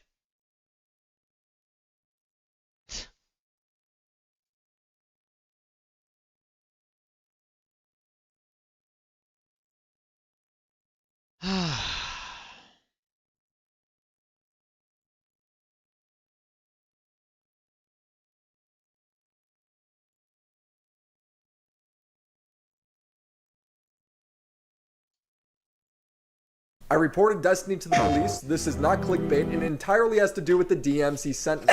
2 days ago, a Reddit post showed that the girl Destiny shared Pixie's nudes with was seemingly confirmed to be 17 years old due to her getting doxxed. There is almost a 0% chance that she was not 17 during that time. So I do what I usually do and reached out to get a comment. He continued to write, I didn't know actually know about her age to him. This is at the time. And that the leaker Solo, who is her ex-boyfriend, confirmed that she lied about her age to him. This is true. In similar Solo, who is her ex-boyfriend, confirmed that she lied about her age to him. This is true. In similar, it's his fault if he was catfixed. It's because he continued to write, I didn't know this until way later, but the videos she recorded with other guys, the file names are like screen recording, blah blah blah. And then he shows me a screenshot of the top of a video clip and says, her boyfriend was recording these on Skype calls. That's absolutely insane to think about him doing all of this if she was 17. Well, this is insane to me because he's saying Rose's boyfriend recorded CP while sending me a screenshot of the alleged CP. So I asked to confirm if he just did that. If you were sending me this, I'm guessing you still have that video. Destiny replies, depends on why you're asking. But yes, I created copies of all of our messages and everything when that court case started. Just to be clear, he's admitting to having alleged CP downloaded on his computer. He literally has the video open as I'm talking to him. I go, what?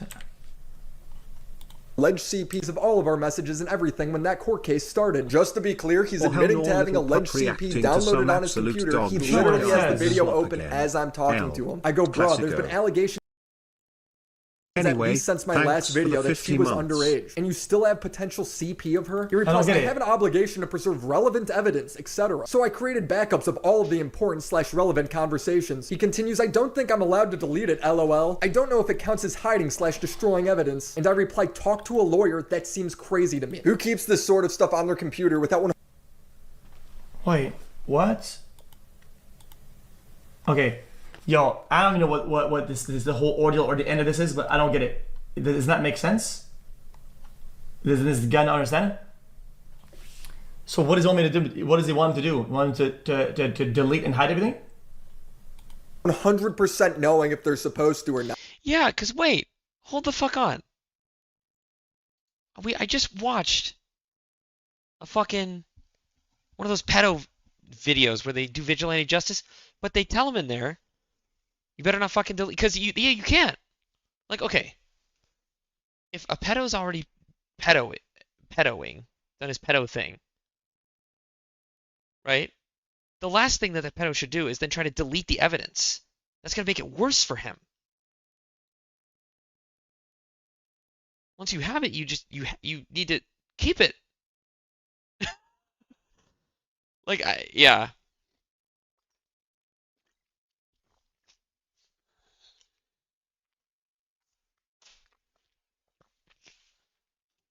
The question is, how did it get on your phone? That's what you need to answer. Right? And you need to be able to trace that, and then, yeah, and you say, like, okay, like, how do I handle this? And obviously, Destiny's already been talking to lawyers and stuff.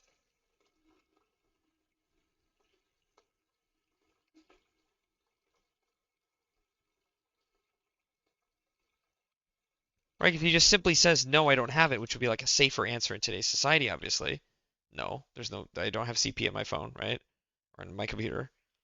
Then, yeah, then could ruin his court case, because then be like, oh, he's destroying evidence. He destroyed the evidence. And then that would just be a whole thing that he'd have to, like, explain, and da-da-da. Right? She's like, I preserved what I was legally obligated to preserve. And nothing further. God, isn't that something you want to confirm? I continued, you just let me know you have CP videos saved to your computer. You knew it was alleged that she was underage. You still have them. Do you see how this is. So now I've confirmed that this guy has child porn on his computer. In my 8 years of reaching out to people over allegations, I've never had anyone admit that to me. No, the last message. No, you're missing the point then. Oh, copy it, send it to something. Dude, you understand the metadata behind evidence and information on your computer?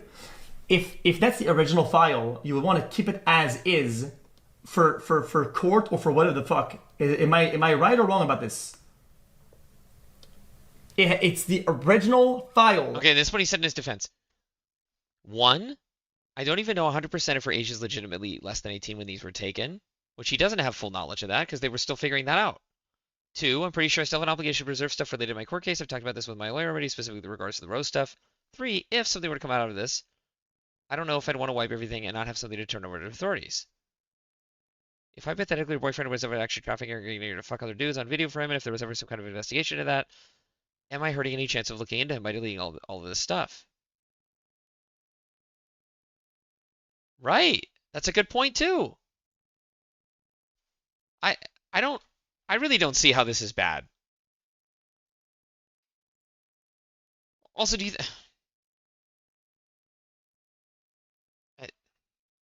think Destiny's like sitting there jerking off to this stuff? Like, I don't know.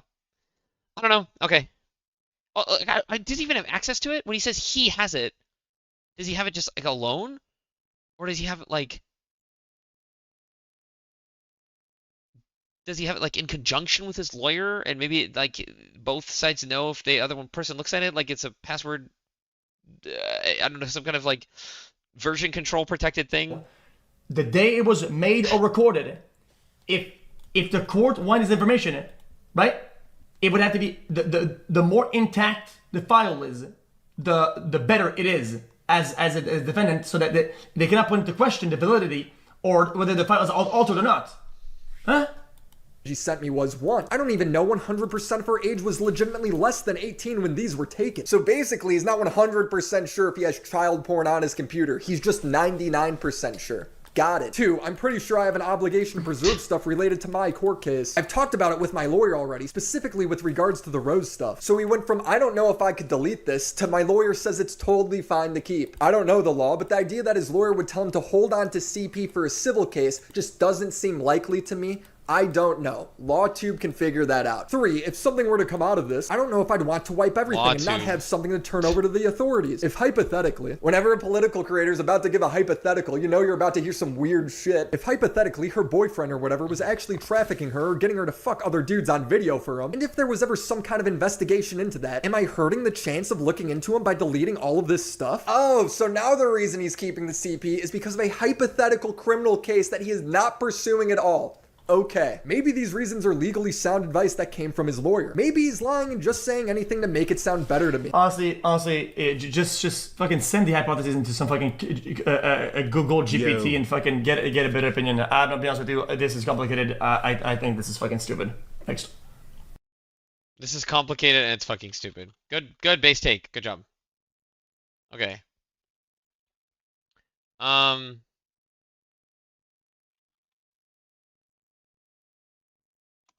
Is there any legally valid reason for a person to retain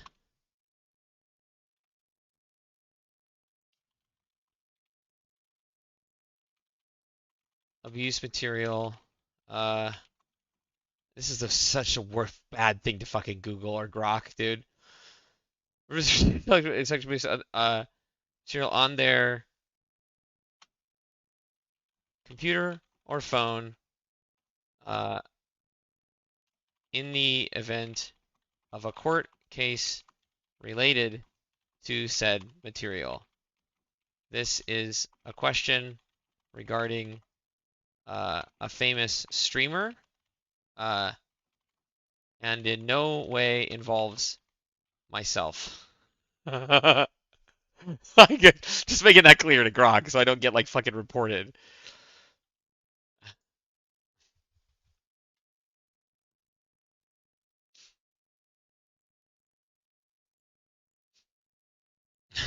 In no way involves myself. I'm like running away from this like the fucking plague, dude. Jesus. No, There is no legally valid reason under U.S. federal law for an accused individual to retain CSAM on their personal computer or phone during a court case related material. Possession of CSAM is a strict liability offense in most cases with severe... But what? Okay, what if it ends up on your phone, and then what's the process of then bringing it to the authorities to do? Knowingly possess or receive narrow affirmative defense but not permit retention by the accused for trial purposes. One defense applies only if the material depicts adults or was produced without actual minors involved. Fewer than 3 images only if they were promptly reported to law enforcement in good faith and destroyed without retention, except to law enforcement access.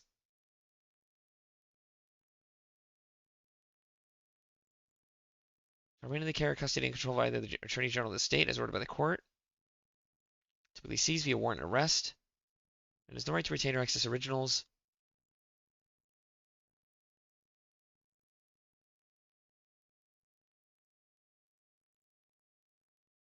Okay, attorneys cannot download or store it. Okay.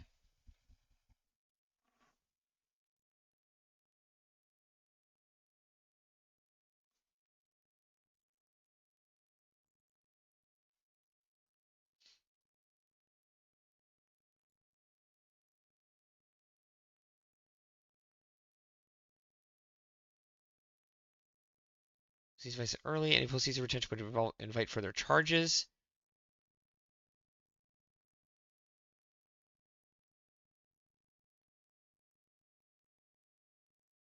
I think it's the knowability fact. It must be the knowability factor then.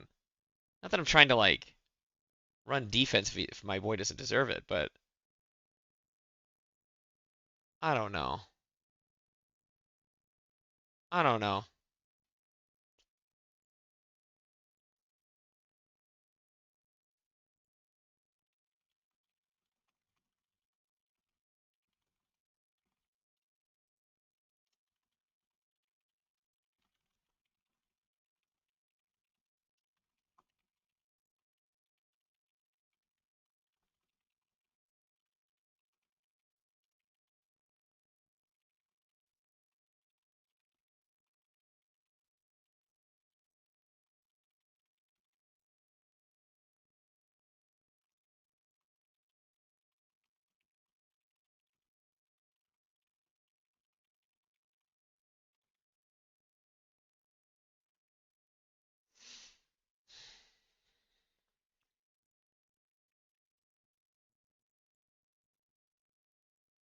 Grok, somebody got in and turned Grok against Destiny.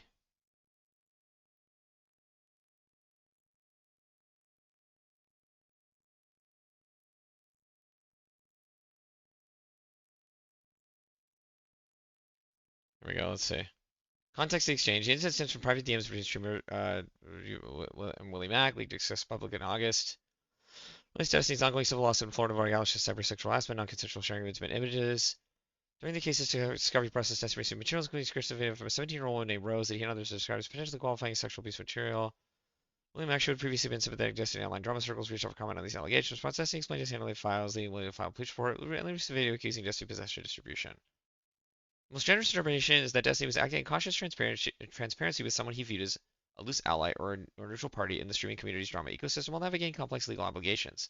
Specifically, in civil cases like Destiny's, parties are under a litigation hold, requiring them to preserve all potentially relevant evidence, including digital files received during discovery, to avoid court sanctions for spoliation, destroying evidence. Destiny stated he created forensic copies of the materials, for example, via disk imaging, solely to comply with this, not for personal use or retention.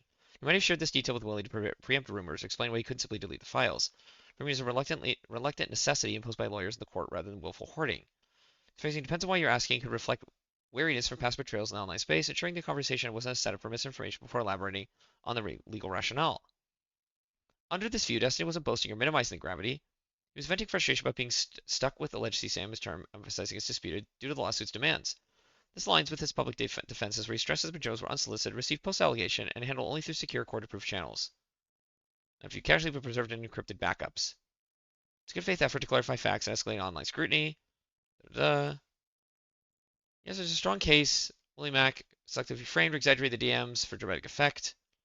Willie presented Destiny's words as a straightforward confession of ongoing illicit possession. You just let me know you still see P videos saved to your computer. But the full context shows Destiny qualifying it as preserved evidence for litigation, not active viewing or distribution for personal reasons. Shots against Destiny sent Willie a filing as proof of what he received, not sharing the content itself, and benefit his was under legal hold. Ignoring non-sensitive materials, see some disputed status. Age confirmation via court docs was murky until depositions. Willie's pivot from Destiny Defender to accuser coincided with personal drama. And the video's release felt timed for views amid broader streamer feuds.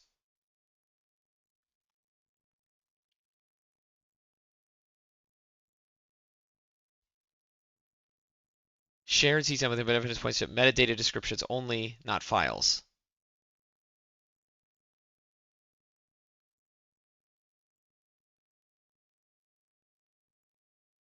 Okay, but you just said that there's no legally valid reason.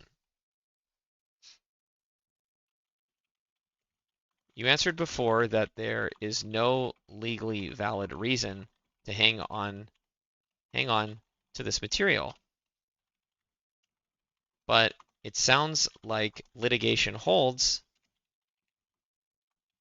are a known thing. So is your original analysis still correct?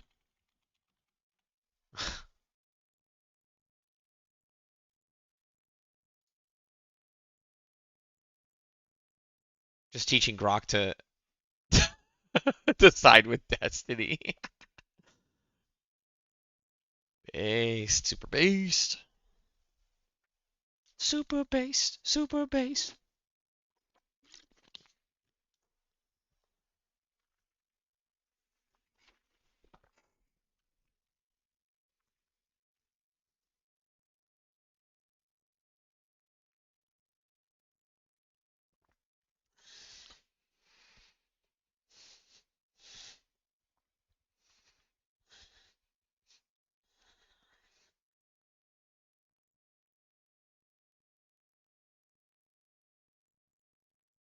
Yes, my original analysis remains correct. There's no legally valid reason for an individual defender otherwise even under litigation hold or needs standard legal requirements of evidence, spoliation, strict for on possessing CSAM. I'll explain the reasoning step by step, addressing the interplay between and CSAM laws.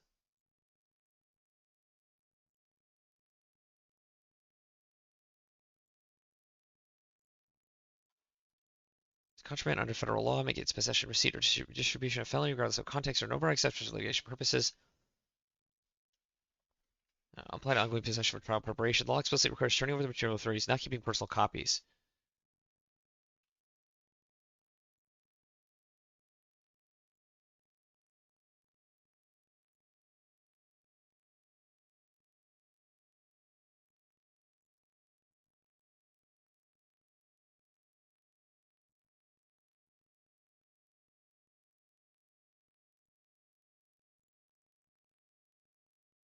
Yeah, again, I think the issue here that keeps coming up is I think the main thing is that we don't know how old she was at the time. And I'm sure now at this point, I mean, we moved so far away from the Willie Mack original moment that I'm sure that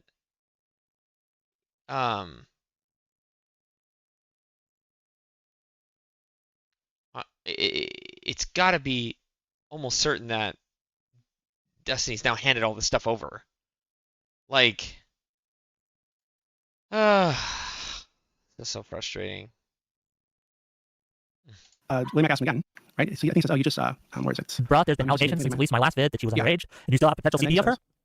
Yeah, it's his obligation to preserve it. Blah blah blah. Preserve it. Preserve child porn. Is that what I said? Preserve relevant evidence. Okay, relevant evidence. Wait, hold on. In this exchange, were you justifying holding on to that video? Did I send Willie Mack a video of child porn? Okay, you're being stupid. So in this exchange, you were asked about a specific video.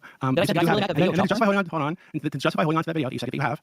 You said you were holding on to your like. Did I send? So obviously, you were referring to that specific video that you said you had when he asked you about it. You weren't referring to something else, were you? What if I was referring to a screenshot that I made? He asked you about the video. What if I'm referring to that? I'm guessing you still have that video. You said yes. What if I'm sending no, I didn't say yes. I said depends on why you're asking. What's in the emote? But yes. I could have copied messages and everything when that court case started. Yeah. So what do you mean by but yes? What does that mean to you? For on which part? It's the I think third line down. Says Destiny says, but yes, I created a copy of all of our messages and everything when that court case started. Do you think that here? I'm sorry. Can you help us out for a second? Hold on. That is good though. Hold on. He's questioning him on the but yes. Hold on. Copy of all of our messages and everything when that court case started. Do you think that here I'm saying? I'm sorry. Wait, can you help us out for a second? Do you think that I made? Hold on. Wait. Can you help us out? What was the question? Let Destiny finish his point, then I will answer your question, Doobie. Go ahead. So, Doobie, do you think that I have 61 gigabytes of child porn on my computer, or a single gigabyte of child porn on my computer, or everything that she sent me that's child porn? I think that screenshot that was going around. No, I think the screenshot that was going around was like I think you said it was a screenshot of her like sash that she showed you, and I believe you don't have all that, right? I'm not accusing you of holding on to child porn and jerking off to child porn. So I'm just holding on to some child porn, or I think you're holding on to that because you're probably trying to look for some way to find her. Okay, right? Doobie, you wanted to ask me a question. Go ahead, please. Wait, so do you think I have? Well, just real quick. What? Why is this holding on to some? See why? Also, yeah. What? Okay, if he doesn't think that he's doing this, why is he holding on to it? You're probably holding. I think you're holding on to that because you're probably trying to look for some way to find her. Okay. Right? Some way to find her? What? Doobie, you wanted to ask me a question. Go ahead, please. Wait, so do you think I have? Well, just real quick. Some child porn or a little bit? Or? What was the? Just go ahead, Doobie, please. Wait, to be clear, what was the question he was asked before he said but yes? Because his claim, remember, was where did I say yes? So Willie Mack at 11:19 a.m. says, if you are sending me this, I'm guessing you still have that video, ? And then Destiny says, depends on what you're asking. But yes, I created a copy of all of our messages and everything when that court case started. Yeah, so it seems pretty clear. You said yes, you do have that video. Right? Okay. And if that's the case, then is that no case? How many yes, months? You did say you saw that video. The issue is that you're trying to parse messages in the most strict manner, like implying that I'm sending these messages as though they're about to be gone through by every single person on the internet. No, I'm not doing that at all. Okay, right, so like if you didn't have it, you could just say no. I don't have it. Why would I tell somebody that I'm deleting stuff, Doobie? When I'm why would it say but yes and then justify? Wait. That makes less sense. Wait, am I able to finish a sentence? Yes, Destiny, finish your point, please. So they've already threatened to file multiple motions, which they never did, by the way, because all it was a fucking lie, of evidence of spoliation, saying that I'm deleting evidence, saying that I'm hiding shit. Why the fuck would I start telling people privately, oh, I'm deleting stuff, oh, I'm hiding stuff, oh, I'm deleting things? Why would I ever put that in a written message anywhere? I'm not saying you should have done that. And what I'm saying is what I think you just said that. You just said that. I just said, oh no, I've deleted any bad video or anything. Why would I ever put that in a message? No.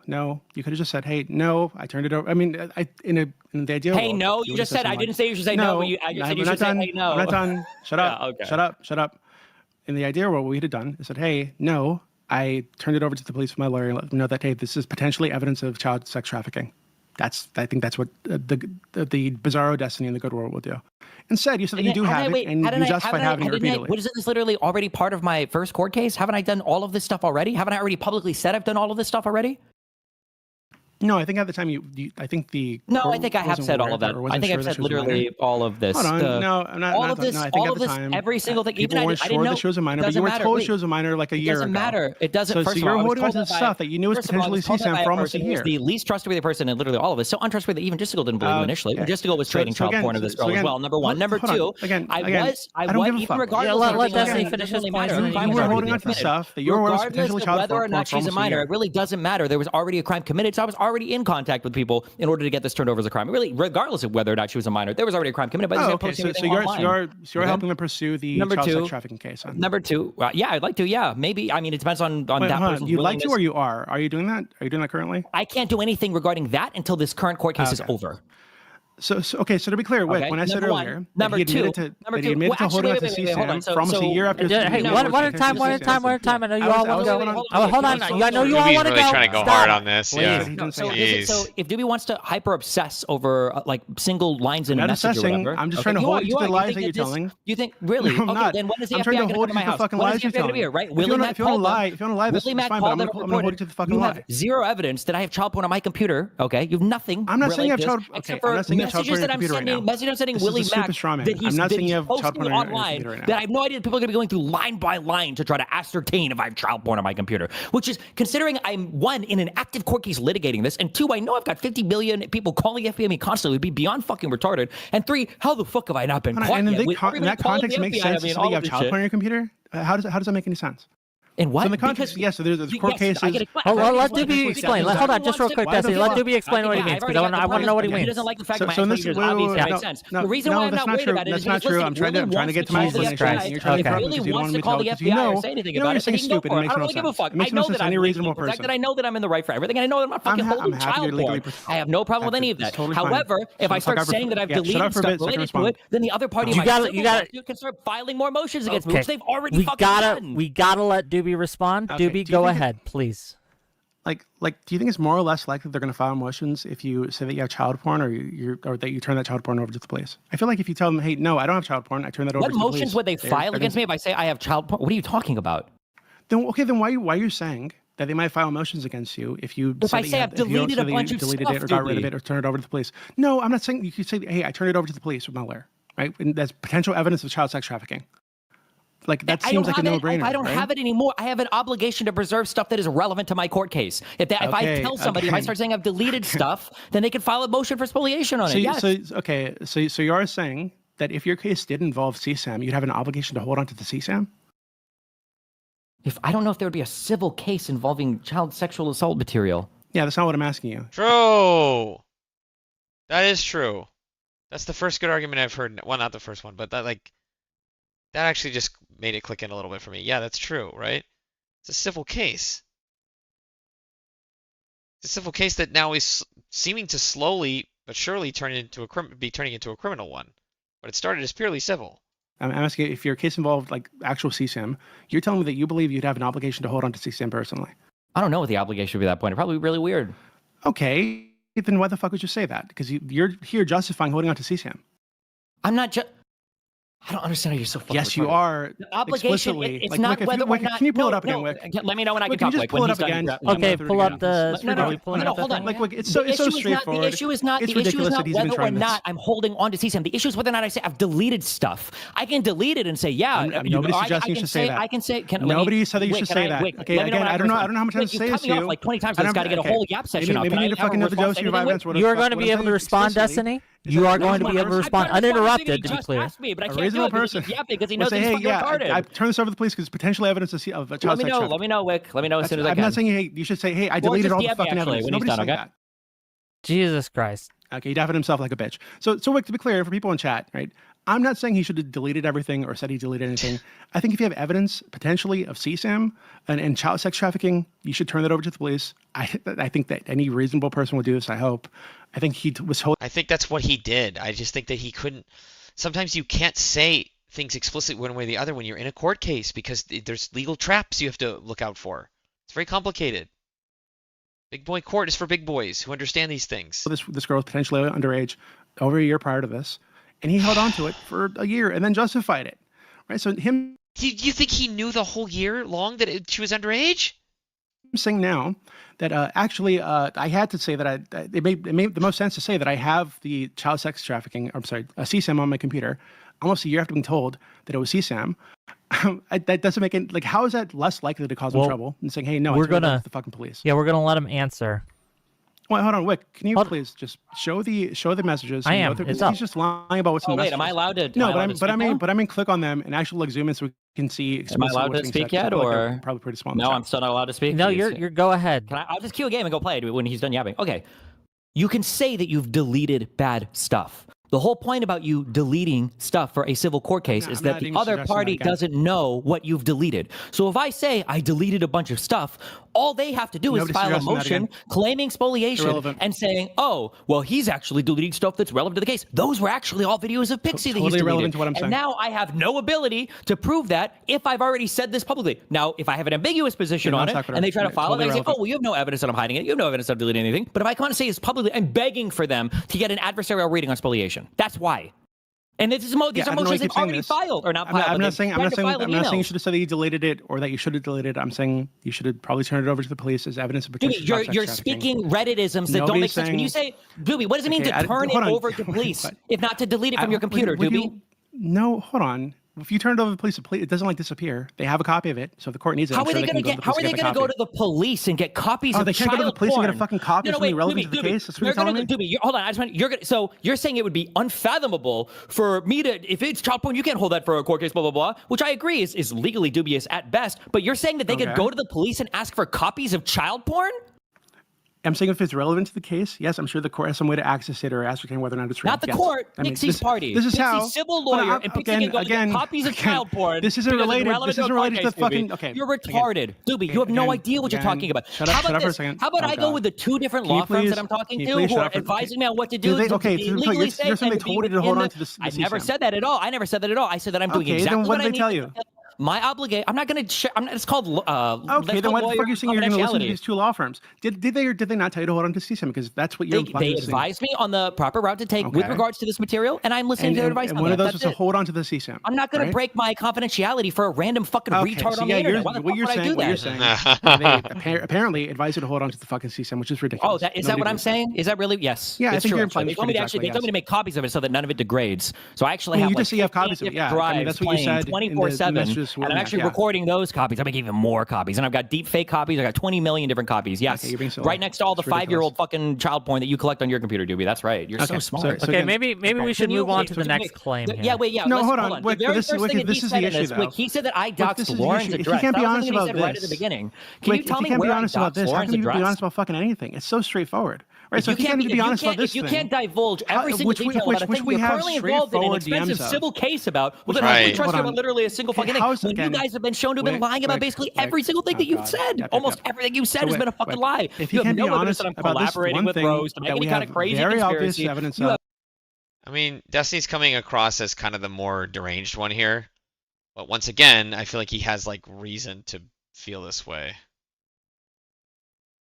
Sue me, I guess. No evidence that I was ever planning on representing myself, that I was losing my case, or losing all my motions, or lying about all the consent shit. The hearing that came out, the evidentiary hearing, the transcript was a disaster for fucking Pixie. She was caught lying about like 10 different fucking things. Like every single thing you guys have claimed about this case has been fucking wrong, and Abby was still deluded thinking I'm fucking losing it. There are no 15 women, there are no crazy witnesses. Abby is fucking gone to the fucking win. Everything you're mentioning is a fucking lie. It's all not true. And in the massive Pope session in 3 months, whenever the fuck this case gets dismissed, you're not following the case, but you seem to know my specific logs and messages. Everything's so convenient. You guys know everything. I know what you said. Really and then you don't know anything when it's against you. You lie about shit. When did I dox Lauren De Laguna? Freaked out and you associate me with all these other people and all the cases and all this kind of shit. I'm not related to this at all. When did I dox Lauren De Laguna? That was the first claim you made. Can you admit that that was a lie? You just made that up, or can you show me where that happened?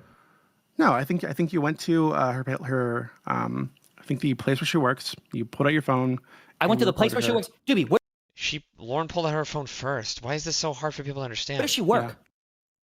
I think she says it on the video. Wait, actually, I'm gonna post it for you. Okay. Okay, post it. I'll send it to you. Yeah. How can I go to where she works? I don't even know where she works. Well, we're about to find out. Actually, I'll send you the Darius one too, so you can show that. Okay, we'll go through the first one first, and then we'll talk about that. Then we'll go through the Darius one. Wait, is this about me doxing Lauren? Yes, apparently. Okay. So I guess the CSIM thing's over now. Pull it up on screen. So that's the Darius one. I'll send you the Lauren one right now. Oh, this is the Darius one first? Yeah, this is one where Darius went to the guy's house, yeah. Oh. Okay, let's see. No, wait. No, the first time you made it was the Lauren doxing. Show me that. Yeah, I just sent them. Yeah, hold on. Let me, give me a second then. I'll switch. Let's screen. Morning, Laguna. How you doing? I literally am gang stalking her right now. I am gang stalking this wonderful lady. I work here. You work here? Is there anything you would like to say to the audience? Yeah, you're fucking weird. Okay, cool. Anything else? Thank you for joining us tonight. Thank you for stalking me. You're a one-man gang stalker on me right now. Okay. So thanks for hanging out. Okay, wait. Okay, hold on. I will concede.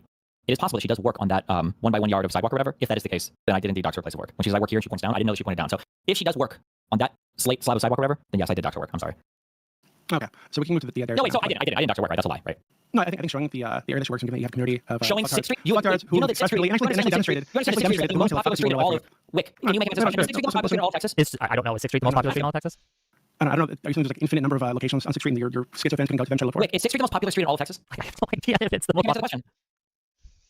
Okay, so again, if you want to say that showing that she works in, she ran up to me with her phone out, right? You just happen to be there. Yeah, I got it. I just happen to be on the most popular street in all of Texas. Just happen to be there. Well, you know that I've been there multiple times before, right? I've streamed on that street multiple times before, right? Do you know that? Okay, that's fine. So again, if you want to do you acknowledge either of those things? Do you acknowledge that I've been on 6th Street before? I don't know what the fuck you've been. Do you acknowledge that I've been on 6th Street before? I would have followed the streets you've been on. You know that I was on the street. Why'd you follow this You one? posted it on fucking Twitter. Okay. Oh, so do you see my post on Twitter? You think I've ever posted No, on it doesn't Twitter? post on Twitter. It's super Okay, so I've been, so 6th Street is the most popular street in the city of Boston. Probably the most popular street in the entire Texas. So if I've been there before, I've streamed there before, lots of people go there. There were multiple people on that street that recognized me. It's a very popular street. And she ran up to me and my friend and started recording us. Although I found out later, it was actually she was on FaceTime with somebody. She ran up to us. How was that on me? Okay, if that's your line, How is that on me? I don't believe you. How is that on me? What else? Again, no, explain I think you probably want to fuck there. How? How? How did I pull her out into the street to fuck with her? I'm not saying pulled out into the street. Then why did she out on the Well, sidewalk? give me a chance to tell us exactly what he means by fuck with her, because I'm really curious. What do you mean? Tell us. Yeah, I think you probably went there to let her see you, so she'd freak the fuck out, so you could show her on Twitter and get your friends to go over there and fuck with her like you've had them fuck with other people. And what is your evidence of this? Your behavior. Not just a situation, but My behavior? Why? You're not answering the question at all. Your behavior. Yeah, your behavior. Well, to be clear, Jimmy is saying that his claim is you've done things like this before. Yeah, but he has no evidence of me. Do you know that I, before this, by the way, had evidence of Lauren being on a podcast, literally just saying my full address down to the apartment number? I don't think that she did that. Down to the apartment number? Okay, and then you know that I'm in the most popular street in all of Austin, and she's running up to me, screaming at me like a fucking crazy person. I didn't know she was in the state. I thought she still lived here in Florida. I didn't even know she fucking moved to Texas. Okay, again, if that's your line, I get it. I don't believe you. Just based on your. Yeah, but you have no evidence. Oh my god! What? Because he reacted and defended himself? Oh my god! Because once again, okay, Doobie, just think about the alternative here.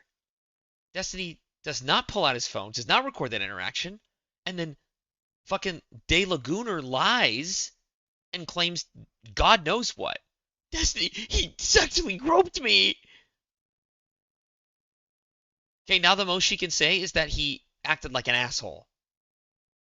Okay, but that's much preferable because that's not criminal behavior. Like, what is so hard about this to understand? Not believe me, and I have every piece of evidence that Lauren's lying. No, you don't. You're asking us to believe. You're asking us to believe that you went there. You're asking us to believe you didn't. Well, just real quick. You can ask her right now. You can ask her, hey, who approached you first on the street? Because in the decision, Lauren said, oh, well, I'm going to him with his friend on the street. For you to show up on the fucking street or show up in front of the stream, go into the fucking building and let her see you so she can freak the fuck out and run outside to confront you. So I'm not allowed. So first of all, you're assuming that I know she lives in Texas, which I don't. You have no proof of that because I didn't know she lived in Texas. Number one. Number two, you're assuming that where she's working at a fucking Austin or whatever the fuck. I don't even know that. I still don't even know where she works. I think somebody said maybe the mothership. I don't even know if that's true. Number two. Number three, you're saying that just by me walking by on 6th Street, I'm not allowed to do that anymore if she's working? Again, I get it. It's your line. Am I not allowed to walk down the street? If she walks on any business on that street? I think you probably went another. This is nothing. How you're saying I can't be believed on anything? These are the tales that you guys are spinning. No, I just demonstrated that you're a liar. She was screaming at my friend, and then she was screaming at my friend. So when you told me earlier that you never said you had it, you never said you had the fucking video, you were lying, right? A single line from this conversation because you guys will ever have, and that's great. You got that chop on my computer. That's fine. You guys come down and bust my doors and everything else. I guess I'm a little bit safe. Just real quick, hold on. Versus random shit retarded dipshits like you on the internet talk Now, about. okay, just to be clear, stop, both of you stop. Doobie did ask you a direct question, Destiny, and I've made him answer your direct question, so I'm gonna make you answer his. Did you, when you said but yes, was that a lie? No, I don't know if I would call it a lie. I'm not having a conversation where I'm expecting the text to be parsed for 100% fucking accuracy. Like you would ask me, like, hey, did you go out to eat at McDonald's last week or whatever? I'm like, yeah, I looked at McDonald's probably a couple times. But you roll back the calendar, like, actually, you haven't gone since 3 weeks ago. Like, fuck me, am I a liar? I know we're going to be going through the line by line. You can go and see the testimony that I've made in court, or you can see the filings that I've made in court. So you like I don't know how. But you gotta let Destiny finish, though, W, right? So. Because you want to parse every single message. Well, you said all of it right here. You said you didn't say that, right? I didn't. I know. Do you think I had child porn on my computer? Currently, no. At the time, yes. Okay, if that's what you think, there's no way that I can prove that. No, but I think because you said you had it. Like you said it. So like yeah. I said that I did everything I needed to do. I backed up all my messages. You said you had a video, which you think is I'm doing everything I need to do in compliance with my court case. Right now, the civil case is the most important thing for me. So when I'm speaking to anybody in any DM, I don't know what will show up in discovery. I'm speaking to maximize my civil litigation. Okay. So you said you had a video, which you thought was CSAM, right? No. But that's how you interpret it. Go for it. It'll show somewhere. It'll show somewhere. Wait, hold on. Now the civil case. I got back into this. Hold on. Okay, if that's what you think, there's no way that I can prove that. But I think because you said you had it. Like you said it. So like yeah. I said that I did everything I needed to do. I backed up all my messages. I did everything I needed to do. You said you had that video. Which you think was CSAM, right? I'm doing everything I need to do in compliance with my court case. Right now, the civil case is the most important thing for me to remain in compliance with. So when I'm speaking to anybody in any DM, because I don't know what'll show up in discovery. Also, when you say, I've done this before. I've said stuff like this before on an email or like DM people. Like you'll make a little joke, right? Because that was the first part. It was like, that's why you're asking, Sweats, didn't he? That was like a joke, and then he goes, but yes, like basically, but yes, there is a phrase that means. In all seriousness, though, I da-da-da-da-da. So what they're doing is they're scrutinizing the but yes, and then completely ignoring all the surrounding context. That but yes it's an operative phrase that means basically in all seriousness, though. Jokes aside. But yes. Jokes is like that's the honest, plain reading of that. I am speaking to maximize for my civil litigation. Okay. That's why. Okay, so you said you had the video, which you thought was CSAM, right? No. But if that's how you want to interpret it, then go for it. Listen, it'll show up somewhere. It'll show up somewhere. Okay. Are we ready to go to the Darius thing? Yeah, we can go to it. No, I want him to admit first that he has no evidence of the Lauren stuff, and all the other evidence points to the contrary. Yeah, That we'll get there. She We'll get there. stalked me and my friend on the street. She ran up and started screaming. She started recording. She had no reason to be on the street. And even Doobie's story that I somehow knew she lived there, that I knew she worked there, that I showed up there, and that me just simply being on the street is justification for her to come out screaming at me. Why wouldn't she take a picture first? Why wouldn't she tell a friend or contact anybody else or post any proof whatsoever? Okay, that just I so- was there stalking her. Notice how she didn't do any of that, right? That would have been a really easy thing to do. Just so I can ask Doobie directly, Doobie, do you have evidence that Destiny knew or suspected that Lauren De Laguna either lived there or worked there at 6th Street? No. No evidence. No. Okay. But again, this belief that I have that he went there probably to fuck with her and encourage other people to fuck with her. Do you have- it's just based on his behavior, right? So Like, it's when based- You know that there was a political conference in that very city. Yeah, what else would he have done based on his behavior? Can be an okay explanation, but you have to, first of all, cite the specific example of the specific behavior, and explain explain what else he could have done. What else would you want him to do? Again, you can say, well, you shouldn't have made that video where you said, like, I'm gang stalking her. He was being his edgy, jokey Destiny self, okay, which keeps getting him in trouble, so I don't know why he keeps doing this, okay? But then, number two, that was self-defense at that point. Once again, what I just explained, right? So she can't say, he fucking, oh my god, he was unhinged. That I was attending that day, right? Was that a coincidence? No, I don't think it's a coincidence now. Okay, so do you think I was just at that conference, maybe? Yeah, I'm sure you were at the conference. So, wait, if you just. But I used look it at as a the- double oh, opportunity God. to go to 6th I Street, know, the most popular you're street in all stuck of on Boston. this. You're like, it's yeah, like I'm you're stuck like on when you avoiding the lie. very Yeah, shit. when you lie, it's like really annoying. That's Yeah, what if I'm you want to usually call it a stuck lie, on. again, given the lie you just told a little bit ago, I think The you're a lie liar. that I don't told trust your that I story. didn't type with Yes. 100% accuracy to represent the entire context of my hard When drive you and a said, DM but that I yes, never you knew had was this gonna be video, published on and the then internet. just a That's bit what ago you you have, said Doobie. that you That's what didn't have, say you had the Doobie. video. That You know was what? a If lie. you want, to be right? honest, if you want to go through, I just told a lie to Wick because when I muted before, I said I was going to queue a game of Arc Raiders until I could get to speak. I didn't actually queue a game, so that was another lie. Apparently, I lie about so to be everything. clear- Yeah. Okay. Go ahead. So to clear, Yeah. not a long time Yeah, ago. So a little bit true. ago, when you said that you never said you had that video, you say you never said that, right? And then we looked at the logs and you did say that you had it. So you lied, No, I right? said that if anybody who's not retarded reads the messages, it's very obvious that what I'm saying is I have kept everything that I need to keep in compliance with my court case. I think even in that same message, I say that. I have kept it. Right? If we're going to be scrutinizing every fucking word, I have kept it. That means in the past before. Does that mean I have it right now? Somebody said? I'm currently viewing it? What? maintained every record that I need to keep. I made a And copy one of of those things you thought you needed to keep was that video, right? Because you said but yes No, about I don't that think video. I have an obligation But yes. to keep fucking child Then porn on why my did you say computer. but yes? Then why did you say but yes? Because I'm not worried about anything the FBI sees. Because I don't have child porn. I am worried about what shows up in civil litigation because Joan can file more fucking motions at me, Doobie. Okay. So when you give that whole hypothetical, right, about a potential case coming from the child sex trafficking, right? You just came up with that for no reason. Potential case? What are you talking about? Yeah, yeah. What? What do you mean what? The I don't what know what you're potential referring case to, potential case. specifically? Okay, so I guess I'll send you that specific. It was in the screenshots you put up earlier, Wick, but I'll send it to you. Okay, so do you want me to bring it up I'm not on denying screen? anything. Just Or? say, what are you referring to? I don't know. Are you talking about Joan filing a case against me? Or are you talking about... You just sent It's right it to at the me. Hold bottom. on, give me a second. Let me. Yeah. This is where you're like justifying holding onto the CSAM, which you're now saying you didn't say you had on to. Okay, give me a second. And to be clear, you thought this video was CSAM, right? The one Floating that you sent fucking to frog. Willie.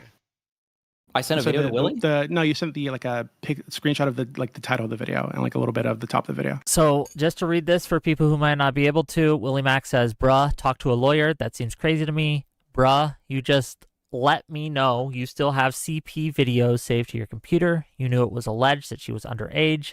You still have them. Do you see how fucked this is?" Destiny says, 1, I don't even know 100% if her age is legitimate. Do you see how fucked it? Notice, see, Willie Mack thought he was like surgically asking questions in like a hyper precise way. He obviously wasn't. He asked multiple questions at once. You never do that because now you don't know which question Destiny's answering, which is why he has to give a 3-part answer. This is not precise at all. Only less than 18 when these were taken. 2, I'm pretty sure I still have an obligation to preserve stuff related to my court case. I've talked about this with my lawyer already, specifically with regards to the Rose stuff. 3, if something were to come out of this, I don't know, I'd want to wipe everything and not have something to turn over to authorities. If, hypothetically, her boyfriend or whatever was actually trafficking her or getting her to fuck other dudes on video for him, and if there was ever some kind of investigation into that, am I hurting any chance of looking into him by deleting all of this stuff? Like, to me, that looks like a numbered list of why you had on to CSAM, right? Or something you thought might potentially be CSAM. Cool. So That's, like, if that looks like it to you, then that's fine. But you're just fucking retarded. Well, what's the explanation? Like, that's, I think it's pretty. I mean, what do you disagree? I've already given the explanation like 6. Wait, can you play back the record? Wait, what was the explanation I gave 20 times? The explanation that Destiny gave 20 times was that, according to Destiny, he didn't think that this was going to be parsed, so he spoke in generalities that he didn't think were going to be taken. But what is the one thing that I maximized? What is the biggest fear? You were worried about civil litigation. You were worried about blowback in civil litigation. Correct. Litigation. And in civil litigation, I have an obligation to preserve anything that might be related to my case. So any messages that I send, anything that I talk about is maximizing for that civil litigation because I don't have child porn. If I have a fucking kid. Do you think if I actually had child porn, even at the point when I'm talking to Willie, do you think I'd be saying shit like, oh, well, I think it's important for me to hold on to the child porn? You really think I would fucking say that? I'd hope not, but you did. Because Why? you were asked Why about would a I say specific something video that at the time it seemed like you thought was CSAM. You were asked for Why would I say that though? I've already said it. You're never going to become a pedophile. I need to be a pedophile because everybody has to be a pedophile. I don't think you're a pedophile. I don't know where this comes from. This is why he's got so much pedophilia talk on his Discord server. I'm not saying you're a pedophile. People come in to ask questions about pedophilia, pedophiles. I'm not saying you're a pedophile. And that's why he talked about jerking off the 5-year-olds in the politics Discord server a few years ago. This is why. That's cool. I've given my explanation for it. You can take it or leave it. I know you'll never believe anything I say. You literally believe all these things without evidence that I collaborated with fucking Rose. I am believing part of what you're saying. I'm believing those screenshots where you said explicitly that you're holding on to CSAM. So yeah, you got it. So I don't know why you thought it was like useful to say that you're holding on to CSAM. Wait, hold on. I think Cash Patel is knocking at my door right now. Oh shit. Oh god. Okay, one more thing because this is boring as fuck. Give me the strongest next piece of evidence or whatever. Also, wait, just checking real quick. The Ryle Kittenhouse guy, he was doxing people too, wasn't he? Was that the case? Do you have any evidence of that? If I showed you evidence, would you acknowledge that? I didn't. Yeah, if you showed me evidence of him doxing people, I'd acknowledge he was doxing people. Yeah, so far as I'm aware, he was not.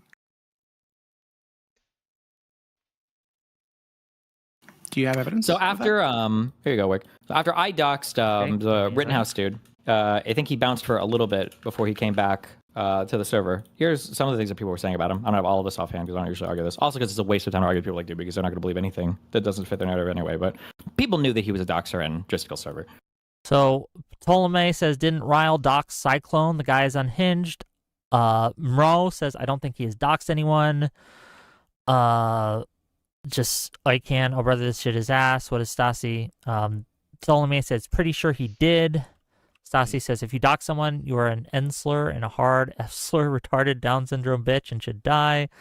Why didn't Ryle deny it here when people said it to him? I don't know why JStalk is so hellbent on keeping certain people in the server. Cough, cough, Chris Bledis. I don't know kind of why I wish JStalk would take a harder stance on issues involving doxing and sexual harassment. Then again, he didn't really care about Destiny until the stuff came out about Cherry. So, and then Shell Bonner says, I forgot about this in a relationship to the didn't Ryle dox Cyclone. And Shell Bonner says, apparently Ryle said Kelly, Yoj, and me should all killed and RP'd or something. And that's what it says. Okay, so to be clear, you have no evidence of doxing anybody, right? People knew that he doxed people. I don't have any evidence right now. I could go maybe dig through other logs for it, but Jistical wiped all of his Discord server's logs like 7 times. Who did he because dox? people gave the Cyclone guy or whatever, I guess, and there were other people as well. But I have more evidence of this than you have of me stalking fucking Lauren De Laguna. I have more evidence of this than you have. Because you don't have evidence of doxing I have more evidence of this than you feel like people knew about it. Okay. So yeah, if you can go to the Darius one, that'd be great. Okay, give me 1 second. Wait, you sent me 2 videos on this. Which one do you want me to watch? Yeah, so one is Darius. Pick the best one because this is retarded. I don't have time to sit around and crawl this. But yeah, pick the best one. Pick the best one. The strongest one he's got. Is Darius okay? Is Darius going to fuck with Lauren? The one before that is Darius going to fuck with this Ryle guy. I think you should play both of them actually. Okay. I'll just do it in the order you sent me. I'm about to leave. What do you need? Hey, I was just wondering if there's anything else you need me to do to Lauren. I know you like sent me downtown. Why would you even joke about it? I haven't done any of this. I don't even joke about this on stream. Why would you say this? I'm joking. Yeah, but now this is gonna way to go. Jones got 20 more filings. Yeah, so like, am I supposed to like how am I supposed to see this person's on the street and they're like a promoter? Like, I'm not trying to like involve myself with her. She's just kind of there. It's your life and your shit. I haven't given you any I confirm that I have never given you guidance on anything related to do with Lauren. I know you haven't, but like, why? Like, dude, like she sent me a bunch of messages afterwards that were like, "Steven sent you to do this," like blah blah blah blah blah blah blah blah. Like, how am I supposed to like? I don't know. Live your life. Like, You're a big boy, aren't you? You're an adult. Figure out what you want to do. But send me those messages. I'm curious what you said. But okay, good luck. Be careful. All right, bye. Okay, what's this evidence? Actually, I sent it to you in like reverse order. So the first one you should have watched was the most recent one. Okay. That's after he fucks with. Is this? I didn't know. Hold on. This is a bullshit debate. I didn't know Doobie had the fucking reality stone. Okay, I can't win this one. If this is it, if reality is whatever we want it to be, then I mean clearly I've lost. I guess. My bad. Hold on, wait. Hold on. I'm trying to. Do you have like a link to this one? I don't want to show my Discord logs. Let me see if I can find one for you. Yeah, please do. Can we skip this bullshit? Hey, Lauren, hi. What's up? What? Like handsome, more handsome, or less handsome? But if you would like, but now you change your mind. I'm mean to everybody though. That's my thing. I'm like mean and like cold, but it's like a bad boy thing. How have you been? What? Do you live here now? Do you like it? I'm not a big fan. It's like a lot, and it's also like they don't allow weed here and stuff, so I have to like go to like alternative routes. And THCA is ass. And then also, holy shit! What happened after? Jesus, is she still alive or? Okay, so oh I think my that's god! Appropriate for him to go to fuck with her on the stream after you like show her where she lives or whatever. or where she works. Do you think it was appropriate for Lauren to run up and scream at me and my friend and chase us down the street with a fucking phone recording shit and accusing me of being a pedophile? I don't know if she could accuse you of being a pedophile, but she did. I don't agree with Didn't her. she literally say that in one of the videos I posted? She was like, pedo. Neither more, but again, I don't think. Oh, she did. It's crazy how you're so aware of everything except for the things that got against you. It's like always crazy how your community's. I don't. Hold on. Whether or not she called her a pedophile doesn't really affect my claim at all. Like I don't. It's irrelevant. Let's assume that what Darius just did. Let's say that was inappropriate. What behavior was worse? Lauren running up to me and a friend on the street with her phone out, screaming at me, when I have no desire or will or anything to do anything related to her. I know, but again, I know what you're saying, but I don't. Or Darius streaming and walking up to her on the street where she is and talking to her. Given what we just went over, which proves that you're a fucking liar, I don't believe that you didn't go there to fuck with her. Right? So.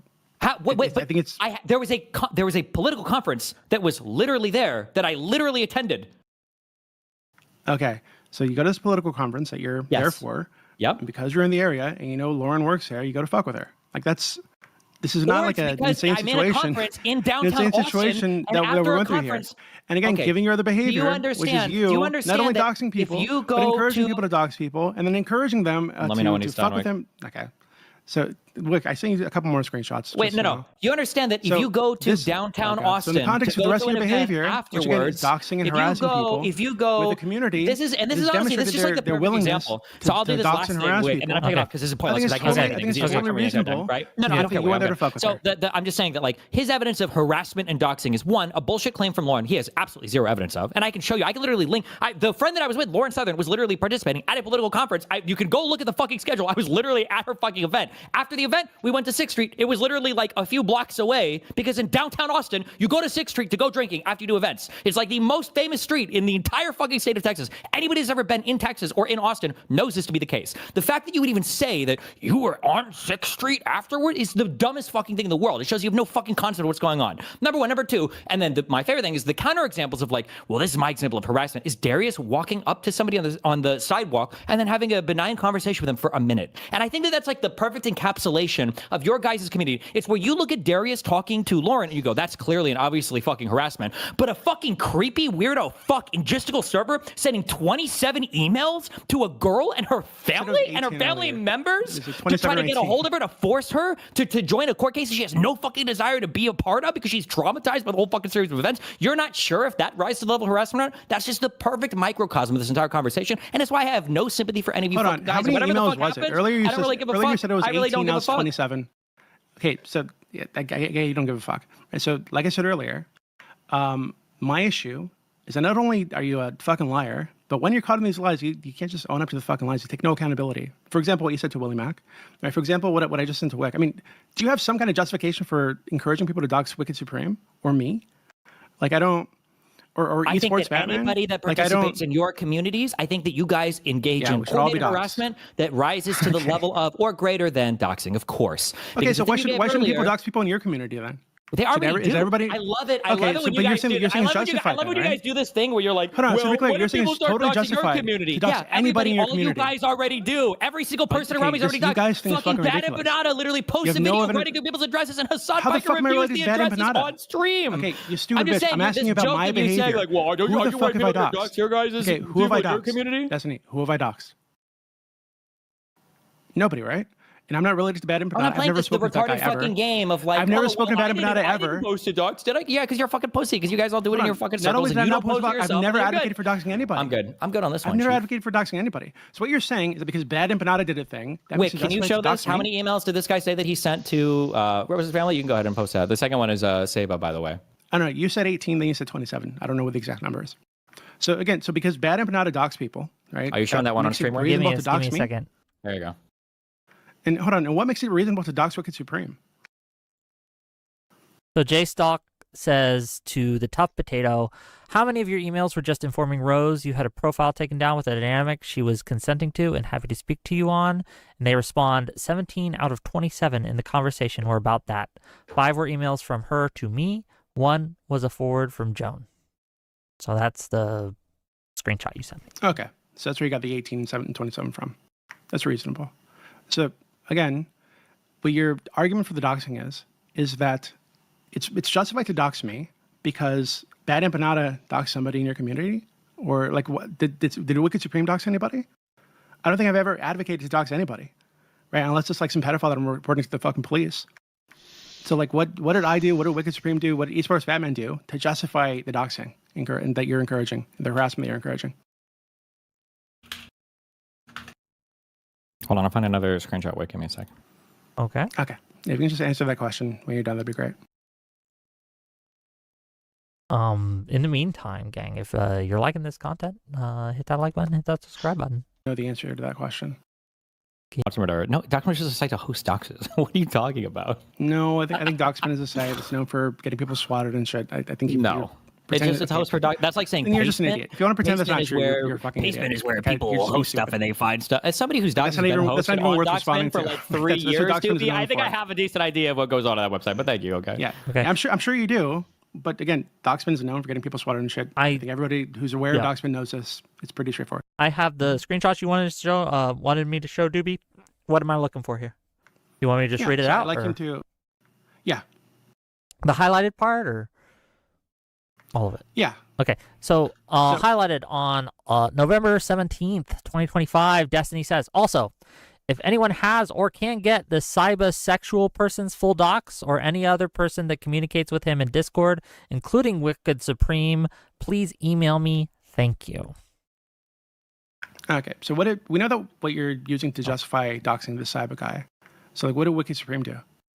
Part of an online mass harassment community. Can you open the next? What did he actually do? What did he actually do Is what like what did he personally do to justify doxing? Engage with, supported, and encouraged the mass harassment of anybody in the vicinity of my. Hold on, he encouraged like what? Emailing Rose? Okay, I'm just curious on these sets of messages. Go down to like the third or fourth one where you can see there's like 4 emails or whatever you can see in a row. You can read the other ones later too if you want. But would you consider something when somebody's had to? Do you think that might look a little bit like fucking harassment, Wick? Well, let me look. And this is all from the inappropriate, same person. for Is assistance for SVA. I'm aware the fair close. I've been trying to get a hold of your sister. I'm trying to hold of your daughter. I'm trying to get a hold of your daughter. Yeah, look, I'll just be real. Like if someone was trying to get a hold of me, and for whatever reason they couldn't get a hold of me, and then they started emailing my family, I would be. Also, hold on, wait. Keep in mind, this isn't just someone that you know. This is a fucking stranger. They started like emailing my work, emailing. So like I said, my family. So if somebody were to post stuff like this, if somebody were to post a Discord server, here's proof of me emailing a girl who, at best, was a victim of just one person. At worst, is potentially a trafficking victim to multiple men, right? So this person, I decided to spam emails to her. She stopped responding, then to her whole family using multiple email addresses. If she's in a Discord server and all those people are like laughing along and encouraging it, and they're kind of like, yeah, okay, cool, or whatever, don't you think that's kind of like a community of like crazy harassment? So Wiki Supreme was like laughing along and encouraging this? My question was for Wick. To be clear, I think anyone who starts emailing people's families when they can't get a hold of them, if you don't know the person personally, and especially if you're just a stranger in that circumstance you involved, is creepy and weird and should stop immediately. And then for an entire Discord to be kind of like supporting it because they think it's going to be a big own on me. They think they're going to own me for it, so they're all like cool with it and they're like encouraging it and joking about it and supporting it. Isn't that a little bit weird? Yeah, it is weird. Cool. All right, that's all I needed. Good luck, Gibby. So we got just ran away. So to be clear, there's no evidence of Wicked Supreme doing anything, things that he just said. No evidence of me doing any of that. No evidence of esports Batman doing any of that. Does he fight Zip? I'm not interested in esports Batman getting dogs. I'm more interested in mine. I don't support you being doxxed, to be clear. Yeah, I don't. Good for you. If he's doing that, I hope everyone else in that server agrees because you guys really care about doxing. So I hope that Mara person will get banned soon because this is going to happen, and I'm sure. Then explain what you think. I think you probably went there to fuck with her. How?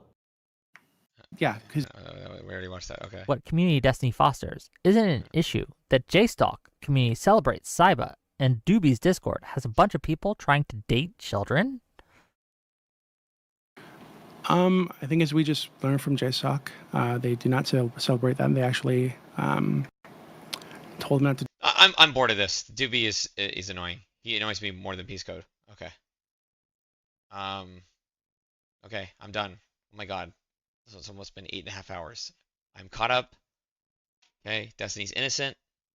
Okay, free my favorite streamer from this bullshit. Okay, I'm over it. I'm over it. Everybody's being bad faith. Nobody's being clear for the sake of clarity. Everybody's picked a side. And so I'm sticking to my side until someone can demonstrate that they want to be good faith with me in this about any of this. Then I don't even want to talk about it. I'm over it. 8.5 hours, okay? Glad I'm informed. All right. What do I turn off first? I don't know. Probably YouTube. Okay. No, just go to OBS. Wait. OBS. There we go. Okay. I am closing this. Okay.